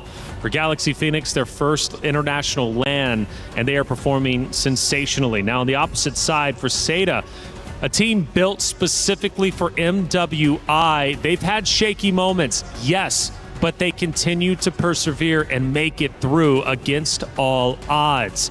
And both of these teams could very well be making a grand finals appearance. It's not going to be easy, but nothing ever is if you want to be a champion. We're going to have our hero picks in just a minute. And we've had two diverse hero pools between both rosters for sure. I'm just hoping for Seita, they get that Sora pick, they're going to be in some good hands. Yeah. But Harara, that is also one of their defaults, and it didn't work out in map 1. So let's see what they do going into the pick and bans. I want to see what the respect is, because they had a counter for the Sora, and it was not enough. I think it's also really more on the Sora now as a prio rather than the Hirara. Hopefully, if ever Seita does go to blue side, because I think earlier they were on... Were they on red earlier? They were on red because it was red, an Export red 5 Yeah, pick. so hopefully this time they might as well... Oh, but wait, is Sora really first pickable though? Here's the conundrum. Conundrum. Big word, huh? Big word. Say they get a Sora. Okay. And say you want to run that Sicilian again. Sicilian dies very fast to a Sora. The reason why Sora has been doing so well is because teams know each other so well. Seita knows Galaxy Phoenix. Galaxy Phoenix knows Seita. I know Gideon, right? So they know that these damage dealers need some kind of answer, and the answer is Sora. Sora. Deals a lot of damage and usually gets away with it. Okay, so maybe just maybe if they do go blue side, we get to see that. A bit of change, and it's something that will definitely apply. You call it, I guess, the tournament meta, quote unquote, especially in this context. But there are also a lot of other things that we're yet to actually see prioritized. The Freya, I think, was disregarded this entire series. Yes, I was very disappointed, but okay. So I'm wondering what the plan is going to be, because they definitely are thinking hard about this. The other word for tournament meta is pocket meta, which means yeah. it's just a meta for this current situation. So I feel like for Galaxy Phoenix, I think just go back to one of the strategies that they have used to win, because at this point, again, like I feel like they're playing Galaxy bad, not even global bad, right? It's like we've used this once. Galaxy bad. So never again. Except the Claude, though. They never changed the Claude. Do you feel like they should finally change the Claude? Maybe not. There were a few times Winnie was in a position that a Claude should not be in. Yeah. But it's also maybe stemming from the understanding that once you push the waves against Team Seita, you just get such a huge advantage, because that seemed to be one of their biggest problems too in the previous game, in all their previous series. Yeah, the wave management is something that's lacking a bit. Actually, maybe that's also why they banned out the Moskov. They want to ban out hero that can protect the waves. Because, yeah, at this point, Seita, I feel like that game number 2, they won, but it was kind of a nightmare as well. Always have to go back to base, make sure the minions don't end the game. It happened like, what, 6 times minions almost ended the game. Yeah, and they... Well, I don't know if it's a good thing. They're not as reactive. Like, they're not just quick to decide to send someone back. They trust their minions. They trust their minions. They trust their They got base. King Bob on their side. Yeah, but at the same time, is it really the right decision at times? Because, well, it does reward them. Sometimes they kite them long enough that even GXP are not able to recall, to reset. But at most, it really puts their base HP down to a very dangerous level. Well, going back, why didn't, I mean, realistically, Galaxy Phoenix, like, close the door on Seda during that one base push? Because even the casters were like, this was your opportunity. Push forward. Why did they break away? They were spread out. Yeah, so step one, take out the Sicilian. The Sicilian clears the way very fast. They don't have that guy, right? Aphovius doesn't dive. Winnie could have, but Winnie could not. Right? So that's just... Oh my gosh. Look at that. A Carmilla ban. The respect showing from Coach Ririf. Right? Carry ban as well as the Carmilla ban. By the way, ladies and gentlemen, we just jump into the draft here. Seda is going to be blue side first pick. GXP on the second pick. Red side Flying Clouds again. Sora is nowhere seen on the ban list here. Marcel Herrera as well as Guinevere banned out by Seda. One more ban for GXP. Yeah, the Claude is also still going to be likely an option for a GXP later on, not unless Seda actually deny it this time, but I don't think they might want to go that route. The Belleric is also still up for Seda. Since the Carmel is already gone, might as well revert back to one of their picks that really worked the most. So not unless Galaxy Phoenix actually take it out here, but there are a lot that you might want to consider for the ban. Going for the Valir. I'm smelling an Akai later on. The Baksha Akai are actually still up. Actually, yes, yeah. Baxia. Never mind, Baxia. Baxia is a better pick here. Yeah. So Seda, it's up to them now. The Balearic is up again, open. If they're already expecting the Baksha to come through anyway. Or do they deny the Claude? Just honestly taking the Baxia away would not be a bad idea, but it does seem that they want to play something more chaotic in the jungle, right? Something that can potentially counter whatever GXP has, especially with that Valir ban. You kind of know that Galaxy Phoenix will have a tank. So they're probably thinking like, save the jungle pick to be one of those heroes that can deal with the tank. But instead, there you go. They're like, you know what? We're going to take the Baxia away. So maybe Galaxy Phoenix does have to take the Akai. If they are forced to take the Akai... I mean, they can take it later. Or, you know, Barat's Matilda, if they have that... Matilda is actually open. Up Sora. So, Uh-oh. Do they win? Uh-oh, that's based off of history, I would think so. What's the pick? I mean, Jessica going Baxia is quite interesting. I mean, she's gone Herrera, she's gone Sora, now Baxia. What's the game plan, you think, for her specifically? Number one, I feel like to take away from GXP because I think they completely understand that's what they want because the bans are kind of honest here, Brigida. Yeah. So at least they get to deny more of what was similar to GXP's Game 1 draft because that was just really them rampaging through the Land of Dawn, just making sure that they were all over Seda's map. So they do secure the Sora Belleric though, so I'm thinking the matchup. I kind of want Valentina. It's just that we don't know if Jessica can use a Valentina against a Sora. Yeah, maybe more on... Okay, so this time Seda gets the Claude. That's another thing. So does Galaxy Phoenix take the Bruno? I'm not sure if the Bruno is the next option. But the Eve makes you a bit iffy about the Harith, yes. If they want the Akai, they got to take it now. If not, it's going to get back. A Ling! Honestly, quite early. For now, I think it's a Lingable game. But there's some EXPs, there's some roamers that will make Ling's life a little bit difficult. One of them is the Phobia, so they take that out. Yeah, it's a very aggressive start for Galaxy Phoenix to go for the Ling and the Sora together. Well, they do get to take out some of the counters, however, but... By the way, for Seda specifically, this is the first time they've ran Baxia, Claude, and Eve. Those three have not been used in the previous two maps that we have seen just before on Flying Clouds. So they're going for something totally different and fresh. Oh, they banned out the Bruno, yeah. Hey, even they're like, hey, I know how strong a Bruno is going up against a Claude. There's still counters. There's still the Leslie. There's still the Clint. Wait. Oh, yeah, the carry's banned. Yes. Thank you for interrupting. Anyways, I'm just kidding. It looks like Seda, they're just going for the default, what's the best hero in the meta right now, right? So they've done the cheese, and they think that Galaxy Phoenix might be expecting that, so we go the other way around and go for the most obvious ones. Unless somehow the last two picks really turn the entire draft around. Yeah. Like, I don't know, a Kufra maybe?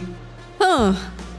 I mean, you guys have seen it once. Yeah. Yeah. And against a Ling, maybe, but I don't think it's going to complement the draft as much. Like, you don't really get to see really pick-off centric heroes just yet for Zeta. There's a lot of damage you could expect from the Claude, but that's gonna come in later on. Just stopping the Ling, if that's gonna be the mindset for Zeta, maybe, but let's see for now.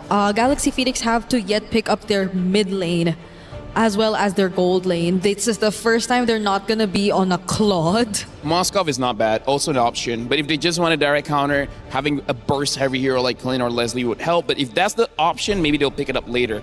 For now, Brick, I gotta say, in MWI, there's not a lot of lockdown heroes to really deal with picks like the Ling. So maybe they just go for pure tankiness, right? Something like the Rizzler might be okay. And then in terms of the roam, the Atlas is still open. Oh yeah, honestly.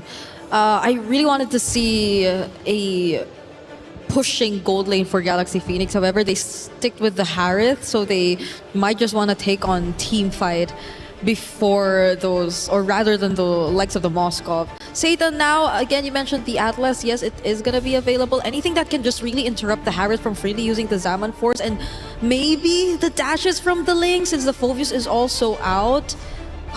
The Gatot is actually still there too, but they go for the high loss, a quick stun.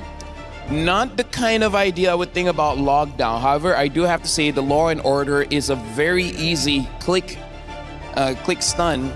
So able to stop the Ling long enough if they have the damage, which if 2 items honestly should be enough damage to, if not kill the Ling, make sure the Ling is no longer there. And the Benedetta does get picked up to deal with the Sora, so that's more of a skill matchup if anything. Yeah, so maybe more on the Benedetta actually being the help eventually later on, but mid lane for Galaxy Phoenix. So far, it's been a very flexible hero pool for Sophia.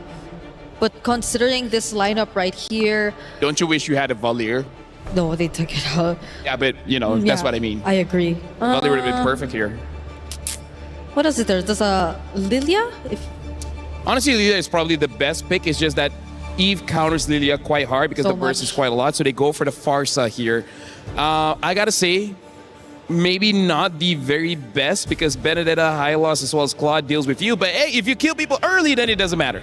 Yep, it's a Farsa Ling. It's been a while since we saw this lineup. Really heavy burst damage too. Hopefully they get the early game that they want. And Zeta Esports for the first time goes with an entirely different hero pool for the third and final matchup to determine who moves forward and who goes home. Zeta Esports, Galaxy Phoenix, an elimination matchup here in the knockout bracket. Athena, Gideon, let's get it started. Thank you so much, Reflections. Here at MWI at EWC, things are spicing up as both of these teams are fighting for tournament lives. One singular game could push them even further for not only their own region, but for their organization. Let's jump right into the Land of Dawn here, because this is going to be another Ling game coming up from Galaxy Phoenix. And the last time we saw Ling on Galaxy Phoenix, we were looking at 30 points worth of kills coming up from Fa. And that's exactly what they want to somehow manifest yet again. To get the kills rolling, be dominant as ever if you're Galaxy Phoenix. And you're right about the Reflections that map 2 or game 2 might just be the nightmare if they don't get this last point against Zeta. And now they're taking advantage. Oh, Sophia stole away that one camp. Now Jessica has to give this camp over if they steal it away as well. And deny level 2, that's perfect. Can you get the small camp as well? I managed to share it just enough. And now Zoe is still level 1. Oh no, there's going to be a taunt here by GXP. They're trying to chase down Joe and Midget First Blood. They saw the chance, they took it, and they might go for a double, but nope.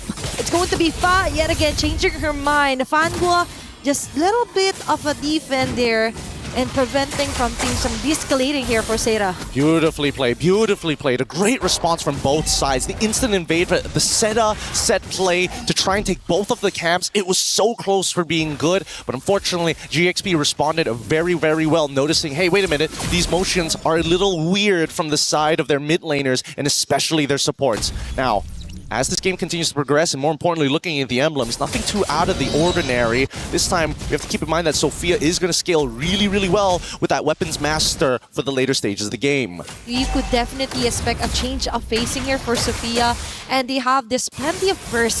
So for GXP, it's all about the kills later on, and Seda has to really watch out for those kinds of setup here. Lemma with the Balearic as well did a fantastic job in the previous games as well. So for Seda, it's all about setting the faster flashes here for Fanwa, and now Sophia goes in with a feathered airstrike taunt as well. Definitely an easy kill yet again for Fa, and Joe taking out in the process. Now they smoothly transition onto taking down a neutral objective. Beautiful layered play coming in from GXP, but Jessica, Electro final blow and even Petrified to try to get a trade. Okay, that's too flashy of a move, but still, that is an easy turtle, a secure turtle here for GXP. Now, we might take a closer look later on onto the Benedetta of Jessica 6 on what she can do. Can she do miracles with it, right? Yep, GXP, they're going to have to try their best here. Zoe now trying to set up another gank on that top side. Hey. Without Petrified, it's going to be a little bit harder, but unfortunately for Ling, overstayed in the lane, didn't have the ult to punish. Okay, that is something that Seda could capitalize on. GXP, on the other hand, is taking few steps at a time here, taking their time before they go all in against Seda. It's all about maintaining composure here for game number 3, because a lot of emotions were included for game on number 2. Sophia carrying up the last bits of minions, just zoning up members here for Seda, and Fa yet again targeting Name. Tempest of Blades, going in for the first blade, second blade, third blade, and Lemma together with the rest of the gang will not be able to finish off and defend here for Fa. Bit of an overstay in my opinion here for GXP. Yeah, I can't understand. Why force it out? You already pushed them out of position, and at that point, you just need to get on out of there. And now looking at how this game is starting to progress, this is not going to be too great. Seda can actually bounce back because of that one mistake, and now the dive here on the bottom side. Okay, Winnie, just enjoying her Zaman Force. Just enough of a tower hug to prevent things from escalating against Seda. I do want to come back to the point that this is such a high-stakes game, and the emotions were so incredibly high as well. Like Jessica, after game number 2, was already shaking off of that, and now needs to play a high mechanic hero. It's not like Sora, where you press a couple of buttons and you feel good about yourself. Benedetta's timing needs to be precise and sharp. You can have the biggest impact or little to nothing if you whiff all of your abilities. Did she have enough of a break to actually calm down her nerves and go through with Miracle Team's team fight setup play here for Seda? But for GXP, on the other hand, I do understand there might be some kind of a frustration. There were so many missed moments. And for game number 2, it's now or never. There's no more turning back, no more lower bracket line up, but now for Seda, they focus fire onto the objective, laying onto the front line, targeting Zoe, forcing out the transformation here, while Name plans in the RWM. Most of the GXP members here just try and take their time before they go all in with a feathered Ursak. Ling with a follow-up with Lemma as well. That's the Blades committed just right on track here, and Joe can do nothing but try to run away, as the very passive here for Sophia will ensure that kill. All right. Pretty interesting. There was a couple of moments there that was, I was thinking whether Ling wants to weave in some auto attacks onto the Hylos to build up some charge. Maybe could have turned that around a little bit sooner, but even so, they can't win this per se. They don't have Retribution. Jessica on the chase against Fa might actually get him, but there's no Petrify. Okay, she's risking it all, but Electofindable, she has to run away, but Satido! She runs into Winnie with the rest of the gang giving off their all. It's an immediate alternative and intervention here for GXP. I think GXP is starting to lose composure here, right? The strength of their bond is that they've got the mechanics, but they don't seem to be talking to each other as much as they need to be. We need to see that teamwork actually come through to get these clean styles of play that we expect from them. Seda, on the other hand, now, despite it being a 2.5k, Seda still has a great opportunity of actually turning this around. Jessica has done good work, and even though Zoe has died 3 times, it was at somebody else's expense. Sometimes even Fa made a mistake and even dying. On that top side, at least the waves are being cleared up, but GXP now want to take the initiative. They don't want to be passive. It's all about the skills right now for Seda. And definitely, it's evident that Jessica has that. But now it's all about maintaining and trying to take control of the situation. Plus, also not letting GXP corner them out with the macro yet again. And now it's all about balancing out the waves, and Winnie is winning on the Gold Day matchup. That's 4 members of GXP targeting Fanwa alone. Girls Pathway just to try and disengage. Now she comes back. There will be quite a stun here, but Ling and the others will just slowly retreat back. Unfortunately, Ling doesn't have her flicker up just yet. I think there was a moment where they were thinking, if maybe I get the dash down, I could maybe flick onto like Name or maybe even Guy and try to trigger something, but didn't have the battle spell, don't have access to it. Fanwa does lose not only her ult, but also the Revitalize, which is pretty important because in the next 20 seconds, the next turtle is going to spawn, and she's going to have to wait another 23 seconds or so to get it back up in the middle of that fight. So unless GXP recognize that timing, they could maybe try and force this, but Zeta want to take first position. Okay, it's all about them trying to capitalize on what Joe can do here with the backshot, right? They have this beautiful setup. They just can't seem to do it right for now. But for GXP, that is somehow... Let's see, if they were able to somehow compose themselves, there were a kind of a bit of a messy initiations from Lemma. And speaking of which, she's going to spot on Fanwa here. It's going in. Okay, there's going to be Law and Order. Sophia with the Feathered Earth Strike forces out Name out of position. Lema with a Rapid Riot. Ling targeting 2 members in a row, and Fa just targeted Name onto the back lanes with the Tempest of Blaze. Beautiful play here, chased down by GXP. Now we're talking. Now they are very disciplined and have this plan in mind, and the plan is to kill before taking down an objective. What an outplay coming in from Ling. The Wrath of the Dryads as a follow-up was already great, but that Wombo combo is what GXP needs to secure this Lord right here, right now, to start a bigger advantage. And they were 5k ahead. Now they're going to turn it closer to 7 to 8k, depending on whether or not Zeta can stop this pressure, stop this momentum. They will lose some outer turrets for this, but how much gold will they bleed? For now, it's looking like too much, right? But for Zeta, they have this Benedetta that could be one of the somehow tricky part here for Zeta that could actually reach the backlines. But the problem is that they also have to ensure that someone is ready and willing enough to somehow clear off the last bits of the lane. Yeah, what a build. Hyper burst build. I haven't seen this in a long while, as a matter of fact. Heptacy's on top of the endless battle, making sure that if Jessica does find that backline access and able to close the distance, they might be able to one-shot target. But the ones closing the distance are GXP! With Ling yet again with a miracle setup, Winnie enabled to get those chrono dashes, the synchrovisions in. Now they punch in from the air. Fa goes in with a perfect timing. Tempest of Blades, getting all of those blades, eliminating 4 members. It's just Jessica 6 is remaining to defend for their base. Holy Shields will be popping off bottom and even onto the mid lane. GXP has their eyes on their prize. Clear the wave. They want to clear off the wave. They want to ensure a victory, and Jessica 66 has the proper kits to actually prevent GXP from actually ending up this game number 3. And that's a good thing about Benedetta actually building a lot of damage. It's moments like this, yes, I can actually deal with the waves more effectively rather than having to wait for my War Axe to give me the stats over time. I can clear it right now. And that's what Zeta needs. Instant impact. GXP on the opposite side, they can take their time a little bit because they're still waiting for the big ultimates from the side of Zeta. The RWM, maybe even the Glorious Pathway, but notice that they're putting a lot of their attention onto Zoe and Fanhua. Without that front line, you can tell that Zeta kind of lose direction of who really is the anchor of the team. And keep in mind, it should be Name. And so far, Name is having a really hard time landing those beautiful blocks where she could catch most of the members for GXP. Sophia is actually doing a stellar job. In contrast with her Feathered Earth Strikes, really right on cue, hitting the right marks, plus an additional finishing move from Fa, right? All she needs to do is come at the later time, finish off, get those skills running, and for GXP, it's kind of going more smoothly compared to what happened onto game number 2.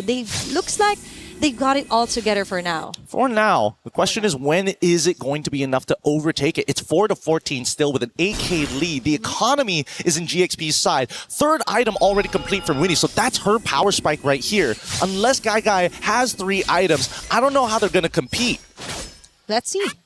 Because for now, the action is or maybe the plan is just to survive for now and just let Guy get last bits of the minion and try to buy enough time for their items to slowly catch up from GXP. They've managed to do that from game number 2, but for now, it's all up to Jessica26 also to pull off some insane backline maneuvers against GXP to try and shut down most of the damages coming here from Winnie or either Sophia. Oh, this is interesting. Seda wanted to deny information. They end up showing down on bot side, and instantly GXP decide to rush it. Good informational play here from the side of GXP. And I think that Seda, they also recognize that this is not exactly the most contestable position. They don't want to group up against GXP. There's just way too many things going on with their composition. Lots of AoE CC, lots of way to finish them off, lots of way to hurt them before they get into the fight. So it's better, in Seda's mind, hey, GXP, you come to us rather than the other way around. Yep, it will save them a lot of time and a lot of heavy mistakes, if ever. Because if they force out and they make a slight mistake, that might be the end of it, right? A 12-minute game time, almost 9k gold lead. Jessica26 being spotted here by Sophia. Now she's forced to back away. With the dashes, it will be enough. But for GXP, this game is just starting to get even better. Now Fanwa, half an HP left as well. There's going to be the stuns here from Sophia and Ling as well. The Lord will be melted down, but this ensures a quick entry point onto the mid lane by Galaxy Phoenix. Good play coming in from Jessica, trying her best attempt onto Winnie, but Winnie one step ahead, already buffering in, taking advantage of the new patch and its control system as now the next fight occurs. Okay, they managed to actually go out of the range right here for Guy, and now they go in. It's Ling yet again finding the right angles. Now they're risking it all with the RWM, but with a Tempest of they will be able to finish off 2 members, making it 3, a triple kill for Fa! 4 of them already low, put down to 20 or 10%, and yet Fa somehow taking turret aggro manages to survive through all the pain. It's not over just yet. Another feathered airstrike as this is the endgame scenario. It looks like Galaxy Phoenix is willing to risk it all, years in the making, and they want to take this game. But Jessica26 and together with Joe, they want to extend this one, but Fa and the others just want today this game to end it to their favor, and they will successfully do so. It's Galaxy Phoenix taking on the win. Oh, Galaxy Phoenix 2-1, what a game! We finally get to see the full extent of this team when they're behind, when they're ahead. But with competitors, always comes the crushing defeat. And it hurts my heart seeing Seda, who put so much on the line here today. Blood, sweat, and tears, and yet it still wasn't enough. These last moments, they realized really quickly they staggered us too much. The death timers are too long. The impending doom is near. And my God, are we going to have some great competitors for our upcoming battles. But I can't wait to see these two teams maybe showing up next year once again to bring up their regions. Definitely a very nice and a very proudest moment here for Chinese MLBB to be put onto the map for MWI. All right, let's throw it up to the stage here to see the crushing.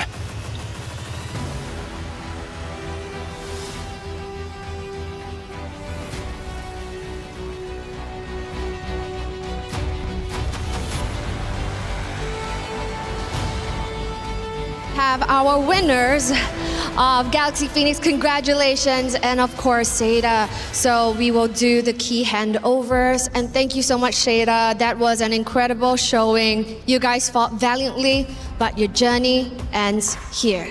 Thank you, Seda. So now, congratulations to Galaxy Phoenix. You guys have risen to the occasion, and of course extending that tournament life. How does it feel holding that key of Seda in your hands right now? We feel so excited and happy. Earlier on in the interview, before the match started, you guys said that you're proud to be here and proud to represent Cambodia. And I think, and I'm sure that they're all very proud back home. Is there anything you would love to say to all of the fans out there? You can say it in Khmer as well. លទ្ធផលមួយនេះខ្ញុំនឹងសន្យាថា ខ្ញុំនឹងយកឈានទៅដល់អាចនិយាយបានថា Grand Final ជូនទៅអ្នកទាំងអស់គ្នានៅក្នុងប្រទេសកម្ពុជា One step closer to the finals, and this is Galaxy Phoenix. Now the next one, the potential matchup will be against Team Ray Young or Navi Philippines. Who do you think you might meet? I think is Navi. You think you might meet Navi? Yes. All right. So hopefully in the matchup later, you might actually see them. Congratulations once more to Galaxy Phoenix, the best showing so far right here. And of course, take your walk of victory.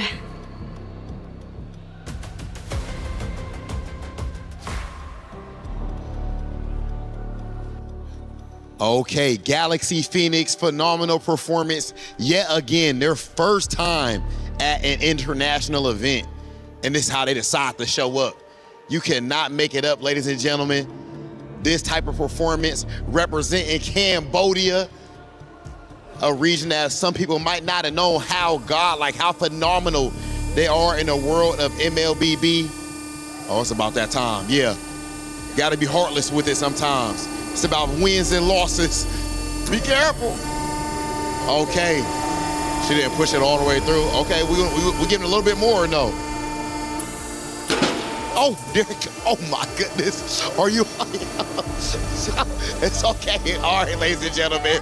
The key crusher, it was so much right there. But ladies and gentlemen, that type of energy right there, that's what we saw in the gameplay as well. Congratulations again to Galaxy Phoenix. Let's go ahead and check out our highlights.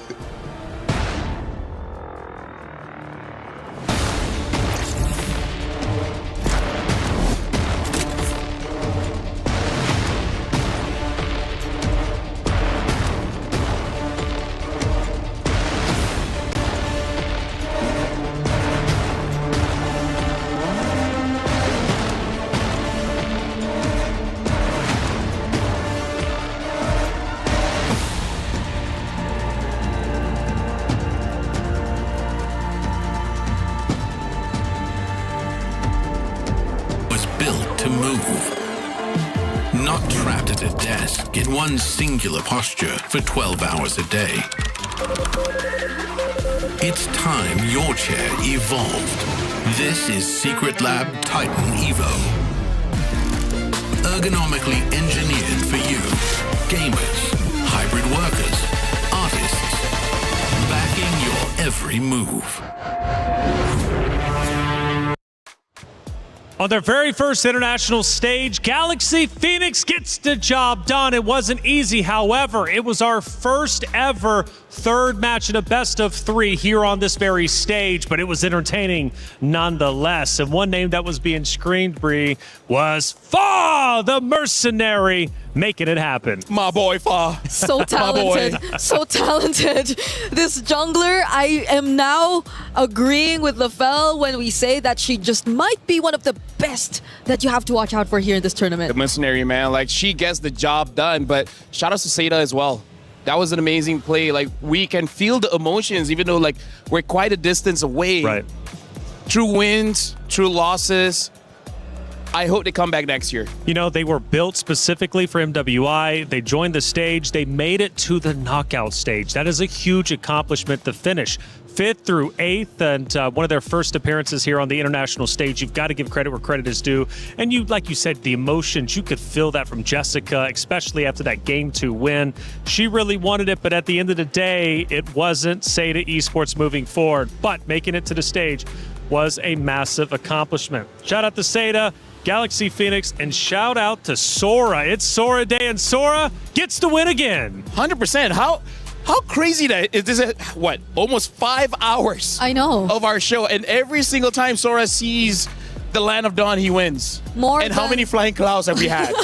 That's three here in the series. All three. More than the Esmeralda even, right? You were expecting, like, because of the adjustments, the Esmeralda to be the XP laner that's really gonna shine. I mean, she did a couple times, but today, why has it been always Sora?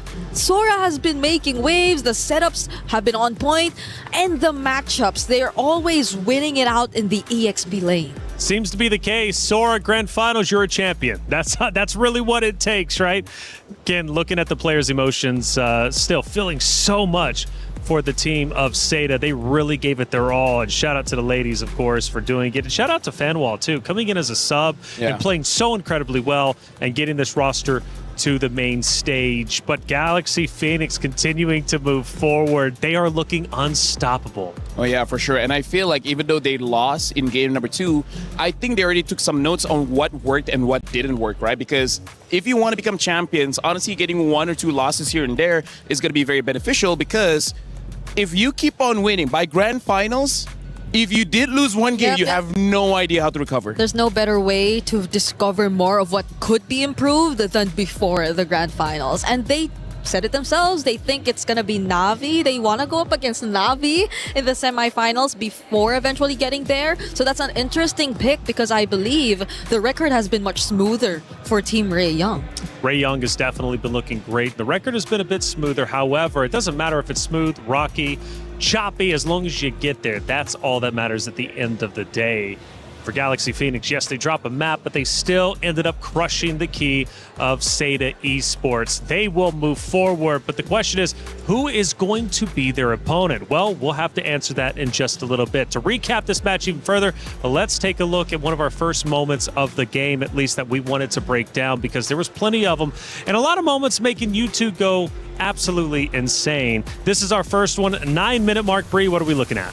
Okay, this was a moment where I feel like you get to see how willing they are to just go in for the dives and the setup you see from a Sora all over again. Just imagine that delayed Wrath of Dryad into the setup that was actually going to be the main center of attraction for this sequence. It's just so great to think how GXP mastered the way that they tend to pull out their team fights. Hey, big moves from them. Second moments. Actually, we're going to go, I think, favorite moment for us anyways. We get to watch the commentators once again reacting to that map number 3. Let's see how crazy they were getting.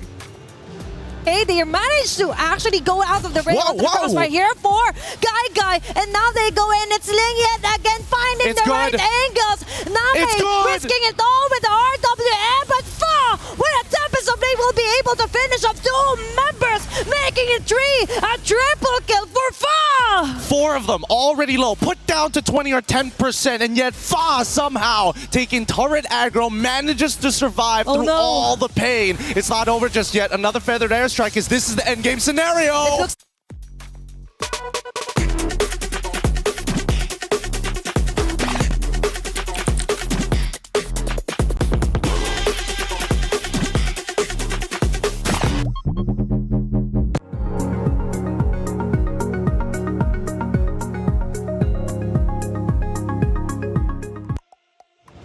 Pure passion, and this time I felt they were ready for the caster count this time around, because notice Athena was standing up. She's like, I'm not getting caught off guard again. I gotta say, Gideon is very expressive. Yeah, that's right. Like, whenever you see him, it's like his thoughts move faster than his brain really can process.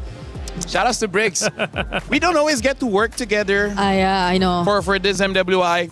But I miss working with you, man. Yeah, it's been fun. It's been fun. She's my boy.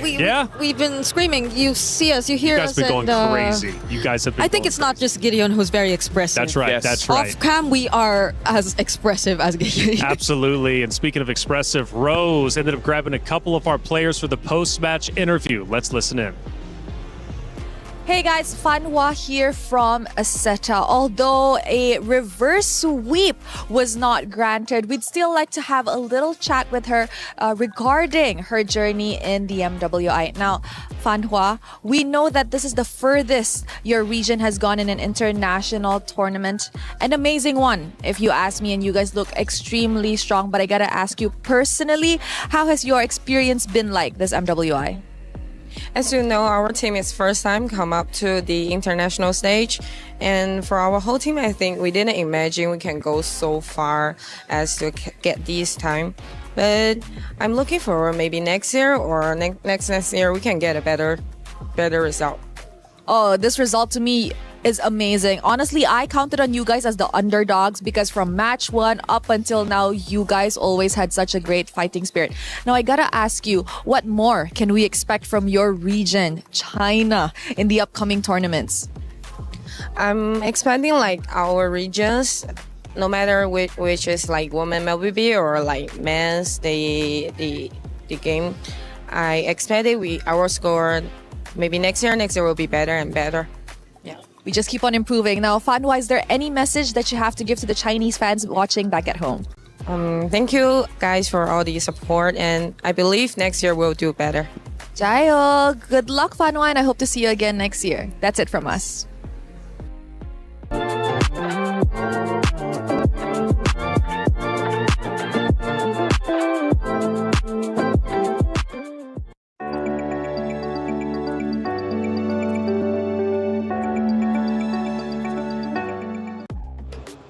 Thank you, Rhodes, as always, for the interview. Staying in high spirits is Seda Esports. They want to come back even stronger. This was just their first appearance. Imagine what they can do next time. I've got full faith in that roster to continue to be able to push forward and pull off incredible feats at the MWI. Hey, we've got a lot of watch parties taking place, a lot of coverage in general, and this next one is going to be special. It's Zay Casting. Let's bring him in because Zay Casting is keeping all the coverage for the MWI out there for everybody involved. And I tell you what, it's been a great time speaking to some of these influencers. Zay, how you feeling? Yeah, I'm good, man. I'm good. How are you, man? I'm phenomenal, man. How are you enjoying MWI? I really enjoy it. This is my first time international experience as a official restreamer. So I really enjoyed it. I'm really thank you so much for this opportunity. Thank you, Mundon. Thank you, EWC. Thank you, man. And thank you, Zay Casting. Let me ask you something. A lot has changed. What do you think about the current meta? Current meta is, they enough Fred Ring like Juriba Jungle, Basha. So I think it's nice. I like this meta. They can use like Link. They play Link like Assassin are really good in this meta. I think So I really like it. And Sora also apparently has been tearing it up. Hey, Zay Casting, thank you so much for all your coverage and everything you do. The MWI will continue, but like I said, shout out to you, Zay, for being who you are as an incredible influencer, and thank you for the coverage and the watch party. Hey, check it out. My champion pick is now live. 2 champions, 1 game. My champions pick is now live from July 27th. You could submit your predictions for the MSC and MWI champions for a chance to win 50,000 in-game diamonds and MSC 2021 through 2025 tournament skins. Don't forget to leave your picks under @MLBB Esports post for even more chances to win. Lock in your champions now and cheer for your favorite teams. My champion pick live now. Get involved. I'm hearing Rose is also set up with yet another interview. Rose, who did you get? 2 Indonesians representatives going up against each other in this elimination match. This is Vival and Liv, and we're gonna have a little chat before we head into the game. Hi girls, how are we doing today? I'm good, very good. Yeah, I'm great too. How did you girls react when you found out it was gonna be an Indo-Indo match just now? I'm in shock, really in shock. Actually, it's as expected. Okay, now since an Indo-Indo match is happening very early on, is there anything that we should expect from the game? Is it going to be fun? Is it going to be long? What do you think is going to happen, Vival? I don't think there will be anything special. I think it's going to be pretty much the same showdown like previously, like in Battle of Gamers and like the previous meetings that we had. What about for the sides of Falcons ID? Aren't you guys scared? Because you guys played a game today. Are you scared that they will read your strats and everything? Maybe there will be a new draft, but then I'm hoping for a rematch, but I think it's going to be in grand final, but then we come out like now, today.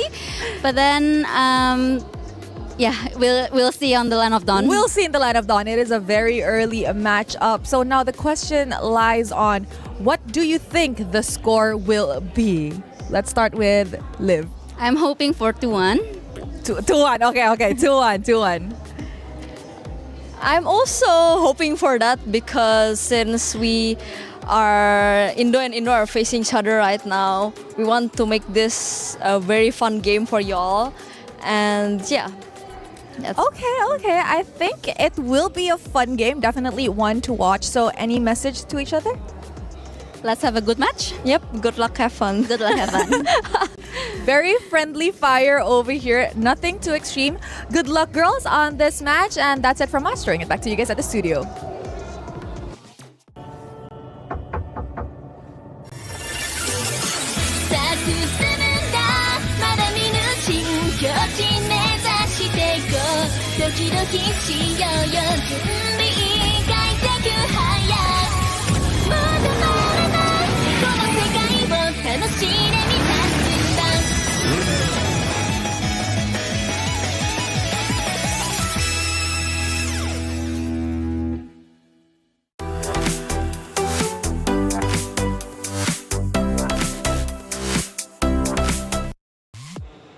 Thank you, Rose, for the interview. As always, hearing from both players in good spirits. However, only one team can continue their championship run in the MWI, and these two teams have a long-standing history, and it is, in fact, the great Indonesian rivalry. First of all, we saw that interview and they were, talking very nicely to each other. Why are we like that, Brig? And when I say we, I mean all of us talents. We are very aggressive against each other, but honestly, one of the things that we heard during the interview where Vival said, I hope it's a 2-1, because I feel like in her hearts of hearts, she's like, not going to be a 2-1, this is going to be a 2-0. Well, I understand why the record has been that way. Very one-sided. For the recent qualifiers. And even if you talk about the rivalry way back, even when they had different names and were under different banners, it seems like that has been the story for them. That's why it's a revenge match again and again for now Team Falcons ID, because they're always yet to get that win against Vitality. It's going to be tough either way you look at it. Falcons Indonesia is going to have to fight hard, but Vitality, they want the championship again. Let's send it to the stage to get the match started. Damascus, Hollywood Rob TV. Cheryl, take it away. And it is time to continue with our knockout stage of the event. We just saw Galaxy Phoenix put on an absolute masterclass, and now we have to see if the ball is gonna keep on rolling in that same direction. Damascus, who are we bringing to the stage first? Hey, listen, Rob, technically they need no introduction, but we need to make some noise, of course, for the Queen. And I see the Vitality fans. Les fans de Vita, je vous vois. Est-ce que vous êtes prêts, s'il vous plaît? Un max de bruit pour Vitality! Team Vitality, simply put, the best in the world. They barely lose games, let alone matches. Last year they won MWI without losing a single game. That is the definition of excellence. That is the definition of professionalism and, of course, of perfection. These are the reigning queens of MLBB, and now we have to see if anyone can overthrow their reign. Now, City, anything you would like to say to the most familiar of foes, your opponent team? Let's both do our best and keep the streaks like before. Exciting. Head on over to your battle station. Keep the streaks like before, évidemment. Du côté de Vita, elles veulent continuer la win streak. Elles ont gagné l'an dernier. Elles cherchent à gagner. But big opponents after that. We've talked about the rivalry. Who are they facing, Rob? Ladies and gentlemen, coming next to the stage, put your hands together for Team Falcon! The Indonesian division of Team Falcons. We got two Falcons still there, and Falcons ID are back, led by Violet. They opened in a difficult match, losing to Seda, but then the redemption was absolutely perfect, destroying both Aurora and then Twisted Minds, and they inherited Vitality because they were not picked by Galaxy earlier. It is time for them to showcase if they can take down the Queens. And now, anything you would like to say to our defending champion?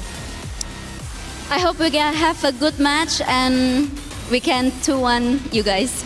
Oh, Okay, let's see. Please head on over to your battle stations. Now, friends, this is a one and done.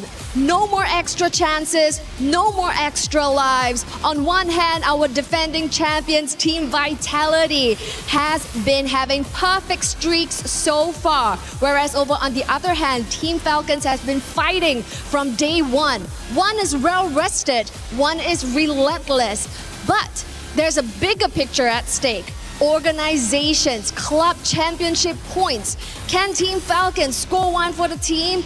Or will Team Vitality take this win? This is the battle of the familiar foe. Ale, let's go! Cheryl, Hollywood Rob, TV, and Damascus, thank you for setting the stage, and the stage is about to ignite. You have an Indonesian rivalry between two great titans, Team Vitality versus Falcons Indonesia. This is going to be a matchup, potentially an upset, depending on how it ends up unfolding. Now, these guys, these ladies, they have history for the longest time, and it dates back, I'm talking many days. In fact, I'm thinking 719 days in total. Last time they met was or at least for MWI, was at the EWC26 championship. Now, we all know Na'Vi got the victory there, right? It was not Vitality.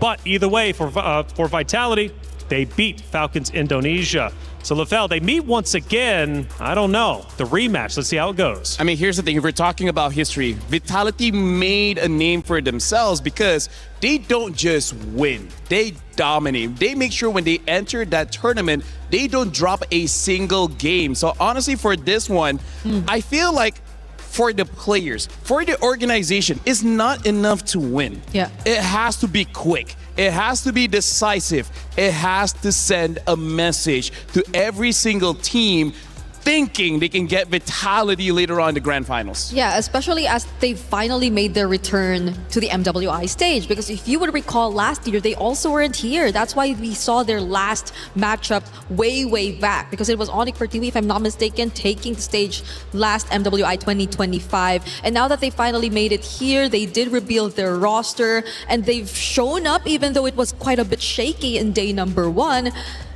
I can only hope that the momentum keeps going because they played earlier this morning, and I hope that carries over. What makes Team Vitality so confident? Why did they continually win? It has to transcend just hero picks, just gameplay. The confidence they have is unmatched by any of the ladies competing in MWI. I would say they went through hardships because the way that they train against professional male players. Right? So even in losing matches, they went up in literal the best of the best that any region can really produce. And that's why they have such a big hero pool. And then in terms of gameplay-wise, how they've always been dominating, we got to talk about the Mother of Tanks, man. The way that she sets up fights. Doesn't matter if it's a Cho, a Grok, a Hylos, it really doesn't matter. Vivian makes life easy for everyone in Vitality. And in the last match, I saw Vitality going up against Genji. The Arlet of Fumi Echo, bro, that was popping. Yeah, and every single time you see Vitality encounter a slight mishap or a bit of a bump in terms of their road, which is always very dominant, which is always going their way, you just see them come back stronger and stronger. We saw this last happen MWI 2024. They failed to get the championship for themselves, but after that, eventually, they've been on a roll. You saw it happen again recently. When they played for Indonesia in the recent SEA Games, they failed to win that championship, but now they've been on a roll once again, winning the Battle of Gamers. They did not need to qualify through that. They were already directly invited, and even now, with such a strong start, they're on the road to replicating a flawless record yet again, dropping 0 games if they keep this going. And I love that you brought the Battle of the Gamers up. You know, that was season 2. They both met, and Vitality swept Falcons. You know, they swept them in a best-of-7 series. That is quite significant. So technically, this is a revenge from that very qualifier. We go into our pick and bans. This is where the story starts to get told. Falcons Indonesia needs to counter Team Vitality because we know when Team Vitality gets rolling, it is so hard to stop them, if not impossible. Yeah, we're starting to draft here. Falcons is going to be blue side first pick. Vitality second pick on the red side. flying clouds again. Today, you know what? You know what? is a very airy kind of day. I wonder if we're going to rain. If today rains, I gotta say everything is set up, which by the way, right now looks like Guinevere, Freya, as well as the Atlas has been banned out by Falcons. And now for Vitality, betting on the Marcel as well as the Hirara. So it looks like Vitality is not specifically going for targeted bans. They just ban the most annoying things in the meta right now. Yeah, so we also have a fun fact right here, Vitality versus Falcons. Oh, so this was what Reflections was talking about. It was 719 days ago when they last prevailed in the 2024 Grand Finals. It was a 3-1, at least back then, because recently this year, it's always been very one-sided. They've always swept Team Falcons ID whenever they do meet in a match. But Eve's the last ban though. Okay, that leaves... Paquito is up if that's something that they want to consider. But again, we've seen Esmeralda, and it looks like they're going to pick up the carry, which again, I feel like is a very strong pick right now. It just counters so many things. I think Vitality should not rush for the Sora for now because they're the kind of team that kind of wants to challenge that. Because I feel like if they stop a dominating hero, it sends a message to the other teams and be like, what's next? Yeah, you know what? After seeing even the Selena in Sydney's hands yesterday, I might as well just would rather see them flex it a bit more because now they prioritize the Akaya and Paquito. So there is a chance that Falcons, Violet with the Sora, phenomenal. I wouldn't mind if they do actually consider it here. But then do they also pick up the Valentina? Because then that also might limit their chances or their lineup in a way. You'll have to always be up close in order to fully utilize it. But I think it's okay, despite the Akai being present, they actually don't consider the Valentina at all. I think that is pretty okay right now because I feel like going up against Vitality, a team that is amazing when they rush forward for a fight, having something like a Zushin to kind of like slow things down is going to be pretty good. The Sora as well. If Sora from Falcons ID gets a win over Vitality, Brig, I think we can just lock it in. It's Sora day. It's Sora day. I think it's going to be very hard. It's going to be an uphill battle. But if they do it, hey, c'est la vie. If that does happen to be the case, then I maybe don't want to see it anymore. Like, let's just take it out and let them revert back to the other EXP. No, let's just put it this way. If Sora wins, right? You and me, we can take a break. Let someone else come in and hang out with Taylor. Right? That's true. Please don't leave me. Anyways, Kimmy has been picked up here, which, by the way, is a pretty good counter against the Zushin, especially after Zushin's current nerf of the range of her lantern, making it so that it's much easier for Kimmy to punish. I just honestly like how they're just so not reactive to the Sora and how they're just keeping it simple in terms of their approach in the draft. They're making it like, oh no. Yeah. Anyways. Yeah, that's true. And honestly, in terms of just repositioning overall, I think the Kimmy would have a much easier time doing that compared to the other mages that could have been the option here. I mean, the Valentina definitely has dashes yet, but they might want a bit more of the DPS to come through because we actually don't know what the gold lane is going to be just yet. You don't know what the pick for Chell could be. I think Harvey would be a pretty safe ban. Yeah. Because I feel like the carry can deal with most gold laners. Maybe even consider a Granger. Because right now, Brick, my worry is, what about his Paquito? Yeah. Right? If Esmeralda gets banned out, then the natural counter has been, let through. Yeah, because the Freya could not be considered anymore since they've already revealed the carry and the Sora. Oh, wait, yeah, you're right. So, but it's also banned. So, No, honestly, right now, I'm just worried about that, right? Because the Paquito can deal with the Zushin as well as the carry. And we've seen Falcons... No, we've seen... Who did I forget? Either way... Violet. Paquito is one of those heroes. Once he gets like 3 kills, right around 3 kills, it becomes very difficult to deal with. Yeah, I agree.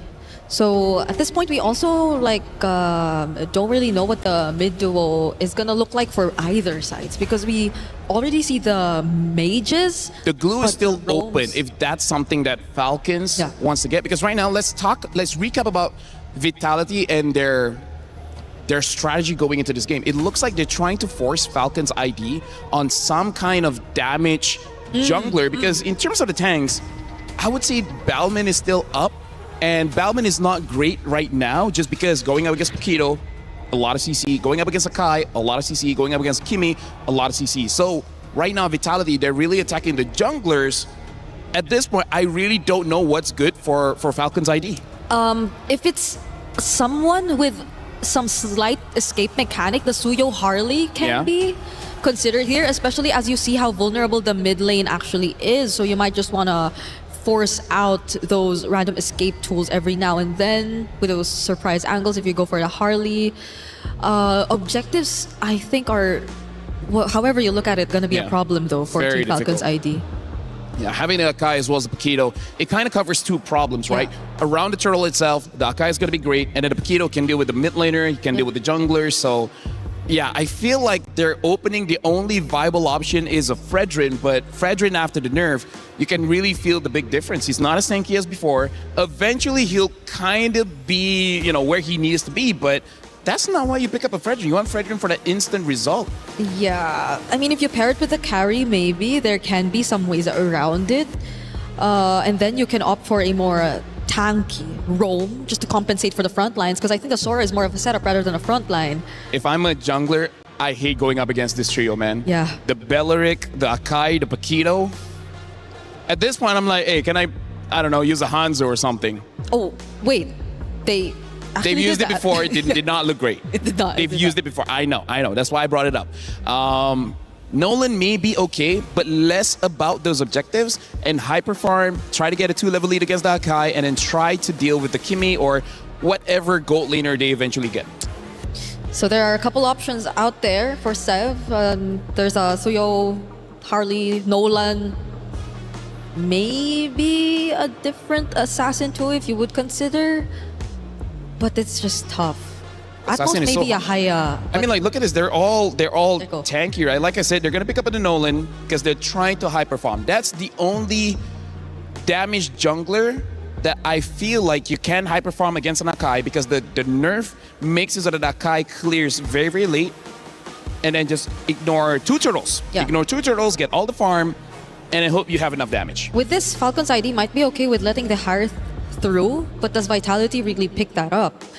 There are other options if they don't want to go that route, because that's also going to be primarily magic damage. I guess Bruno is not bad if they want to, you know, use something that Zeta has used and proven in the game. And we got to talk about Shell as well. Shell can basically use anything. I've never really seen her being bad at any kind of heroes. Okay, so the Harith is going to be the go-to still for Chell here, putting enough faith in the team composition they've decided to field as well. For now, all looks normal. This is typical draft coming in from Falcons ID as well as Vitality. Predictions, what are we thinking? I still think Vitality's got it. I have to go with Vitality as well. Okay, Vitality seems to be the favorite. Hey, these two met up 719 days ago. It was at the MWI at EWC26. But now in 2026, the great Indonesian rivalry will once again continue. It's Team Vitality versus Falcons Indonesia. Miracle Eterna, let's get it started. And here we go, ladies and gentlemen. Game number 1 in this ID versus ID matchup. We're heading straight into the land of Dawn. And the big question is whether or not Team Falcons ID will be able to claim their revenge up against their bitter rivals, Team Vitality, the defending champions. And it's really cool to see as we get into the land of Dawn. Hold on from Yeko, taking a bit of punishment early on. Great hold on that bush from both Sev and Violet, really learning from the pattern of Vitality in the last few matches we've seen from them. But it's just really cool to see Eterna. The last 2 years, it's been home court advantage for Falcons ID in Saudi Arabia. And now we see home court advantage for Vitality. And I gotta say, it's so surprising, it's so breathtaking as well, because I think last time around, back last year, Vitality was the one that was really under pressure from everyone that was in the venue. And this time around, they've actually rocked up with drums. So even additional support, it's amazing to see. But let's get straight into the game right now. We are seeing an array of different picks. And it's interesting to see that the Nolan actually shows up here. And I feel like it will be quite difficult for the Nolan here come the early game and the earlier or the later stages of the game, especially with how much CC there is on Team Vitality. Yeah, we've been seeing a lot more of these Nolan just farming out the Storm, clearing it out, trying to get the prio. Bottom lane though, Liv doing a good job in this matchup you'd expect for a win for the carry. Sev down below with a fracture, the Purify, not enough to get Chell out. First blood to Sev. Cast a curse. Cast a curse. Cast a curse. Yep. But I love it. I love it. I love that Falcons are going to be able to get that a little bit ahead. And it looks like they're going to be able to chunk some gold out of that turret as well. So it will help Liv in that particular matchup. The carry will be a monster come the later stages of the game, especially when she gets her items up. You know, this is something very, very interesting as well. Just looking at the matchup, Falcons ID, it's been so weird their run, yeah? They start off losing to Seda in a crazy underdog win. An early upset to the tournament, but then they climbed up and now they're just gonna go straight into playing strong side for the carry. They know they have no shot at the neutral objective. In the back, it's gonna be the all-in from Violet over to Zinni. Flicker route to safety. Violet chases her down below. Chelsea will survive. Bivol on the turtle, picks up the red tree on it, securing it. Violet gets away with the flicker, and it will just be a 2-0 start, but a neutral objective to Vitality. And I think that's something that we can expect, right? I mean, Falcons came in here, guns blazing, utilizing a Nolan in the jungle. Meanwhile, Vitality took a slower route. They picked up the Akai once again. I think it's one of the comfort heroes that Vival has utilized over the course of the years, especially last year. And that's something quite notable. And they're just utilizing it to get a little bit more pressure around the neutral objectives, and they've done exactly that. However, it looks like Falcons now are the ones holding on to the gold lead. It's a 1K now for them so far. And it looks like Team Vitality, though, are looking to find something else of their own. They're going in for the invade onto the enemy jungle. Yeah, one thing that they can do, but unfortunately for them, the Nolan can clear really quickly. Seb trying to cut them down. Vivian holding this position. Raimundo with a taunt unbreakable, forces the heavy spin out. The traction pulse locks Violet down. And it will just be to disengage as Fumi Echo on this Paquito. Lethal Ignition will continue to utilize the waves up top. Maybe trying to get a few more hits on it. Liv takes the gold crab away from Chell. Forces her back as well. Fumi, though, making quick work out of that turret up top. I haven't seen Shell in this position in quite some time. Wait a second. Vival will be actually able to pick it up. But I mean, Zev, so far, she's been playing the Nolan quite well. Fantastic. She's been clearing it out very, very well. Yes, the turtle went to Vitality, but this is why we expected the Nolans, the Assassins, to come back. It's just that farming speed that you cannot underestimate. And then obviously the fact that you can play for your winning side in the gold lane. Something we haven't seen in a while. It's been Claude, Moskov, Harrod. You just play weak side gold. Nowadays, especially with Zev back on the Assassins, it's all right. We don't get neutral objectives, no problem. I'll just farm, invade, and take your gold lane down. But it is quite typical of Shell. I think last year there were moments where she was also forced in a losing lane. But eventually, she usually is able to pick things up a little quicker later on when the items start rolling in. And I think that's something that we can expect. But it looks like both teams are now corralling over the neutral objective. All in, AOG to try to help Violet escape. She actually gets over the shifting skies, forcing the flicker out of Zinni. She gets to a safe spot now with the Crimson Beacon utilized. Zinni gets knocked back with a Lantern Flare. It's still going to be Violet, shot down from the sky. Shev taken low, taunted up from the Echo is right there to capitalize.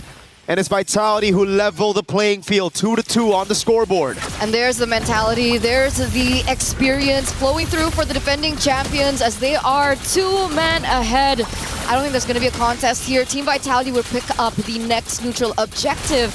And they're going to stop there. They go for the quick invade there into the enemy purple. And Nolan, you know, even with the changes, still need it. Does he get it? Whoa. Fumieko almost getting an assassination up top. It's Raimundo. Yeah. Who secures the purple buff. Not the best person to be giving a purple buff, but it's better on her than on Vitality. Damage control. Damage control. Damage control. But a fair fight. Falcons ID at this stage in time. What are the winning conditions? At this point, it's really playing into the strong side. Liv has gotten such a good lead at the start of the game. I'm surprised they even contested that second neutral objective. It looked like they had the game plan ready. Fumieko overextending quite a bit, but it's a Paquito. Just flickers out of the way. Shev opens up against a Lethal Ignition. It's a Lethal Ignition battle. Fumieko in that 1v1. It was ticking down, but fortunately for Shev, she's able to escape. Vivian Catches Raimundo with the Wrath of the Dryad, and now it's Liv picking up a turret down below, traded by Fumieko up top. Okay, Vival gives information there, but they don't have anyone to kind of back that up. But in return, Team Vitality still pick up the turret on the top side of the map. And that gold lead that Falcons had earlier on, 1K, almost 2K, has now shifted quite slowly in favor of Team Vitality. There is some damage being placed onto Raimundo, and it looks like Team Vitality are looking for the cut. Yep, traction pulse lands as well on Raimundo. Liv's able to pop in ultimate quickly, clears out the wave, and that's just it. Chev, though, has been struggling at matching the pace of Fumieko on the Paquito. Not even given space to go for the purple buff. Livy is in position, but Fumieko forces her to use the Crimson Beacon, and now Vivian's actually come in, backing Fumieko up. Vivian with the flicker after the Dryad. Good reaction from Chev. Raimundo falling back. Fumieko gonna go for the assassination again on Liv. Violet walks up onto Cine, no flicker. Vivo with a heavy spin. Forces the flicker around. Raimundo's caught all alone. The purple buff stolen away by Vivo. And now it's Fumieko diving under turret. Traction pulse lands, but the immobilization doesn't. Vivo was ready with the body slam. This turret, can they even defend it? No, they have to concede it. And guess what's up? The turtle, final turtle of the game, up and available right as the tier 1 falls in the mid lane. Is this perfect turtle? Is this a perfect turtle?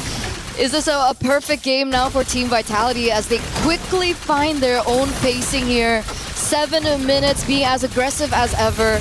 The side lanes are definitely in danger for Team Falcons to whoever, right? At this stage in time, look at that Fumieko! Oh, with the lethal ignition, it's ticking down Livy! Crimson Beacon and the Regen both baited before a big fight. And guess what? The Paquito can make her way up top. Tini gets away from Chev in the mid lane. It's a free turret for Chell down below. And this is what makes Vitality special. At MWI, they're just so clean. At damage control, that's one when they start losing in the early game, but then at converting on objectives after every small victory they get. Once again, it reflects their experience, right? They've been in this position over and over. And the one thing that I really paid attention to during these particular team fights is the Sky Piercer procs that unfortunately Cine will have her hands on. I think she should be at 20 stacks at this stage. She already has the glowing one as well. So it won't be as easy now for Falcons. And they need to be aware of the stacks coming in. Oh, wait a second, Violet! Yep, caught in the midst of it all. Already pinned down by the heavy spin. AOG and the Breakable coming down, but now it's gonna be Livy with the Crimson Beacon, knocking Cine up. Straight into Raimundo. Chev trying to flank, but look at Vivo. She's taking all that shred damage from me with the flicker in. And a killing spree at that. Chell knows him on for. Still a bit of damage. That's going to be the conceal to bring Fumieko back into the fight. Fumieko on their turret. A triple kill for Fumieko on the Paquito. What has she been on lately? MWI has just been a highlight reel for her from day number 1. At some point, she was the weakest link of Team Vitality. This year, she steps it up and sets a statement. And it looks like Violet is looking for something of her own. Yep, can't do much though. It's a heavy spin, rooted in place by Vivian. And yeah, I agree with you. You know, earlier we've had a talk about jungle or XP. You know what? I might have to go back to XP now that Fumieko's pulling this off. 5-0-2 on the Paquito. Vivo's just doing her job on the Akai, right? 007. Just enabling the rest of the team, enabling the damage dealers. Fumieko's, oh god. Sev! 2 jabs, a knockout, sending Sev straight back home. Oh god. Usually it's the person walking into the bush that gets cooked. I don't know. That was rough. Opposite Kumar. Ramuk? Rumak. Oh wait, no, you're right, it's Ramuk. It's Ramuk. It's Ramuk. Well, there you go. 7,000 gold lead still for Team Vitality. And I'm just still so speechless and breathless of the development of Fumieko. Yesterday when she picked up the Lapu Lapu, it was crazy. Arlot was also insane, and now she brings out the Alice and the Paquito.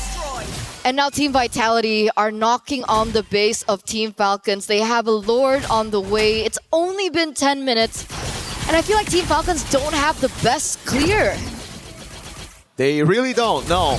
The carry is good at dealing with the Lord, but that's about it. And if she utilizes that cycle on the ultimate straight up, Not going to be great for the rest of the team when it comes to the skirmishes. Vivian already flicker, the Raptor Dryad lands, but it's just onto Raimundo, who's still there. Shifting Skies on 2, but the rest of the team is able to disengage in time as Chev walks up in the back, but it's just the frontliners tanking up a storm as the Revitalize coming down, and the Shifting Skies again, this time up top for Mieko. So trying to deal damage. Lantern Flare picking up the Panda, but Tini gets the mobilization down on Liv. Lord still up. Up top is going to be the Cannon Minion. Liv taking a ton of damage over.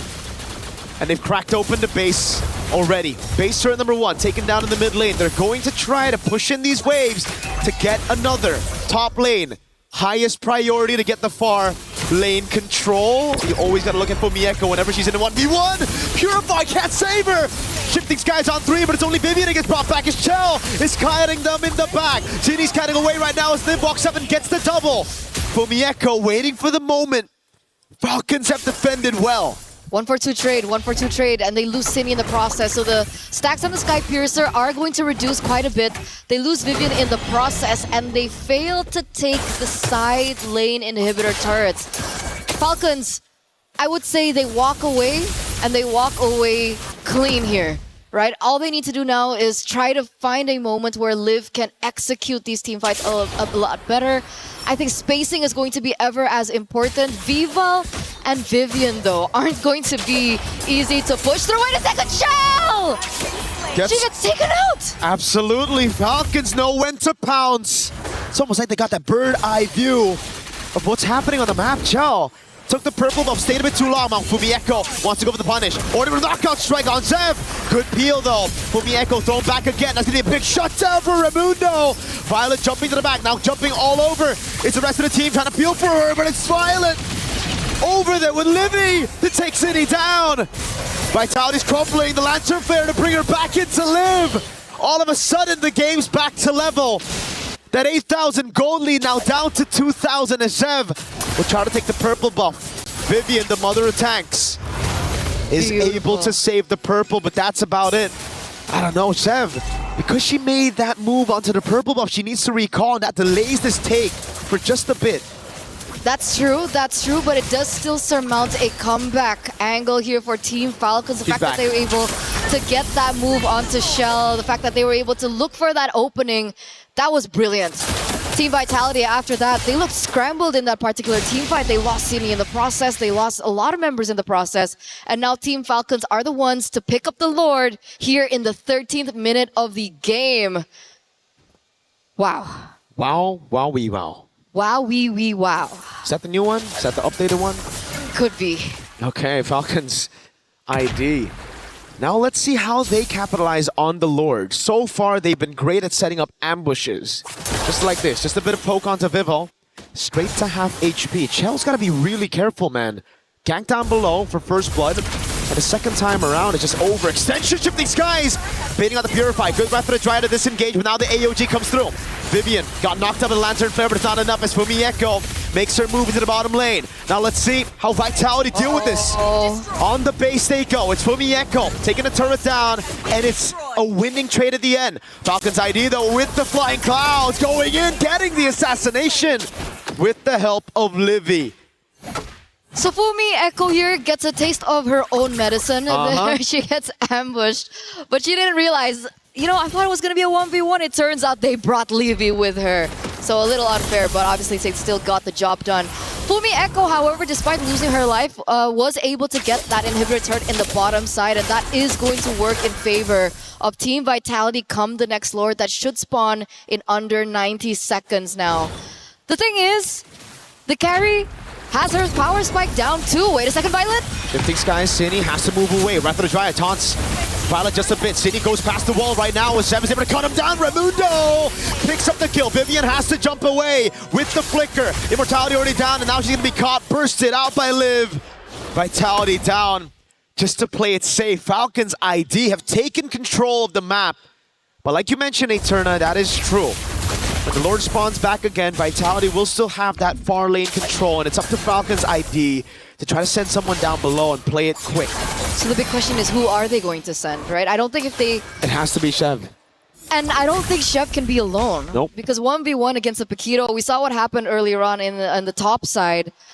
If they send Chev alone, See, this is the overthinking that is going to happen here for Falcons, and Team Vitality are sure to make way of it. You can see how much damage Fumi Echo is actually building here with everything popped up here, the Malefic Roar, the Hunter Strike. So imagine that first burst of damage from the Pito, the first jab that occurs. That is going to be a problem. They're going to have to send maybe one or more than two people down if they want to try and win that 1v1 against Fumi Echo, because at the stage in time, Fumi Echo is the king of the far lane. There's something that has gone downhill though. The Sky Piercer stacks of Cine, she's just building it up very calm, very steadily, but now it's all gone. So she won't have that execution factor. Chev, this is a very scary position to be holding. Oh my god, Vivel spots her. Chev's gonna have to try to pull off a crazy run right now. She goes for the recall inside of the bush. Vivel's shaking. Goes into the bush. Chev gets read out. Now Fumi Echo with the chase. Chev gets away with the fracture, and that's about it. Great escape. Crazy composure. Now it's Raimundo with a taunt on a no flicker tree. Forces out the Wrath of the Dryad. The rest of the team can't really go and pop in. Flicker up in 10 seconds, but Vivian is already half HP. Has to pop in the region, and now Fumi Echo is gonna collide with Chev again. This time with a knockout strike. Takes away the immortality, baits out the AOG. Raimundo with Revitalize as well. Now Vitality take back control over the Lord with the Paquito, clearing down bot. Falcons ID gotta make a call. It's either they send Chev down. They can't contest this neutral objective. Team Vitality, what's the call as well? Do they want to go for the burst in? Because Fumi Echo is knocking on the base, and here comes Violet. Shifting skies onto the back right now. They're still trying to gamble it despite having no jungler in the midst of this team fight. Violet buying a bit of time. Vivian getting caught already. Fumi Echo cutting the waves, proxying it all the way so that Falcons ID can't punish. Now it's a cut from Livy, it seems. But no, she just ends up going for the wave. Fumi Echo gets to the bush in time. Vitality have secured the Lord. Just like that. Just like that. It's simple chess at this stage, right? When we go around these Lord fights, it's a chess battle between two minds. They had to make a decision whether to stop pushing down below, sending someone else, or to fight. They made both decisions, but contesting the Lord with no jungle. They could have collapsed bot.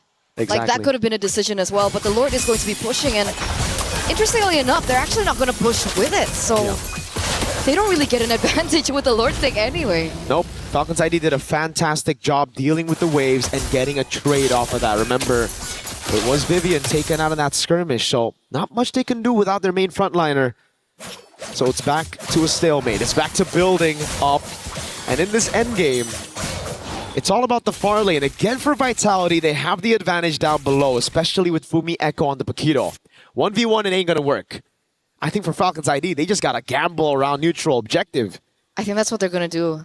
Even then, it's hard though, because Fumi Echoes just stand by, looking for that back door down below. But I think that's what they're going for. Look at that rotation coming in from Team Falcons. They're sending literally 3 of their members. I think they want to be able to protect the jungle, give them a little bit more time. I think the buff is spawning very, very soon. There's still 80 seconds left for the next neutral objective to spawn as well. So I want to know the adaptations from Team Falcons. They proved to us yesterday that they can make adaptations in the game. Now, up against the very best, will they be able to pull off something similar? That's a good question. Right now, it looks like they're on track to do it. Liv has all her items. They have enough peel for her, and it comes down to protect Liv.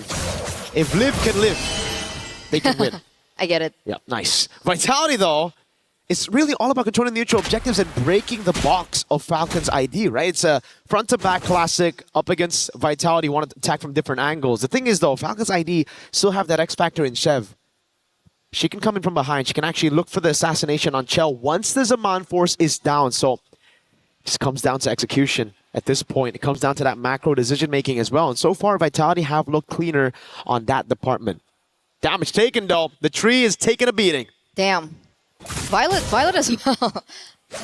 Not surprising, yeah. Violet's taken so much with Raimundo. Because I feel like every time we look at these team fights between these two teams, it always seems like Violet is the one to initiate first, and then there's like that engage after with the AOG coming. So obviously they're the ones that are absorbing as much damage, and they're just there to kind of just stand there to allow Livy and Liv to do their thing. And so far in these team fights, it's kind of worked.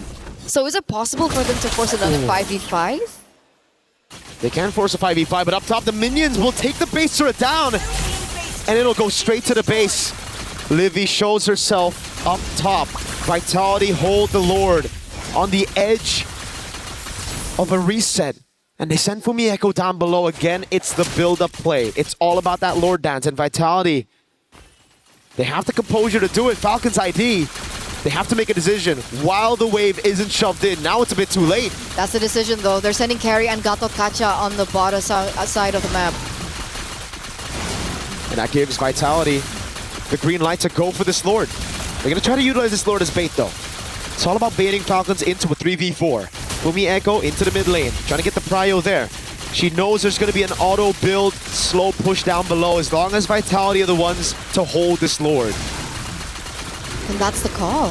Fumieko looks like she's rotating back towards the bottom side of the map. Falcons, you gotta think about this housekeeping. There still is a potential backdoor angle that Fumieko could do. Oh, scary position to be holding there. Vitality, they know this wave is going to be slow pushing, so they just continuously reset the Lord. Fumieko finally shows up, so it's going to be two waves crashing down on Falcons ID. They send Chev down below. This should be it for Vitality. They should just go straight for it. Chev shows up without the reset. Vitality, they see the jungle down below. They're going to go straight for the Lord. No retribution in sight for Falcons ID. I don't think he can get there in time. What? That's a massive pick in the bottom lane. Now they have to go for the burst, but it's an evolved Lord. Vivo's right there, shifting skies, delaying it already. It's Vivo with a heavy spin. Chev's going to walk up as well. The knockup comes through. Wow. Chev with the seal, City with there. Knocked up, and now it's Liv tearing up the frontliners. Liv goes godlike. Wave down below is good, but it's an evolved Lord in the 23rd minute of the game for the Falcons. They've done it. They've done the unthinkable. They've outsmarted the defending champions. Ladies and gentlemen, evolved Lord on the way there in the top side of the map. And that was a decisive, quick thinking by Team Falcons, I would say. They bursted down Fumieko. Liv's damage is already up there. And now 12 seconds left, 27 seconds left for Vivian and City to come back into the game. This is a bit greedy from Falcons ID. Instead of using the wave up top with the Lord, they're trying to utilize the waves in the bottom lane. They can just jump it in. Shifting skies, bait it out. Chell's able to escape with his on force as well. They're going in without the evolved Lord up top. Raimundo is going to get taken very low. They're fighting under a base turret with no minions. They're trying to brute force it, and they've gotten punished for it. Falcons ID, they had a shot, but Vitality survived. They don't even lose a single base turret. That was absolutely botched by Falcons ID. The Lord is still on the way. The Lord is still watching and marching, but Raimundo is out of the picture. Even if they close this out, it's still a 4v5 situation, and they definitely do not have the advantage with it, and I think they know. They're still rotating towards it. Sev is looking... Oh, wait a second. Violet looks for another pick. Yeah, Lancer Flare as well. Chell pops his on force though, and Vivel is able to pin her down. Violet goes down straight up as they play with Chell. They took this fight 4v5, and it's not looking good as Fumieko goes for the knockout strike. Winter Crown already used with a fracture as well, but Fumieko comes back in. Immortality delays the death by a bit, but City's right there and picks up the kill on Livy with the glowing wand. And now the questions start to arise again. Falcons ID, what was the vision of trying to brute force a base turret Chev? Now in the mid lane. They did it out of haste, and it did not pay off. And opportunities like that don't come twice against a team like Vitality. Fumieko now in a 1v1 against Chev. Chev fighting for her dear life, but she's gonna be sandwiched. Raimundo with the AOG, a desperate one at that. Now it's Liv. 1v3 in a defense. It's everything thrown at her. Just a cannon minion. City takes her down. Vitality take game one after a back and forth and a confusing Falcons ID call that will certainly send everybody in backstage of the locker rooms of Falcons guessing and wondering, what the heck was that call? When you're on a stage like this, when you hear the supporters of the opponents like this, Sometimes decision making can go wrong. They had the opportunity. They did not take it to its utmost potential, and they will be going back to game number 2 on that quick reset. But what a game. It's one of the longer games that we've seen so far, 25 minutes. That was painful. Definitely was. Hopefully Team Falcons can reset after that, because obviously there is still an opportunity for them. They were able to do it once. Let's see if they can do it twice here in game number 2 to force a game number 3 under their hands. But there it is, ladies and gentlemen. Thank you so much for tuning in for game number 1. It's been me and Miracle. We're throwing it over, and we'll see you for game 2.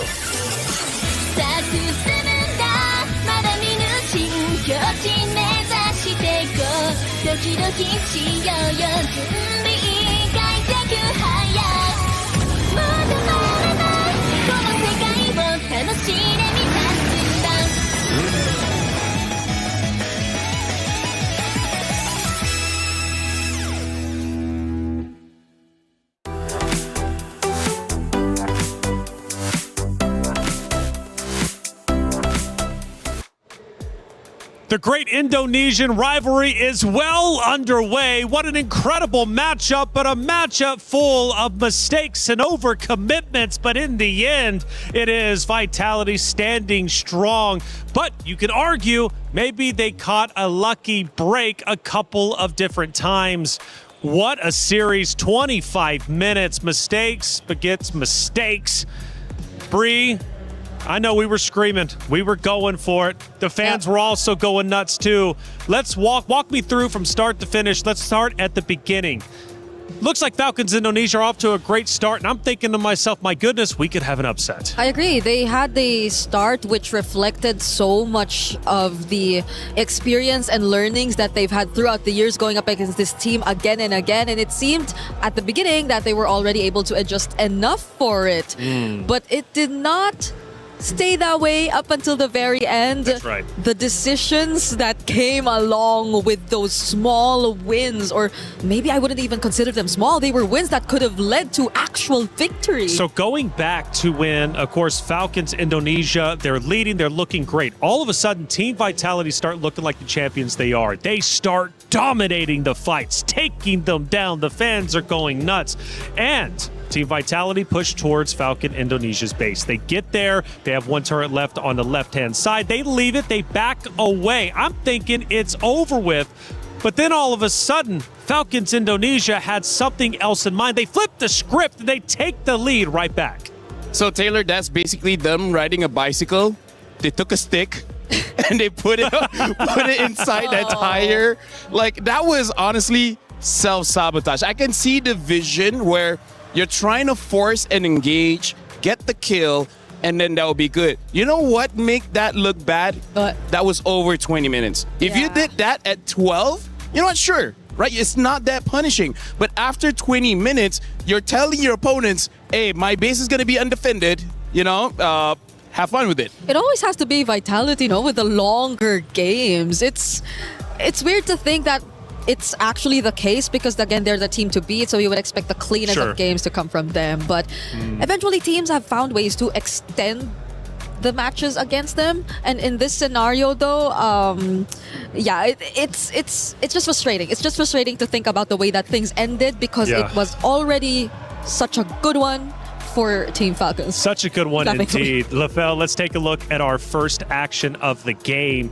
And who knows who was leading in this moment. We take a look at it. Looks dead even, actually. Quite literally dead even. But I think this was the point where it was Vitality starting to really heat up and apply that pressure onto Falcons Indonesia. This is where Fumieko really starts showing off just a little bit, because that Paquito from Fumieko, just like we discussed during the draft, if a Paquito gets about 3 kills, he can already start conquering conquering the map, and that's exactly what we saw coming in from Fumi Echo. But then when she gets a little bit confident, which we might see later on, she got caught and then she died. She did. And Bree, let's take a look at our second moment, maybe when Falcons Indonesia are starting to lead once again. Oh, that's the moment. That's exactly, yeah. So go ahead and walk me through it, Bree. Okay, so clearly there could have been a chance that they did take out Sev at that moment, but it's not just actually Fumi Echo who went down in this scenario. It's everyone else following through, and I think it marked the beginning of Team Falcon's ID really turning things around. We were so close to seeing another happy Sora day, but for the first time, it's not going to be the case. Sora falls for the first time. It comes to show you Sora's not a guaranteed win like we were thinking. Let's look at our third and final moment, LaFell, as we get, I believe, towards probably the end where Vitality starts to relinquish control, or not relinquish, but at least take it over for a fact. Taking a look at that moment, I want to say Vitality at this point starting to crowd into the base. That's exactly what they're doing. Actually, no, we go further back to 11:52. So this was the first attempt Vitality was taking onto the base. Exactly what Falcons did, but the timer is different, right? This is why I say if you do it at the 12-minute mark, you might lose, but it's not that devastating. But if you do it on 22-minute mark, that it's such a different thing. That's why Vitality was not punished that hard. Sure. Falcons was. Bree, there was a moment, though, where I felt as if, well, we'll take a look at the stats. I'll bring that up in just a second. I mean, dead even when it comes to overall kills. If we look at the stats, though, what story do you see? Because Fumi Echo was getting a lot of attention from you. All I just see is that it's been a very close, all 16 and 25 minutes. And yes, Fumi Echo, I think she really did stand out in this game. But similar to what we've been saying, there were just moments where it was a bit too much of trying to make the individual plays. But I think every other thing she did across the map somewhat compensated for that. The wave management too, the pressure that they applied towards Falcons, especially during the most crucial objective takes, I think that's also what really mattered throughout this game. Honestly, for me, like, I feel bad for Falcons ID because that was their game to win. How do I describe my disappointment? It's like I'm going to a friend's house bringing pizza and they eat it with a fork. You can do that.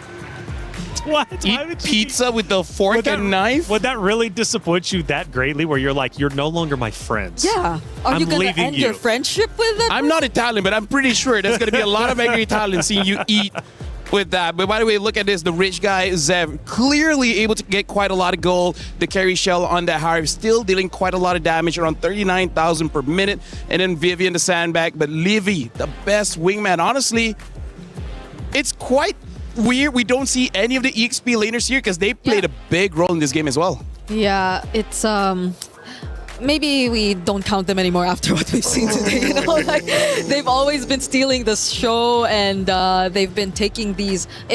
Well, we don't have MVPs, but if we had a choice, like majority of the game MVPs would have been handed over to EXP lanes anyway. Yeah, I want to take a blast to the past, a step into the moment where Falcons Indonesia look as if they are going to win.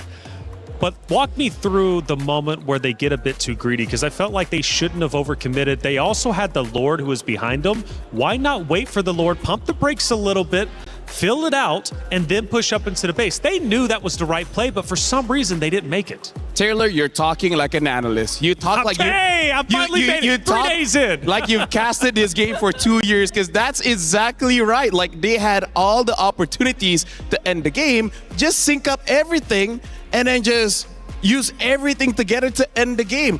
They chose to go in with the disadvantage. Now that's weird, right? It's what kind of analogy do I want to go to? It's like you go into your car knowing that you have no gas, and then still you want to go for 300 kilometers right. That doesn't make sense. You know what? That was actually much better than the fork and knife. I'll give you that one. That was a redemption arc. We need a 1 so that we can eventually hit a 10. You know, like, we need to ring it up. That's right. Now, Bree, it was wild though, because it's like Falcons Indonesia, pump the brakes. It's okay. Take your time.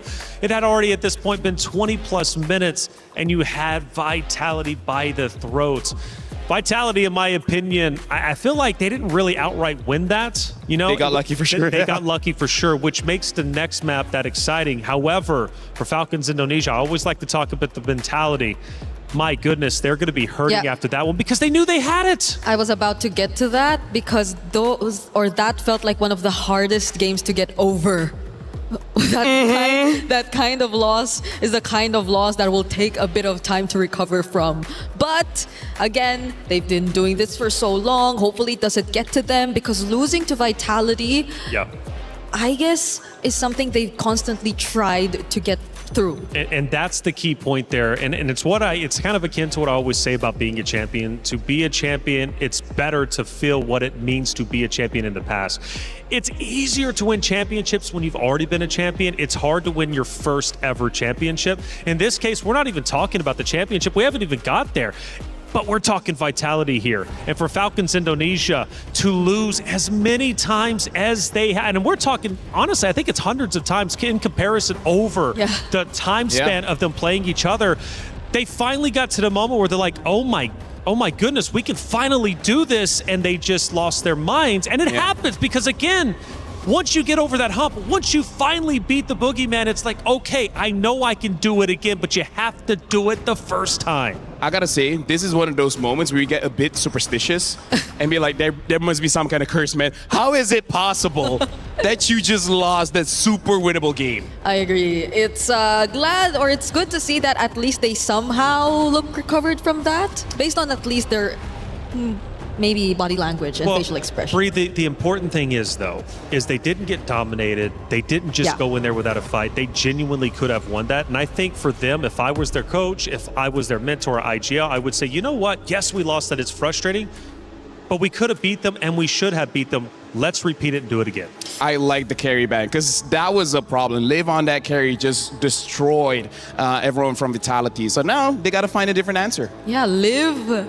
had a really good highlight play in that game, and I feel like you don't want to really hand over that pick to her. I would also like to see Reflections life coach. I think that'll be cool. I got you. Based on the way he's been trying to give some advice. Well, I think LaFell too. Me and him should go into business. He's more of a teacher, no? Yeah, but see, he could teach, and then I'll just be like the life coach, and then we'll figure out the prices. We'll let you know if you want to hire us. Yeah, I mean, like, speaking of philosophy, there was a philosopher in the West that said competition is a healthy way of self-development, because you might think they're your opponents, but they're your friends, because without them, you will never get better. You will always be stuck in limbo. It sounded good, but dude just read that like 5 minutes ago on the back of a cereal box or something. Shout outs to cereal boxes. Either ways, yeah, right now, Vitality taking out the Eve as well, and even the Sora, even they're like, okay, you know what? Yes, we won, but let's not take the chance. I thought we weren't expecting to see this, but it comes from the most unexpected team. Look at Coach Casey's face. Even he is like, not taking a chance, not taking a chance. So that was so close. So do we see the Marcel open? Oh yeah, that has to be banned. 100% has to be banned. 100%. 100%, but unless you want like a trade of Freya or something, so just, I don't know, ban a Paquito, let go of Marcel. Well, yeah, they go for the Paquito, the Freya ban. All right. Marcel. So the Paquito Marcel, yes. Marcel. It's going to be open. Vivian, does she get her hands on this hero? You know you want it, Vivian. You know you do.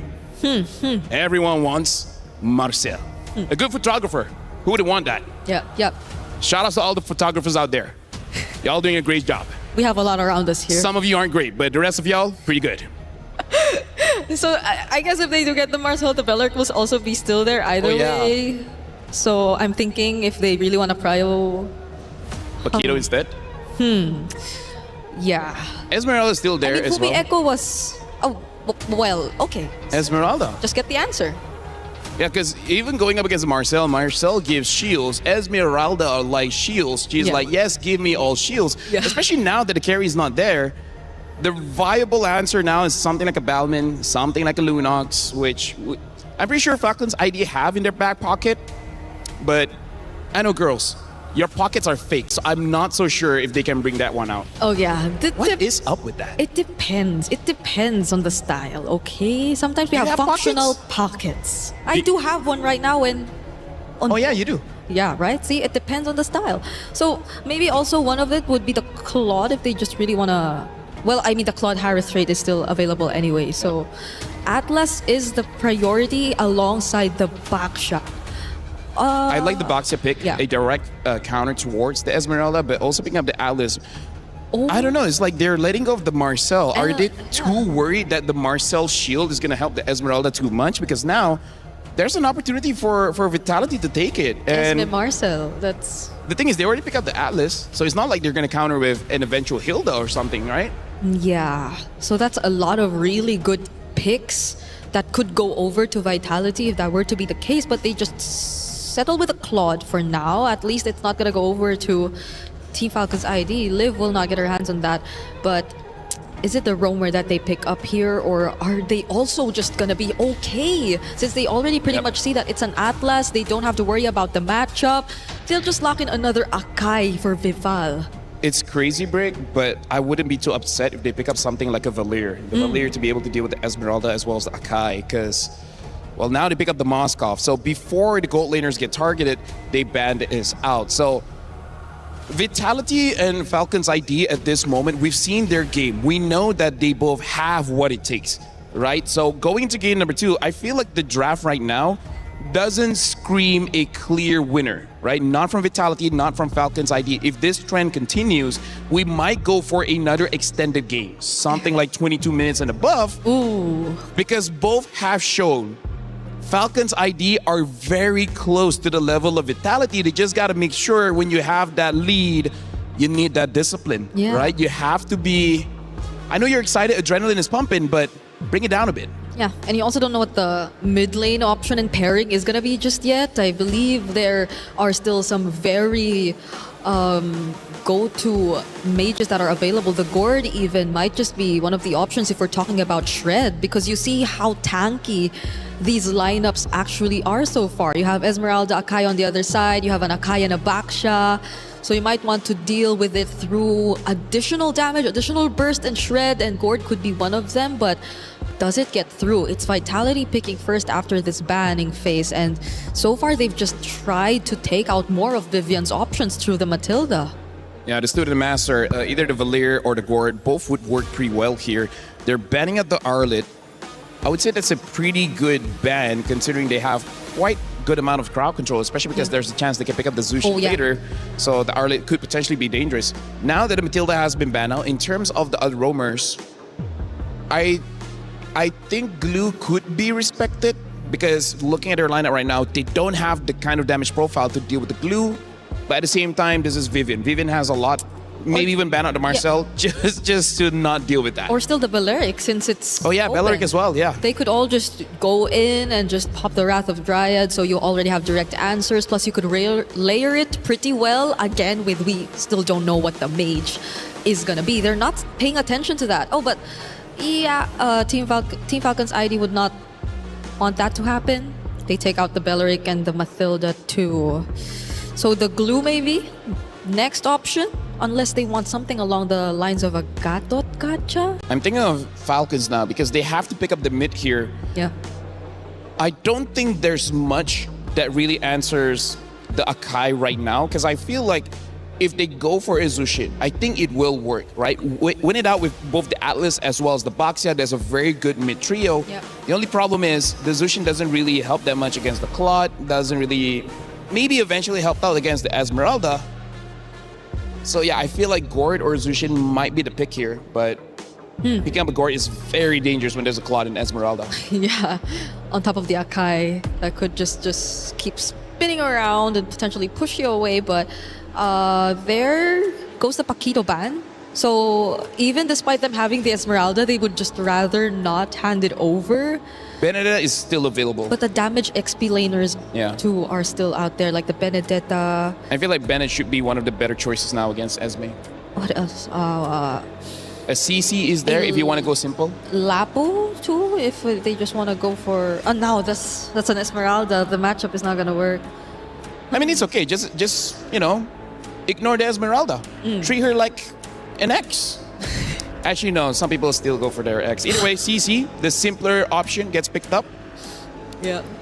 Okay, so the mage is just the last pick for Team Falcons at this point. There are a lot of options available. I think for them, if they want the Gourd, I think it's fine. Yeah, it is. Because in terms of the dive coming in from Falcons, there is dive, but not without you know, them probably sacrificing at least one. They have the Akai as well as the Esmeralda. Yeah. Someone is going to get taken down with them. Yeah, and it's pretty much front to back. You kind of see who you really want to target down first.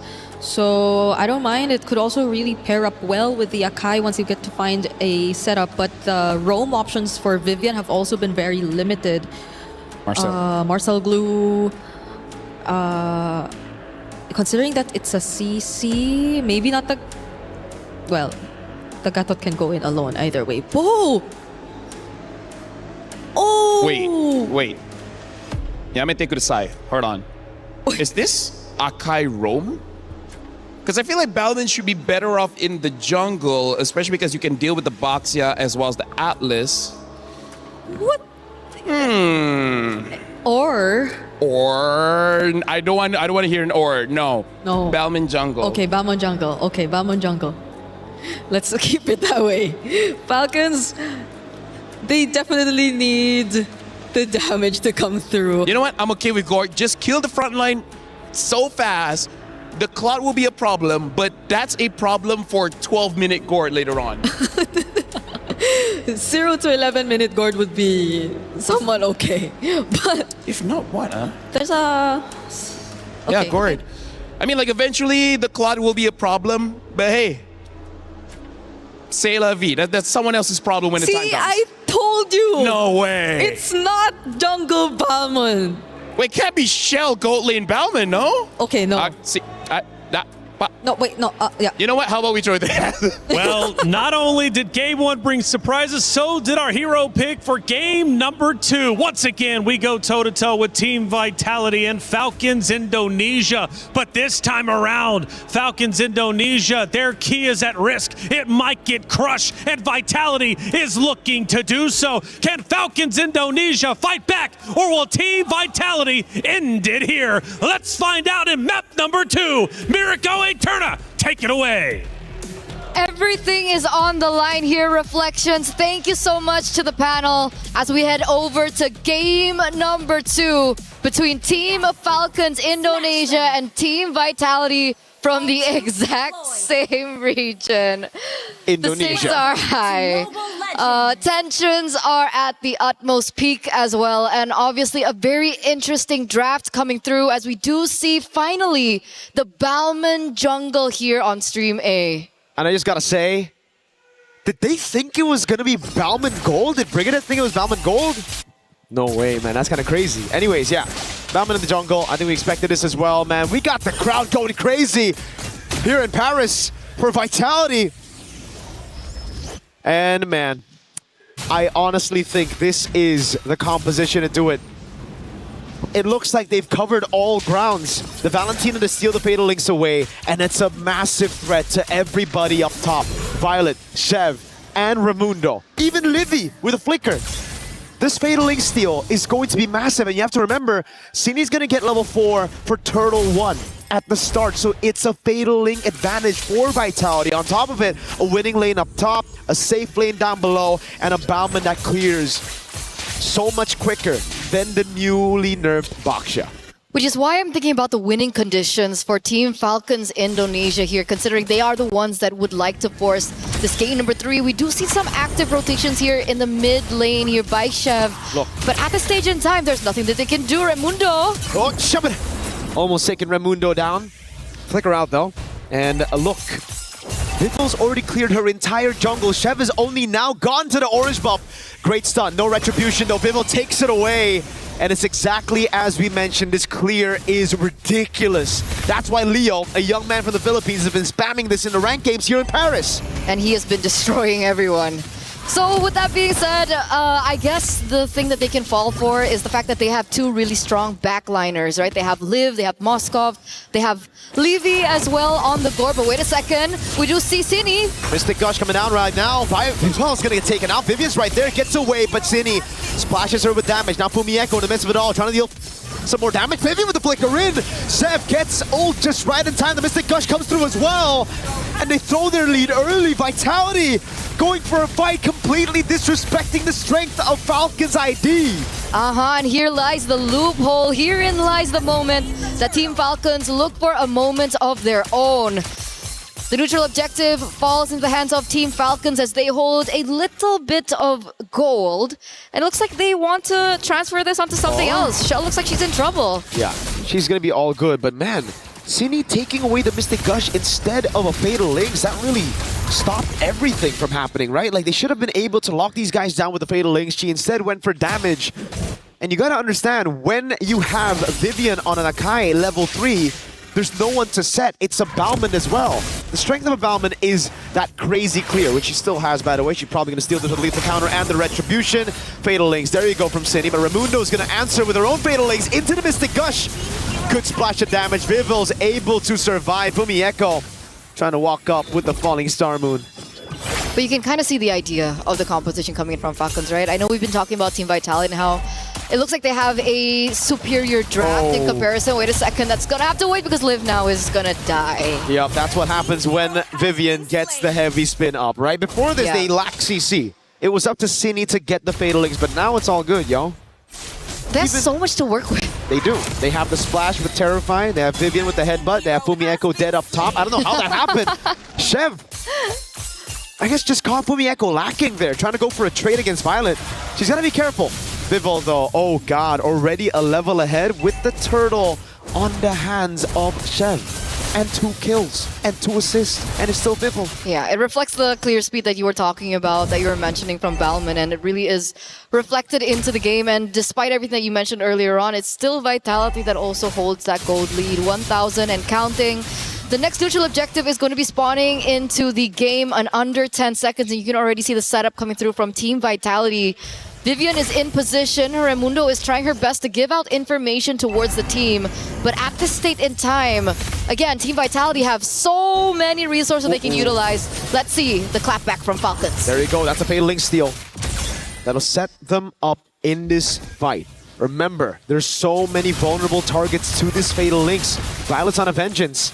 Shevan Abaksha cannot walk up. If she walks up, she's got to choose between the heavy spin or the Fatal Links. Which one do you want to deal with?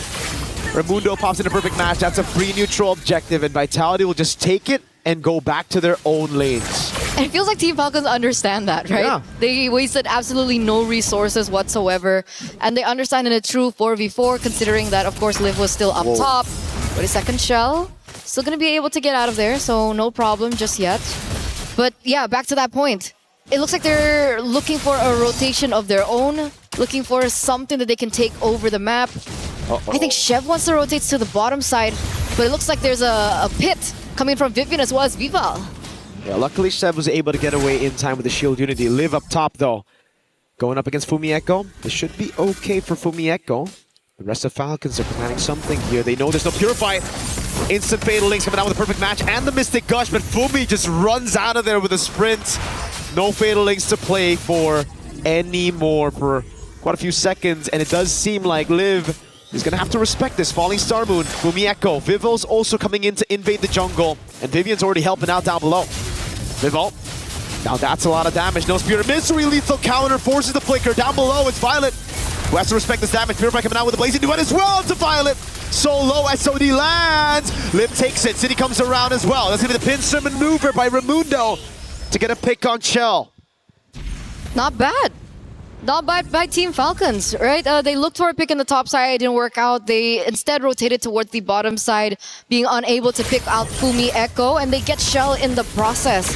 One of the winning conditions coming in from Team Vitality, and they have successfully shut her down. And look at them looking for more. Purify out already. The Fatal Links knocks her up. No respect from Cine in the bottom lane, but Vivian's coming over as well. Vivian with a lethal counter. Not enough to take Chev down, but Vivian was on the case. Now it's the jungler down right as the turtle is going to spawn. Vivol has the river movement to rotate over, and it should just be a free neutral objective. Good timings right now from Team Falcons, as they are going to be able, for Team Vitality rather, as they are going to be able to control this next neutral objective a lot better. Chev should be able to rotate. I don't know if they want to go for the contest, but at this state in time, it doesn't look like it's a good idea. Maybe look for a rotation elsewhere. Maybe take a pick down bot. Get that turret away from Vitality. Slowly but surely. Free neutral objective. It looks like there's not much that Falcons can do to contest. There's just too much CC. They can go for the trade in the bottom lane, and they do that. Exactly. And now it comes down to Liv to carry this game. Yeah, Livy and Liv, both the Livs. Both the Livs have a ton of damage to play with. It's just, can the front line sustain enough for them to deal that damage, right? Because for Vitality, they have crazy shred. One thing you have to remember with the Bauman after the revamp is the fact that Vival can now use the skill 2 to shred the armor. Mystic Gush coming down, but it's only onto the main frontliner. Again, it's Vival taken out, but now it's Fumi Echo holding the back line. Everybody rotating as well. Fumi Echo is just dealing with them 1v3. Liv's doing a good job though, utilizing this chaos to get a turret up top. So it's a structural win for Falcons. They're slowly taking this gold lead away from Vitality. And this is what we want. We want Team Falcons to utilize the macro to their advantage, and they're doing exactly that. SOD taken? Yeah, Purify as well. Shev gets away with the shield unity, and now Vitality are going to have to back away, not getting a single turret in that trade. Very smart, very smart. They utilize that opportunity to clear in the top side, and then SOD back into the mid to make sure that Team Vitality don't get a counter pick into the mid turret. So here and now, despite Team Vitality still going for that 1,500 gold lead, it looks like Falcons have an idea of their own. The Gord picks up the Sky Piercer here. It's either you start snowballing once you get the Sky Piercer, or it's a curse and you don't get any stacks. Looking at the way she's played the game, it should be a good thing, right? She's 004 right now, not a single death, and she's positioned herself really, really well. So, I've seen these Gords, man, with Sky Piercer, carrying a game, turning things around. If she gets just 2 kills in the next fight, that sets her up for greatness right there. And Fumi Echo is going to be the one sent up top to deal with the Moskov. Liv shows up, shoves the wave, has an SOD to play with it. That's why now it's going to be all in. Chell with the Purify, Bauman locked down. That's a Mystic Gush. Vival's able to escape right now with Vivian doing a lot in the backfight. Heavy spinning and bringing her into the Fatal Links of Cine. Livy unable to deal enough damage on Vival. And now with Vitality with a 2-man advantage, straight into the Lord. Vival at level 12. Zev not even in the arena right now. No chance. No chance. It's c'est la vie for Team Falcons at this point, right? They are going to lose that neutral objective to Team Vitality. A 3,000 gold lead once again. Going to be marching down in the bottom side of the map. Team Falcons, though, they do still have that hope, right? Liv is still catching up to her items. Would you see the damage dealt rankings here right now? And it looks like Violet is also on the charts. Yep. But it's the sisters who are topping the chart right now. Violet's doing a lot of damage at Liv again, waiting for that item power spike that should have hit now, right? That should have been that 3rd item power spike for Liv already. So we'll take a look at the item builds later on to confirm whether or not that's the case. It should be, yeah. Been farming up a Storm the entire game. That is the 3rd item. So now we'll start seeing Liv deal damage. Good clear onto the Lord right now. They also have a Gord. So now it's up to Vitality to start getting creative.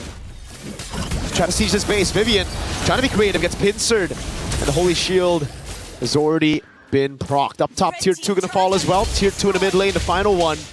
Vitality have their sights set on it. And it's Chell sent over. Winter Crown for Fumi Echo to deal with that Mystic Gush if ever she gets caught in the pincer, and is a good take by Sev with the red tree. It looks like the defending champions here are covering all their bases right now. And Team Falcons, do they really want to experience this again? I mean, the qualifiers, right? They lost all their games completely to Team Vitality. And it looks like here and there, we do see moments of brilliance coming in from Team Falcons. We saw it in game number 1, and we do see it here in game number 2.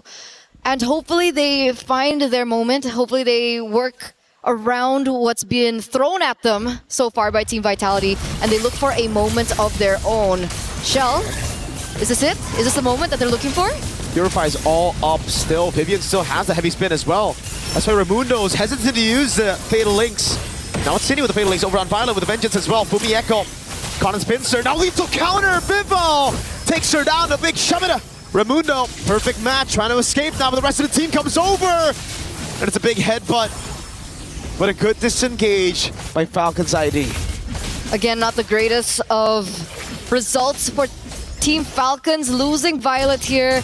And again, more control over for Team Vitality as they are going to continue to look for more structures. You can see Fumi Echo already looking for a push and a control over the far side of the map as they are going to be once again corralling over the Lord, the second Lord of the game. As we take a look into the equipment, it looks like Liv is still working with that, right? They're staying with the Sky Piercer, going for a little bit more slow there with the Ice Queen wand. Hopefully it can be enough. Hopefully that can be something that they fall onto, but if and only if Liv can get a pick here, because we saw that additional item coming out from Cini. That's a Divine Glaive. So on top of everything that she's been able to do so far, she's going to deal even more magic damage into the Team Falcons. Not just from Cini, but also from Chell. She has a Wind of Nature now, which is going to be such a big problem to deal with if you're Falcons. You think right now you'd be in a comfortable spot to try to look for these 5v5s, but Liv, one of the main damage dealers, the main damage dealer when it comes to consistent DPS, she's going to have to deal with Wind of Nature. She's building towards a Melfic gun, so she's chosen to go a bit more glass cannon, Liv. We'll see how that works out. Violet also with the Sea Halberd.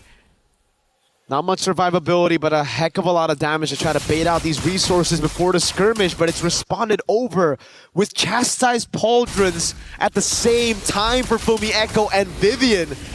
These girls know what the win cons are for Falcons, and they want to shut it down with these items. And she knows that in the grand scheme of things, she's going to be controlling the far lane a lot, especially as we get into the Lord dances. And in that 1v1 against the Moskov, that Chassis Pauldron is going to come in clutch, and here is the decision from Team Vitality. They're getting a bit desperate though, Falcons ID, walking up aggressively. Perfect match already down. Cini stole the Fatal Links. Now Chell with the Blazing Duet trying to go for the shred already. Vivian with the flicker in and the heavy spin. Vivian is able to pick it up. Now the Fatal Links knocks Vivian down. The Fatal Links from Vivian. The SOD lands the Mystic Gush. Comes around as well, and it goes through the Wind of Nature. Shev frontlining now for Liv with a Melfic gun, doing a lot of damage. Vivo has to run away. Vitality got the Lord, but Falcons ID strike back with a fight. Livy looking for the Mystic Projectile. Can she find it on Fumi Echo? Yes, she can. Now she's tied up. Good sprint. Vivo gets a lethal counter to take Raimundo down, but it's Liv sieging these turrets out. And that's what we were afraid of, right? The Sky Piercer and the Divine Glaive now on top of that. Livy gets a stack finally, and she's going to be able to work with that. Two, rather. In that particular scheme of things, the Lord does fall into the hands of the defending champions, but Team Falcons are able to strike back by winning out the skirmish, the team fight. And that's all they need at this moment, right? They need to buy a little bit more time, and it has worked. Luckily, Liv was on the Moskov. We were talking about the power spike hitting. It really hit at the right time. She was able to SOD into the team fight and help out Team Falcons to dish out that damage and eventually take Team Vitality down one by one. A 3,000 gold lead, and the Lord already dealt with. Falcons ID. Remember what we said, when it comes to scaling, they do have a very good comp once it gets to the later stage of the game. Liv, Melfic gun already, and the Wind of Nature that we saw from Chell didn't matter at all. They negated that with Livy flickering in forward, getting that Mystic Gush. But I think it all started, the mistake, all the way from the start. Cini kind of panicked with the Fatal Links, utilized it just on Violet, and it gave the chance for Raimundo to walk up, to get the fight, and also for Vivian. After she's utilized the heavy spin, they can no longer take the fights against Raimundo on the Fatal Links. That's one of the best ways to deal with it, and without it, already used on the Lord earlier, they need to start respecting Falcons ID's teamfight threat. So I wonder what the adaptations that Team Vitality are going to go for. Are they going to try and work out that execution in these particular team fights? Or are they going to create a situation where Shell is not as vulnerable? Do you think this warrants a magic defense item? Uh-oh. Right now, I think Vivian needs a lot more magic defense. That's going to be the heavy spin already. Fumi Echo with the falling star move. What? Dives in onto 4. Sprints ready. Cini with the Fatal Links lands on nothing in the bush. He's gonna get shredded down now. The rest of the team comes around with Chell. Is able to get the Blazing Duet. Now Conrad the Mystic Gush has the BMI to get away. Fumi Echo runs him down, but that's the backup from Liv on the Moskov. Some really uncoordinated fights by Vitality. It's been really weird. And this is so good. Falcons have been able to capitalize over and over here in game number 2, like they failed to do in game number 1. And that gold lead that Team Vitality were holding on to is slowly shrinking further and further away. Team Falcons have complete control over this neutral objective, and this time around, there's no gap in EXP lane between both jungles. This is a 4v5. Sini's not back up yet. Fumi Echo, they reset the Lord. Falcons are afraid of that CC threat from Vivian. The decision is still to go.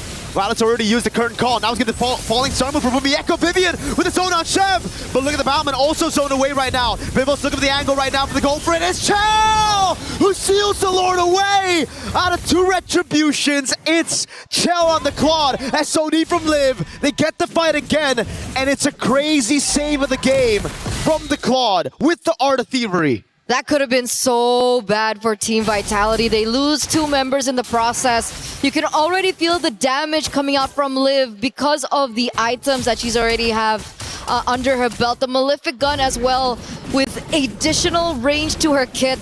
You could even see Fumi Echo really struggling against the damage of Violet, right? I think the additional item of the anti-regen, the Sea Halberd there, really helped her out in that 1v1 against Fumi. And Fumi Echo's initial power, her strength that she had like in the earlier stage of the game has really been negated. She's so squishy now. Completely neutralized now. She is not... Whoa, Sini stole the SOD. That's an interesting one. Don't know how she'll utilize it. We have seen a lot of pro players do this before. But I don't know how it will work out against Falcons IDs front to back. I don't think as a mage you want to dive into the backline of Falcons ID. Not right now. Hey, you're talking about the finals MVP of BOG? MWI 2025? Maybe she has a 200 IQ play. Maybe she does. Right? That's why, you know, we always gotta give her a bit of the benefit of the doubt right now. So we'll see. But it has been very shaky, Vitality, in the last few minutes. It's been Falcons ID who've controlled the map, who've really been forcing Vitality to make the reactive plays as they proactively regain control of the map very slowly but surely. Again, the perfect match now on Vivian, trying to bait out the heavy spin with the Mystic Projectile as well. Livy doesn't go for the Mystic Gush. It's just the heavy spin baited, and there's nothing utilized. Remember, no Fatal Links, no nothing. Falcons ID again, that slow but steady control. Now Vivian gets stunned up again. Not even necessary to go for the Mystic Gush. Vivol caught him of it all. Now Fatal Link's coming out as well. Fumi Echo dives to the back line with the Falling Star Moon. It's Vivol losing immortality. She gets away in time. Chell with the Blazing Duet into the back line. Goes through it all. A shutdown from Chell. Caught again though by Violet. Pops him in the crowd. Fumi Echo and against Liv. Pops in the Falling Star Moon. And now is caught against 4 members. That's the winner crowd for Fumi Echo. Can she escape? No, she cannot. Violet gets the double. And now it's up to Vitality to defend against Falcons ID 4-man siege. This is an N angle, ladies and gentlemen. 3 members on the side of the defending champions are down. Team Falcons are going in for the engage, and look at that damage. They both clear out the way with the Retribution and lethal counter. Violet shuts her down, and it gives Falcon ID the advantage to go for Lord. They didn't get a base trip, but now it should just be free. Sev needs to recall though. She's a bit low, and Vivian's going to be back up in 1 second. It's so hard. These team fights are so hard now that we're entering the 21st minute of the game. Ladies and gentlemen, the power spikes have hit for both cores of Team Falcons, and you can see the damage being so difficult to control. Earlier on in that team fight, we saw that Team Vitality were looking for a way to shut Livy down. They were able to do that, but they did not recognize that Liv was also doing the damage. Meanwhile, Shell, she took one down. She couldn't take the other one down. Sydney was gone. And she's like, I'm gonna die here. What else do I do? What do Team Vitality do when they have to take care of 2 cores of Team Falcons? They gotta break that formation, but they tried it in such a weird way. The heavy spin was already baited, and again they went for a fight 4v5. Vivian was already dealt with. One of those big resources is already gone. Chell's trying to look for the angle, and Falcons ID have learned from their mistake in Game 1. That Game 1 could have very well been a Falcons ID win if they played with the Evolved Lord, and now they know what to do. They have crazy frontliners, and it's all about Livy and Liv. to try to deal enough damage. Seb walking up with the shield unity. Raimundo as well, the perfect match. Vivian finds an angle to shove them all in. The Mystic Gush already stolen away right now. That's going to be the winner crown from Livy, but in the back line is going to be Blazing Duet. Livy caught, Fireball, able to get the lethal counter, but Liv's just cutting them down with the spears. City caught by the Mystic Gush. Livy still alive. Boomy Echoes right there, and it seems like Falcons ID will take us to a Game 3. And we wouldn't have it any other way, ladies and gentlemen. This matchup has been nothing short of fantastic. This means that this is the first game that Team Vitality, the defending champions, have dropped this time around here at MWI after such a clean run so far over the past 3 days. Back in their qualifiers, Team Falcons were unable to get a single game. And here we are. And it's getting hotter and hotter here in the venue with both the Falcons fans and Vitality fans in the building, screaming out, chanting their team names as we get into Game 3.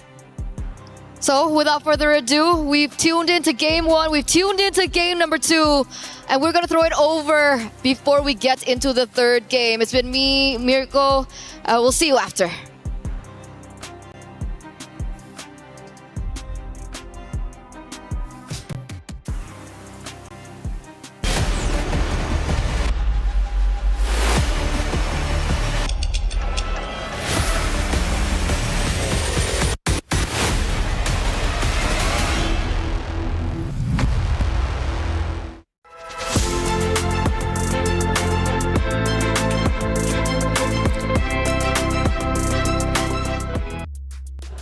$719 days ago, these two teams ran into each other with Indonesian pride on the line. Now, 719 days later, it is Falcons Indonesia who finally get a map win over the Titans of Team Vitality. Finally, something might be happening, and Vitality is now at risk of having their key crushed and their championship repeat absolutely eliminated. Welcome to the desk. I'm Taylor Reflections Noble. Nice to leave for the first time today. Leo, first off, how you doing, brother? You all right?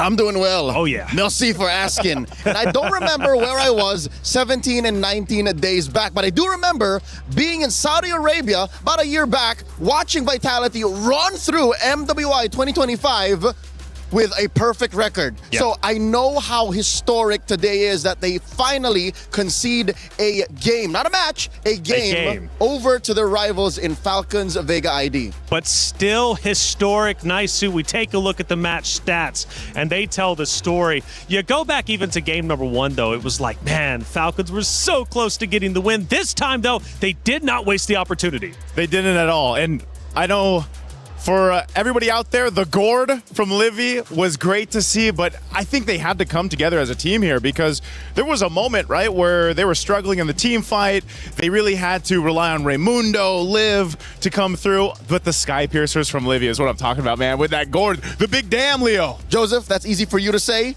given the gourd won. My sweet baby precious Balmond lost, all right? Despite the numerous shamalamalas that was dropped by Vival, just something about their communications and rotations and synergies, Falcons ran through, man. I think Falcons locked in when they knew that they fumbled it in game 1. You got to imagine this too, man. This is a 22-minute, 34-second game. The first game was what, 25? 25, yeah. Think about the distance and endurance now that has tested out Team Vitality. I mean, that's the big thing here that I would consider because, yeah, like you mentioned, what is it, 719 days? That's right. And for a team as familiar with Vitality as Team Falcons ID, right. This is the team to do it.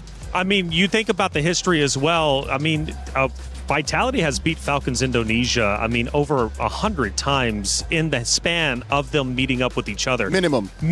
So the fact is, getting this map win is truly historic just for that namesake alone, but also for the fact that Vitality, in their MWI run last year, went flawless. They did not drop a single map. Here, they went flawless in their groups. Come to knockout stage, now they show that they can bleed. They nearly showed that against MIBR loss, right? That 26-minute game. But here we are. Falcons Indonesia now sending it to a game 3. But Leo, the thing is that still might haunt them depending on how this game 3 goes. Falcon Indonesia could have already won 2-0. Taylor, if there's something I know about Vitality is that they have the heart of champions. Nay, I think they are goddesses walking among us on the earth, tasked to take over the MLBB women's division. So with that said, I think in front of their biggest fans, again, they are home court heroes right now. That's right. Yep. Team Vitality is a French org.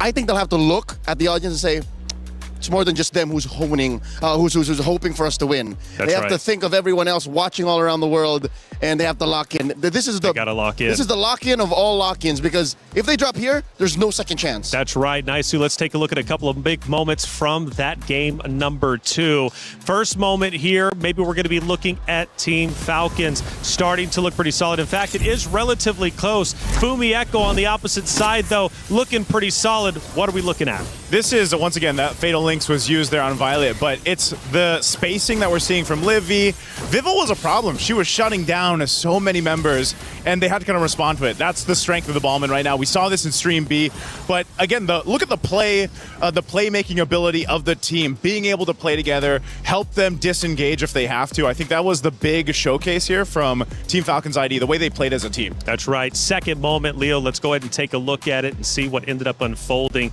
Probably going to be towards the tail end of that map number 2. We're now 17 minutes and 49 seconds in. We have a battle for the Lord, and I think this is the Lord that ends up getting stolen from Team Falcons Indonesia. It's a very good position that Fumi Echo found herself in, but I have to commend how ballsy Shell was, and I think that's what they needed. The fact that they just needed to send one member to be able to at least confirm the Lord, and it was off of a rogue Art of Thievery from McLeod. That doesn't happen, especially since there were 2 junglers still alive. But we take those W's whenever we can get them. Hey, casters, we were watching you the whole time. I know that sounds weird, but it's true. Let's see what the casters were looking like during those clutch moments. There's nothing utilized. Remember, no Fatal Links, no nothing. Falcons ID again, that slow but steady control. Now Vivi gets stunned up again. Not even necessary to go for the Mystic Gush. Vival caught him of it all. Now Fatal Links coming out as well. Fumi Echo dives to the back line with the Pauline Star Moon. It's Vival losing immortality. She gets away in time. Chill with the Blazing Duet. Mirko holding that mic like he's about to whisper sweet nothings into my ear. Sounding great out there with a Turna. Hey, I like that we got the little caster reactions. We just started that today, and I hope we get more, Leo. I wish we had those on Stream B. Yeah, the physicality of what we were doing. But here it's clear, it's intimate, it's personal, given that Rachel and Frederick are Indonesian. They've seen these ladies just bounce off of each other for years now. They do it now here in France. In France, they're doing it big, man. They're looking great, too. Hey, this is a big moment. Will the Titans of Vitality fall? Will Falcons Indonesia? And let's go back to day 1, how they started their tournament against Seda Esports, a 2-0 loss. And mind you, it wasn't even a close 2-0 loss. Sometimes you can lose 2-0 and it's like, okay, we'll give them the benefit of the doubt. It was incredibly close. They had a chance to win. No, they did not. They got smacked around, but they returned to the stage, and now all of a sudden, they're going toe-to-toe with Vitality? I'll say this, something that has been very apparent throughout MWI this year, 2026, the other teams around the world are catching up to Team Vitality. Sure. They've been dominating for so long, and something that you always have to pinpoint is, when you're sitting at the top, eventually everybody wants to take you off that, target that hill. on your back. Yeah, and that's what's been happening here. And I think this is also a very apparent of the challenge that's happening for Team Vitality. But they have been very dominant for so long that eventually someone's going to catch up. And right now, it just happens to be on stage in this best-of-3 match with a familiar foe. Well, let's head to the stage. The competitors are getting ready once again to go toe-to-toe with each other. This is the battle for Indonesia. And who will end up ahead? Well, Falcons Indonesia, they want the glory. They want the championship. And if they do beat Vitality, there is a very real conversation that they, in fact, will be the favorites to win the championship. Leo, for Vitality, though, this is the first time. Now, I know they are veterans. I know they have a winning history. But let's think about it. Maybe now they're finally rattled. What was that? We just took a loss. We haven't taken a loss in the past 2 MWIs. What just happened? How can they regain? Taylor, it would be more than just a conversation if Falcons ID drop Team Vitality, it would be a revolution. The world turned upside down. The favorites, the one who everyone swore has already punched their ticket to the grand finals, drops in the quarterfinals. Yep. I'll say this. Team Vitality, their wake-up call happened now, and they had a 5-minute timer to fix it. Team Falcons ID, as you mentioned, it was that Seta sweep. So they had, 48 hours to wake up and get into their playoffs form. Map reveal, dangerous grass. I think this is Team Vitality's chance. Some way, somehow, find an assassin on Vival. Dive a bit deeper. Assassin, why do you think Vitality on dangerous grass is the favorites? The Balmond, as much as I love it, is a very honest hero. It just walks up to you and says, I'm going to stand my ground. It's up to the rest of my team to fix it. That's a 2-step, 3-step plan. In dangerous grass, if you can somehow get, what's the best assassin right now? Nolan? Nolan, Ling? maybe? Ling? One of those, you can shock your opponents into submission. That's my game plan for Team Vitality. I wonder if that's what's going on in Team Falcons ID's mind too. Leo, are you telling me a Ballman can't surprise him from dangerous grass and give him the shell? I'll tell you now, I've tried. This is not the best plan. That's true, that's true. You know, yeah, maybe one of the assassin picks, maybe also the roam, utilizing the dangerous grass map. This says, I'm sure that's not it. The flying clouds are there, but if it is dangerous grass, that's one of the things you can play around. Obviously, the map there, the map space that you have to work on. These bans, though, pretty similar. I mean, the Guinevere has been popping off lately. The Atlas was a utilized tool that Team Falcons actually use in the hands of Raimundo, and she's not going to get that. So what are they planning here for that first pick priority? And by the way, boys, we are in fact playing on Flying Clouds. So we are finishing where we started this best of 3. Okay, that being said, allow me to double back. I was expecting DG, all right? Apparently we're going to FC. Flying Clouds, it's all about fighting. It's not flying, it's fighting. It's fine. So I'm okay with a fighter. I'm okay with like a Boxia still open. Yep. Belleric, Esmeralda. I take it back. Honesty might actually be the best policy. So maybe there is a room. Honesty is the best policy for this one. First pick is what we're going to find out. The carry being banned out too kind of gives some insight on what Team Vitality might be looking to pick up here. But this is the thing, man. We saw so much variation with first picks over on the teams that competed on Stream B. And over on Stream A, I mean, that's basically what it showed us of the meta. It's very versatile right now, a lot of unique picks, but in this time, again, with 2 opponents who know each other so well, what is the plan? A Moskov early pick. We didn't see this at all in Stream B. It's been months since we've seen a first pick Moskov, and if ever, even in blue. It rarely ever happens, but what this sends over across the red side is, yeah, we're going to play for that mid-game power spike. We want some macro control. We want to split the map if necessary. And we're going to take whatever wins we got from game 1, how we won in game 2, and Vitality, it's up to you to adjust. For Falcons, though, they say, hey, this is our opportunity to strike. If it's been months since we've seen the Moskov, well, it's been years since we've seen Vitality bleed like they are. They're going, they're digging deep, and they want to win this. Goddesses do bleed.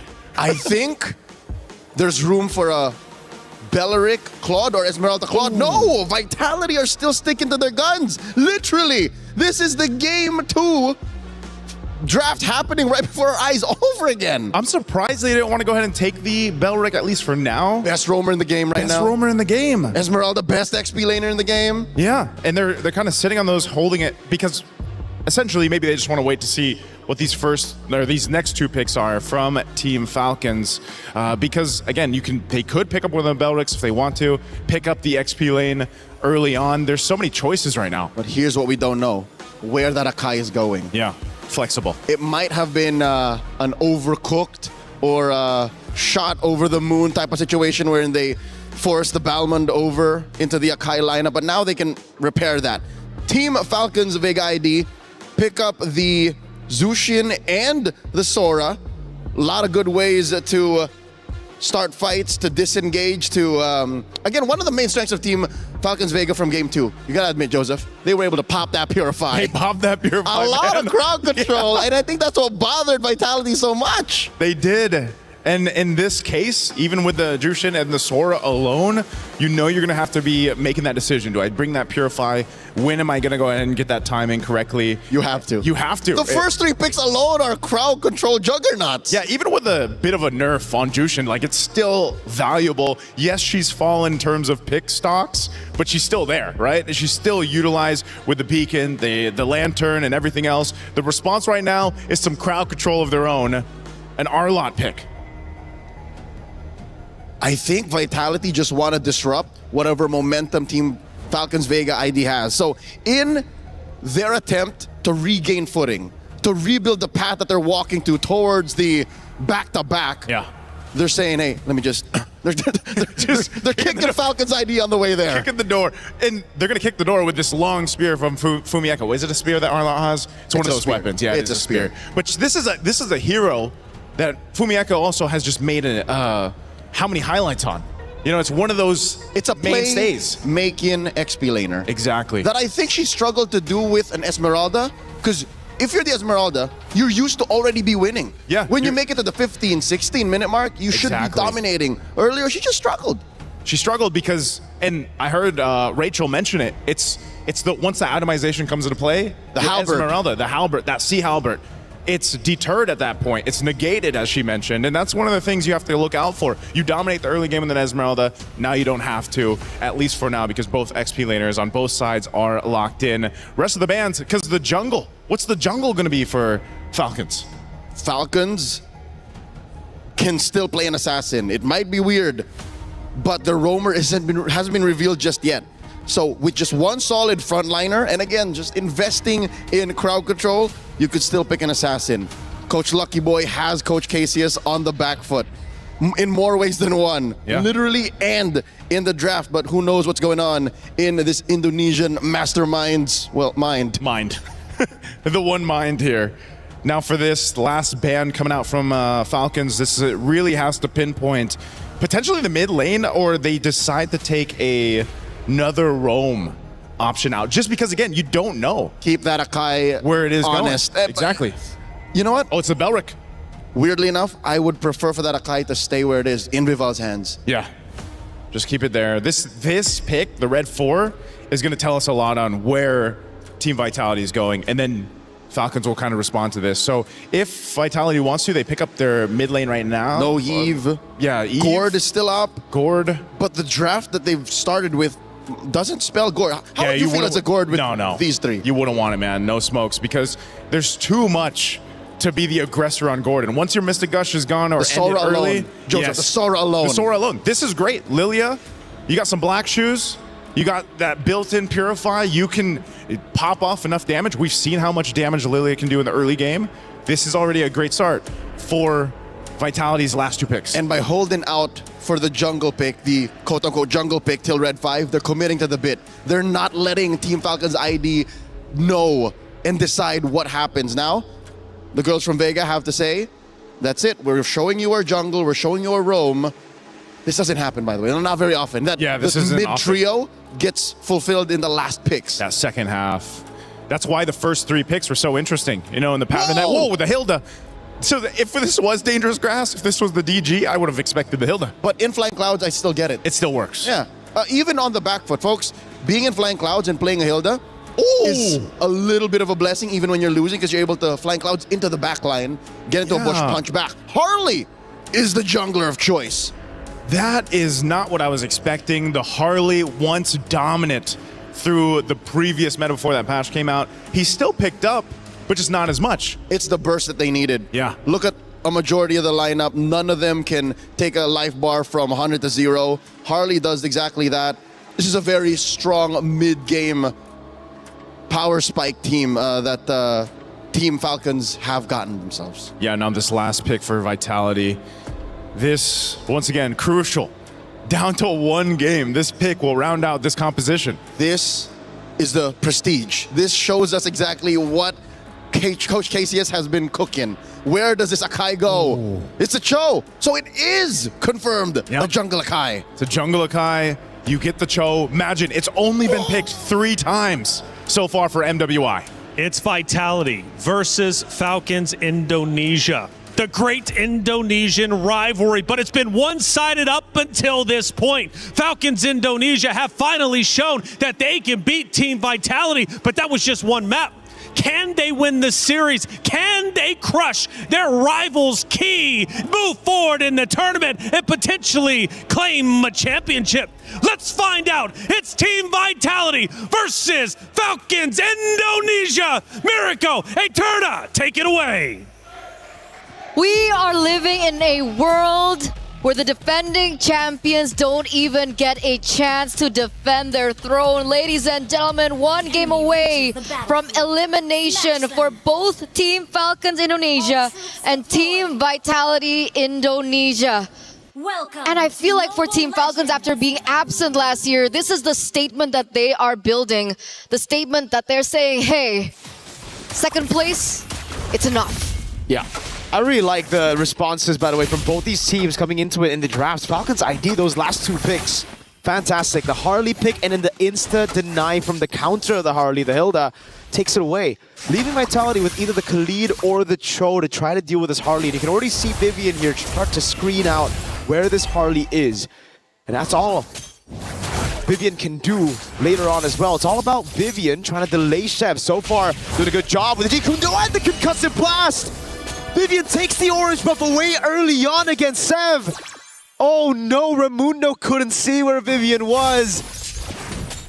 And it's such a big win early against a Harley. That's huge. That's huge with the changes of the battlefield adjustment. God. How much gold you get from the buffs alone, that increase of 20%. The loss of that is also going to put Team Falcons in a position to think, you know, hey, where are we going to get that gold elsewhere? City as well is also doing a fine job as opening the map. That's a beautiful thing when you pick up something like the Lilia. You can utilize your glooms to open up the map, give vision and information over the team. So it's not just solely on Vivian. That pressure slightly alleviated. You can see the pressure constantly here being placed down by Vivian. It's always about that. You know what? I like the Akai pick from last game, but this screams Vivian, the Cho, right? She can make so many plays, she can be everywhere all at once to cover up any of the missing links that Vitality need to, you know, step up over. The mid-prio already gotten Vivo onto the neutral objective. No orange but for Sev, so she's still level 3. This is free for Vitality. Turtle number 1, uncontested, just conceded by Falcons, and not a single way to look for a trade. Without level 4, Chef can't even go into bottom lane to take Chell down. Which is why she's resorting to invading the enemy jungle. She's trying to get Vivian, though, that lizard away, but she's gonna be unable to. Okay, she gets it in the end, but of course Vivian would be able to, you know, stall that timing by just a bit, stall that rotation by just a bit. But look at them go once again. Big skirmish. Vivo just pops in a heavy spin. Zeb has already utilized deadly magic, so Vivo can actually just constantly go and put in the pressure, try to invade the jungle. She's got to respect Falcons with their damage though. So it will just be the disengage for Vitality. They'll be happy with the first turtle and they'll play their game again.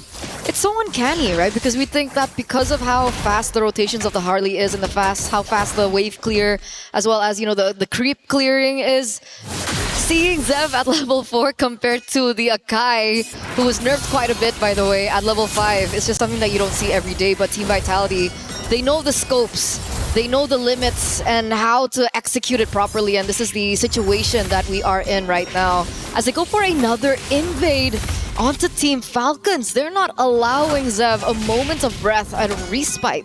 It's the patience as well from Vivian, not to just use that way the dragon straight up onto the first girl she sees. Raimundo gets pinned down. The Shifting Skies takes her away from the kick. Way the dragon onto Livy. The SOD is accurate. Forces Cini with the black shoes now. Vivo, no heavy spin. It's an all-in as Fumi Echo is able to dive in the final slash, and now it's going to be Livy with the Crimson Beacon. Cini's already gotten rid of Sev. That's both the jungglers down, but look at Vivian and Fumi Echo working in tandem together to get those resets for Fumi Echo. Now again, it's a vengeance over on Livy. Vivian with a dive as well. Fumi Echo wants to dive. The Purify there. The Lantern Flare to bring Fumi Echo inside again. But it's the dive straight up to Cini, picking up a kill. And then the wave shoved in as the turtle will spawn. Perfectly timed for Vivo to respawn back in the game. Essentially, it's a 2-for-3 trade, a 1-for-1 trade earlier on as Fumi Echo gets that kill, but she has to give over her life for it. It looks like Team Vitality are quick on the second turtle of the game. Vival is still ahead by just a bit. Actually, Zev's caught up. So the setup is there. Let's see the retaliation coming in from Team Falcons. The retaliation is a trade up top. Remember the main carry last game, Liv, getting all the free farm and then building up to be an absolute menace in the late game. And so far, so good for Liv. Done a good job against Chell in that lane. Rotates up top, stays away from these fights and constantly just builds on gold, farm. Let's see if she can do what she did in game 2. And I wonder if Team Vitality want to adjust to the mistakes from game number 2. Do they want to go for more onto Liv? But it looks like Zev. That's a lot of damage. A flicker on himself. Vivi gets away. How? With a sliver of health. That's literally on the brink. And City with Fumieko takes the main win con of Falcons ID. Down up top. Ramundo on the hill, they're now going to be caught with a heavy spin. Free resets for the vengeance of Fumieko. Ramundo, very low, taken out by Fumieko.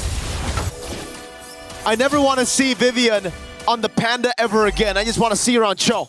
And we haven't seen her on the Cho so far here at MWI, so it's a breath of fresh air for sure, giving her a hero that's a lot more active around the map, allowing her to make a lot more plays, and that's how she was able to secure the title in the first place. Mother of Tanks, being one of the backbones of Team Vitality in these team fights and these skirmishes, and there she goes again! Almost a solo kill against a tank. It's a solo kill for Vivian on the Cho against the Harley. Now she'll die, but she already did what she needed to.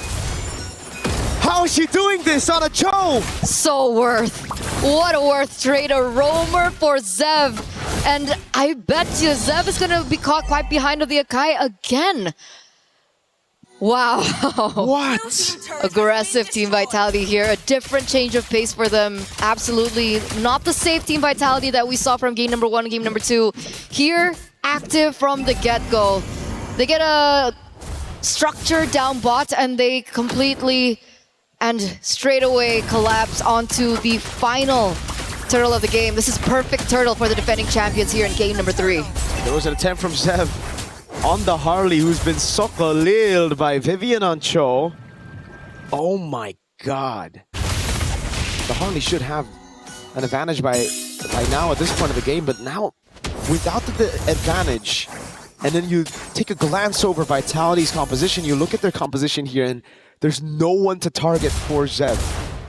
The Arlet's too tanky. The Kai for sure. Yep. That's another kick on Zev. Vivian's reading her like a book. Zev gets out. The trick was already used. Vivil's just going to walk her down, and look who's coming. Fumieko with the cut in the final slash. He's forced back to the Panda. Vival will happily collect that kill. Chell in the mid lane with the Blazing Wind and also the BMI back. Baits them all into the rest of the team. And all this time used by Cine up top to zone Liv from the farm. Fumieko with constant pressure, not letting them back away for free. They're shutting everything down this time around. A 4,000 gold lead. Counting for Team Vitality up until this point in time, and they are collapsing once again. You can see the dive coming in from Vivian, but Team Falcons are quick to read it. Heavy spin utilized already. They are going to get a structure. They don't get a pick, they get a structure. And I think Shell is going to get another one up top. It looks like it's going to be 2. No heavy spin, but it's worth it, man. No retaliation from Falcons at all. Tier 2 up top, Tier 1 in mid falling. And look at Vival trying to take it away. The purple buff gets taken out by Cindy. Violet has to use the Shifting Skies, and again, oh, Vivian! Wait, the dragon kicks her away! Sev cannot move. The final slash finds Sue, and now Vival is going to collapse under turret. Violet's going to be chain CC'd. It's Fumieko with the dive. Vivian wants a bit more, but cannot find it. They're going to go for the Tier 2 in mid, and I hope they call it a day. It's only been 9 minutes. It's only been 9 minutes, and they're this deep into enemy territory. They've taken structures left and right like it's been nothing.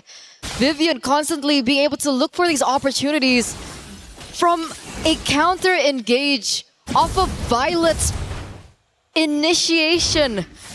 And it worked. And the person that she gets out of everyone there was Zev again. Zev is not having the greatest of times right now. 0-4-2. one level below of Vival. It's going to be very difficult for them to go for the contest on the objectives. And once again, they're looking for some revenge onto Vivian. And she just recalls on them.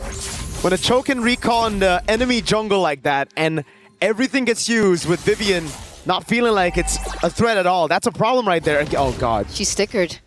Zev, you don't have deadly magic. If Vivian gets a kick on you. I think Vivian knows. I don't think she knows. She would have already walked in the bush and looked for the kick, but Zev desperately wants to hold on to this position. Uh-oh. Turret down below, already taken down. Vivian again just corralling over. Zev has a great position here, but Vivil's gonna walk up. And she finds her. Vivian doesn't have to flicker, so Zev should be fine. Maybe not. Maybe Vivian just wants to chase her to the end of the map. Hello? She's forcing Zev out of the fight. Violet with the shifting skies in the mid lane. Now it's going to be a 4v4 as the heavy spin gets used up by Vivo, but he won't be able to find a pin. Spear of Misery. Vivian's still chasing Zev. Up top she goes, running to the other side of the map. And there's no escape. This Cho is relentless on the chase. Finally, Zev gets a chance to recall. That was a good 30 seconds of just chasing one another down. And Vivian is able to actually, you know, push out that top lane in the process of it. They're buying so much time. Vivian, again, she's not going to get touched here. They take a structure down bot. They're looking for the next structure up top. But even if they don't get the structure up top, that's already on the opposite side of where the Lord is spawning. And that means Team Vitality once again has the upper hand when it comes down to the Lord push. We've seen Falcons ID come back from this kind of situation. Actually very much the same situation. Zev with the reaction already. As Vivian walks up, Violet though.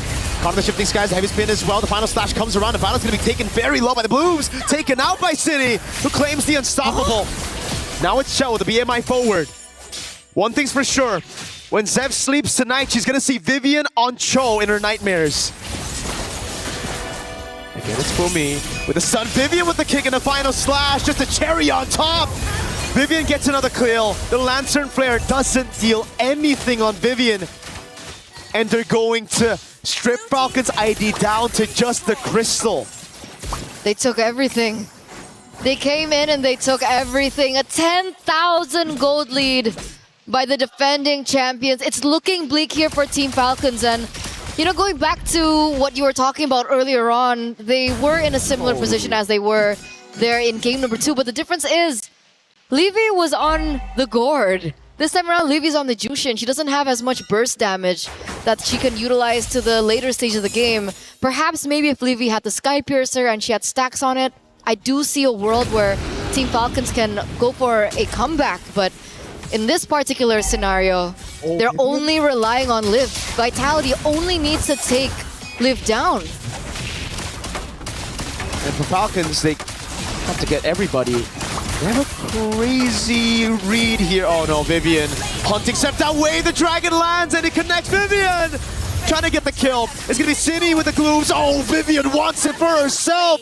A flicker and a Jeet Kundo to take Sep down for the 5th time this game. And that's the beauty of the Lilia pick. That's why it was so brilliant. Unable to be targeted, but Harley walked in on that herself. And now Zev once again caught out for the 5th time this game. Imagine that, leaving absolutely no trace of respite here for Team Falcons. And the Lord, it's going to be marching here in the mid lane. Ladies and gentlemen, is this the end of Team Falcons Indonesia? After such a crazy run, losing their first match of the tournament, but then climbing up and improving as they get into knockout stage with a crazy game 1 and 2 performance. Now it's Vivian with the walk-up. Lantern Flare and the Spear of Misery trying to pin him down, but Raimundo on the other side of the map will get bursted. Shifting skies by Violet, but having split for the Echo with the final slash. And now Chell guns them down with the Blazing Duet. Back again, it's going to be Vivian trying to go on Zev. That's the hat trick already, but Mieko still able to survive with the resets on the Vengeance. The base is wide open, and Vitality will crush Falcon ID's key as they move to the semifinals. After a moment of vulnerability, after a moment of doubt, Team Vitality move forward once again, a step closer to defending what was rightfully theirs to begin with. It looks like we will have an interview with the victors up on stage. We're gonna throw it to that, and we'll see you later.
Dears, congratulations! You guys have successfully defended the throne. Now I have Vival right here beside me. Look at the beehive!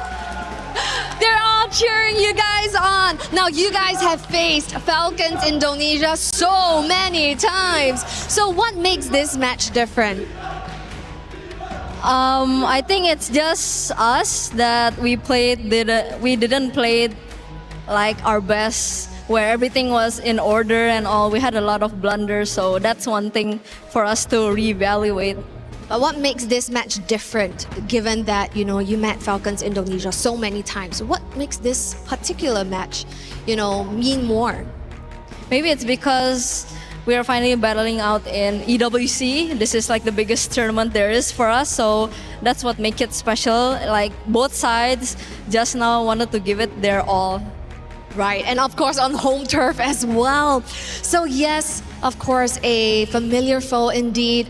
But of course, they didn't go down without a fight. But still, Falcons Indonesia, you guys play valiantly well. Please hand over your tournament key. You fought valiantly, not without a fight. You did spectacular, but your journey ends here, Falcons Indonesia. Thank you. So now, finally, I do have a question. After today, we will see the culmination of 4 of the best teams here at MWI. We will also be seeing 4 of the best junglers at the Land of Dawn. Now, with that being said, what makes you think sets you apart, that makes you potentially the Queen of the Jungle? How do you like that title?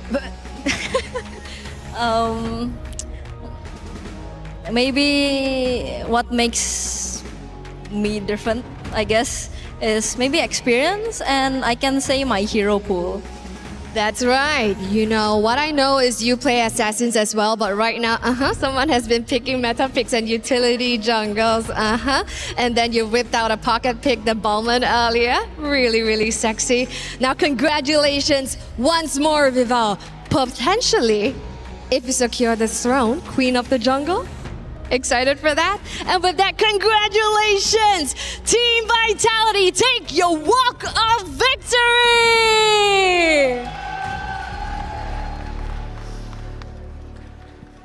And now, of course, it is time for the classic, the key crusher. You take opponents' dreams and you crush them. But of course, this time, I got very special guests behind me. Les fans de Vita qui sont là pour faire du bruit, évidemment. Un max de bruit, s'il vous plaît. La première clé qui est détruite, on va continuer pendant tout le week-end. Oh, let's wait for this to be set up. Let's wait for this to be done. Of course, it is time for the security. It is time to take a look. And it is time to hear the noise.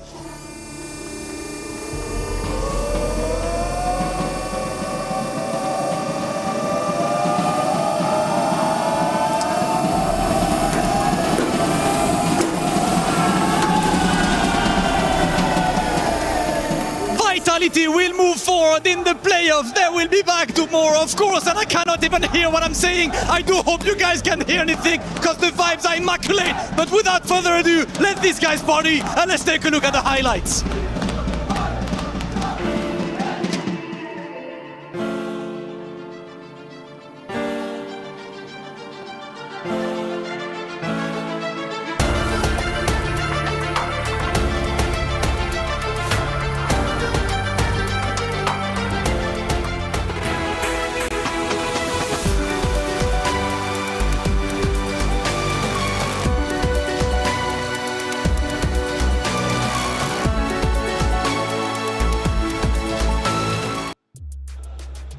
Excitement all around the venue as the home crowd supports the home team of Vitality as they get a tremendous win over their Indonesian rival, Falcons Indonesia. What a matchup it was. It went to a Game 3, but that Game 3 wasn't like the first two. It was a blowout as Vitality was done playing around and they cement themselves into the semifinals. Boys, a great series overall. But man, oh man, do we got to go back to that game number 1. If Falcons Indonesia, if they just slow things down, work with the Lord, they win map 1, they win map 2, they are your victors. But that wasn't how it ended up playing out. That didn't happen that way. Unfortunate, for Falcons Indonesia. We usually say, these mistakes lead to objectives. Objectives lead to game losses or game wins, But that tends to be the case, and that's the nature of our game. I wish it was that simple, honestly, because the world we live in now seems to be the world that everyone expects to have been on. But for the past, hour and a half, it seems like we were in the Twilight Zone, or at least on the way through via a black hole. The stats, though, do confirm that we are still here in Paris, France in 2026. In reality. Watching Falcons versus Vitality, the head-to-head between Fumieko and Violet. Okay, just a quick recap of what the draft was all about. It seems like they both relied on a metagame and a draft that they would have just gone to if it was a championship match, right? Yeah. That's what it feels like. Even Cheryl went, oh, you guys have successfully defended the throne.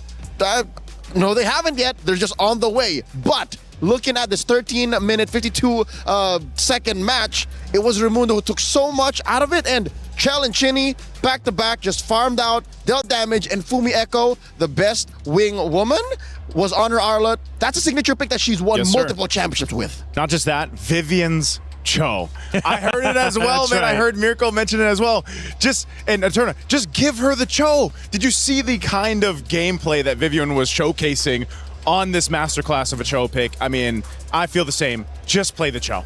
Map 3 was pretty much a domination from the side of Vitality. Let's look at one of those moments that led up to their ultimate victory over Falcons Indonesia.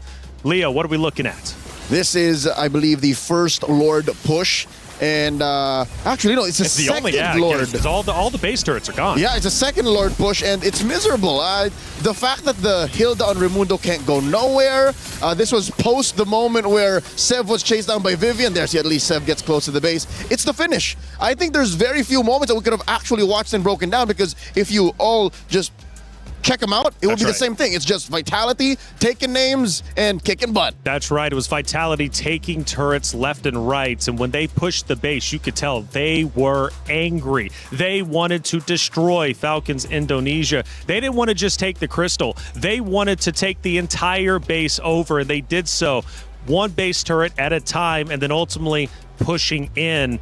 And my lord, you could definitely tell that Vivian was angry too with the way she was playing. She is one of the more vocal players on Team Vitality. Of course, with Cindy as well, given our interviews earlier today. But Vivian said, enough is enough. I'm the queen of tanks. I am the queen of MWI, and I'm going to prove it here. I think she's more than just the queen. She's the mother of tanks. The mother of tanks, man. And all of these other tanks wouldn't be on the earth without her. That's true. That's true. She's so good with the hero pool that she showcases in all the matches. And I like, too, that we mentioned in with Cheryl's interview, we might be potentially looking at some new queens or a queen of the jungle. Oh, yeah. Queens everywhere, queens on stage. But who will be the queen by the end of MWI? Well, Vitality takes a step in the right direction, defeating Falcons Indonesia, who, let's face it, had an incredible run. Making it to the knockoff stage is such a tremendous feat. They do fall short, but they did something that nobody from MWI 2025 EWC could do,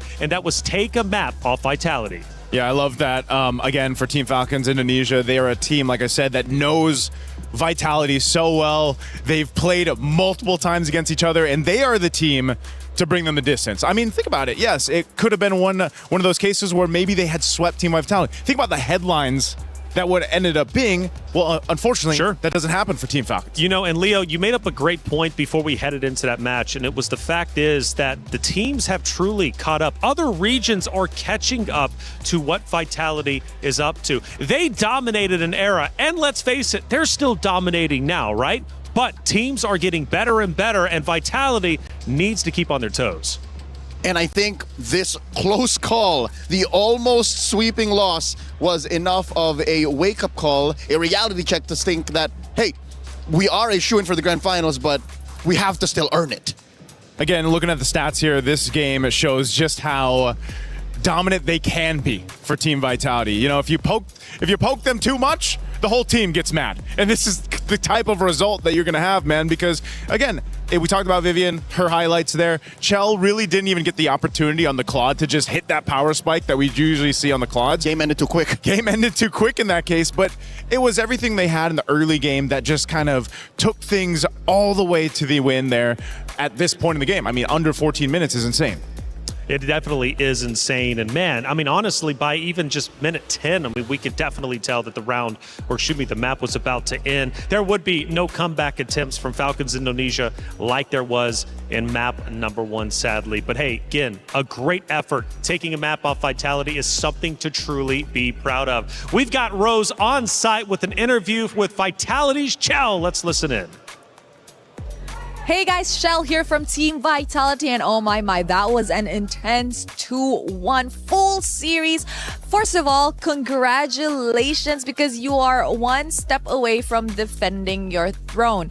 But let's talk a little bit about Team Vitality as a whole this MWI. People online have been saying that you guys don't look as dominant as last year's. You know, every now and then you guys are dropping games here and there, and you know, hard games also come and go. So what are the preparations for tomorrow's semifinals match? I know that just now it wasn't the best game that we did. So I guess it gives us a lot of material to review, and we'll make sure that we come back stronger in the next game tomorrow.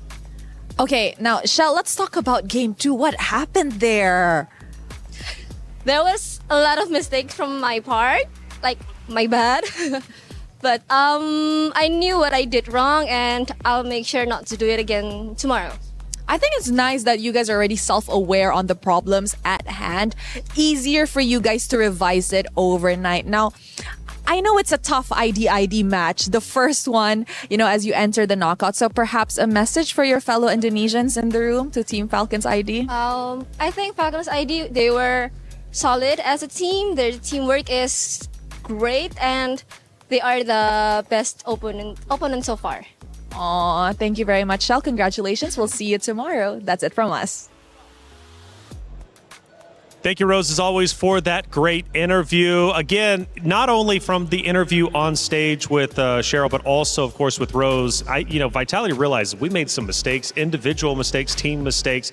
We've got to come back bigger and better than ever, especially if we want to win in our semifinal matchup and ultimately, potentially, the grand finals. So recognizing that even though we've seen fire from them, we've seen excitement from them, we've seen trash talk, it is nice to see them humbled every once in a while, realizing that potentially their tournament life could be on the line once again. Shell also mentioned that Falcons Vega ID are actually their toughest opponent yet, and she didn't give a time frame. I think she meant to say in the past 2 years, because they were the first to make them lose a map in that said time frame since MWI 2025. Yeah, and that's why I think, again, hats off to all the teams competing here in MWI, because I feel like they have improved so much. For Team Falcons Indonesia, again, they are the first team to give Team Vitality, I feel like that kind of feeling like, no, we might not be able to move forward. That's right. Well, hey, we know Vival, she knows how to win with Team Vitality, but does she know about all the places around Paris? Let's find out in our Aramco Blind Rankings.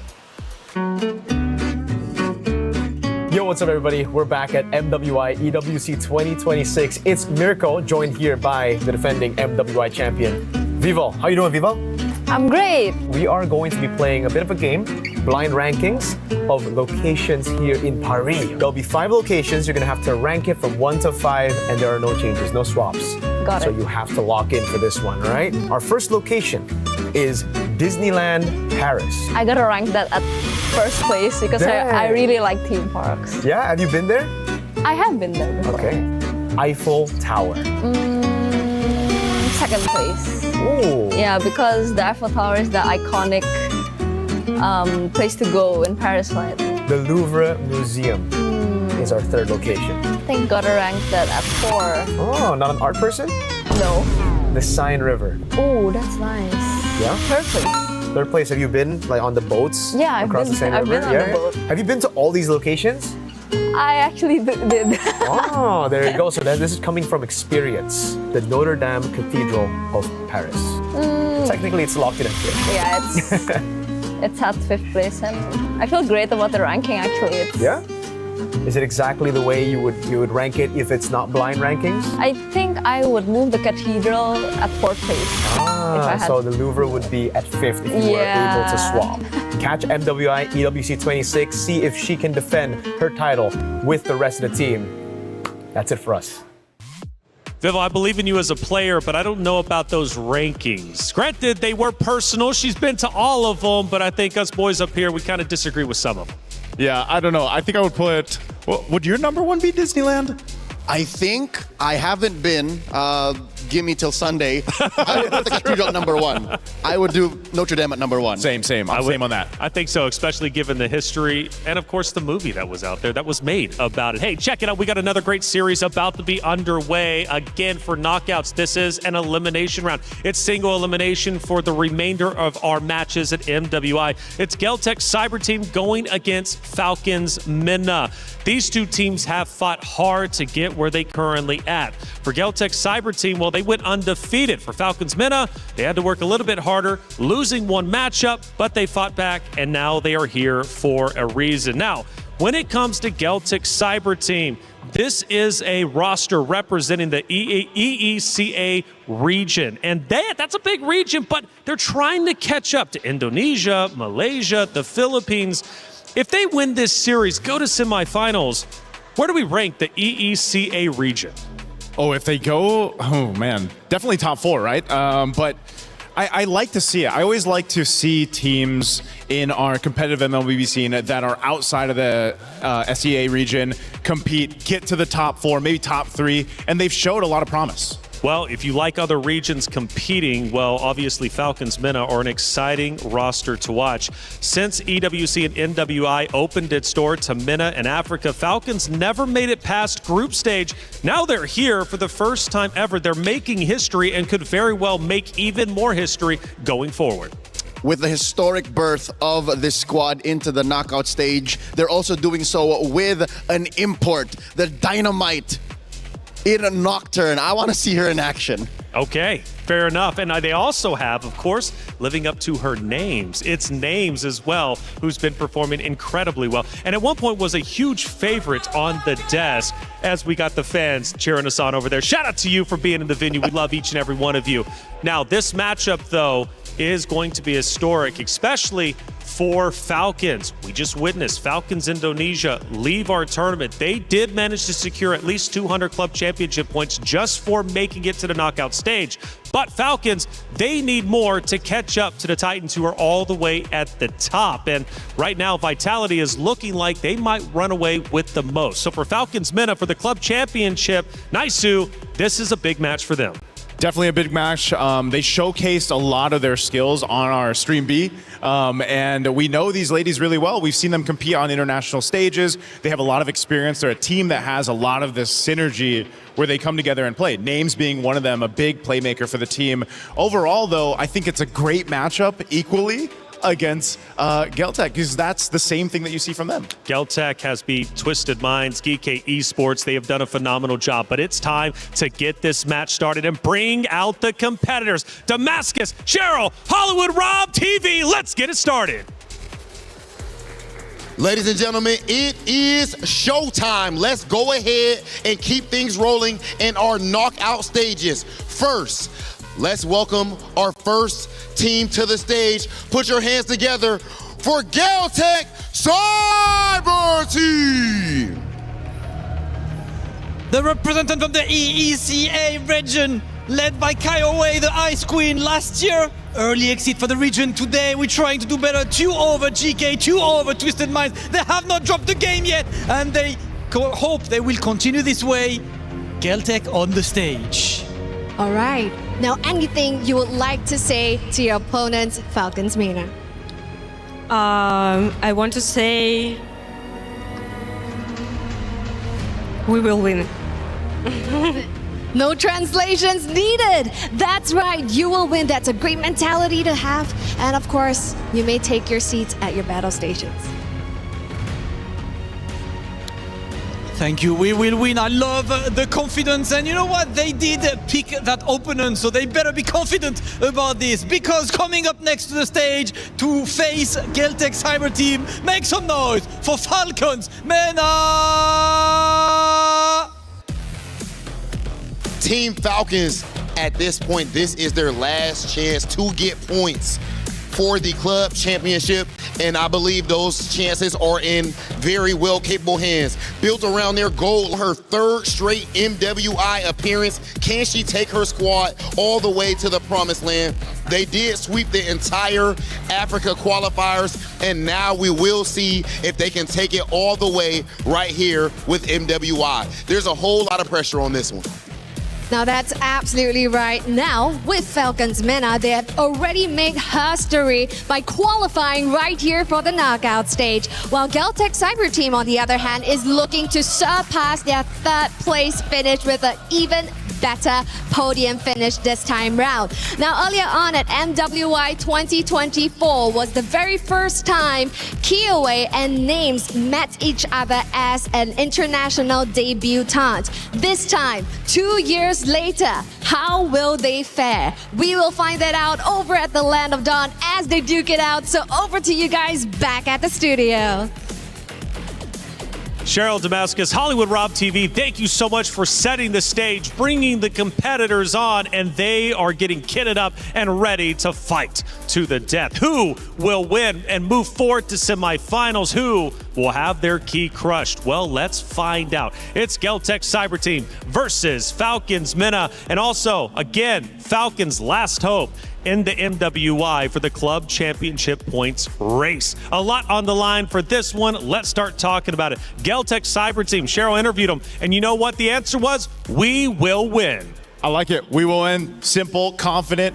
I got a chance to go ahead and interview Leo Bun from their lineup, and she did mention, you know, their jungler Kiowa. She loves to pick these unique heroes. We saw an All-List, man, just yesterday.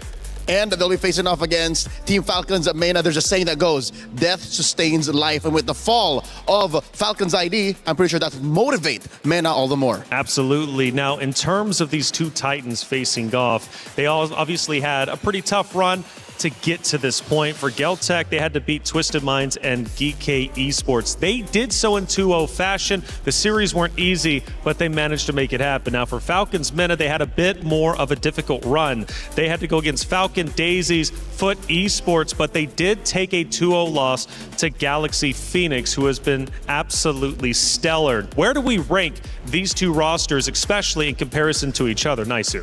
Oh, man, that's why I think they're pretty much even for me. I know they had different journeys up to this point through the MWI, but I think so far they both have showed that they can make quick adjustments because they haven't had the cleanest gameplay on both sides, but they're strong in their own right and different paths, like the jungler, for example, for Geltec with Kiowa, and Team Falcons MENA playing as a team based off their experience is the highlight. So I feel like this is a 50-50. Well, as we head over to the stage, we get to see the competitors getting ready to go. The pick and ban process will be underway very shortly, but still some more things to get through, such as Geltec Cyber Team. Kiowa is the way. Her and Names, though, have a history, and they are once again facing off against each other on the main stage.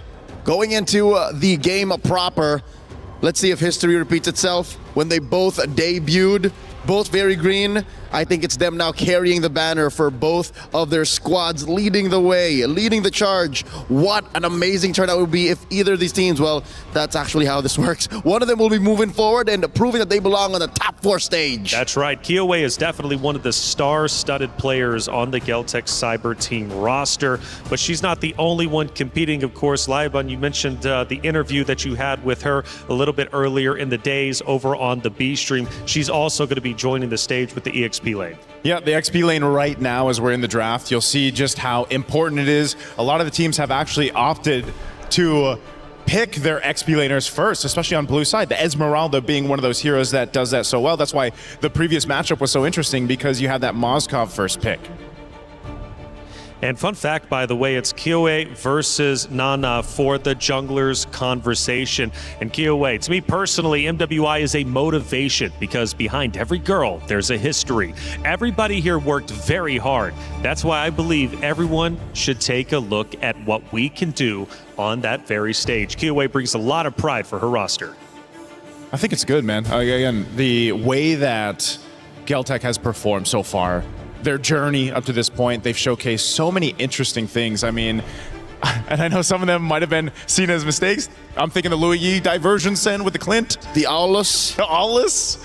There's been so many good moments from them that I'm wondering if they look at that and say, you know what, that's a part of us. That's our personality. That's the way we play. We laugh about it, we correct it, and we move on. It's a brand of the region. Davai. I would not want to see Geltec turn into the next macro team. This is them. You expect them to fight. You expect them to get in there, play in the paint.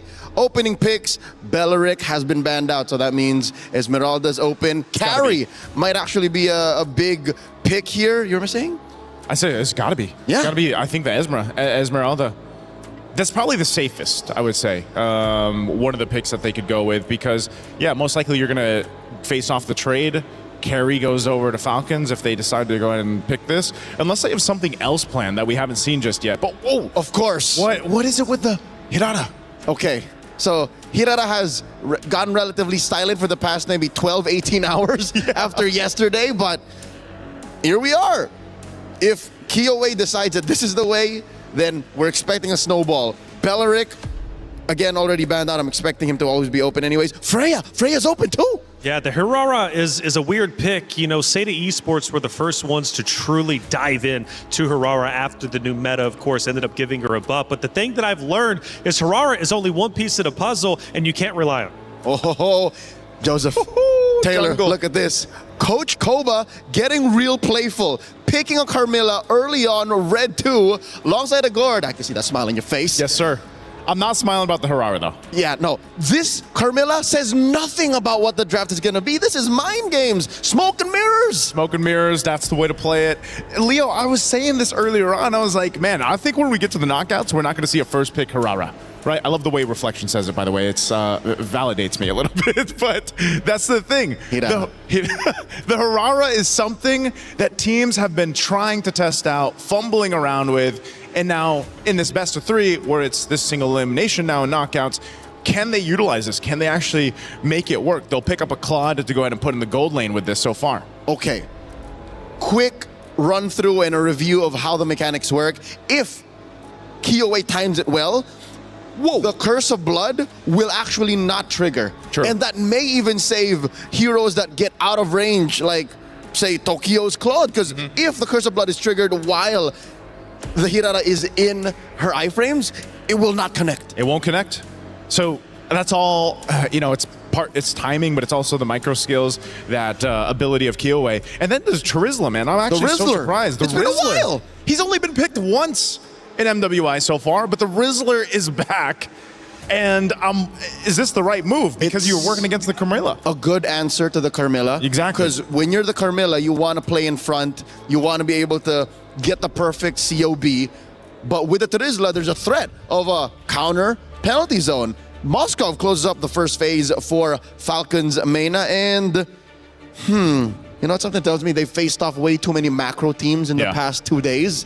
And that they just want to have an answer that can kind of clip back across the map. Yeah, just choose that way. I mean, this is one of the things, right, where Names has been able to do relatively well. She plays the Moskov. Remember, just earlier today, feels like yesterday, but just earlier today, how many SOD she was landing. That ultimate of the Moskov. She was on point with them. And so hopefully she's got that accuracy here too, because that's going to be really important on the way they play the map. If she's going to be split pushing, joining the team fights at the right moment to win those team fights, when that Curse of Blood or even the Mystic Gush are expended. Going into the second phase, Coach Koba first bans the Valentina while Coach Osprey here taking out the Hyla, so they're not quite sure just yet. I don't know where that Carmilla's going. I'm not so sure if that's a jungler or a roamer, so we'll start taking out solid frontliners so that eventually our backline, if we do invest in one through the blue 4 and 5 picks, can kind of survive. Still no mid laner for Geltec Cyber Team. What is left? Got to be an Eve, man. I don't know. There's. I'm thinking the Eve. You already got the Terizla. You can fight in literally a penalty box at that point. That's true, and you kind of want something to answer back to the straight line, the true damage that's coming out of the passive of the Gourd. Yeah, I was actually thinking the last ban from Falcons Mena would have been the Eve. Yeah, not the Lilia, but they go that way anyway. So. Let's just say it's the Eve for Geltec. What else do they need? They still need that roam option over here, which is integral to making the Harara work. Like we mentioned, for that most successful that we've seen with the Harara performances has been because of that roam option. They can still Gatot. Yep. Gatot Kacha is still on the board. Red 4 here, though. Do you go with your XP now? Yes. In hopes of not revealing that jungle pick. Coach Koba, you have to commit to the bit. Hold out for it. Because that could still be a roam Carmilla. Even though naturally we've seen her in the jungle. Mainly for this. Yuzhong got banned. I was going to say, you need more ways to pop that Purify. You got to pop that Purify. There's Sora. Sora, all right. One of the best to do it. One of the best to do it. Picks that up. Got your crowd control. Set up potential so that the Carmilla doesn't have to be the only one to do that. You can follow through from the projectiles. And deny the natural predators, the Gourd. Fun fact about Sora. Sora has only lost once today, okay? Only once, and that was during our last matchup, map number 1. Until then, Sora had a 100% win rate. Sora's a menace. He's always been. And it tells you so much by that red 4 ban. Exactly. The Valentina. Yeah, they don't want, and that was why we were so surprised earlier today, too, when we saw the Sora and the Valentina actually face off. Joseph, what if? Yeah. Atlas Red 5. Atlas Red 5. He's open. It would make it even more deadly. Imagine all of the linking. Too much layering. Okay. Geltec's going to take one out of the book that we saw from Vitality. They'll take a Cho. They've got the Jushin. That's a lot of crowd control. Everyone but the Claude can actually either slow, stun, or knock you up. Yep. Hirara to a smaller extent, but are we gonna get it? Could this be the Atlas for the all-in? The wombo combo, link y'all up and call it a day. This would be the most wombo combo we've seen in a while if it is the Atlas. They can afford to do it. It's game 1. It's game 1. You might as well. What other roam would you want to take here? Unless it is a swing on the Carmilla, but I'm not sure if it's actually going to be.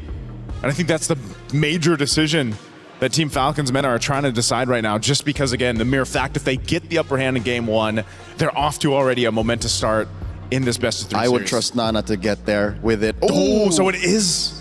Okay. Yep, it's the usual. It's a roam. Hold up. Wait, it's a roam Carmilla. Is it a jungle Alice? Huh? It has been a while since we've seen that. And it's been a while since we've seen these two teams face off against each other, but it's also a classic. Kiowa versus Names. Geltec Cyber Team versus Falcons Mena. For Falcons Mena, not only trying to make history, but also trying to stay alive for the club championship race and represent Falcons on the biggest totem we have at EWC. Geltec Cyber Team faces off against Falcons Mena. Let's get it started. Mirako Eterna, take it away. This was a matchup that Nucci really wanted after her previous accomplishment by taking her previous opponents down. And she finally gets it here and now with a very interesting and peculiar draft. The Alice in the jungle, Nana once again flexing her versatility in that role. Ridiculous to bring this up so late into the tournament as well. We'll find out if it actually works. Again, though, at the start of the game, we can see Sanjika and Koejo holding the mid very, very well. Already winning the trade. Names in the bottom lane. Gonna have to deal with Kiowa. Double dash. Baiting out the Purify early. Quite a big win for GCT already. Yeah, you can see the control coming through there, and it looks like GCT also want to look for something even more. Already going in for the invade into the enemy jungle. The Cho and the Jushin in the mid lane. That mid duo, it's going to be difficult to try and look for something. As the pickup happens, Syrinx getting caught. Nana with the walk up too on this Alice jungle. I think GCT will have enough shred to deal with Alice later on in the game. I think they have enough damage as well early to just pin her down, especially with Liubon here already getting the XP crab. It's all about that first turtle. And yeah, the Sora has lost map 1 earlier, and also I believe it was game number 3 with Fumieko on the Arlet. Was that a flicker? It's very interesting. Series flickers out but walks up again, giving the opportunity for GCT to walk up and to get even more punishment down. Another battle spell already taken out of the play before the first turtle. It's Syrinx and Nucci having to use Flicker and Revitalize. I think it was a little bit of pressure. I think a little bit of nerves perhaps here in the stage, because once again, this is a elimination match. If they want to move forward here in MWI, they do need to take each other down. Meanwhile, now Nana already in position to pick up the neutral objective. Nucci, Nocturne, and Strings are there as well. Let's see what Kyoe can do. Walking up, shifting skies, the immobilization already there. Nana picks up the retreat onto the neutral objective. Pops in to throw in a ruin. That's gonna be the lot of damage coming through as Nucci is taken low. But look at Kyoe. Picking up a kill in the back line now as Kuejo's able to flicker out. But Kyoe still in the back line, trying to get Syrinx assassinated. Kyoe caught against 2. Mystic Projectile lands as Sanjika pops in Crimson Beacon, and Kuejo jumps in with the Jikundo. Just one more hit onto Syrinx with no flicker. Great Mystic Projectile with the region, and now it's Kuejo stuck against Nucci with a stun. She gets away. Oh! Nana with a fadeaway pick. Eventually, it all gathers into a 1-for-2 trade, and it looks like Falcons Vega also pick up the neutral objective. So far, still, it looks like Falcon Vega pick up the control here, despite that early control from Geltec. And right at this point, Kyoe, we don't really feel the impact just yet. What are we waiting on from Kyoe? Wait a second, could be a solo kill up top. Right now for Kyoe, it's the cooldowns. It's all about the cooldowns when you're playing Hirara. It's all about how you can get those sliding skills up as fast as possible. Kuejo gets away with the Jikundo there. Oh, the SOD from downtown Names! Playing it safe the entire laning phase, but striking when necessary. What the heck? And now the Spear of Misery to pin Tokyo down. BMI, but Syrinx is right there. Frozen Blazing Red to throw the ruin. Gives Nana the killing spree, and it's Falcons Mena who are just running away with this game. The panel literally just talked about it. In their previous match, Names was able to pick up the Moskov, and the SODs landed perfectly. And then we see one right at the get-go here, 3 minutes in, and she gets a snipe of her own. An imbalance for the lane, despite Tokyo being able to survive for just a bit until, well, Nana came in and said, no, Kyoe! Gets away with the untargetable Curse of Blood though. Double untargetable, now it's Kuejo walking up, getting stunned, and now a turret for Falcons Vega. Turtles up, but GCT cannot contest. It just seems like Falcons Vega are going to go for another fight. Nocturne is the one who forces out the Crimson Beacon. Yet another big resource burnt out as Nana will just book it straight onto Turtle 2. That, and they also take a creep away from Geltec. So they're really denying the resources from Geltec. They don't want Kyoe to farm. They know that one of the saving graces for Geltec is Kyoe, and she seems to have not as much space as she'd like here in this particular game. Falcons Vega really pumping up the gas, a 2,500 gold lead, 2 objectives under their belt, and they were able to pick up the turret down bot as well. So Falcons Vega, they're playing it clean, and they're really just collapsing over and over. And yet again, they do it. Liubon flickers out, gets the penalty zone. Defensively, the SOD. Close, but not close enough. Kuejo now with the Jikundo, able to get the Jikundo down, but no way the Dragon just yet. Shifting skies brings Kyoe right into the midst of it all right now. No untargetable. It's still on cooldown. Names takes her out, and Sanjika has to use the Crimson Beacon defensively. Now, can they get a trade in the bottom lane is the question. Nana rotates over. Tokyo's gonna have to respect this. And up top, it's all Falcons Vega. Picking up a turret for free yet again. Down below and now up top. They don't get the trade. They don't get the trade. They deny it away from Tokyo. And Tokyo is forced back here. You can see Nana just chasing her down. And it looks like the composition from Falcons Vega is working really, really well. They're using brute force between Nana, Nucci, and Nocturne, and they're facilitating names and Syrinx. Quite similar to, I would say, game 2 of the other Falcons that we saw earlier on. Unfortunately, yes, Falcons ID sent home earlier today. Falcons Vega have no intention to suffer the same fate as their sisters. So far, so good. They've done a good job at balancing that safety with the right amount of aggression. Speaking of aggression, man, forcing it out. Oh, it's still in range of the Mystic Gush and the SOD. Again, at this point, that SOD is an execute. Who needs Flame Shot? Who needs Flame Shot when you have an SOD that lands like that? 2 out of 3 so far for names. And she is really working with this Moskov. I think this is one of her new power picks from the, you know, old Clint, Brunos of the world. She's finally picked up another hero that really suits her. And it's working really, really well for them as well. 4,400 gold lead. You can see the turtle already spawning back into the game. But Nocturne is already in position to deny Kyoei from entering into that vicinity. And I think she knows that. Kyoei only focusing on the buffs and looking for something elsewhere. There's nothing for them to trade it with. This is getting very scary for GCT. It's only a best of 3. Getting that game 1. Huge momentum, huge morale boost. They're always done a good job here just farming up a storm, but question is, will it be enough? Tokyo on the cloud as well, under farm compared to names. Uh-oh. Kyoei spotted, unable to get these waves. Falcons Vega, such a good way to suffocate their opponents, not to conceal. Cancel with the Mystic Projectile straight into the Mystic Gush. Now Kyoei jumps onto the Moskov, but names has a Spirit of Misery. Now Kyoei's on cooldown. The Curse of Blood, not even necessary. Lantern Flare knocks Nocturne up, and Nucci gets the stun on Kuejo. Now names with the SOD and the Misery. A double for names. What a follow-up. What a follow-up there by Falcons Mena. You'd think that they were, you know, just chilling for quite a bit, but it looks like they still have their eyes on the prize. The insta follow-up coming in from names and the initial stun there from Nucci. You can really feel the chemistry just beating into their gameplay, and they pick up yet another structure in the bottom lane. It's looking bleak for Geltec as even the buff gets taken away, and it's in the hands of names of all people. 5-0-1. She better get the orange buff at this point, man.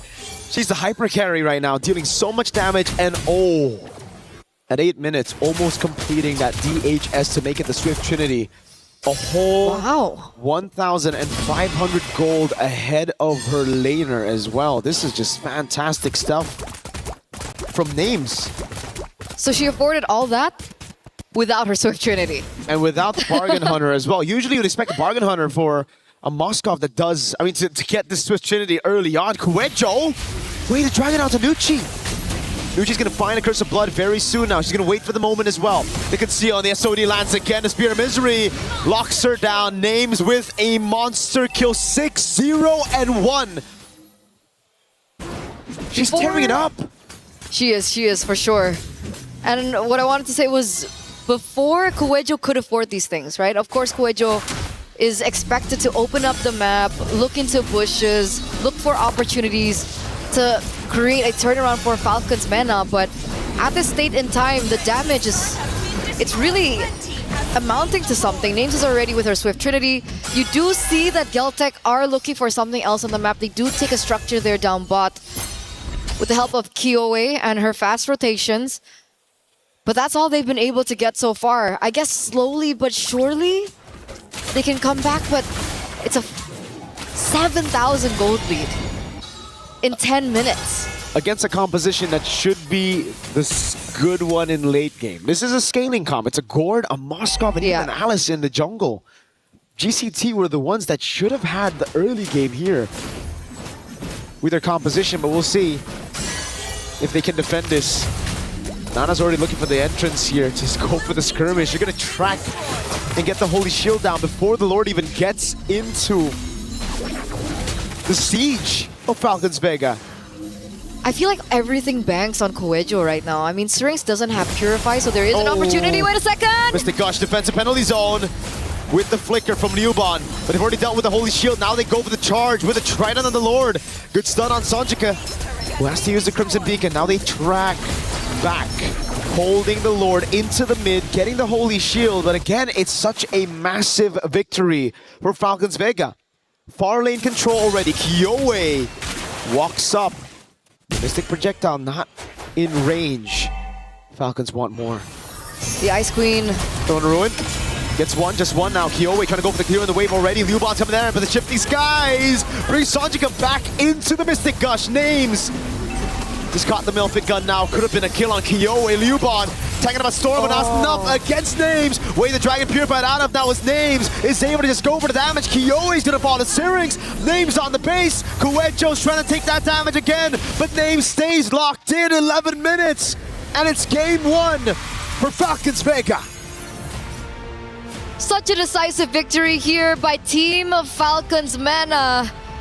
It looks like after their victory against Foot Esports earlier on, it was enough energy, motivation, and momentum for them to carry it through here for game number 1. But remember, ladies and gentlemen, this is a best of 3. This is just the beginning. Geltec Cyber team still have a chance to come back and force a game number 3. It all depends on the reset here. But my oh my, did not expect Falcons Vega Mena to come guns blazing like this in game number 1. And I think you even had some thoughts about the draft. When you snowball like this with a late game composition, when you beat GCT's WinCon and take it away from them that early on, it's chopped either way. So we are going to throw it over to a break, give the girls some cool down. But we'll see you after for game number 2. Take it over.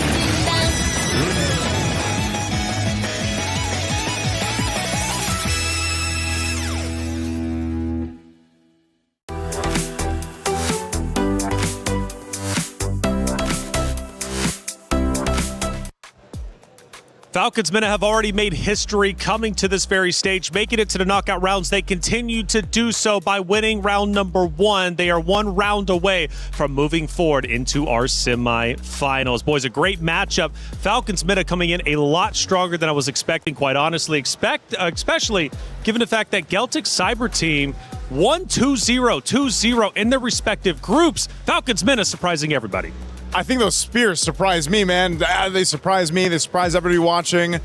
The spears from that Moskov of Names, I don't know. We got to think of a name for her. Hey, put respect on her names. Names on the Moskov is a elemental threat. Woo. So I think going into game number 2, Geltec, Coach Osprey, take care of business. And that was Kyoe and Names. They've got history, right? So, hey, let's see if that continues to develop. Let's take a look at a couple of big moments as we see, obviously, the fans, or excuse me, the players and the teams getting super happy for that big win, and rightly so, because, again, they continue to make history, and it is truly special. Given that map number 1, I don't see any reason why they will be slowing down. I like that in the post-game celebration, coaches and management like, hey, it's just game 1. Yeah, that's right. It's just game 1. Keep it chill. That's right. Well, actually, we had a player earlier crying after their map 2 win, but unfortunately it wasn't over just yet, and they ended up getting eliminated. You can't celebrate too early, but you know what? You should celebrate whenever you can. Keep the team spirits high. Let's take a look at one of our big moments throughout map number 1, and this time around, it was an ambush. It was an ambush here, man. There was so many moments in this case. I mean, look at the positioning here. Names once again finds the mark on Tokyo. The rest of the team collapses down here. And there's just no space to work there if you're Tokyo. And this shows us one weakness that Geltec Cyber Team's draft has: lack of vision. Cho is great. Cho is an immortal figure in MLBB. He's always going to be around given his kit, but they had no vision. They didn't know where the rest of Falcons Vega Mena was, so they couldn't protect Tokyo. Well, let's take a look at our second moment from the game, and this will be the final moment we'll be reviewing. We get towards the tail end, the home base. It's under evasion. Look at this, Leo. This setup is basically the fruition of the entire game. Names is unleashing, by the way. She's, look at this, 6-0-2. By the way, again, how many spears does she land? I lost count at one moment. Almost all of them. Almost all of them. Maybe missed one. Not all. But over the past, 72 hours, 3 days of competition, I'd say she'd hit close to 60-70%. Which is a really incredible statistic, to tell you the truth. Falcons men have fired on all cylinders, looking great, and I don't see them slowing down anytime soon. And the only ones that can truly slow them down is going to be Geltec Cyber Team. Do they have it within them to make this happen? As you can see on stage, we're all fun. We're having a good time. But you know what? Things start to get real when you move into map 2 and you are down a map. Your key is at risk of being crushed. I'm dying to know what kind of joke was being told amongst the members of Falcons Mena. Yeah. Because Names and Nucci were losing it. Yeah, Nucci's really always in high spirits. I mean, even in their interview earlier on when they finished up on B Stream, you know, you can just see the excitement that they all have. And this is, again, a showcase of just how well they know each other as a team, as friends, and it showed in the land on even. And I'm afraid to say it might be the opposite for Geltec right now. They are on the cusp of getting eliminated. And just reading body language, nobody's laughing.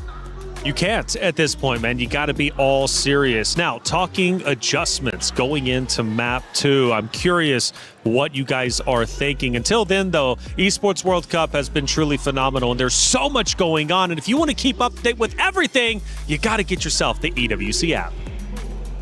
Thinks he can come in here and play my game. Let's go. He knows nothing. Let's go! Tyler won. You're done. This is my ladder. You can't climb it. That's an L airline. Somebody better hold me. Okay, yeah. Do something then. Raw energy. Blow the house down.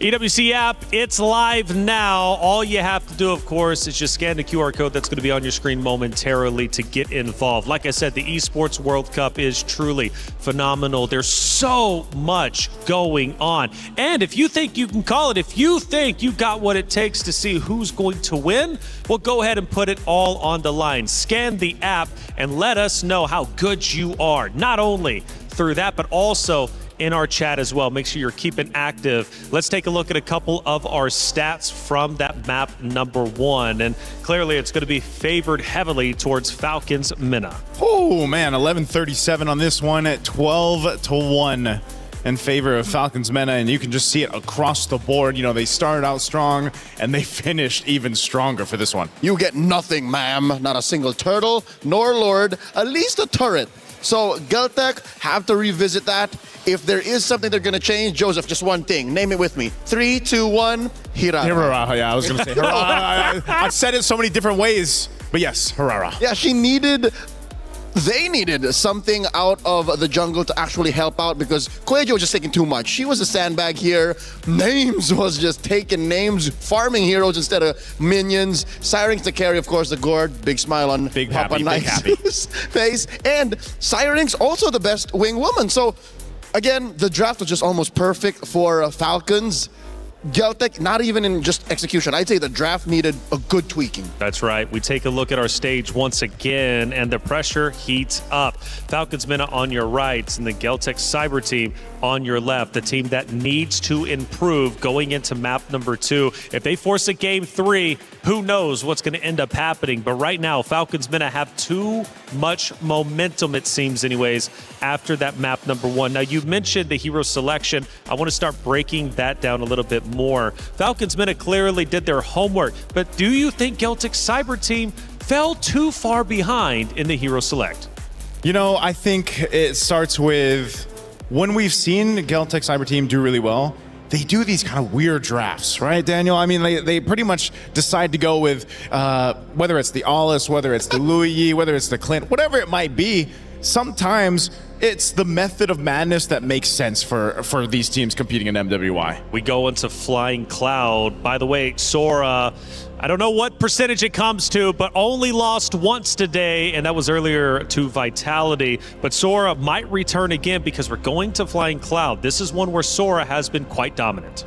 Flying Cloud should, on paper, benefit Galtech. It allows for them to keep fighting, keep going, and reconcile possible execution mistakes. But here's the thing. Going back to the question at hand, did they fall behind on the draft? I'd say yes. The early pick Hirara might have been such a big target that Falcons' main attack that said, hey, just deny that, attack elsewhere, and force the Hirara to deny snowballing and put her on a defensive position, makes the hero an assassin already half as efficient. Yeah, because it almost feels that way, right? This is the point of the Hirara pick that we've been talking about so much. If she's first pick, if she's stopped in the jungle, that's the thing about assassins right now.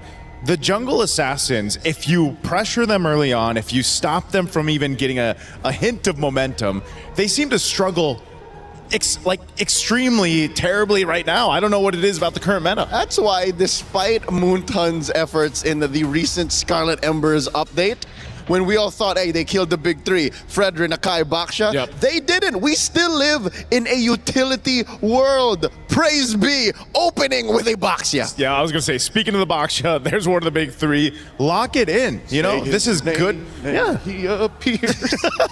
Pick it up, roll around with it. Again, this stalwart of a hero has, I don't know what his the cross KDA is for Baksha right now, but I know it's one of the junglers that has the least deaths out there currently, just how fast you can move around the map, how tanky you are. And that's not even what proves his efficiency. He can die like 5 or 6 times and still do what the team needs. Him not dying just shows that the opponent had nothing on the squad. Pretty much. So how do you slow down the drive-by?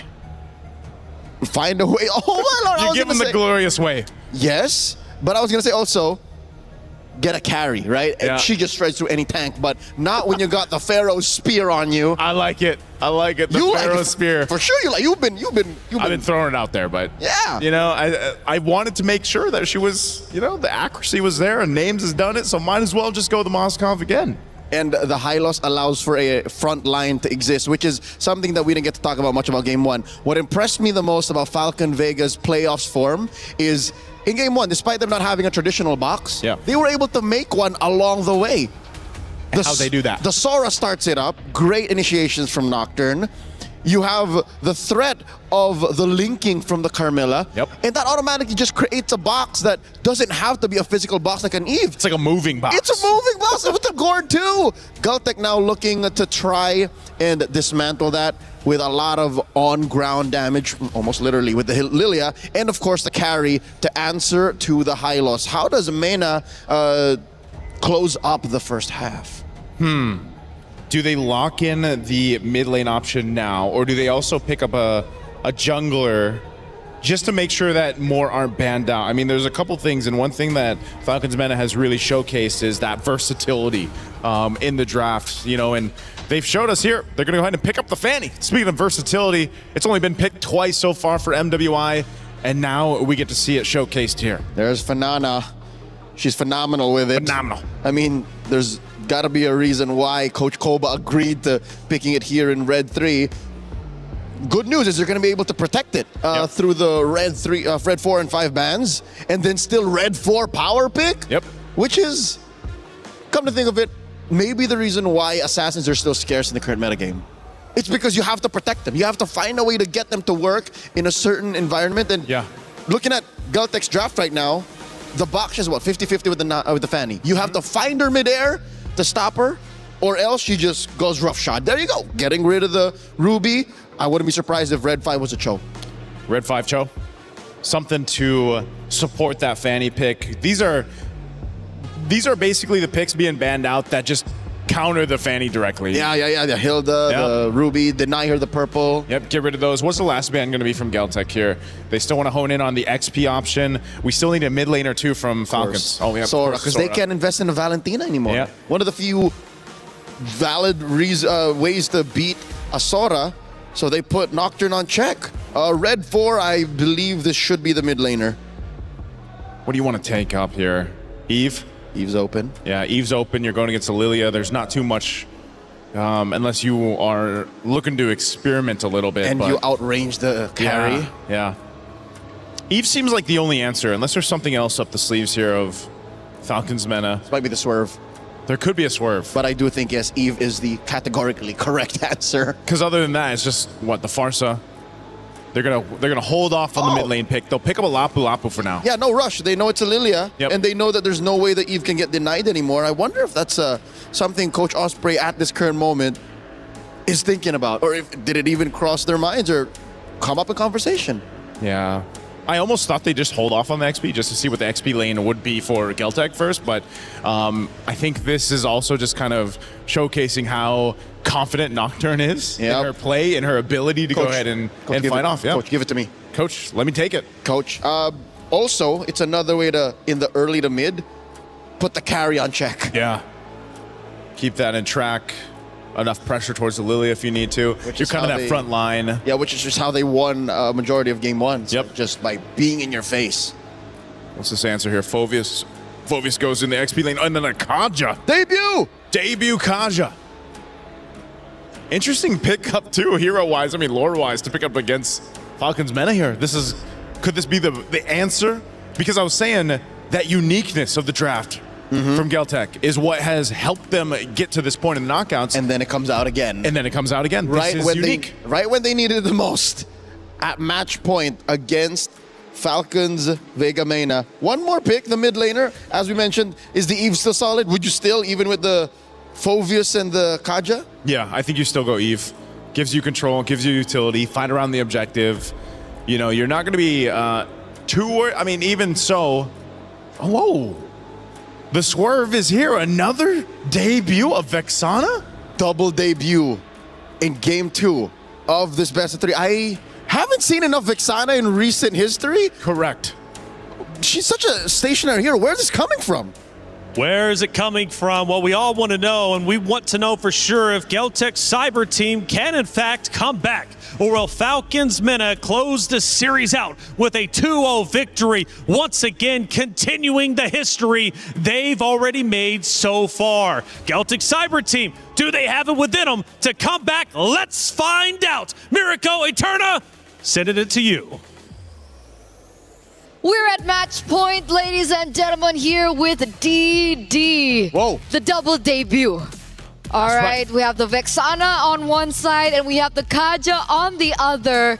This is ramping up to be a very exciting matchup. But one thing's for sure, taking a look at the composition from Geltec, the Kaja in the roaming position, they are looking for a ways to shut down Nana and perhaps names in the later portions of the game.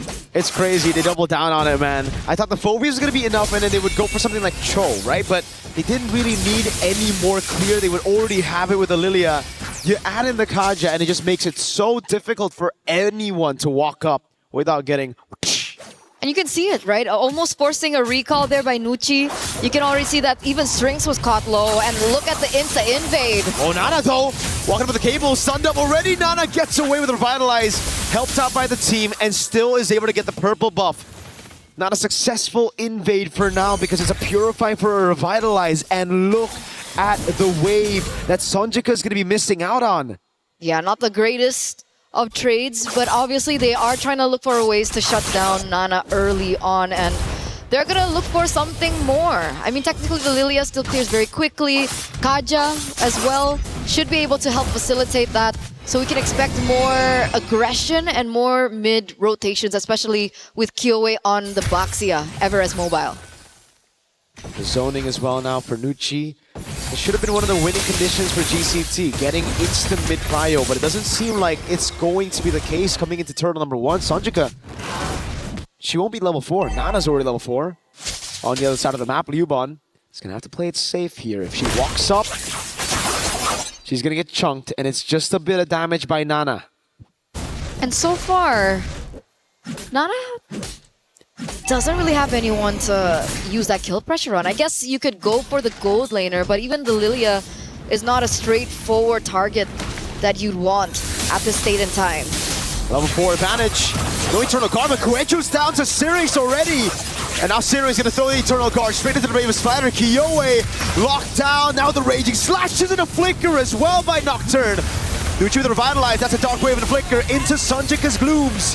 Tokyo with the rotation all the way from the bottom lane. No SOD, just a turtle for Falcons Vega and 2 kills to GCT. Which is not bad, right? That's a trade that we didn't really see from game number 1. I mean, Falcons Vega went a little bit too greedy into the enemy jungle, and Geltec was able to punish them for it, right? 2 members. Luckily, there was, you know, the facilitation or the backup coming in from Liuban on the Phobius. And they were able to get a little trade of their own. Now the big question is, what do they use alongside it? Where do they go after that? Because obviously neutral objective will go into the hands of Nana, and that is going to push them a little bit further on as we get into the mid-game. Kyo is going to go in with the shield unity a couple of times there. Well, for me, it's just strange. Falcons Vega, they got enough damage on Kyoe to guarantee turtle, but then they just overextended. The Lapu Lapu Nocturne decided the Raging Slash, missing the first 2, but wanting to flicker past for the third one to hit. A bit off on the calculations, but at this time, it's still okay. They were able to make it away, but it could have been a big win. Could have been. It's not that bad though. They do see the rotations coming through from Falcons. Whoa. Mena. It looks like they want to target the gold lane like we talked about earlier on, but Nucci there gets spot out. Kuejo and Sonjik are in the vicinity, but the thing is, if the Kaja gets the Divine Judgment, there's no insta-burst to follow it through. It's a Lilia. It's not like a Farsa. It's not like a Kadita. So it's going to be interesting to see that chemistry between these two. Yeah, the combo will be for later. I agree, the Lilia won't be able to go for it, but that's why Nana is trying to deal with Tokyo. That's the real one-shot that they have right now. With the Divine Judgment straight into the carry. Now that the carry, Tokyo, has already used the ultimate, I think Falcons Vega have just depleted GCT of that resource, that main resource, negated the insta-kill with the Divine Judgment now. And that's going to make it a little bit more difficult for Geltec if they still want to contest for the second neutral objective, the second turtle of the game, considering that Kyoe is a level below of Nana right now. I guess she does catch up. There is still a chance for a drive run. Let's see if they're able to get it, because it looks like Geltec are actually in a better position to pick up this turtle this time around.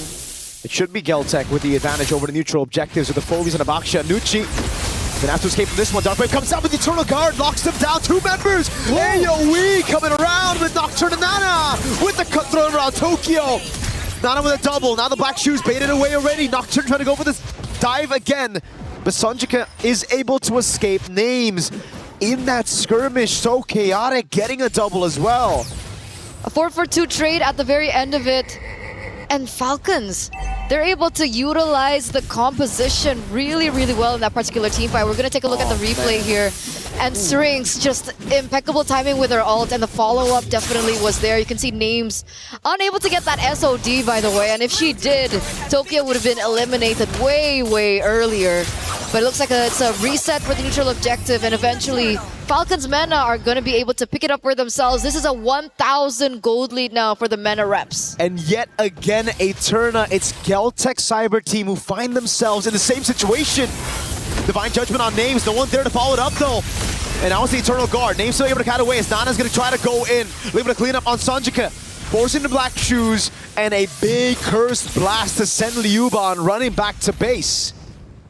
It's uncanny because game number 1, if we're looking at the composition from Geltec, right? Kyoe has always been like a really important figure in the team with the way the team fights go and how the tempo of the game goes as well. Game number 1, risky play. Wait a second. Nana 3v1. Still able to clear. Not a bad job there, as it looks like Kuejo might be looking for something, doesn't necessarily get it. And it looks like they might be able to pick up that structure in the bottom side of the map. A good trade, unless Nana can do something about it again. She should be able to clear, but she's got to be careful of Kuejo. Yes, we know there's no Divine Judgment, but the timing is a bit different on their side. Sonjika up top.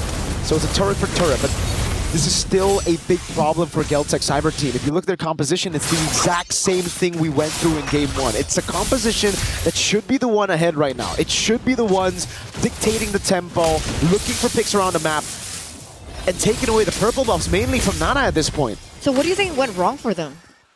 I think they botched that early invade, man. Sonjika not getting level 4 for that first turtle played a big role into Falcons Vega's win. Kuejo didn't want to flicker for that, waited a bit too long and gave Nana the right amount of time to react to it. It seems like GCT, they're hesitating a bit too much. Oh, Divine Judgment? It's on Nucci. It's such an awkward skirmish, and the rest of the team, it feels like they didn't want it. It's almost like Coelho just wanted to get a Divine Judgment. The rest of the team called against it. And now it's a wasted Divine Judgment. Now there's no real lockdown to Nana, and they're gonna have to rely on the Phobius. Liubot's bottom lane. Nocturne now with the Bravest Fighter. Zoning them in the back. Law and Order lands on Coelho. 3 turtles to the fanny of Falcons Vega. And it's so big. Nana 2-1 and 3. The Moskov is scaling again. What do they do at this point? Geltec Cyber Team. This is very uncharacteristic of them. I mean, the last time we saw them, they looked sharp, they looked precise, even in the drafts. So they lost that window in the early game. And now there is still a ways in the late game because they do have Tokyo. They still have the carry that scales into the late game. And I feel like that earlier Divine Judgment just really didn't work out. Wait a second, name's Flicker. Gets away, pins them down with the Spear of Misery. Now the rest of the team coming over. She gets out? She does. Oh! Donovan's getting punished. Now the Flicker, but it's onto Nucci. They get a kill in the end. The SOD goes wide. Nana now on Liubot. The Dark Wave doesn't land, and it's going to be the trade. XP for Rome in the end. They take what they can. They take what they can at this point. And to continue on the earlier sentiment about the Divine Judgment is that even if they were able to get that Divine Judgment down, there is no burst yet. Tokyo is still very far. Black Shoes already utilized, burnt out. The cooldown isn't as bad, and it should be up for the next neutral objective to spawn, which is the Lord, in under 40 seconds. But there you go, the items aren't there yet. Corrosive Scythe, and we also have the Golden Staff. But she's a ways from, you know, DHS and so forth. You can see that she's falling behind of Names, who already has that Swift Trinity down. We're still losing out on so much farming space, so you can see Names and Nana constantly in the side lanes working up. Doctor knows the Black Shoes was used earlier, so now the Purify gets sped away. Nana's going crazy with the cables, but it's on to just the frontliners. A few of those shots. Nocturne getting caught by Divine Judgment straight up into Tokyo. Dark Wave lands on 2 Syrinx. Trying to cut away, but Kyoi's going to be able to cut her down as Tokyo gets a double. It might be the way for them to come back in the game. That gold lead now erased completely. Falcons Mena need to be very careful when they choose to pick their team fights. Yep. Right? Because in situations when they take the team fights in the enemy jungle, you know, the nooks and the crannies, those are prime positions for Sonjik to deal out the damage, for Ryuwon to go for an engage. So that's why they lost 1 by 1 there. And Geltec, they finally find their rhythm, they finally find their footing here in the 10th minute of the game, and it feels like that gold lead that Falcons was able to get earlier on easily taken back. Well the comeback play. It really is. It's a punish. Geltec were just waiting for that punish, and like you mentioned, Falcons Vega Mena, they have to be very careful where to pick these fights. If they go around those choke points against this AoE of the Dark Wave and those blooms, to be fair, it's going to be really tough. So GCT, they do better while they're moving backwards through Falcons Vega's crazy aggression. But a lot of times, Coelho again doesn't want to use that flicker, is going to stay very conservative. Sees 2 members' names. Oh. Whoa, these are crazy moves to be making on Kaja with the flicker up. Nucci just face checks that push and gets obliterated. Not sure what the plan is. She really can't underestimate the damage from Geltec at this point. She felt the damage earlier on the top side. I think it was the first 7 minutes or 6 minutes of the game. And she did get obliterated after that. There was still a Lord marching, by the way. So it looks like now Falcons Vega, they're going to have to be on defense. They lose all the outer turrets. The inhibitors still stand, but even the shield gets popped there in the middle and at top. Full defense mode for Falcons Vega. They have pretty good clear with the Moskov still. GCT, on the other hand, it's going to be very tough for them to siege past these base turrets. Tier 2s, all right. But then into the base turret, that's where their lack of range will start to hurt them. Tokyo's going to have to get a Melpick gun before she can actually threaten these base turrets. But finally, this is what we were talking about in the early game with this composition. It's all about tempo and then taking the purple buff away. Nana wanted to get a bit more compensation of that purple buff take. Melpick gun, there you go for Tokyo. So far, so good now for GCT. They can just play to peel for Tokyo. And that's a winning condition. After they lost that window in the early game, like we were talking about earlier on, they just needed to buy a little bit more time to wait for Tokyo to come online, and she is coming online. They are gonna really feel that damage sooner rather than later. Even though the damage dealt ranking, it looks like Sonjik is still up top. Lilia, again, the burst damage, sometimes you just really don't feel it coming. It's uncanny. It's like you don't feel it and then suddenly you're dead. Especially when the items start rolling in. And the penetration. It's tough. Wait, what? Sonjika walking up way too aggressively. Kuwejo with Divine Judgment, but it's only onto Nucci. This is actually the angle for them to go in. Dark Wave lands. But that's about it. Nana, no purple buff's gonna have to play it safe now, but they have split the fight open. The Terror fight comes around and they bait it out. Oh, Tokyo! Taking them very low already. Insta shred, like you mentioned, Eterna, onto Nucci. A big blast of damage, and now it's Geltech Cyber Team that's looking for a shield unity. Lands onto Nana, but she's able to get the cable in time. Now 5 seconds on the purple buff. GCT looking at the Lord. Uh-oh. The Lord is going to be blitzed. It's going to be shredded down. The SOD hits, but I don't think she wants to take that one.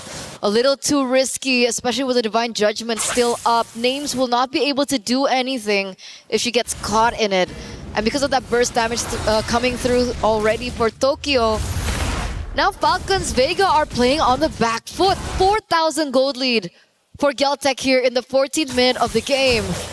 Is there a way for Falcons Vega to come back? I think the only way right now is for a mistake to happen for GCT around the siege. If they push a bit too far, if they overextend and they overstay their welcome in the siege, Falcons Vega could very easily still come back in the game because it's all about keeping Tokyo safe right now.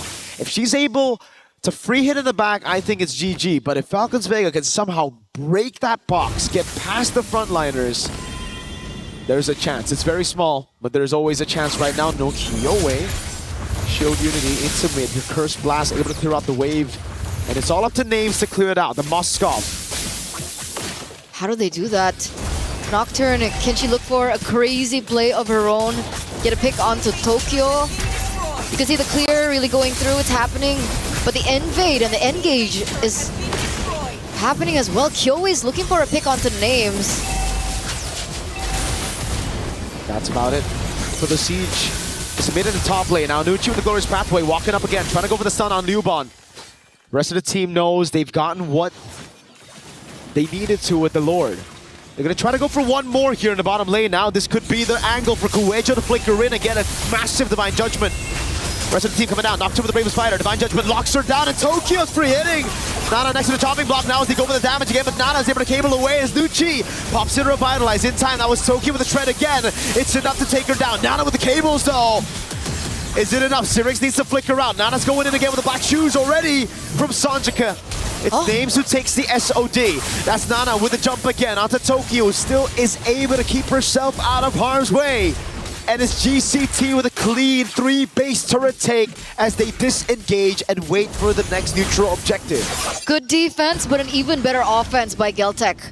Right? They came in, they saw that they were able to get 2 inhibitor turrets top and mid. They took a gamble for the bottom side, and they get it. And it's great that they were able to get it as well, right? The bottom side of the map, the inhibitor turret being gone will allow them to utilize this to their advantage as they go for the next Lord of the game, and it does give them a lot more to work with compared to Falcons Vega, who have to constantly think about that far side of the map. They do still have the Moskov to work with, but with how fast Kyowe roams around the map, with how things have been really just unfolding in front of our very eyes here in game number 2, it feels a bit too risky if they send Names down there alone. Everyone's so squishy too, so there's no way for them to just enter in. Wait a second, conceal.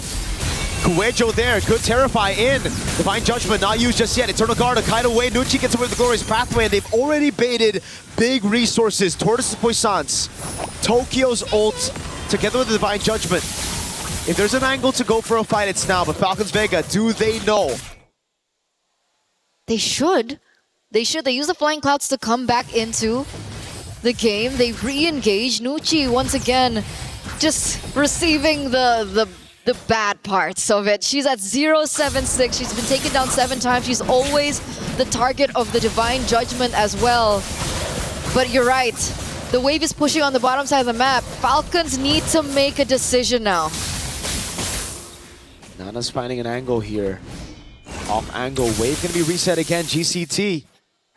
One of their strong suits, playing the macro game, waiting for the wave in the bottom lane, waiting for Nana to show up. And they started again before Nana can show up. She shows in mid. Kuejo's taking a beating from that Lord though. They have to be careful of their health bars here. Curse Blast coming down. Kuejo! Flicker and Divine Judgment as well, but it's good peel from Syrinx as he able to land the Eternal Guard. Liubot's all alone in the backline as Nocturne is able to deal with Kuejo. And now it's a shred coming down as Nana will lose her immortality. But the rest of the team is dealt with the front line. And now it's 3v3. Syrinx, Nucci, and Names up against Sonjika, Kyowe, and Tokyo. It's still a huge advantage for Geltec, right? Nana gets taken out. They have no source of retribution. Names was so low as well. The SOD lands, but she's not going to take it. This is a free Lord over to Geltec. A really good way of making things messy and chaotic in that particular team fight, and still able to come out on top. Tokyo is hitting like a truck. She certainly is. She's shredding anything in her way, and that's why she sold boots.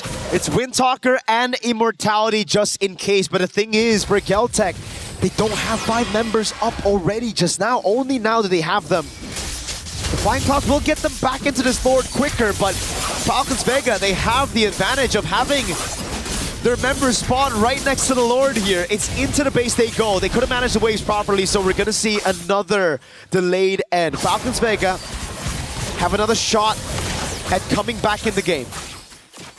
But they can do it all over again, right? They can try to go for the exact same thing.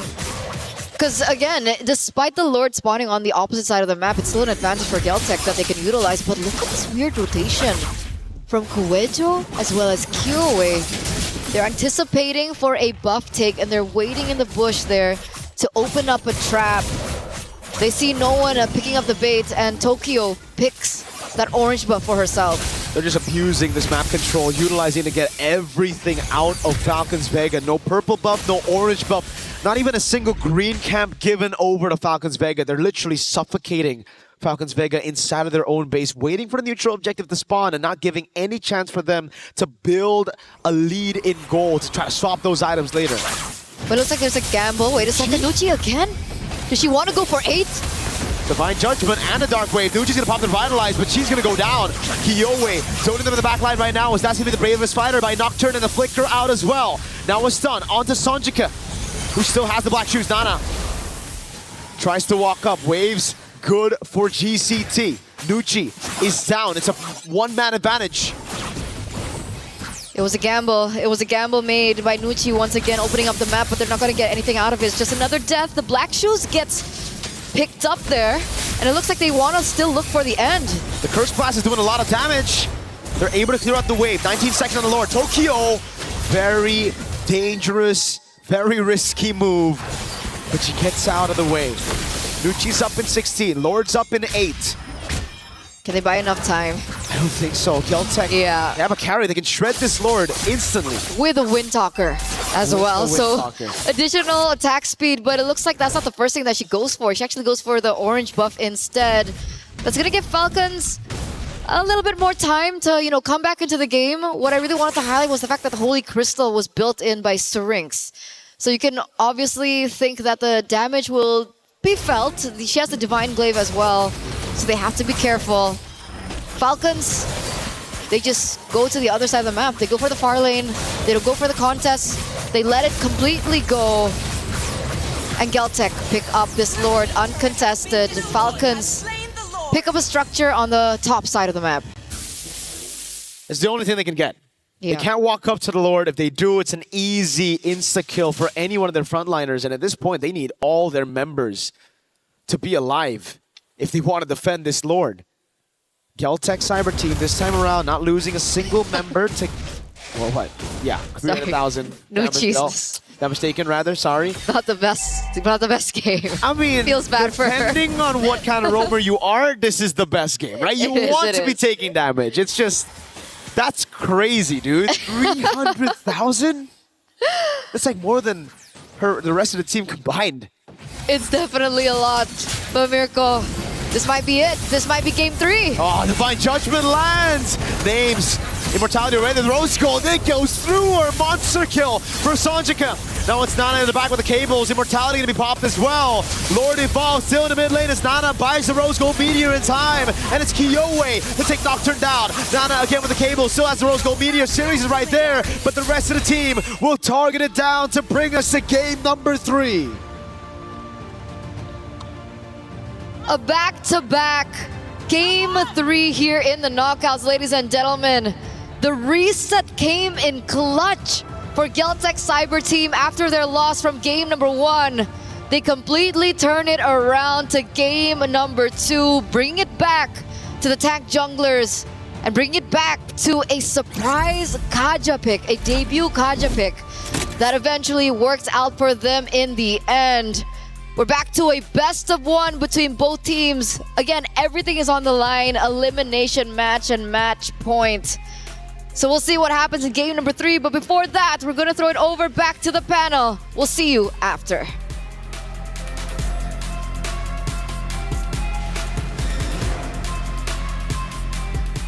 We're there. For every click, every clutch, every respawn. We were there for the years of grind.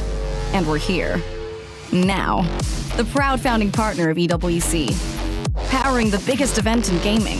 Shoulder to shoulder with the world's best. Making history. Greatness deserves a stage. Lenovo Legion. Reach your impossible.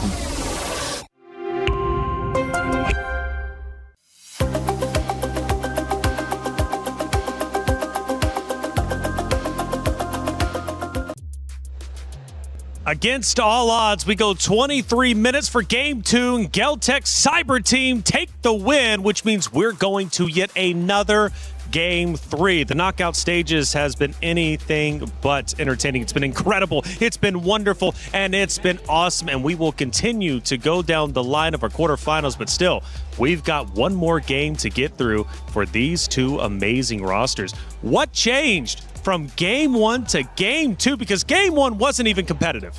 You know what changed? The draft. I think the draft was a big part. Leo and I shared some sentiments about that. Really difficult to have a Fanny, a hyper-scaling jungler like that, not being able to be protected well, and honestly, the Vexana pick left me perplexed. Oh, the celebration is in. You said don't celebrate too early. Well, maybe that might be the case for Falcons Mina, but of course, Geltec Cyber Team are also going to get their celebrations in order as well, Leo. It's the opposite of celebrations that fans of Falcons Main are having, because I had a conversation not just with Joseph. Of course, we have friends out there. Jonas, one of Mena's great names in MLBB, he was asking Leo, why Vexana? Why Vexana? We were saying that it was Geltec who needed to adjust, but they did more than just adjust. They actually optimized their picks. But on the other hand, it's Falcons Vega Main. I think they got carried away. Coach Koba, why? Why the Vexana? Carried away with the Vexana specifically? Yeah, I think a lot of players say Nana's Fanny is almost the best. Some arguments to be had there, asterisk, but she's good on it.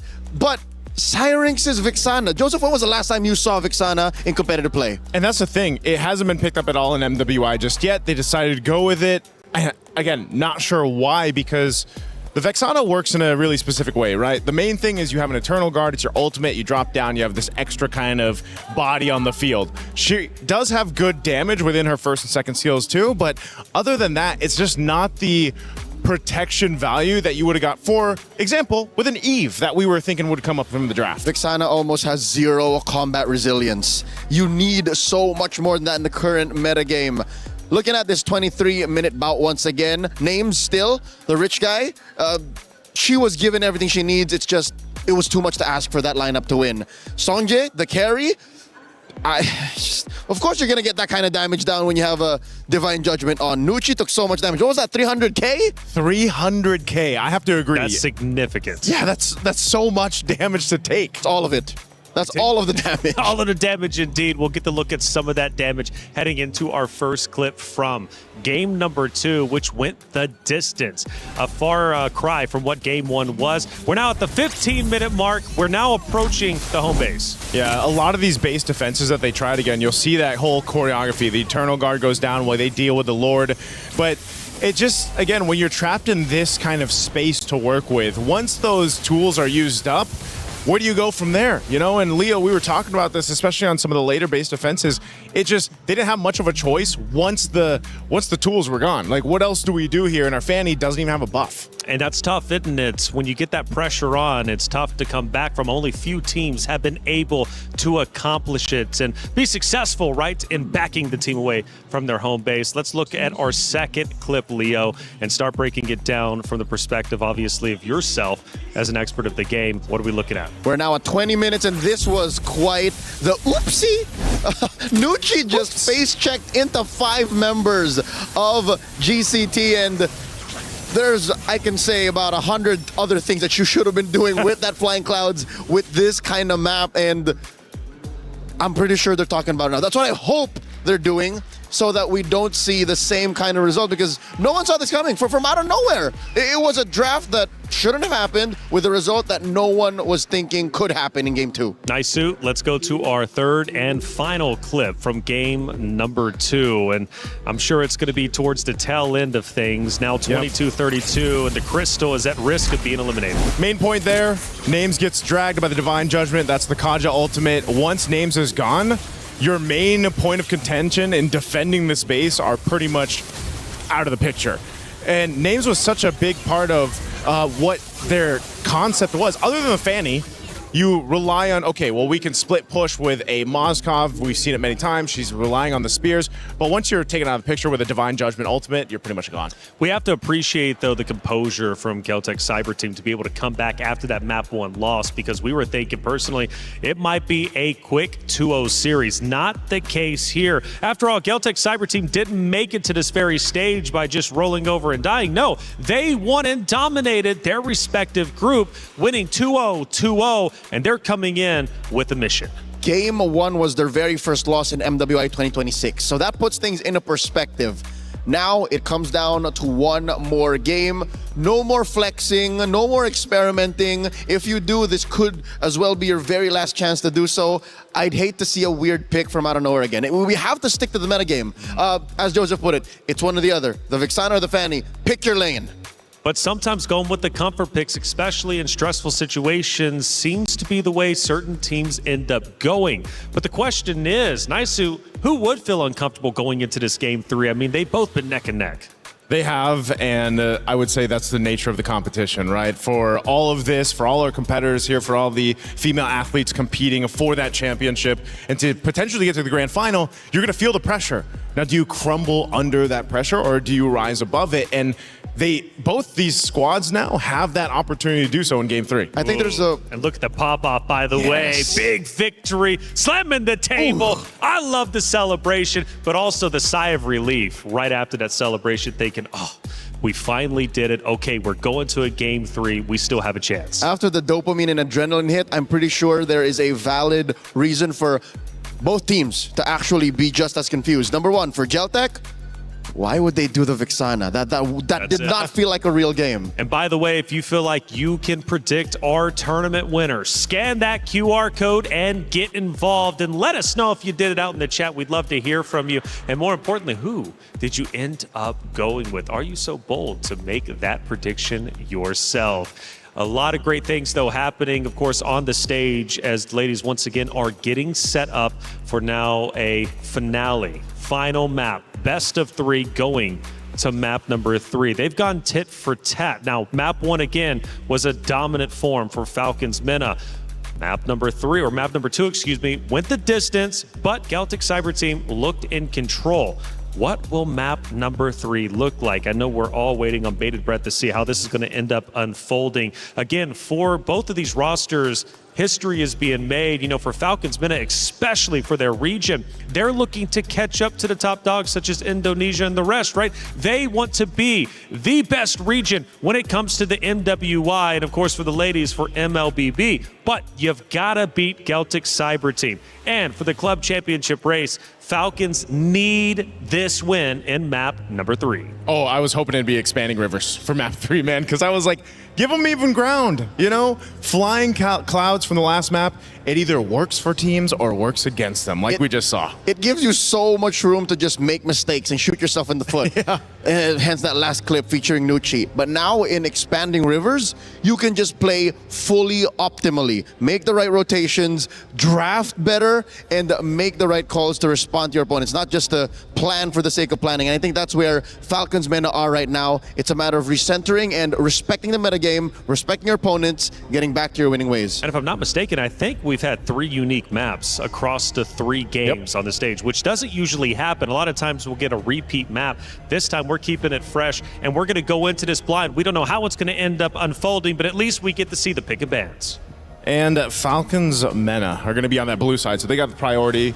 Bands kind of adjusted here too. Paquito, Matilda, Marcel being banned out by Falcons MENA on the blue side. Over on the other, Belric, Carmilla doing the due justice here. What's the last one you want to take out? Do you opt for one of the gold laners right now, the carry maybe, or something else here? Carry, Freya, still Esmeralda, out there. Sora. Could this just be also a time to take Baksha first pick blue side because of Expanding Rivers also? For Falcons MENA, yes. Yeah. That or Esmeralda. But I think Celtic could ban that too. Instead, it's the Gourd. So yeah, Falcons MENA, Coach Koba has 2 solid pickups here, maybe 3. Moskov, Baksha, and Esmeralda. Those are his, I'd say, 3 priorities. Because whatever you don't take from one of those top 3 is definitely going to go to the other side. There's at least going to be one over there. The least of which is the Moskov. Yes. I don't know, man. Maybe lock in the XP lane, right? Get Nocturne going here. Allow you to have that power play in the XP lane. I think that's why you really take your time up to this point as Game 3 is so crucial. So obviously still waiting for the first pick here, and Baxia, I guess, is one at the top of your list that we're wanting to see. And that would be a big move coming out from Falcons MENA, and it is going to be a Moskov. Wow. They're still leaning on names. The Moskov for names, man. Now, you think it's a comfort pick more than anything? Oh, 100%. You know, even granted how the previous game went, I think still names has been phenomenal on the Moskov, and there's a reason why they pick it up first. More than a comfort pick, it's a power pick. Yeah. She is the Pharaoh Spear. She is. The tip of the blade that might make Celtic bleed finally and just lay down and take it. Them or Falcons get shot out of the sky, one or the other. So the answer here is, do you pick up a Belric Baksha? Do you go, oh wait, no, Belric's banned out. Valentina, Baksha again, maybe? Just because, again, it allows you that space to work with in the jungle, but they'll take up the carry instead. I think this is a clear tell from Celtic that we're not banning the Sora. Make my day. Pick it. We're going to answer to you. And the Baksha, they get away with it. They can actually still, no. You know what? It's a 50-50. I think Baksha going into a carry can still win. I'm not fully against it. Yeah, neither am I if it ends up being that case. And I think Falcons MENA, they're the decision here after they already picked up the Moskov is they could do Baksha, then they're mid, or Baksha and then go with a roam. Esmeralda still being open, but they'll take the Hylos again. Okay, there's nothing. Like, even the last game, I know it didn't look too great for the Hylos in the hands of Nucci, but yes, she took a lot of damage. She kind of had to do that for the team, and they go the Sora. No, mind you, the Valentina's on the other side. So I think we're seeing 2 sides of the same coin here. They're both power picks and comfort picks. Has to be. And then this is, I'm sure, a conversation that Nocturne has had with Coach Koba saying, I know there's a Valentina, but Coach, trust, we can do this. Hoping for no Vixana. I was going to say, so you're at that point where it's down to the 1 game. Give us our comfort. Our tournament lives are on the line. let's just do that. Why not? I think comfort picks at this point might actually be a smart play because, like it was brought up earlier on the desk, if you don't have to really worry about playing around the hero, you just know how it works inherently. I mean, that's a comfort in its own right, especially going into a Game 3. Definitely so. Atlas going to be one of the main picks that we've seen in the Roam work so far throughout the current meta. Yep, he is a rising tide. The buffs over the past couple of patches have done well to make this bombastic setter really make an impact in the current metagame. Going into the bans, attack the mid lane. I'd say, given the, bold decisions Falcons made, you still have to watch out for that mid pick. Take out the... I don't think you want to take out the Eve. You want to give more to the Valentina. Take out the Lilia? Take out the Lilia? Yeah, no, take out the Lilia. Yeah.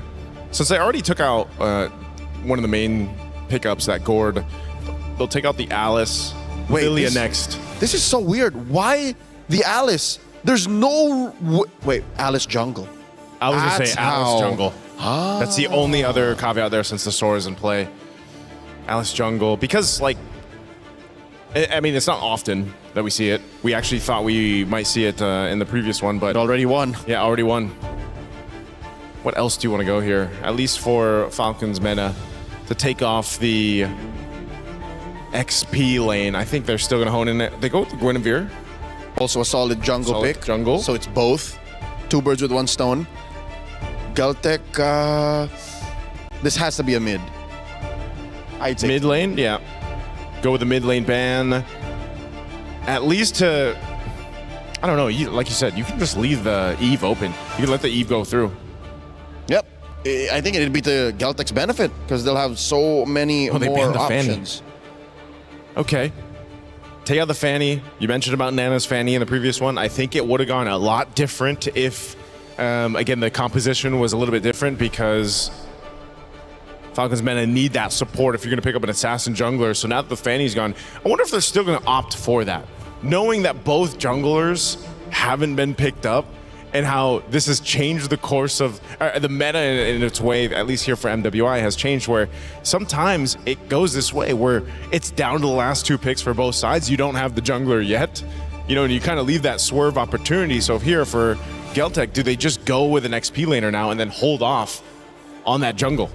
Or just jump to the best jungler that they can think of now because they want to see what the XP laner has to deal with in terms of early rotations after Mena's blue 4 and 5. You're not thinking it could potentially be an Allis again, right?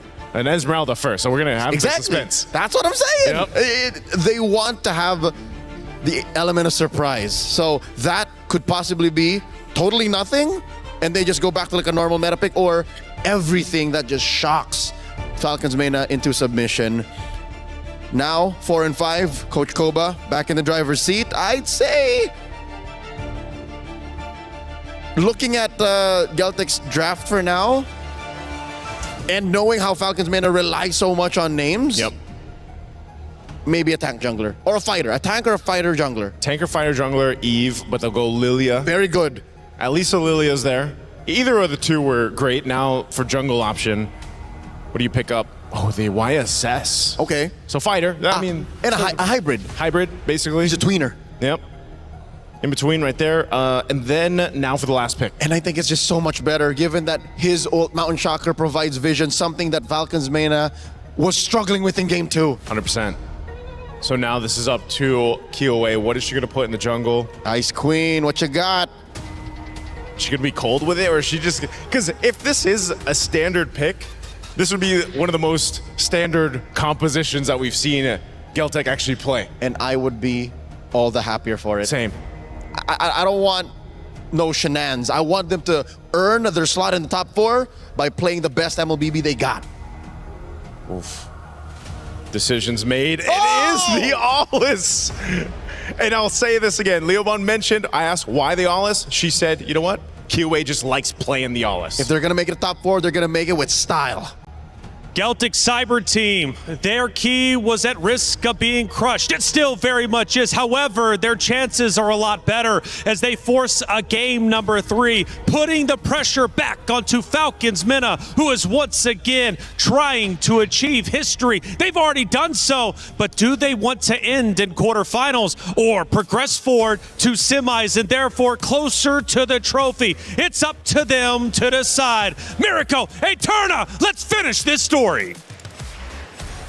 And finish the story we shall. Ladies and gentlemen, welcome to game number 3, the final game of this best of 3 series between Team Falcons Mena and Celtic Cyber Team. Tournament lives are at stake. Keys are going to be crushed after this. The question is, who will move forward and who will have to bow out? We're going straight into this with a very signature and unique Aulus for the Ice Queen. It's just so weird to see the Aulus, but it's already something that we've seen from Kiyoi, right?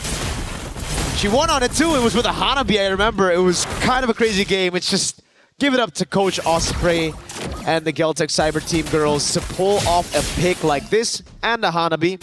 Looking at the emblems though, nothing too crazy. Nucci already maybe suffering the same fate as the previous game. But Liubon's taking a beating. Has to flicker out. Nocturne. Cancel that regeneration. Flicker for Revitalize. A win for Falcons Vega. So she still gets out this time around. I think her last KDA was 0-8 something. But she got punished a lot. And I think the panel also mentioned it, right? She was struggling with visibility. She couldn't see around the map. So it does make sense that the YSS comes through, gives her the opportunity to help out Nucci in that respect. She was the highest damage taken earlier on. Had to chuckle a little. And not because it was funny, it was just, man, what a fate. Must have not been as easy for Nucci, and hopefully this time around it will be different for them. But as it stands, still at a 0-0, no one has been able to get any pickoffs so far. Yep. A slower game. They know what's at stake. They're literally fighting for their tournament lives still here. 1-1. It's all or nothing. Nocturne first onto the XP Crab. This is going to be a big battle for the XP Crab because whoever gets it first, they get pure tempo over the turtle. But it seems like Liubon doesn't want to go for it. Kuejo baits out the Mountain Shocker. That was Kiyoi with the walk-up. Gets caught in the Mountain Shocker. This could be the chunk of damage they need to start the fight. Sanjika with the steel in the black shoes. Now it's Liubon. Getting a bit of damage. Kiyoi having to use the ultimate to get out of harm's way. Sanjika now holding the position, splashing a bit more damage. Nucci with the Revitalize, taking a heck of a lot of damage. Toki with the rotation. Nocturne diving in, first blood. The SOD lands as well. This could very well be a 5v5 as Nocturne takes to the skies. Very well, no! It's terrified, cancelled out. Nana gets the turtle. It's level. 2 kills for a kill and the turtle. Huh. They went for the re-engage. Eventually it does pay off because they do get 2 kills because of it.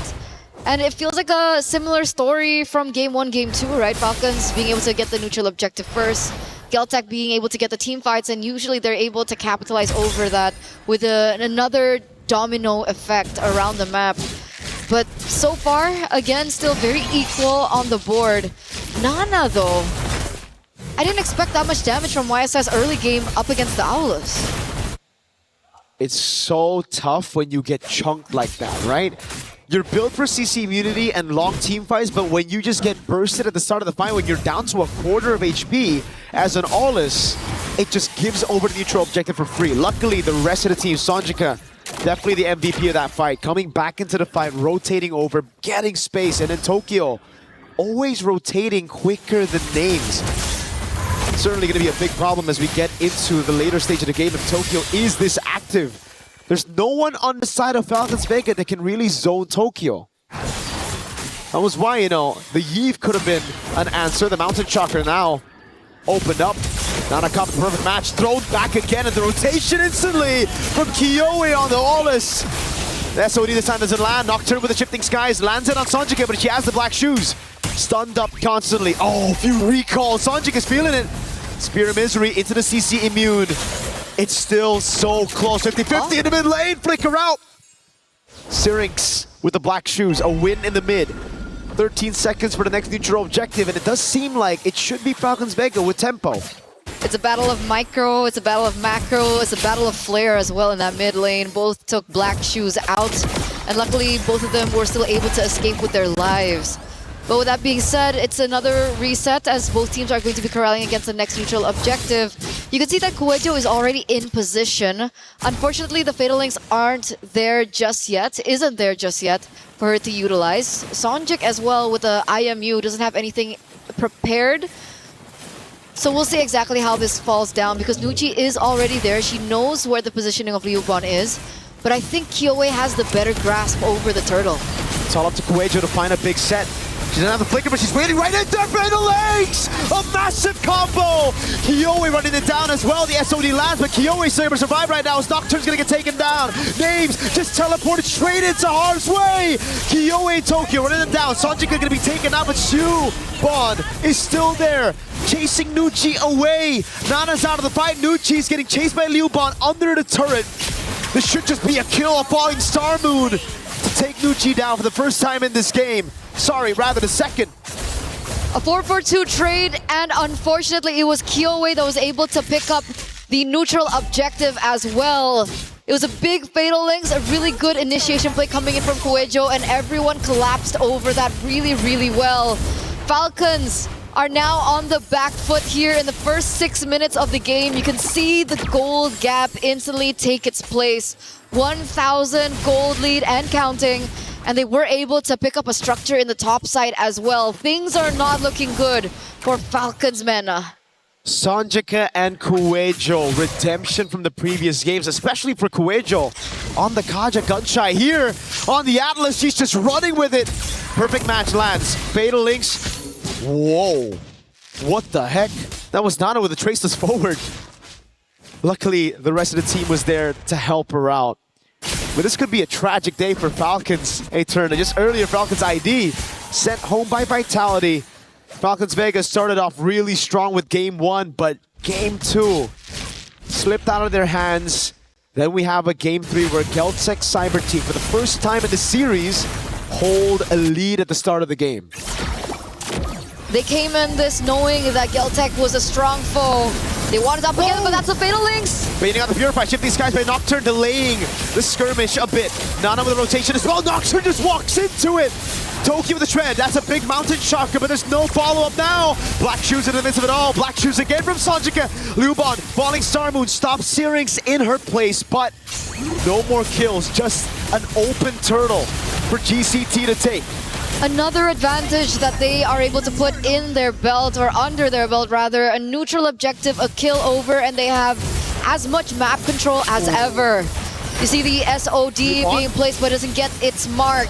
Nucci tries her best to try and prevent this structure take. They go ahead and open up that ult. I think it's fine if they lose Kuejo. That's a sacrifice that they should be willing to take. Kyoe, CC Immune, gets out of the mountain shocker. Tokyo picked up the turret while all that was happening. So it's value. And we're now just about to hit the power point of Owlus. Typically, mid-game is where they're the strongest, and we're heading into that point, and Geltec already had the early game under their belt to begin with. So things are going according to plan for Geltec here. 2,500 gold lead. You could see the top lane being bullied. Names and Liubon. Look at the damage that she's outputting onto Names. Names has absolutely no space to farm. Nowhere to farm. Wherever she goes, there's one of the Geltec Cyber Team members just stalking her. And this time it's Liubon, always on her. In the skirmishes as well, what makes it so good for the Aulas is that usually as a normal, assassin jungle, you gotta be creative.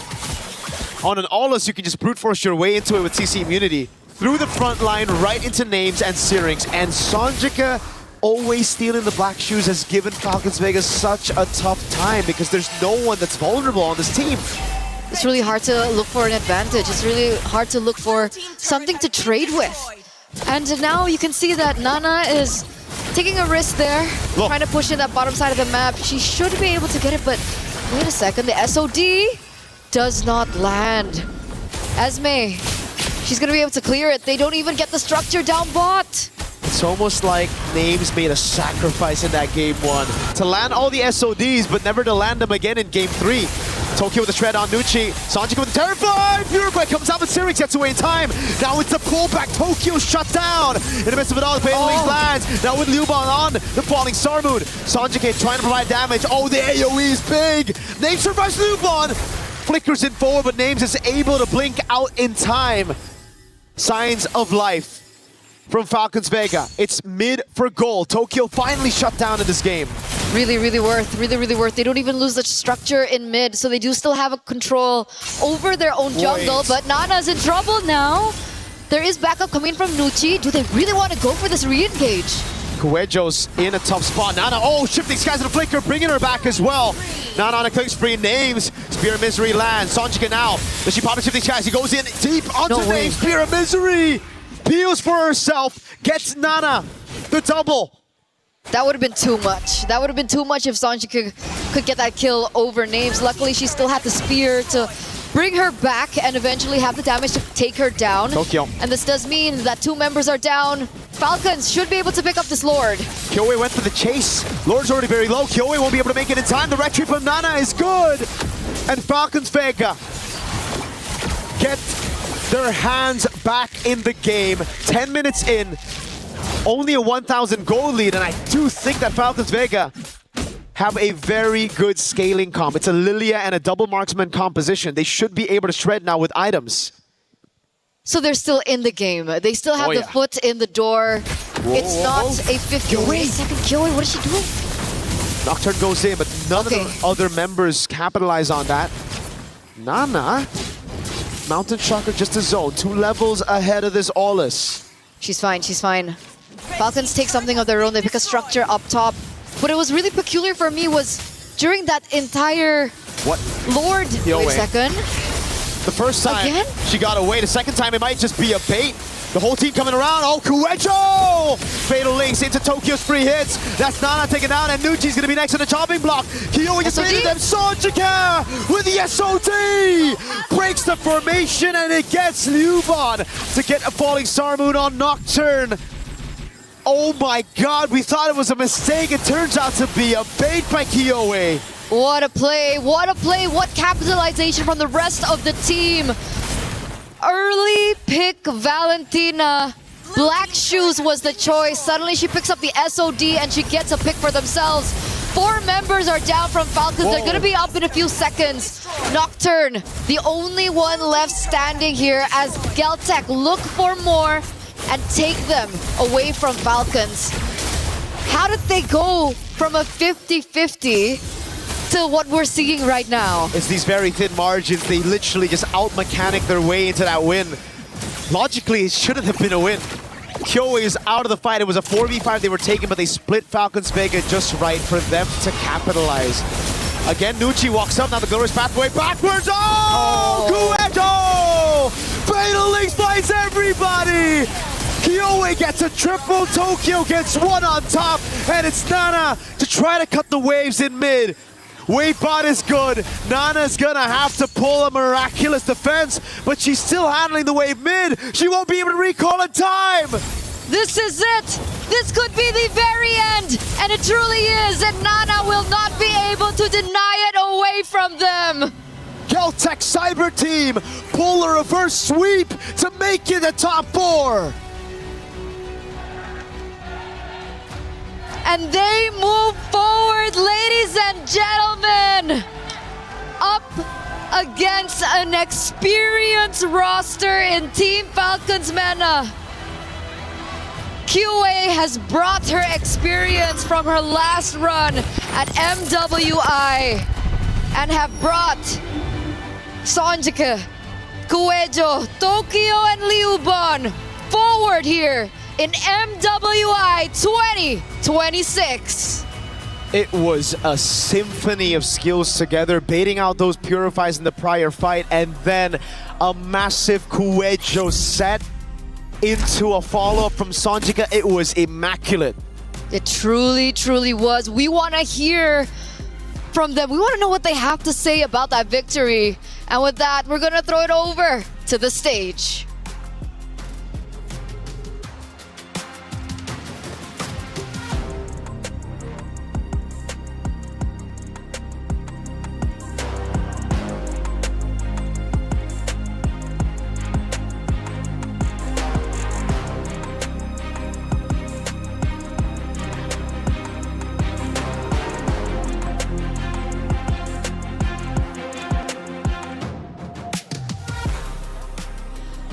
cheers, congratulations. And now Galtech Cyber Team has secured their position over in the semis.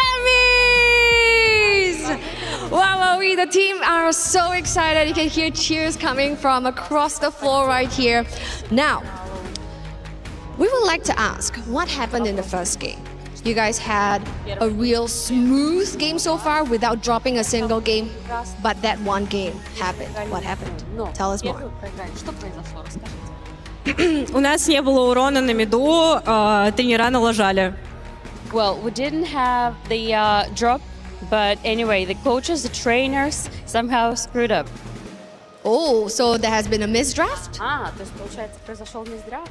Okay, and then they regrouped and has taken the series itself, so congratulations. And now, we would like to have Falcons MENA hand on over the keys to Galtech Cyber Team.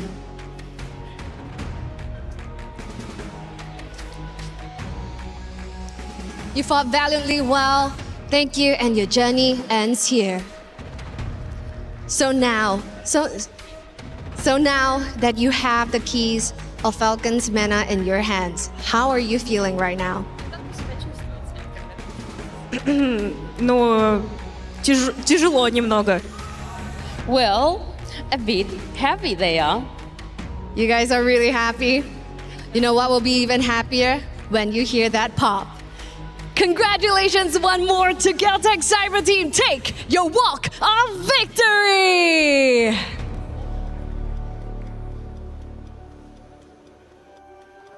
Galtech Cyber Team getting it done in the clutch when it matters most, and we've seen the trash talk as well. Love to see that type of energy. They hit him with the, I like that right there, baby.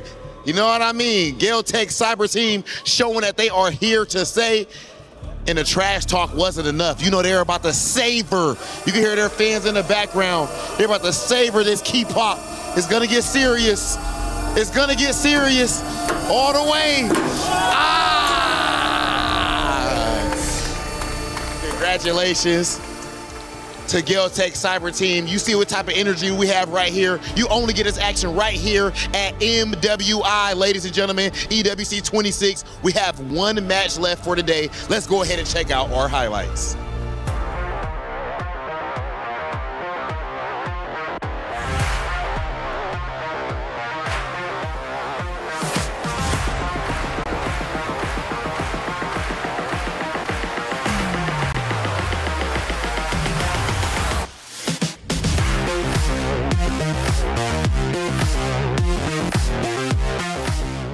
Is in our DNA. Whenever we let it out, it becomes our superpower. Now imagine an entire city being built to supercharge it. Kadir City, powered by play. It wasn't easy, but they got the job done. Galtech Cyber Team get the win, crush the key of Team Falcons MENA, and just like that, Falcons are now out of the MWI, but a valiant effort nonetheless. And hey, shout out to the fans for Galtech Cyber Team showing up, not only cheering on their team to win, but also going over to the Crusher. Yep, it's unfortunate. Again, another key is crushed. Nature competition. Both Falcons now have bowed out. That's it. Back-to-back heartbreak. Heartbreak. I think they still get 400 total, or at least 200 points for sure for the club championship. But Falcons have had a tough run so far when it comes for the club championship, of course, run. Now, of course, there was a lot of great moments throughout that game. Number 3, let's take a look at least at one of them and start breaking it down of how Galtech was able to get this win in the end over Team Falcons MENA. As we take a look, Leo, what do we see? So this is the second turtle take, and this is, I think, the main storyline. Galtech Cyber Team are just all the more locked in. There may be a factor of, I'd say, fatigue, because Falcons MENA Vega have been playing since the morning today. That's true. They have, and they've had to go through the ringer up to this point. So endurance, that mental endurance, is something we always talk about here with our esports athletes. You have to, right? And you're right. They are, in fact, athletes. It's not easy to stay mentally composed, really. You have an early call time, you come in, and now you're playing this late in the day, but that is the nature of competition. Let's take a look at our second in-game moment. And we'll start to notice, I'm sure, Geltec starting to win this ultimately, 12-34. We actually have another battle taking place just outside of the base. This definitely looks like leftovers from the engagement patterns from game number 2. Nucci, far away from home. I'm looking at Nana. What was the plan? I'm sure the Mountain Shocker was there to be used. How could you not have told that there were going to be a kill squad nearby? How could you not be told that? Well, communication is key. They move on in, they destroy the crystal, and ultimately take the win in just 13 minutes. And we did get some insight as to what happened in game number 1. Well, Naisu, it seems like it was a bit of a hero mismatch, maybe a misplay on their part.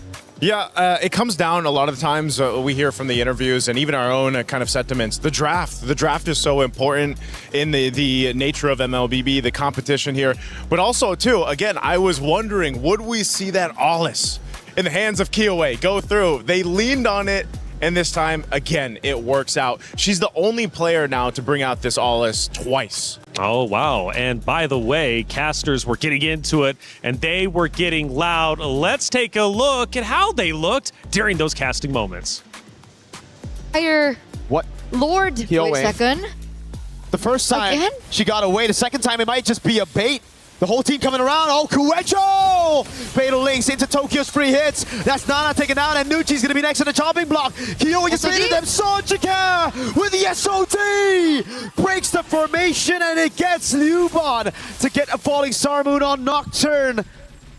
Oh my god, we thought it was a mistake. It turns out to be a bait by Kyoe. Mirako and Eterna have been bringing the energy throughout all of our best of threes that we've watched for the past 2 series, and they've got one more to go. But make no mistake about it, they are giving their all. And Eterna was giving some dance moves, I think it was at the beginning of that clip. It's like, was it like this? Something like that. Something like that. You know, hey, us as casters, when we're in the heat of the game, that's right. We can't help it. We do what we do, and don't ask any more questions. This was a great series. Falcons Mena to celebrate them. Again, making history for their region. It was a tremendous deal that they made it to the knockout stage. Yes, they fall short from what they wanted. Everybody wants that championship, but only one team can get it. And now, Geltec Cyber Team are in true dark horse territory. Much like their counterparts in the men's division, they are the pride of ECA, and they can legit just upset almost anyone, especially in best of 5. Ooh, that is a big talking point. We brought it up at the beginning, right? EECA, maybe an underrepresented region now looking to make headway and join the likes of Indonesia and the rest of them out there. And they very well could do so, because now they are officially top 4. Top 4 secured right now. And yes, a big representation for the ECA region is something that they can hold high. Because top 4 against some of the best teams right now currently in MWI, let's see how they compete in the days to come. That's right. We'll have to see. Oh no, the disrespect after winning, the crying faces. And you know what? Well deserved. We love when personality is shown out there on that stage. No hate, of course, towards the other roster. It's all love at the end of the day. But in the heat of the moment, sometimes you just gotta emote on your opponents after getting a big win. And speaking of emoting, maybe we'll have that coming up. From what I'm hearing, Damascus and Trev were roaming around, and they got into some crazy business. All right, we're on the EWC venue. There's plenty of stuff to do for the competitive minds like us. We played basketball yesterday. We're going to play some more, Trav. Yeah, we're cooking. We're going to do this the reactions game here. It's going to be Hollywood Rob TV up first. Hollywood Miles Morales, he said. Listen, give it a try. Let's take a look. How much does he catch? I don't think he's going to do too well, and he's been doubting it as well. No. He's obviously got a little bit of a lower sense. Bro, he's a fighting game player. Oh, he didn't even see the first one. All right, it's not bad. Yeah, I mean, he touched it at least, but no. Oh, no. He's adapting. Close enough. Brother. Bro, he's not even seeing him drop. Peripheral vision is cheeks. No. No, this is... Come on, this is easy now. There aren't many. I don't even want to laugh because I know I'm going to do bad as well.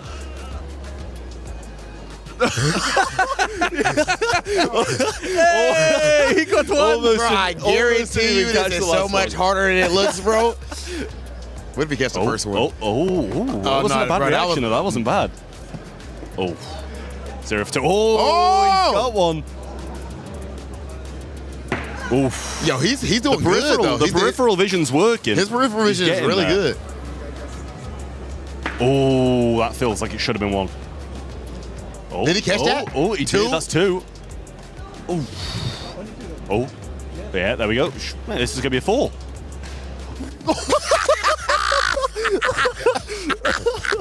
Don't ask us no. Trap did when we did basketball. Yeah. Trap did win. Yeah, so he can't win 2 in a row. So I'm definitely rooting against you, brother. I'm sorry. I got to root against you this one time. Hey, look, he's in position. He ready. Okay. That was a good reaction, though. Okay. You got it? Yes, let's go. Last one. Almost. I'm scared. He got one right now? Oh, no.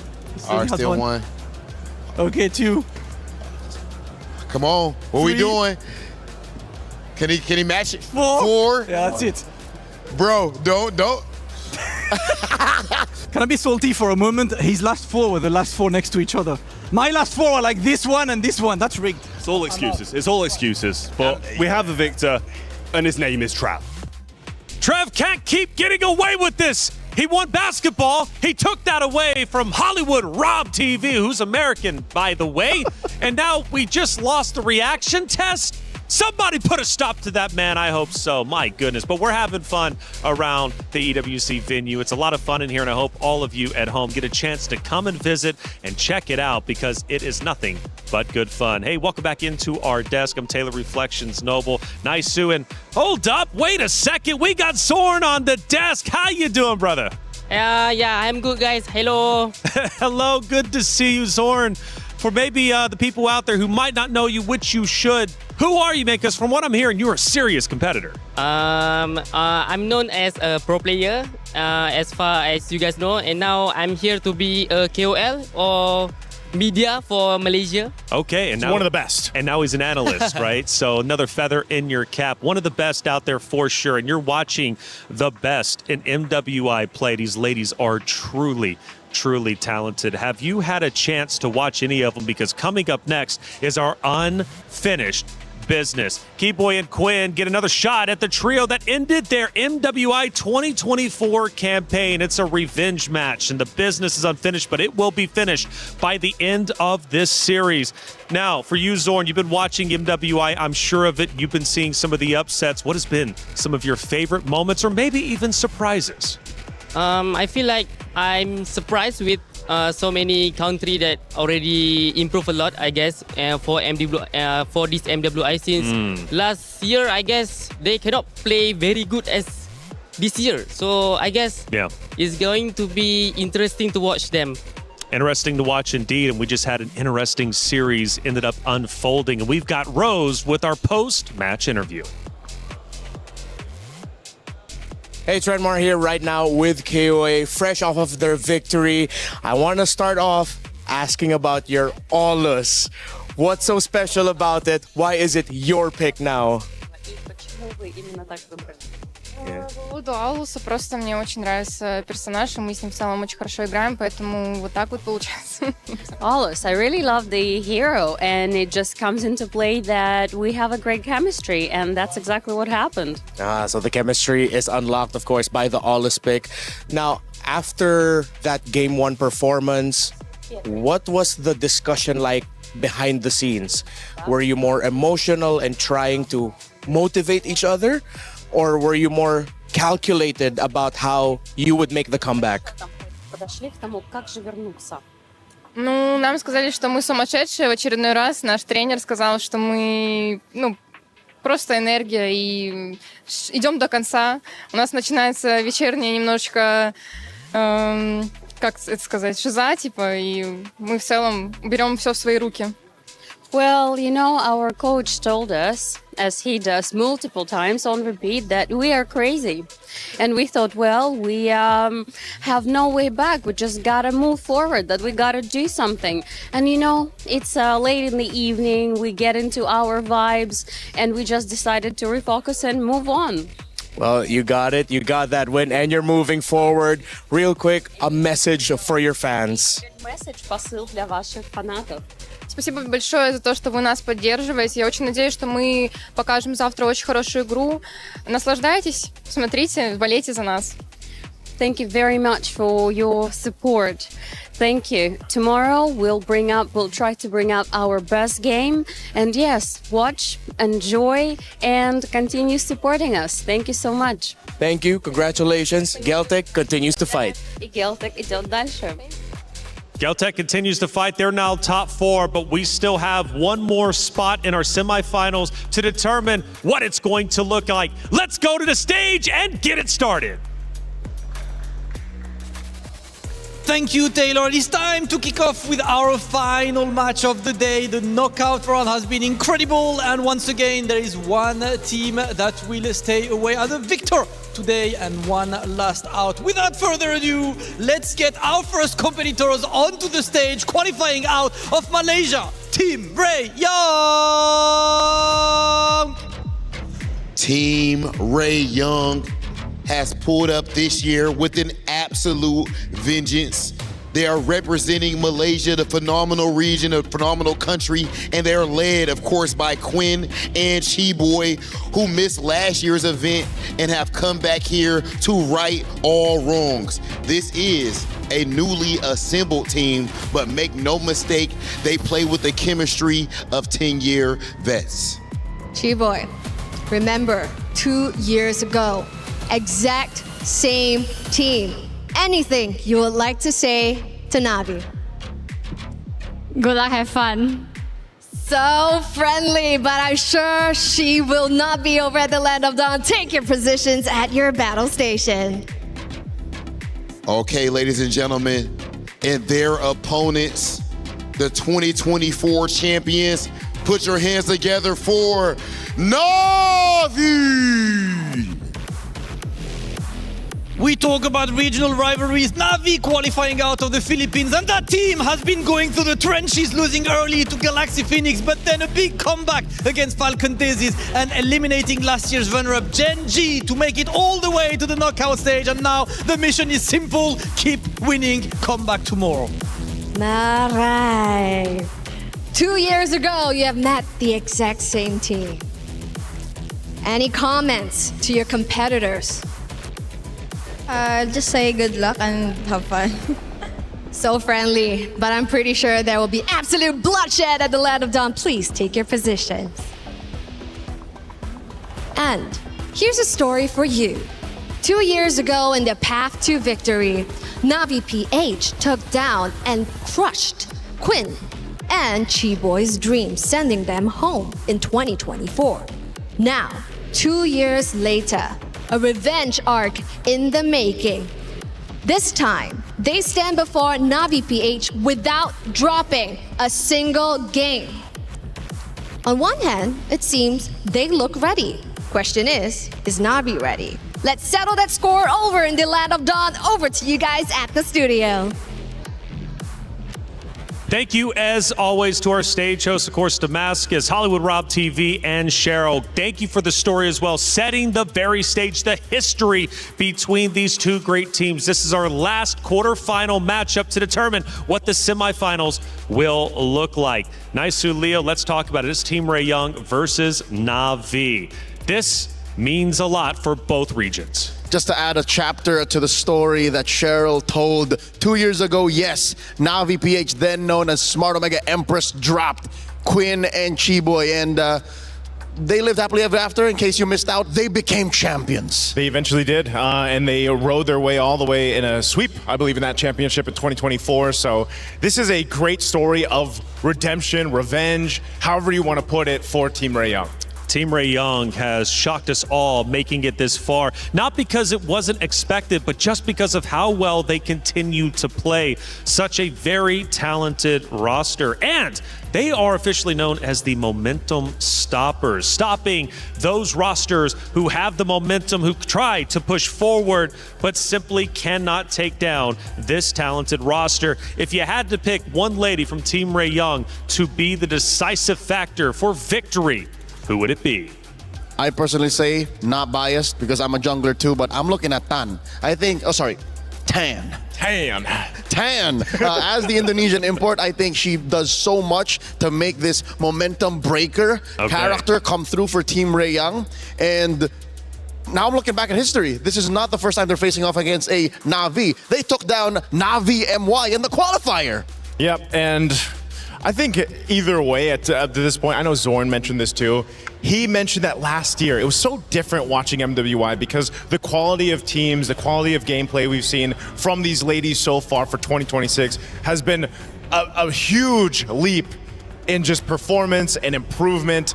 And so who's to say that maybe new history is about to be made with Team Ray Young defeating potentially Na'Vi here. That's right. And Na'Vi, by the way, has made great headway in our tournament. Also, not only winning the 2024 MWI with 3 out of the 5 members currently playing on that very stage, but also beating Jin Ji, a powerhouse, the runner-up from last year. But from what I'm hearing, not Ayanami, she's her, right? Bottom line, period. And she's been playing incredibly well since their comeback win against Falcon Daisies yesterday. Not Ayanami has shown a true mastery in her role. Gwen, Na Ayanami, Diagon, a national athlete at that, has awoken. I think that's the key to Navi's rise throughout the brackets in MWI. The first couple of matches we saw her play, she wasn't her. She was not Ayanami. And by the way, she is going to be picking first. And just so you all know at home, she's got a deep hero selection. 7 unique heroes in just 7 games. And she needed to be that for Na'Vi Philippines to get back in form, because at the opening matches of MWI, we were in kind of in the agreement that they were struggling. Yep, in disbelief of what we're seeing. But now we're back to reality, snapping into the game after Coach Salman, King Salman, bans out the Atlas glue and carry to pick up the Baksha, which is, again, an effort to put Keishi in a good position, a comfortable way to roam through in mid. That mid trio should be solid. Team Ray Young, Coach Frost picks up a Lilia and a Belleric. I missed you, Big Tree. Big Tree, man. You know who else, surprisingly, is banned out is the Chips. I mean, because Chip was picked up by Na'Vi yesterday. I don't know if it's still the only team to actually bring the Chip to play, but a good smart ban from Coach Frost and the rest of Team Ray Young here. This Lilia plus the Belric pick already pose a huge amount of threat, and that's why you have to pick up the Eve if you're Na'Vi. Again, Claude being the most picked gold laner aside from the Moskov right now is going to be the choice. These first 3 picks for Na'Vi are already solid across the board. Team Ray Young to match this. What do they pick up? Their jungler now? Maybe Esmeralda. She's still open. That's true. Does well against the Eve. Yep. Stops Zac holding its tracks. Might struggle against the Baxia, but again, a powerhouse pick is such, given the metagame, overtuned, this one. Esmeralda? Still, I believe so. She's a little OP. Yep. And look at that. In your first 3 picks, you get 2 out of 3 best in lane. Yep. Eve is on the other side. I'm going to die on this hill. Eve is the best mid laner right now. Yeah, that's unfortunate. So I would say Gord is like, it's weird how much he's climbed in the meta. 50-50 maybe? Do 50-50. they share the podium? I don't think they share the podium. He's like almost there. You know, maybe I put him at like number 3, maybe 2. Who's the other choice? Other than Eve? Valentina? Lately Valentina, yeah. Lilia's working her way up. Lilia is starting to get there too. Maybe 5. A solid start for Team Ray Young. Going into the bans, Gatot Kacha, get out of here. Moskov. So, Na'Vi PH, the play seems to be choke out Quinn. So this could potentially be, because the carries already banned Moskov, you already picked up the Claude. Harith? Is it gonna be a Harith, a Harith, who we haven't seen picked up as much as we used to, which I'm not complaining about. It needed to change. That gold lane was getting a little stale. What else is there for the SEA Games gold medalist in Quinn? Granger? What else? Other than the Granger, maybe, I don't know if there's room for... A Bruno. A Bruno. We've seen that in the hands of the likes of Lunar. These are the choices left. Alice taken out of the equation by Coach Frost. King Salman. Oh, the there you go. Another one. There is an absolute that you have to get out of your opponent's hands. Now Quinn has to have a conversation with Coach Frost. They took it all away. What do I pick? Maybe just the Granger, Harith. Who else do we have? Bruno. Granger, Harith, Bruno. Those are your choices. That's about it. Unless they have something else planned. I know we did see a Clint also come to play. That could be something they lean on. But that's outranged by the Eve. Exactly. Guinevere for now. So this is the your combo. jungler. That combo we saw in Stream B. What's the name of it? The Bellavere. Bellavere. Yeah. Bellavere. The Belric and the Guinevere combo is deadly. And it's worked a lot of times, just those two heroes alone. Yep, they set each other up. Exactly. Belric can taunt them, and then the Requiem or Lancelot's sister can come in and then extend the crowd control, and then, you know, have the rest of the damage dealers come in. Deep in thought is Rain. She'll be playing the Eve here. Yet to see not Ayanami's pick, and of course, a roamer. Yeah, a roam option.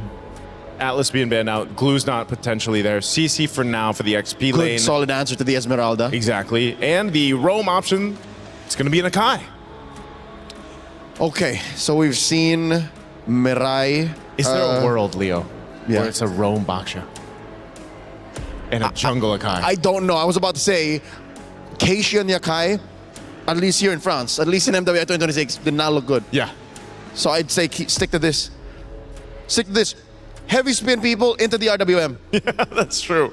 Last pick, Team Ray Young. They still need that gold lane option. What are they going to throw in here? There was so many bans towards Quinn. What is Quinn picking? Yeah, 3 in the last half of the draft. I'd say Bruno. Bruno's the safest. Yeah, Bruno's probably your safest. You can move around the Wrath of the Dryad. You have that setup potential already, but they don't. They go the Hanabi. How do we forget about the Hanabi? Of course. Now, in a lot of people's heads, she's still more a meme than a dream pick. On Stream B, it was a pick. Hey, but already in the opener, Quinn won via split push with a Hanabi. That was the first win, I believe, of Hanabi, of MWI. I hate that we forgot, Joseph. It's Team Ray Young versus Na'Vi. Unfinished business. Chi-Boy and Quinn get another shot at the trio that ended their MWI 2024 campaign. But just because you get a shot doesn't mean you will be victorious. Team Ray Young takes on Na'Vi now. Miracle Eterna, let's get it started. Another team on the brink of elimination, ladies and gentlemen, as we get to the final round of the best of threes of the day here at MWI 2026 at EWC. It's a time to be alive. Another Hanabi pick, a signature pick at that, and we'll see exactly how this all pans out. If it's pure front to back, the Hanabi can work. And I think Team Ray Young, yeah, they've made it work a couple of times. They mentioned it on the panel earlier. Young man from the Philippines, Leo, in the building, Naisu. That's not very nice. What? Oh, he's a penalty, dude. He's massive. He's like, he goes to the gym and stuff, right? Team Ray Young, though, this is a problem, Nora. Nora in XP against a CC. I think a lot of players now, they figured out the winning matchup. We were talking about this as well, right? Who wins against Esme? Not a lot of picks. CC's one of them. Does well. The other pick that I would like to see is a Dyroth. Ooh, the Dyroth. I think a lot of people have been mentioning it, you know, Stream A, Stream B, the Dyroth pick. Technically, it does really great in lane, and we have yet to see whether or not the Dyroth really pays off later on. Wait a second, Miko gets caught really low here. Yep. Did she get it off quick here? Okay, she still gets out. Yeah, it's just revitalize out, boom, there you go. The Dyroth, I think, especially if these teams want to start playing more of those assassins, physical assassins in the jungle, can work really well. Imagine Dyroth Paquito. Paquito jungle? Yeah. Or Dyroth jungle and Paquito XP? Yeah. Oh, you know what? You might be cooking there. Could also work with the Balman. I think the Balman is technically the better version, right? Because you have that shred. Leo loves Balman, by the way, just saying. We saw Balman earlier on. We're not going to see it right now, though. We're going to focus on the Gwyn and the Boxias of the world. So far, everything has been quite passive. No crazy plays just yet. But we do see a rotation coming in from Tan on the Guinevere here to the top side of the map. But little do they know, there's 4 members from Na'Vi up top too. Yep, Keishi with the shield unity. I mean, to be fair, it's expected. Team Ray Young and Na'Vi, they're both very calculated. They don't just go in randomly and go for skirmishes. They wait for neutral objectives and they play it slow. I got to talk to Frost, and that's exactly what he said to the team. Just play it slow. As long as you win, Takani bursts it down by not Ayanami.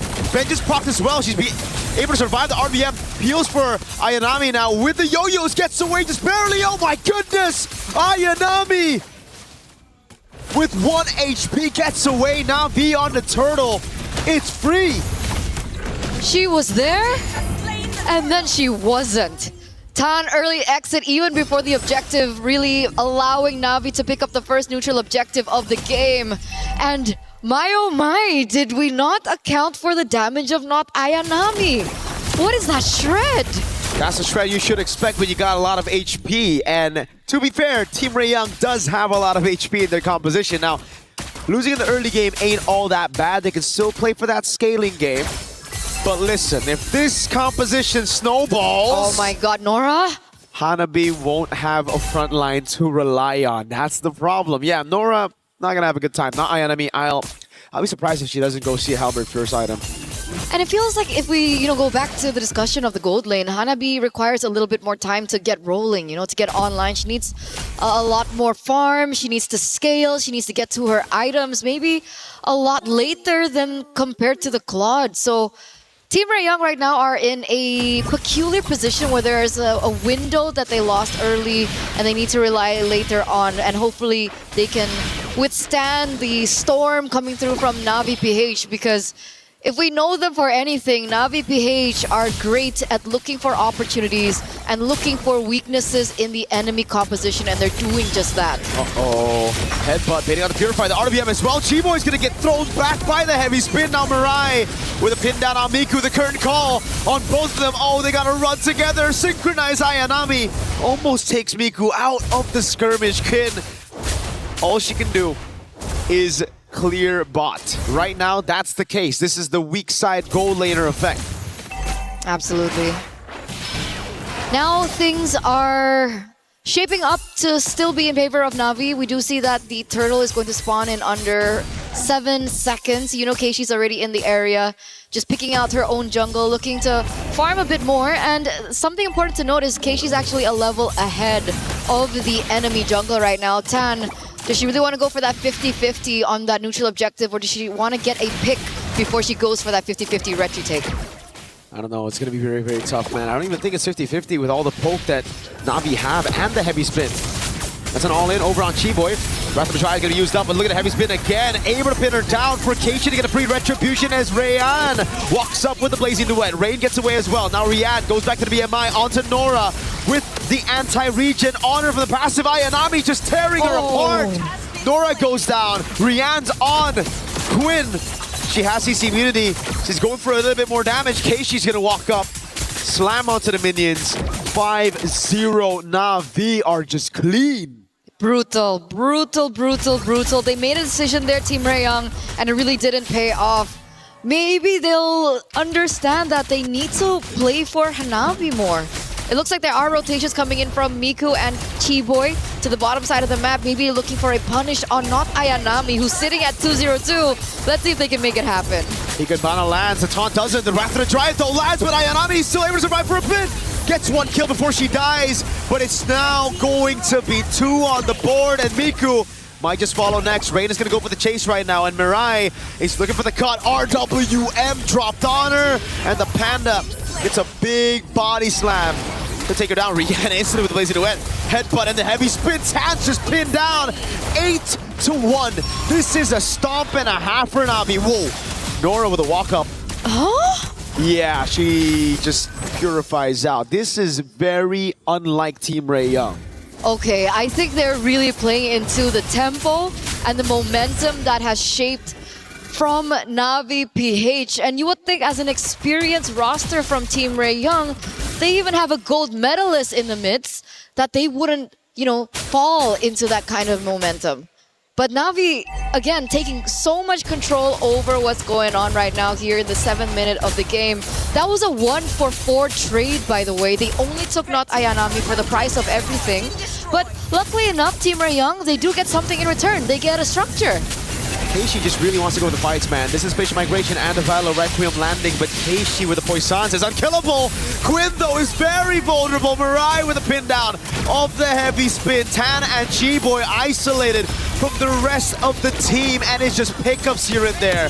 Nora gets a trade in the end with Ayanami falling, but Mirai is practically soloing Miku with the help of the Blazing Duet. Now Rian's gonna take the kill on Miku, and it'll be all good as Rain flickers out to safety against Nora. 13-3. That's a 10-kill gap in the span of 7 minutes. We were talking about them being two teams that really love the objective plays. Yeah. Two teams that really play slow, and yet this is what we're getting here, as it seems like Na'Vi PH are playing like they have something to prove. But here it is, the replay. You can see the collapse coming in from Mirai as well with the heavy spin and the follow-up damage coming through. Not Ayanami still is just wreaking havoc, and it was somewhat of a staple before, and it has come back again. Not Ayanami, again being one of the pivotal roles here in Na'Vi PH from then and now back here again. And you can see it already, perfect turtle, that impact showing right in the land of Dawn, man. Dominance Ice picked up by Mirai. She's got to be careful. She has a bounty on her. 3-0-6 on the roaming panda. That's kind of crazy. Huh? That's your what? She got more kills than right. Rian. If you cover the names, you'd expect Rian to have that KDA. Maybe she's like, you know, Rian, it's okay. Just chill. I can do it for a bit. I thought that was going to be like an inspirational message. Just, okay, Rian, it's okay. Do I want to bring up stoicism now? You know stoicism? That's how I deal with it. Yo, Winter Crown picked up by Tan. RWM straight on to Quinn. Blazing Duet is, whoa. Maybe they need a bit of stoicism. It's a bit too crazy, a bit too bonkers. Rian gets punished for it, and now Keishi as well. Spatial Migration and the Violet Requiem. Right when you bring up stoicism, they start going a bit too bombastic here, Eterna. Okay, maybe it was stoicism for Team Rayong. See? You know, despite being behind for the first 9 minutes of the game, they finally see a loophole in Navi's gameplay and they completely punish and take advantage over it. They come back here. That 3,000 plus K gold lead that Na'Vi were building has now shrunk to only half. So Team Rayong are definitely still in, and it's scary because again, Na'Vi is a gold laner that scales so well into the late game, and it's definitely going to be a problem when she gets to her power spike. Spike. It's very close for Quinn to get to that power spike. Ayanami. Curtain call, but it's only on Chi-Boy again to go for a fight, but now it's going to be all the damage placed out. Oh, Quinn gets pincered all over with a flicker. Ayanami survives again, getting chased out by Nora. Miku has to flicker out of the way. Ayanami's going back to sustain, and it's Nora who got baited by Ayanami. Now the rest of the team falling through, and it's Nora that pops into Purify, gets out with the help of Chi-Boy's Revitalize. That's the second time. That's the second time not Ayanami has done something like that and still is able to get out alive. She's so good at baiting, and Team Rayong always fall into that. Look at the space now Na'Vi instantly has. Team Rayong was able to find a moment of capitalization, and yet Na'Vi adapting again on the fly, and they have all it takes. They have the tools, but they don't have the ults just yet, so they do have to buy a little bit more time for those resources to come back up if they want to go for the 5v5 contest on the Lord. The goal lead's gone though. Despite that crazy fight again, it's 14-5, but the goal lead is only at 1,600. Team Rayong, they gotta understand the winning condition now. They need to kite back. They need to be the ones to play around Quinn and Miku. They can't be the one chasing. Na'Vi losing out of that mid-prio. Team Rayong wanna gamble. Tan's level 12. Keisha's level 13. Now it's Rihanna, the Blazing Duet, and the pin down as well. Wrath of the Dryad locking him down again as Mirai gets shut down, but the Retribution comes through from Keishi. RWM onto Chi-Boy. In the back is finally Ayanami falling to Miku, and Chi-Boy gets away in time. Lord for Na'Vi, but everything else goes to Team Rayong. It was a really good winter crown, I believe, for Tan. She knew exactly what Na'Vi wanted to do earlier on. Sure, she misses out that retribution and, gives the neutral objective over to Na'Vi. But at the very end of it, she wastes a lot of resources and allows the other members of Team Rayoung to actually find more value in that particular team fight. So now they're going to have to push with not Ayanami. I know she's spawning in 6 seconds. So hopefully Na'Vi can still utilize the wave control and allow them to collapse together so they can get something out of that Lord take. Because it looks like Team Rayoung are in position to look for that clear before the structure.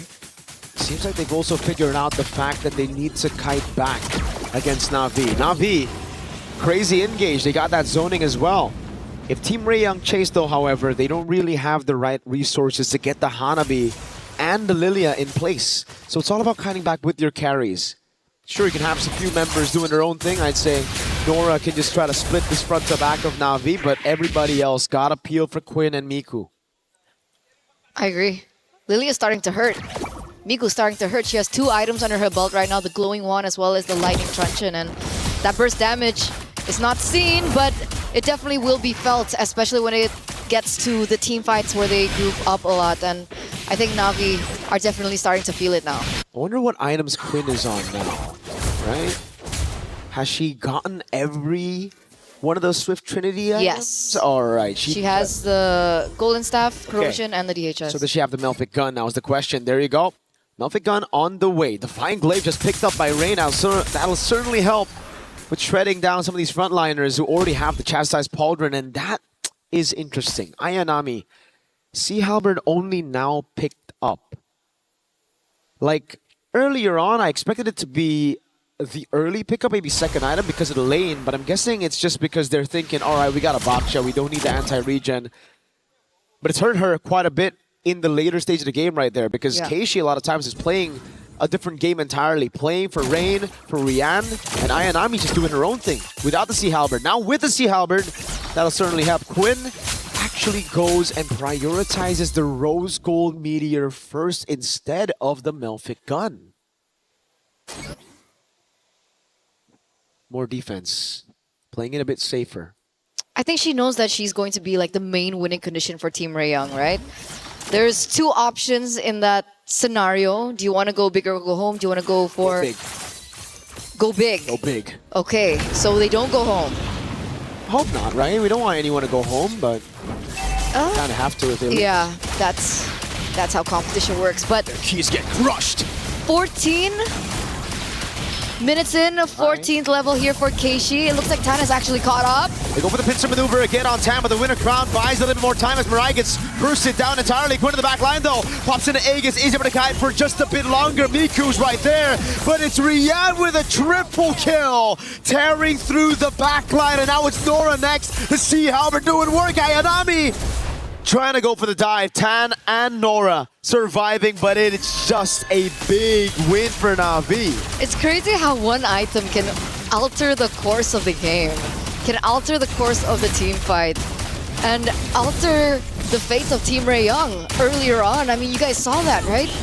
The shred coming through once again, Nora unable to have the impact that she initially had, and we were talking so much about, the itemization coming in from Quinn, and little did we realize Rian hit her power spike as well. The Swift Trinity is already taken by her, and she was able to get 3-1-7, that triple kill in, and things are just turning around. 3,000 gold lead now for Na'Vi, and it turns out that's a 1k gold difference between both gold laners. No wonder. You can see the damage definitely, and the go big factor. That's a Melfic Gun instead of the Rose Gold, and the winner crown is going to give her so much more ways to actually just dive in, honker down, and then freeze while gunning people out. Winter crown for Keishi as well. I love the response here. Team Rayoung, they were the ones first onto the winner crowns for the Guinevere.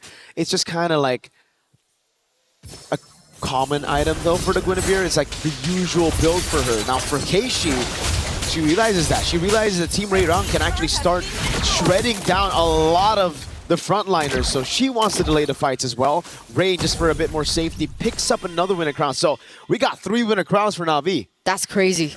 That's a lot of winter crowns. Gotta say it right. That's crazy. That's crazy. But wait, Here goes the siege. That's a real world manipulation. Crazy zoning with the Winter Crown already used by Tam, but she's gonna get changed CC now with the Wrath of the Dryad locking him down as well. Mirai loses the immortality, but the rest of the team's right there. Mirai is able to flicker out, so they just crack open the far lane base turret and they back away. Signature Filipino discipline. And that's all they need. That's all they need. They don't even have to risk anything more.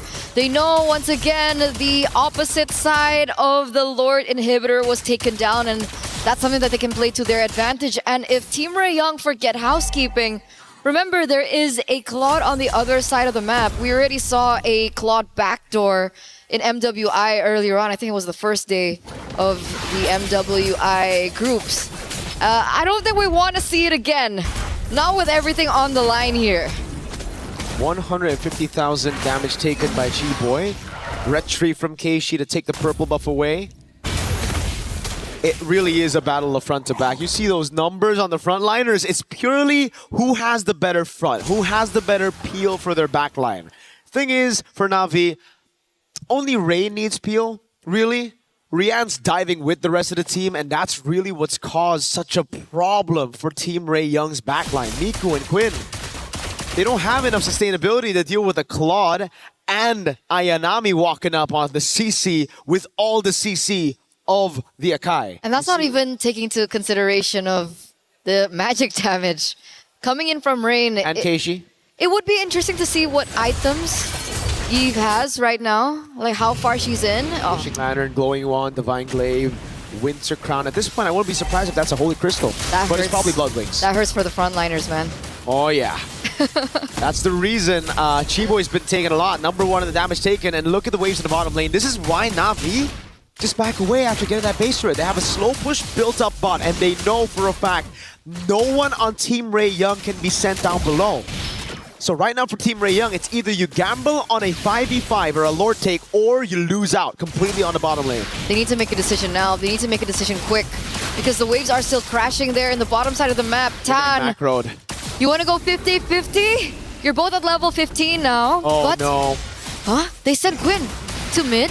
Just for a bit. No vision, though. So that's why Na'Vi are going to play with it. And the bottom wave's going to crash into the base. This is big. Who are you going to send? Oh, they're hesitating. They don't know who to send, and it's already going to be crashing in. And again, they're just going back and forth with the waves still there. Na'Vi love it here. They thrive in this position. It's Team Ray Young that need to make a move. Nora's going to be the one sent down below, and this might be the time for Na'Vi to look for a 4v5 or to look to burst it down. Keishi taking position, forcing Nora away from that wave again, and there's going to be another wave crashing down as Chi-Boy looks for an opening. Wrath of the Dryad and the heavy spin comes around from Mirai. That's an RBM as the Lord gets taken, and now Chi-Boy is going to lose her immortality. Isolated in front of everybody. Headbutt knocks her up for Ayanami to take her down. It is the perfect Lord dance for Na'Vi. So smart, so intelligent, and the experience is definitely showing here for Na'Vi PH. The winners of MWI 2024 once crowned champions, and it's definitely showing here. Not Ayanami, very smart build with the Winter Crown earlier on. She had it just before the Lord, and she utilized it in that Lord take, understanding the amount of resources that would be wasted to take her down, and the amount of time that she was able to buy for the rest of her team to do the work for her. 7,300 gold lead now for Na'Vi PH. 20 minutes already has elapsed, and that enhanced Lord is marching in the bottom side. They're relying on Miku and Quinn to be able to clear this as fast as possible. Whoa, Quinn's doing so much damage. Ayanami down very low. Blazing away in the ground. Mirai's gonna be caught by the Wrath of the Dryad earlier. Keishi with the Poissance. And look at that. The struggle for Na'Vi to take the crystal down, but they've taken all the base turrets. Team Ray Young, they have amazing clear with the Hanabi and the Lilia.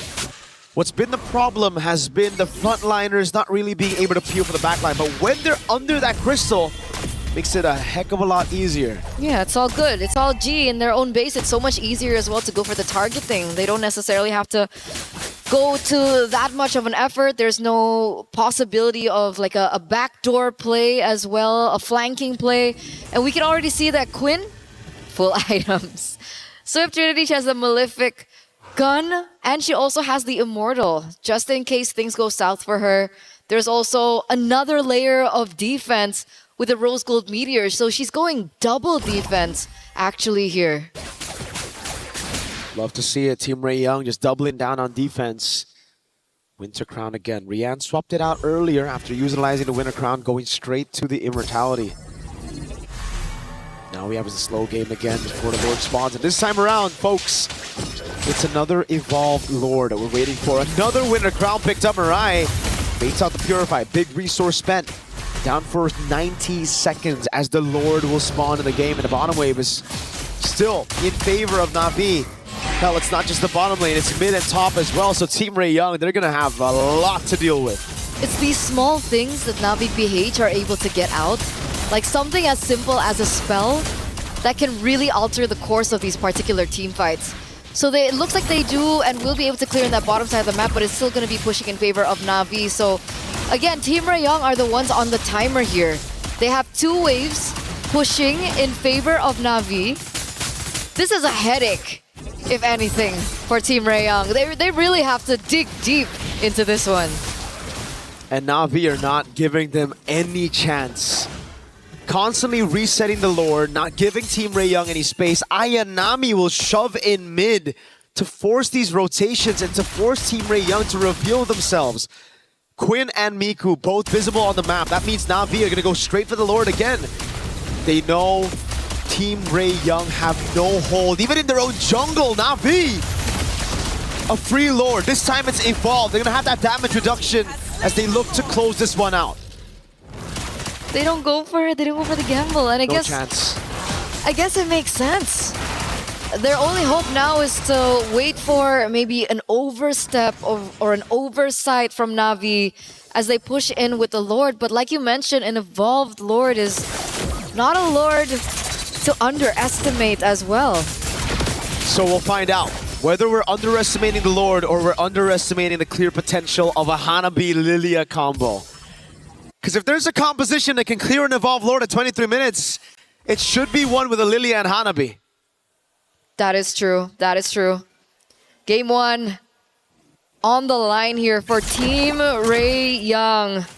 Na'Vi Philippines looking to close this, but will they be able to? Chiboy jumps very low. Look at the zone already. Mirai in the back line now, gonna go for the zone, and Pincer down with the RWM as well. Hanabi and Lilia not able to go for the hits. The base just gets wide open, and Na'Vi close it out with beautiful macro.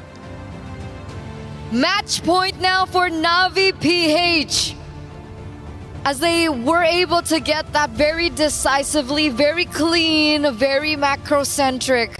And Na'Vi PH show you just how the small things in the game can lead to something big, can lead to mountains as well in the particular game.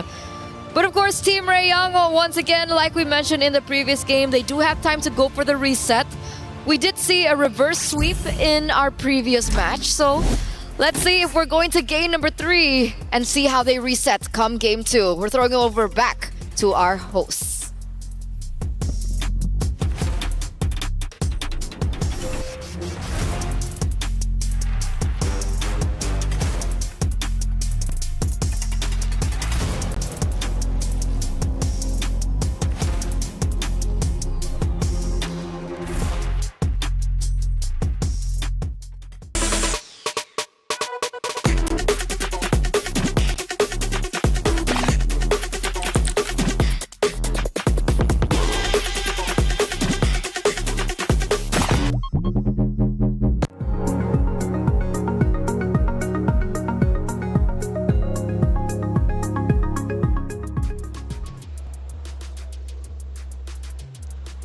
Well, that's it for our first quarterfinal matchup, or last one, I should say, anyways, for map number 1. Potentially 2 more to go. That's how we've been going, anyways, for our quarterfinals. They've all gone game 3, but now it's up to Team Ray Young to force a third map. It's not going to be easy. Na'Vi played that very, very well. They did. They started off strong. I mean, I thought it was going to be a much quicker game than it was, but There were some good adjustments throughout the game from Team Ray Young. They did challenge Navi Philippines, kept them guessing, but I mean, this is a long game, 24 plus minutes, but they can bounce back. Who knows if they do that starting in the draft. After the first few engagements, I could have sworn it was going to be a quick one. Yeah. Maybe like a 13, 14-minute banger, but Team Ray Young, partially the reason why I think they took this past a 20-minute mark was the fact that their draft was solid. Even the Hanami, I'm not even going to laugh at the Hanami anymore. I've watched enough of Stream B, called enough of the matches to say Hanami is a legit threat. So going into game number 2, in the effort to force a game number 3, take us all the way, finish the 3-3-3-3 streak, I'd say change nothing in the draft. Change nothing. Let it be known what you want to bring to the table. It started to work out for Team Ray Young. It just took them some time to basically get this to cook. But yeah, I heard Mirko say it. If any composition can defend at this 20-plus minute, it's this kind of composition with a Lily and a Hanabi. Lilianabi. Lilianabi. Ooh, that's why. Yeah, see, so that's why I'm okay with it. If there was something to change, right? Yeah. Coach Frost, take heed. I beseech thee, change the order. That's it. That's true. The heroes are solid. It's just, it was tough for Nora to run into not Ayanami, especially now that she's awakened. She's definitely Ayanami now. She's not She's not Ayanami. She wasn't not Ayanami. She's not what, yeah. Now she is. You guys are ridiculous at this point, but I'm loving it. Not Ayanami was phenomenal. We'll be seeing her in just a second, but let's take a look at our first clip from game number 1. And obviously from this point, we start at the 9-minute mark, and I do believe the Lord's going to be spawning up relatively soon, but we have this massive mid battle. Yeah, this is what I was talking about. They started off strong. Navi Philippines had a lot of control, but then this is the combo. Why the Guinevere and the Balric are so deadly. You know, there's so many options because the Wrath of the Dread was used before that. There's so many options for them to re-engage into a fight and win with that kind of composition. And not Ayanami, you just talked about her. Not Ayanami. She actually had plenty of great moments, and this is going to be 2 of them because sometimes staying alive is almost more impactful than getting the eliminations. And there it is. Look, as early as the first turtle, she goes ahead and takes one down, serves up a kill, stays alive via the vengeance, and then gets on out.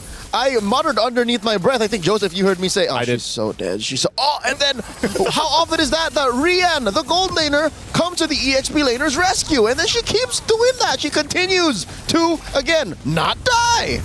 This is how hard it is to find a CC sometimes with a Brave Smite emblem, plus the vengeance, and in the hands of a player like not Ayanami. It's a little finicky to try to even catch the CC, but then again, with the way the team played in the early portion of the game is what made it so deadly. You know, again, staying alive like that is, I mean, it really does take talent, it takes timing, and just overall experience. A phenomenal job as a whole in general. I believe that's all of our actions, but hey, I do want to say, though, we have, I believe, our competitors about to get set up. It's going to be a lot of fun, and I'm ready for that to take place in just a second. But of course, plenty of storylines still to come, obviously, between even just these two varied teams like Team Ray Young and Navi. What are you expecting from round number 2? Round number 2, I don't know, Leo, you're probably in the same camp that I am. They need to go ahead and adjust the draft from there. I am. Not too much. Maybe the order, like you mentioned. Maybe just the order. But Team Ray Young has the tools that they need. They showcased it in the latter half of that game 1. They just need to get I would say, a head start, get momentum building up, and then follow through because that's what's worked for them up to this point in MWI. Emotions here, obviously on stage. Sometimes it's hard to watch. In this case, though, I think the players are just so locked in. It's been a long day for both of the teams, but they're here on that main stage. And what's up for grabs is super serious, right? Going to semifinals, a top 4 in MWI is a huge accomplishment. And what's interesting is this is the other side of that coin of fatigue and emotions and adrenaline fueling you. We've seen teams now just clock out because it's been a long day. The ladies of Navi take it the other way. We played and earned our slot here in the knockouts by taking down a tournament favorite in Gen G. Yeah. We can't let anyone down now. That's a fact, and Navi also knows what it is to play long tournaments. After all, they did win in 2024, so they've been there before, and they want to return to the main stage, final day, to play whoever is opposite of them in the grand finals. But let's not forget, Team Ray Young also wants the same, but they're going to have to dig deep if they want to try and take down Navi, especially especially in map number 2, to force a game 3. They played well. They really did, but they're going to have to do a little bit more going in to the next matchup. Truth be told, in competitive scenarios like this, a close match, 25 minutes, is harder to digest than a 13-minute stomp. Yep. It's part of... I think it's just part of the way that works, you know? At this point, you have to... Whether you have these long games, 20-plus minutes, or the stomps we've seen, you take what you will, and you just... go next to the next one. It's easier because you're like, oh, this is where it went wrong. Pop, pop, pop. But in 25, with a perfect draft almost, such as Team Ray Young's in game 1, you go like, where do we go wrong? Can we watch the tape again? Can we... Don't have the time. Yeah. You don't have the time. 20 minutes, it's not enough time. You only get a 10-minute break after all. We head back to the stage, and the players are getting set up once again. It's not that long of a break, and I love that you guys brought that up. Look, a long 23-minute game. You can't really digest all of it. You just got to go in with the cliff notes, with the key points, and then come back stronger if you possibly can. Now, speaking of coming back stronger, for Team Ray Young, a real chance to tie this series up, but again, they're going to have to dig deep. What's the gameplay? Because the hero selection honestly wasn't bad on either side. Yeah, it wasn't. You know, the teams that gave those defeats to Navi Philippines in the first days of MWI, they did one thing. They really honed in on one member of Navi Philippines. Leo, we remember this. You remember this. We were casting it. They really honed in on the roam, Mirai. They just continued what we quoted as they just honed in on her, bullied her, took her out many times. The main stalwart, the bulwark of that lineup of Navi PH fell apart, and so did the team. Unironically, I have merch for those who might want to see Navi PH fall. Yeah. Put it on a t-shirt. Deny Mirai. Deny Mirai. TM. And one of the interesting things you guys said for Navi during the hero selection is they were planning potentially to choke out Quinn specifically. But not only is it Quinn, but on the opposite side, right, you have, or at least for Team Ray Young, I mean, how do they deal with not Ayanami? She has been insane this entire tournament. I think it's less about denying Ayanami from playing, taking her out of her comfort. It's isolating her from the rest of Navi. If you're able to make her play selfish, then you're already off to a great start. That's one way. Maybe you can do that in the draft. Focusing on not Ayanami, it can be like a two-way thing. It's like if you put too much focus there, maybe that's a distraction that Navi Philippines is going to be happy with. But if you let her to her whims, again, depending on what hero she picks, that could also be devastating. Are we watching the same game? This it looks like it. Same mirror of game 1. Okay, the Claude is different, right? At least. Feel it away. Yeah. Lilia, Claude. Yeah, Claude's different. Claude was on the opposite side last time. So that means they're missing out on the Esmeralda. Belleric is still out there too. Do they take the Belleric now? I see what Coach Frost is doing. What's he doing? He's saying, you go Esmeralda, we go CC. That could work. Either way. Yeah, in the current metagame, even if we are all in agreement that Esmeralda is the currently overtuned queen of EXP, yep, she has one foil. What's that foil? A Sea Halberd equipped CC. Yep. And it happens so quickly, too, in the early game, because usually Esmeralda dominates, right? But there's Eric. Against the CC, yep. I knew the Eric. Whoa! Whoa, Harith. Welcome back. I mean, he's seen play. What is he, a Leonian? 6 time, he's a little baby Leonin. Little baby Leonin. Welcome back. With time magic. Doesn't show up as often. So Harith, I mean, obviously getting your attention the most, how does that shake things up specifically on Navi's side? Since they are ending up at the Harith and not the Claude, their box is going to be slightly smaller. They're going to fight in the short to mid-range, which is something Team Ray can start to attack now since their re-engage is so good. You have the black shoes, you have the BMI, and you still have the Esmeralda. I'd say ban the CC now. Ban the CC, because when they saw that Harith picked up, Team Ray Young this is a green light to take the Esmeralda. Yep. She takes the shields that are there from Harith when he's bouncing around as Zom and force that ultimate. So this is a good counterplay into the Harith pickup. Wait, let me just put on my tinfoil hat here. There's a world where possibly this is not a Roam Belleric, nor is this a Roam Baxia or a Jungle Baxia. What if, hear me out, Taylor, hear me out, Joseph. Here now. What if Roam Baxia, XP Lane Belleric, Bammond. What if it's Valmond, right? Has it been that long of a day? That's one of the few answers to an Esmeralda. It came from the horse's mouth. That's Navi. true. Navi explained it, right? That's how you dealt with that durability that Esmeralda has. Shred it out. And then But you might be overshooting. You might overcook because you're all the more accepting the stereotype of we're playing in the mid to short. And it came from the horse's mouth, aka Leo. Daniel. Well, yeah. don't paint this as Balman propaganda, all right? I'm just saying. No, he loves the Balman. If you want shred and you want to work on the Esmeralda, then that's how you do it. Hey, you know what? I know you missed the Bane. Balman could be the next successor of that. But yeah, it makes sense. I think you're right though too. It's a little bit overcooked. It's too in your face. It's too much, yeah. This is interesting though. The export ban comes through. This is possibly telegraphing the fact that Na'Vi want to play in that short to mid-range. Yeah. And imagine how difficult would it be for this front line to survive and to succeed when you're getting scorched, getting barbecued. I was gonna say, you know what else is counter into the tree? Fire. That's it's right. either the Valier or the X-Borg. So no room for the Valier though. No room for the Valier. Might as well take out the X-Borg. This was actually played earlier today as well, if I recall. As a jungler. And which is exactly what Team Rayoung still needs. They're going to pick up the Gatakacha. This also has been kind of slept on throughout MWI. It looks like Team Rayoung, whatever conversation they had with Coach Frost, there was one keyword: re-engage. Yep. They have all the tools to re-engage, man. The only thing that would be better is the Matilda, but that's true. What are they? So jungle-wise, if they want to lean into that re-engagement against a Baksha, because the Kai's gone, we don't see the likes of Fredrin. Are you ready for this? I'm ready. Harley. That's the double shadow jutsu. That's true. Duo, right? That's true. PMI and Space Escape. Yep. Even if they nerfed his Space Escape a little bit, he's still deadly. There it is. Yu Zhang, Valentina. Last picks here for Na'Vi. This is good. I mean, the Valentina, you have... What do you mainly take here, though? Avatar of the Guardian or maybe the Black Shoes? Avatar of the Guardian is your main choice. Black Shoes we've seen do very well in recent memory. That's a weird ult that's usually used defensively but can win you fights. But you're right, what's in the jungle? Harley, by the way, just came to mind because it looks like what they need. It looks like, yeah. But is that enough of a front line? Esmeralda Gatot, I think it is. It could be. I mean, those two heroes alone built up the front line. You can use the thing I'm worried about is, again, the Gatakacha being picked up.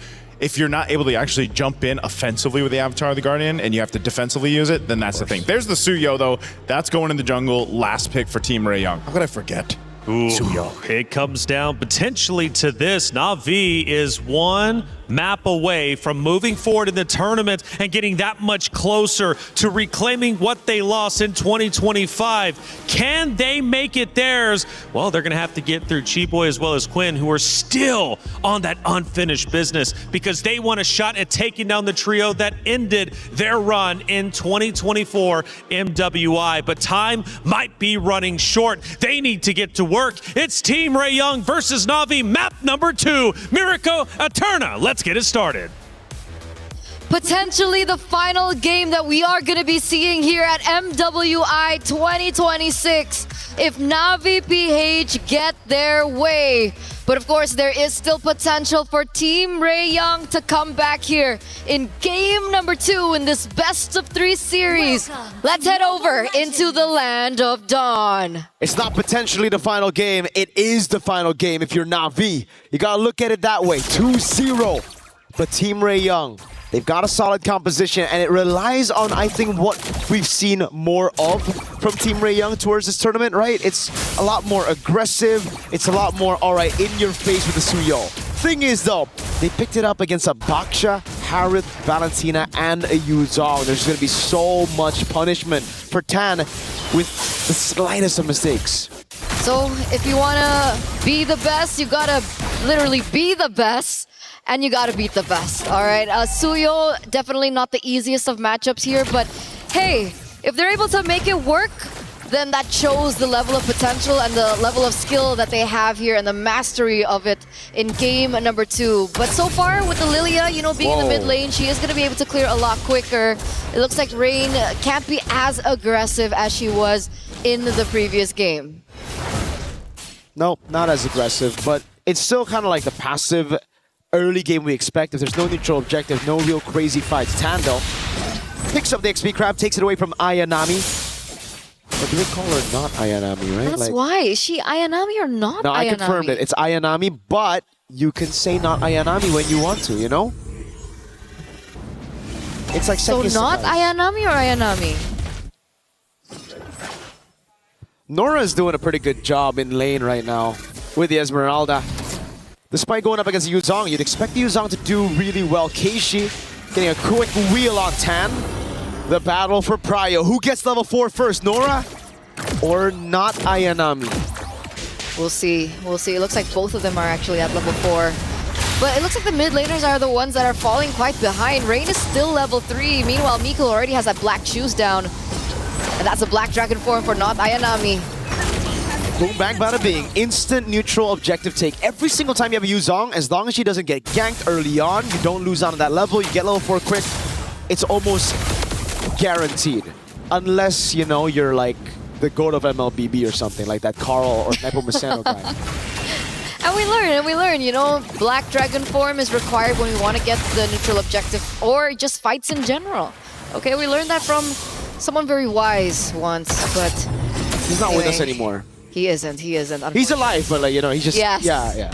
Yes, that is true. That is true. 3 minutes in, neutral objective take for Na'Vi PH, and it looks like Team Rayong are still struggling to look for something on the board. Obviously, they do still have Quinn to fall onto in the later stage of the game, but of course, they do need to be able to work with the lane because the Claude and the Harith matchup is a definitely interesting one. I think it was something that was way more popular back in the day. We don't see the Harith too often anymore, and there's a reason for it. But, oh, look at this interesting lane, Quinn and Rian. Yeah, Rian's doing a good job right now, just freezing a wave. And Quinn, I think early on, lost out on a couple of trades because Rian is a level ahead of Quinn. Interesting stuff. You'd expect the Cloud to actually do quite well early on of 1 to 3. But it's Rian really pushing the pace. Look at that, more and more damage piling onto Quinn. Now 2 levels ahead, she's going to have control over the gold crab as well. Kiboy and Tan have come to help though. Chiboy is in the building, obviously still has the AOG if they want to go for an engage, but it was just pure backup here, making sure that Quinn has the time and the space to farm. But Nora, will she have the time and space? She's still able to get out, but Chiboy walks up, gets a passive AOG onto Mirai, but it's going to be caught by the Wrath of the Dryad. 2 members. Zaman force back up. Miko's going to be taken very low. Splash of damage from Rain. Just a little bit more on a basic attack to take her out for first blood. Rain has Black Shoes. Quinn in the midst of it all now. The Black Shoes going to be procced by Rain as Quinn might be caught as a flicker in. And Keishi's on the other. Miku falls. A double kill for Rain. And Na'Vi go up 3-0. Now the Black Dragon comes around. And it's the Zone Tan away from her orange buff. When Na'Vi is silent, they're just building up to that one moment when they know, yes, it's now, it's time to strike, and that they did. Rain and Keishi on separate occasions were able to find great picks over Team Rayong, and that's left them on the back foot. They pick up the neutral objective, and they get way more pressure on the map. What a play once again from Na'Vi. 3-0. You'd know a thing or two about that, right? I don't recall what you were saying. In a month. Na'Vi up top, gonna try to go for the clear and the siege. Rain down below, gets caught by the taunt. No flicker here. BM Blazy Duet. Whoa! AOG forward, gets a knock up, but gets quelled down. Now it's Ayanami with the Furious Dive. Lands onto Quinn. It's a 2v4 with Rain dead already, but they still get the favorable trade on the gold lane. So worth. Rain for Quinn, a really, really good moment there from not Ayanami as well with the Petrify, just really locking Quinn down. She was definitely unable to escape, and the damage output after that was really the nail in the coffin. You can see Tan here trying to do something, but she can't. Goes in for a recall. Mirai as well doing really good at zoning. Keishi's going to be able to get her hands on the enemy jungle, and that's going to put Tan in a bit of an awkward position. Already a level below of Keishi there on the Baxia. Leads across the board, 1,600 for Rian. Damn indeed. It's looking tough, and this is what happens when the Harith wins out of the lane early level 1 to 3, and then you get all the control with the gold crab. Such a good lane for Rian so far. It's been fantastic, and you can already see how desperate Quinn is getting. Trying to get farm in the mid lane as Rian just zones up top. Look, doesn't shove. gets the gold crab, rotates straight into the mid lane, now catches the wave up top, and it never shoves over so that Quinn can get free farm. That's why I told you from game number 1, right? It's these little small things that Na'Vi have been able to do that really amounts to a lot. Like something as simple as a small rotation, a small move, a trigger of a single battle spell, and so on and so forth. But it's led us to this moment that Na'Vi are now leading with a 3,000 gold lead. Quinn now has absolutely no choice but to try and push in that top lane, but Flicker? Yeah, Flicker's out of the way, has the chrono dashes, oh god! Chibo's gonna be caught in the backline, Ayanami assassinates Miku, the AOG cancelled, and she's taken out before she can even fly. Quinn gets a trade up top, and look at Keishi. Can she cancel in time? Does she know where Quinn is at? No, unfortunately not. A taunt comes down, Nora in the mid lane, a Terrify from Rain, and that'll be it. Another 2 men down there for Team Raeyang. Nora might be the third. Oh my god, the chrono dash is synchro vision. Rain with a splash of damage. Black shoes away. Now Keishi trying to go for the cut. Mirai zoning them. The taunt lands on Chiboy. 7-1. 5,000 gold lead at 7 minutes with a Suyo down in levels. 2 whole levels.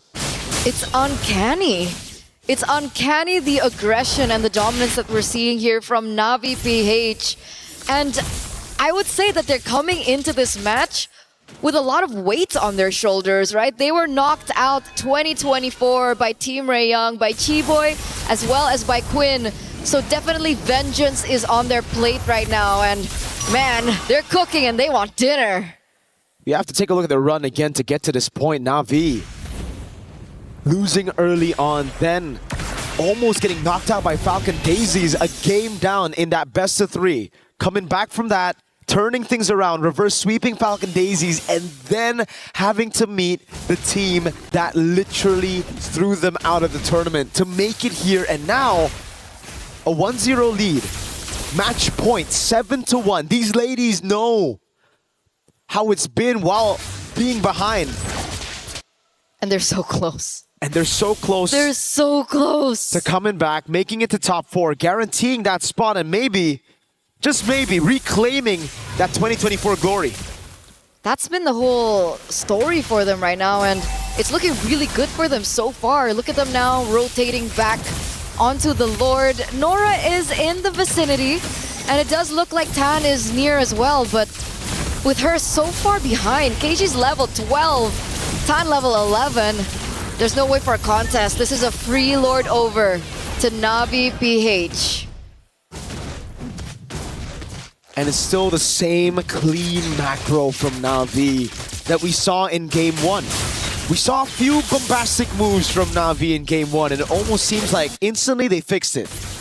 Playing it clean for all the Lord fights in Game 1, and then transitioning into this game, not letting that match point get into their heads. They're playing it even cleaner than that Game 1 endgame. Especially when they get the tools to do so, right? Rihanna on the Harriet, not Ayanami on a hero like this. Very aggressive. Is that a misstep? Could be, could be. Now she gets a purple buff, so I guess, you know, more cooldown, it don't matter. Gonna be up as well. Mid lane's gonna go down for sure. Chiboy's the only one sent there. The rest of the team knows it's better to just play in the back. But the thing is, for Team Raeyang, they don't have a Hanabi to clear these waves out. It's not as good as a Hanabi. Yes, you have a Lilia. Yes, they have the Holy Shields. But Na'Vi also in this game have a better way to siege with the Black Dragon form zoning everybody away. Despite them not having like the siege potential per se, right? They have the Valentina, but Mirai is walking in very deep actually. And she's receiving a ton of damage, but look at Rian go in. There we go. That's the Black Dragon form I was talking about. With the first Lord, they'll be able to get the base turret in the far lane again. And they instantly disengage. Classic Na'Vi. Surgical precision. Just like game number 1. Just like game number 1. They're gonna toy with the minds of Team Raeyang here with an 8,000 gold advantage. At this stage, I'm wondering what the items for Quinn are. Has she reached her power spike? Is she close to it? Turns out she's not, but wait a second, Nora. Oh, no, Purify. The AOG from Chiboy walks up again. The Wrath of the Giant gets 3 members. Mirai with a big set. Now can they follow it up? Rain with a splash of damage. That's the Black Shoes torn apart already. Rain has to go with the Black Shoes again. Ayanami deep in already. And it will be a kill back. A Sky Piercer for Tan. And Deja Vu. to a little bit of what we saw in Game 1. Okay, a step in the right direction there for Tan, picking up the Sky Piercer. So the stacks are there, and if she's able to get more onto it, that just might be the way for them to turn things around. Keishi, though, will be able to get the orange buff away from Team Rayoung, so that is another resource that they have eliminated away. And it would be nice to take a look at the items once again. We see that Rian already has the Divine Glaive alongside the Holy Crystal, so we can definitely say that the damage is there, alongside, of course, the 2 integral other items coming in from the Harith. But Quinn is still 1 item away. She should be able to get it really, really soon, but will she be able to get in time before the Lord spawns in under 10 seconds is the case and the problem. If you look at the equipment, man, that's a big Harith. Divine Glaive at 12 minutes. Yes, it's with the Bargain Hunter, but look, Quinn has only now finished the Swift Trinity. That's almost a 3,000 gold lead, 2,800 between the gold laners. Rian can start popping these players. She has purple buff too. Oh god, wave down below is great. Team Rayoung, they have to go for the gamble. That's the only way. They have a Soul Sever, they have a Retribution, but Navi's got a Black Dragon flying across. No way for Tan to look for the opening. Another free objective to Na'Vi. Yeah, they don't want to gamble. They try to go for scouting, maybe look for a precise moment where they could grasp on an opportunity to maybe take 1 member down from Na'Vi, but they don't find it. Considering that Tan is a level below of Keishi still, going for the 50-50 might have been too much for them to handle. Again, the inmates from Na'Vi, they're taking everything away from Team Rayoung. It's looking personal now in 13 minutes. This is the form we were expecting coming into this tournament. A shaky start to the tournament, but they found their way back into that form. Rain up top. Has the black shoes, doing a good job zoning. Mirai zoning everybody from that mid lane for the minions to take the turret. And now it's the Black Dragon form used up by not Ayanami. Slashing down, zoning Tan away. Rian's already used his Aman Force. Lord gonna be cleared up again. Team Rayoung stripped down to just the Crystal. The Wrath of the Giant catches them. Miku has the black shoes, but now it's gonna be Chiboy jumping in with the AOG, finding everybody. Tan getting against Sky Piercer stack, but it's Rian with the retaliation already. Rain! Just a bit more damage. The Rose Gold Meteors right there. Tan, Soul Sever. Nora still able to stay alive as Rian goes in for the Synchro Fission. Bloodwing spot in time. Saman Force coming out as Rian goes for the palm, and Keishi takes Tan out. A big mega kill for Keishi. The Synchro Fission again. Rian's gonna go for the kill under the base. Not quite enough as Quinn gets the healing from the fountain, but they have more waves. It's a 2 for 3. It's a 2v3, and they still want to go for it. Nora. Oh, mega kill for Rihanna to double. Nora's gonna be next to the chopping block. Rihanna has no mana, and it saves Nora. Just in time, Chiboy back up. Waves, they need to handle it now for Team Rayoung to survive. Rian has no mana. Nora's dealing with the wave in the bottom lane, but she gets caught in the shield unity. That was the AOG to try to help her out, but it's the AOG from Rain. Stolen away. Now it's Chiboy's. Tan walks up with a Queller. Tries to clear it up with a Soul Sever, but Na'Vi, stay objective. Welcome to the top 4, Na'Vi. After placing so low last time around at MWI 2025, Na'Vi PH, the 2024 champions, come back. And they come back with a vengeance. They woke up today and chose violence up against the former rivals Team Rayoung, as they will be the ones to crush their keys later on. They did it. They found their revenge here. What a time to be alive. They must be so excited as they move forward here at MWI. The dream for the PH former champions are still alive.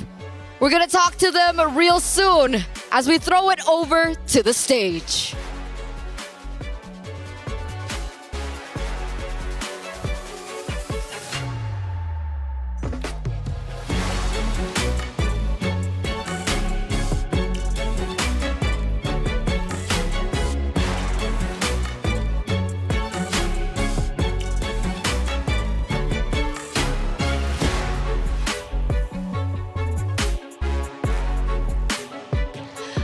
serious congratulations to Navi Philippines! And here I have Marai with me. Congratulations. Now, the thing is, this exact thing happened in 2024. And you remember what happened in 2024? You remember the ending? Do you think it gives you a good feeling? Yeah, I think it's just a deja vu. Yeah, for me. Deja vu moment. We really hope you keep that momentum. Now what's coming would be what you earned here in this matchup. Team Ray Young, please hand on over your keys to Navi Philippines. Respect, you guys did amazing. As a Singapore representatives, you guys did MYSG really proud. Your journey ends here. Amazing showing from Malaysia. Thank you, Team Ray Young. And now, Marai, next question, all right?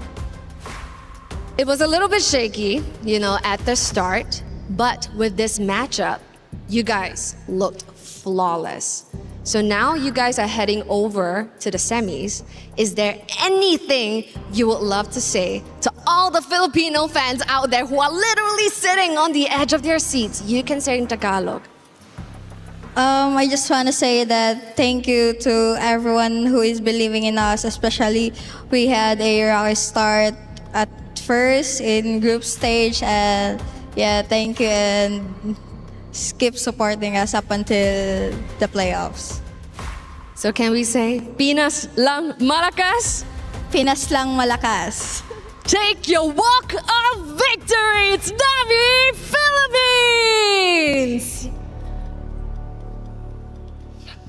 An ecstatic win for Navi Philippines, staying alive in this tournament, and we mentioned it, their start was extremely difficult. They've been through the trenches, but is there anything better than an early loss to just get that confidence back? It is time to go through the grueling process. That is the key crusher. This is the 8th key that's about to be crushed today. 8 dreams that went completely out in shambles, and this is the final one of the day, to the delight of Team Navi and all the Filipino fans out there.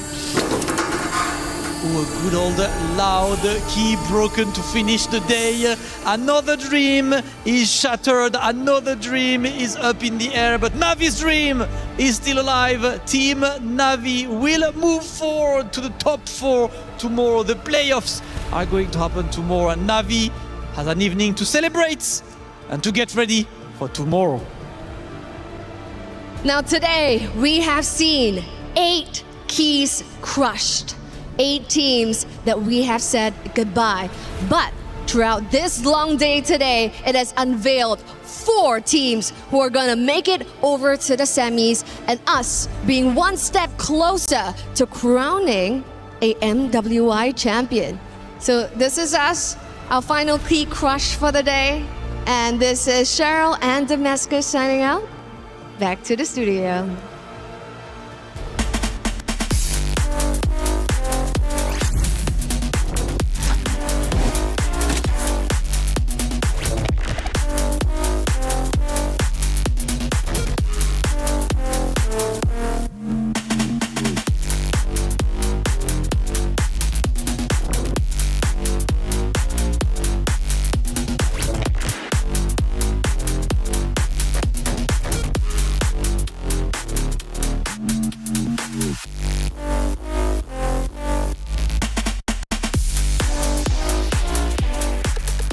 And that is the final series of the quarterfinals. The semifinals are set up, and Navi will be one of those teams aiming for the grand finals. But shout out to the hardworking team of Team Ray Young, who battled very hard to get to this point and making it to the knockout bracket, man. Knockout bracket was just absolutely phenomenal and a huge accomplishment they should be proud of. Despite this not going the distance of what we expected in the quarterfinals of the knockout stage, I think Team Ray Young still put on quite a show. Terima kasih for representing MY and SG, but tonight, how could you defeat Navi, who is what Cheryl was referring to as back to their winning ways. This is the championship run, possibly. Absolutely, and they are, in fact, making a championship run. And they've taken down Titans, not only Gen.G, but also, in this case, right, Team Ray Young, who had a phenomenal running throughout their groups and ultimately here coming in to the knockout stages. But Na'Vi is on fire, and it looks as if they are poised to go into the grand finals. We take a look at the statistics, and honestly, pretty reminiscent of game number one outside of the game time, which this time was shorter. Yep, and you can see it. They controlled the macro, the objective that they had to, and that seems to be the key issue here for a lot of teams when they do eventually face up against Na'Vi, who has again found that form. When they find that form and they are in this position, they're nearly unstoppable when it comes to taking objectives, fighting against that. Yeah, I mean, definitely so. Their stats don't lie. Na'Vi is on fire, and they're looking great. Now, of course, as some of the teams do move forward into semifinals, that unfortunately means Keys were crushed. As we go through the day, some talented rosters unfortunately had their heart of the competition, their key crushed, their route towards the grand finals officially coming to an end. However, again, I celebrate the fact any of these teams made it to the MWI stage. Regardless, we must celebrate them even though they had an earlier exit than they wanted. You know, this is one of those things as we take a look at all the keys that were crushed today. Again, 8 keys were crushed, again, as the nature of the competition, but with that is the dreams, right? The dreams being crushed to get to this point, but this is, again, brutal. I love the opening video that explains the whole format for MWI because it is essentially, it's a really brutal format to go through. Absolutely. And that's what it is. Oh, 100%, and I think it just elevates the competition and comes to show how seriously you need to play in order to protect your key. Hearing get snapped must be absolutely heartbreaking, but that's the way it goes. The fact that your hopes and dreams are tangible and are now suddenly broken in half, that's got to be emotionally taxing, mentally fatiguing, and you know what? What happens on the stage is in history forever. Your key is not gone. It's just part of the trophy now. That's right. And Na'Vi, this was the moment where they ended up crushing Gen.G's hopes of going back into grand finals. Ashley handed over the key, and it ends up getting eliminated. Foot Esports as well, also eliminated a little bit earlier on. This time, though, obviously making a show of it. Yeah, we saw that over on the B stream as I missed it, so I'm glad to see that now. There was a lot of, this is one of the things, right? It's great to see the personalities behind, again, these female athletes that are competing here for MWI. And there's so many stories to tell. I know this is one of the quotes from Kiyoe earlier on today, where all these ladies have such deep stories on how they eventually got into competing in MLBB and then how now they're competing in the biggest tournament for them to compete against the biggest prize pool as well. Vitality also crushing Keys. However, there was almost a world in our bracket where Vitality was eliminated 5th through 8th. Not to mention the world where possibly Falcons, as a club, could have gone back-to-back and scored so many points. Absolutely. To have locked in 2 teams in the top 4, but that's not the world we live in. Not at all, right? We are in reality, and that is Na'Vi crushing the final key of the day, Team Ray Young. It snaps in half. Now, one also brutal aspect of EWC to add on top of the key crushing is that the competitor who wins the grand finals, who wins MWI, can choose up to 3 different crushed keys to use for their very own trophy. Yeah, we talked about that earlier today, man. You know, just exactly whoever ends up being the champion here for MWI 2026, who do you choose, you know, to add to that trophy case? And for us to have just talked about it, there are 2 teams in the top 4 now who have actually done it. Team Vitality and Na'Vi. And looking at some of these emotions, again, you'll see elation, happiness as the teams win not only maps, but ultimately series, but heartbreak as well as you see tears flowing from the competitors' faces. And this one, man, well, actually, maybe not this one, but a little bit later on, just the tears flowing down the face truly breaks my heart. It never gets easy seeing the keys get crushed, and ultimately never gets easier seeing some of these competitors on stage crying. Here's our knockout bracket as it stands. We went through all the quarterfinals today, and now the semifinals is set up, and it is looking epic. Oh, I love that, man. Galaxy Phoenix versus Na'Vi Philippines. That's a rematch. That's a rematch that needs to be made. And then, of course, Team Vitality versus Geltec Cyber Team. Oh, that is the tournament favorite versus the penultimate dark horse. I like the way that sounds. It's not going to be easy for any of the competitors, but obviously it never is to be a champion. But one thing is for certain, for the 4 teams in semifinals, they are just 1 series away from being guaranteed up to 2nd place. Hey, let's start recapping the day and see how everything ended up unfolding.